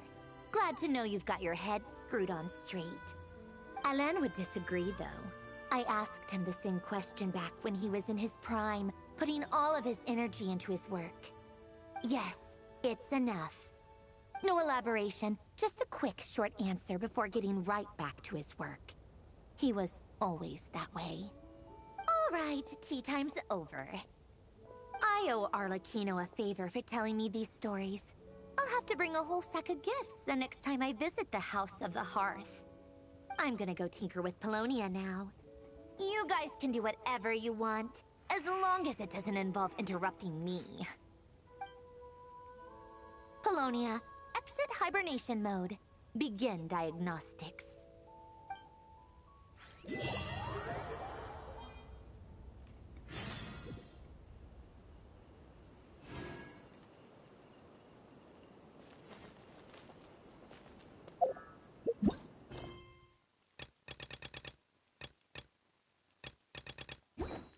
Okay.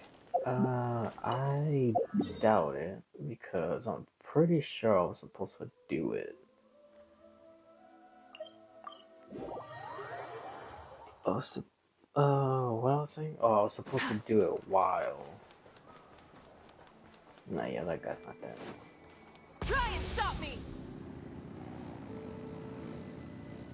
But I wonder if it's actually gonna show something in the room. When it made like that, like sound. Or something like fell. But again, I should have did it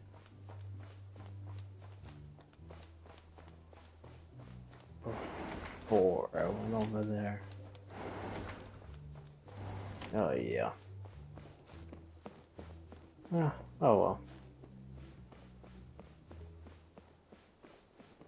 Probably wouldn't have seen anything anyway, most likely.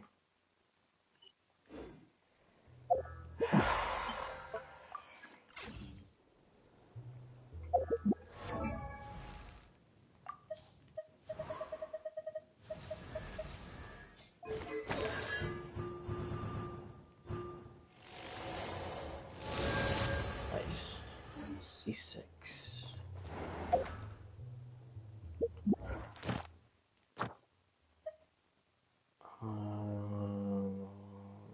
Well, I'll play this. I can do that later.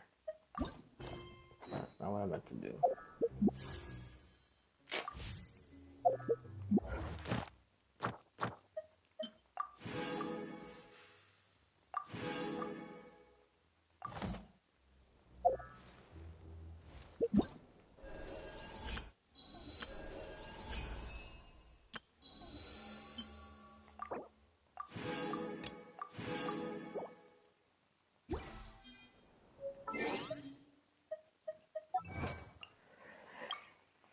Well,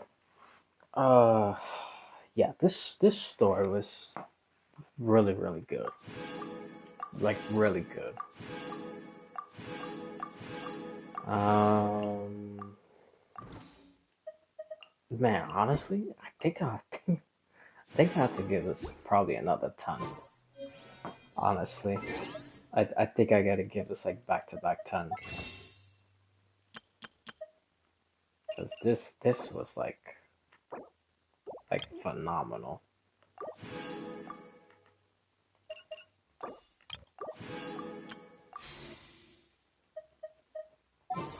Yeah, this quest was really good. Really good.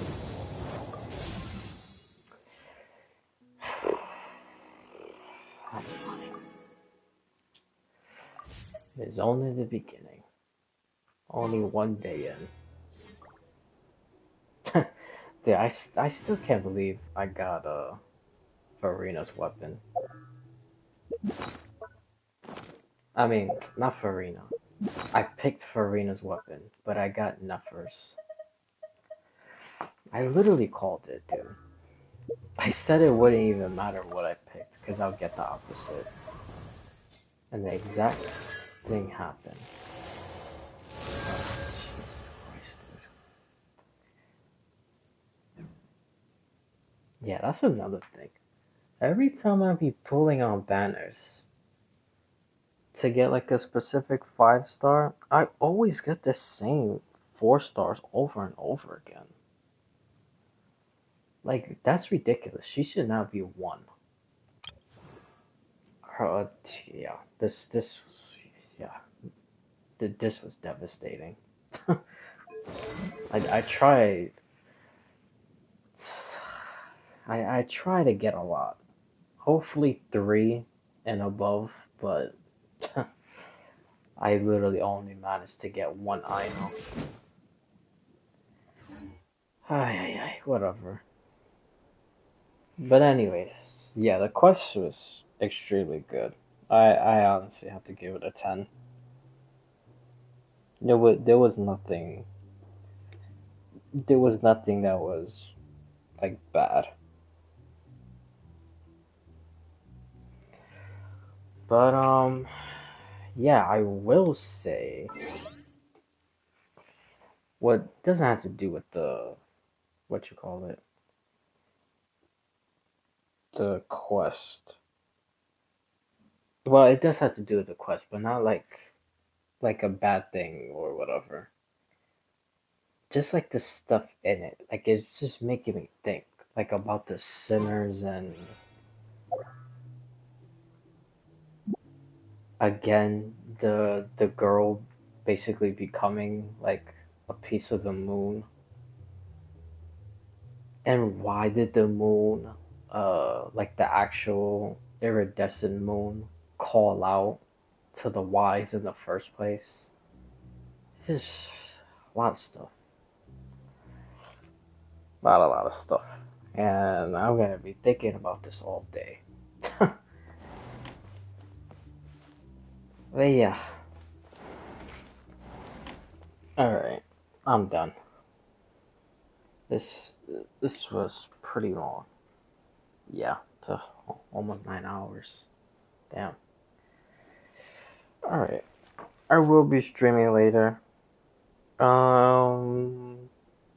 Most likely Zenless, because I want to finish the last part of the event story. and then I'll do Lucille's story, and then I will level up Minato because I got him Mindscape 1. So I will have him Mindscape 2 because I'll finish the event, then I'll get him for free. So that'll be Exploration and trials. like a constellation or a Mindscape. It's the same thing. And then hopefully, while I'm pulling, because I'm pretty sure I'm gonna have enough, hopefully I could get maybe like around 20. We'll see.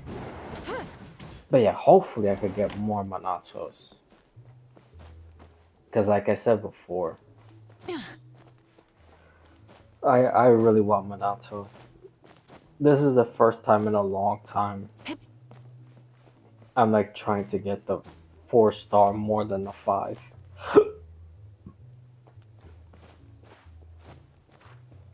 Because I honestly don't care about Lucia. I mean, I would prefer to have her. Because then I could just build her to support Minato. But, yeah, and honestly, I would rather not lose at 50-50. Oh, actually, no. I'm on a guaranteed. Because for the first time in literally in over a year, because I'm a day 1 player on Zenless Zone. Because every single 50-50 that I've lost, I've always gotten Rena. And for the weapons, the same thing so far is Rena. But in the last update, when it was Orphe and Evelyn, I picked Evelyn, and then I got gold and I lost. I got Soldier 11. So I finally broke the curse. I didn't get Rena. Because Rena's like Mindscape 3, which is ridiculous. Because like I said, literally every single 50-50 has been from her. Like I never even got her on the standard. So all 4 times I lost, it was Rena.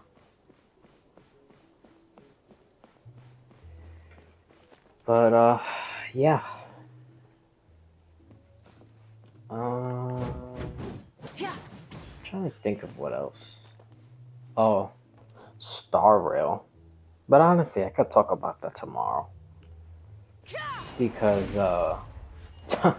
as soon as they show the picture of the live stream, Cyrene or the mem version of Cyrene being in that TV, I knew from right there and then. I'm telling you, 100% without a doubt, that represents finality.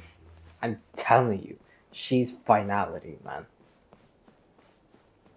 She's gonna be the beginning of like a new chapter of Euphorius. Well, her and the Trailblazer. But the Trailblazer will see it through, and Cyrene will basically take all the old and basically like die with it. That'll be the finality part. I'm telling you, man. And then Dahlia being Nihility. I'm pretty sure that also is gonna do something with Euphorius. Because I'm pretty sure Fu Lee is gonna I think something's gonna happen to Fu Lee. He might have like some other shattering, maybe. Or maybe he's just not even like in how do I say it? Like he's not like fully together. Like maybe he's still shattered when like March and Cyrene was born. But for her to be Nihility, like it is, like I said, it has to be something with the remembrance. Because before, that's what she was hunting also. And she was talking to Black Swan through like, so basically like telekinesis, you could say. Like speaking through the mind. So that's kind of remembrance like. So yeah, probably like her physical body is probably dead, and now her spirit is just with the Nihility. Maybe. I honestly don't know. That's just my guess for now. But yeah, I'm getting into more stuff tomorrow, cause like I said, I'm basically done with the event. It's literally like one more day. And then I'll do Lucia's story. That thing isn't long. Probably like, what, like 2 hours maybe. And then while I'm building, or maybe I'll build Monato first. Who the hell knows? Yeah, maybe I will do that. So I could just like yap everything. And I'll talk about this quest. 'Cause I'm pretty sure I'm gonna, now that I beat it officially, um, I want to see what other people thought about it and what they think. Cause I think, especially with the sinners part, I think Danslif is basically forced by Celestia to hunt all five because he indirectly started it. And I think the reason why he indirectly started it is because his brother manipulated everything. So the brother was the reason why the Abyss came to Conneria.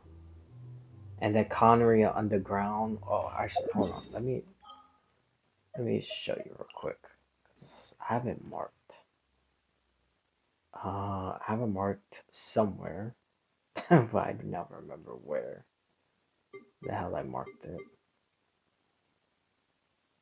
Oh, did I delete it? Oh, fuck. Well, that is okay. I do know it's somewhere close to a teleport regardless. All you gotta do is like walk a little bit anyway. Yeah, whatever. It doesn't matter. It's somewhere around here. But but yeah.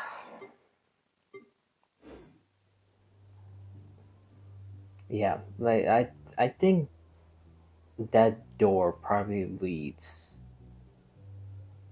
to like Conria, and then Conria is like hidden within the abyss. That will also make sense why the abyss will come to them faster, and how everybody got corrupted, and how Rhine-Daughter was able to do experiments because they're literally like within the abyss, maybe. But yeah, really good quest. Like genuinely another 10 out of 10.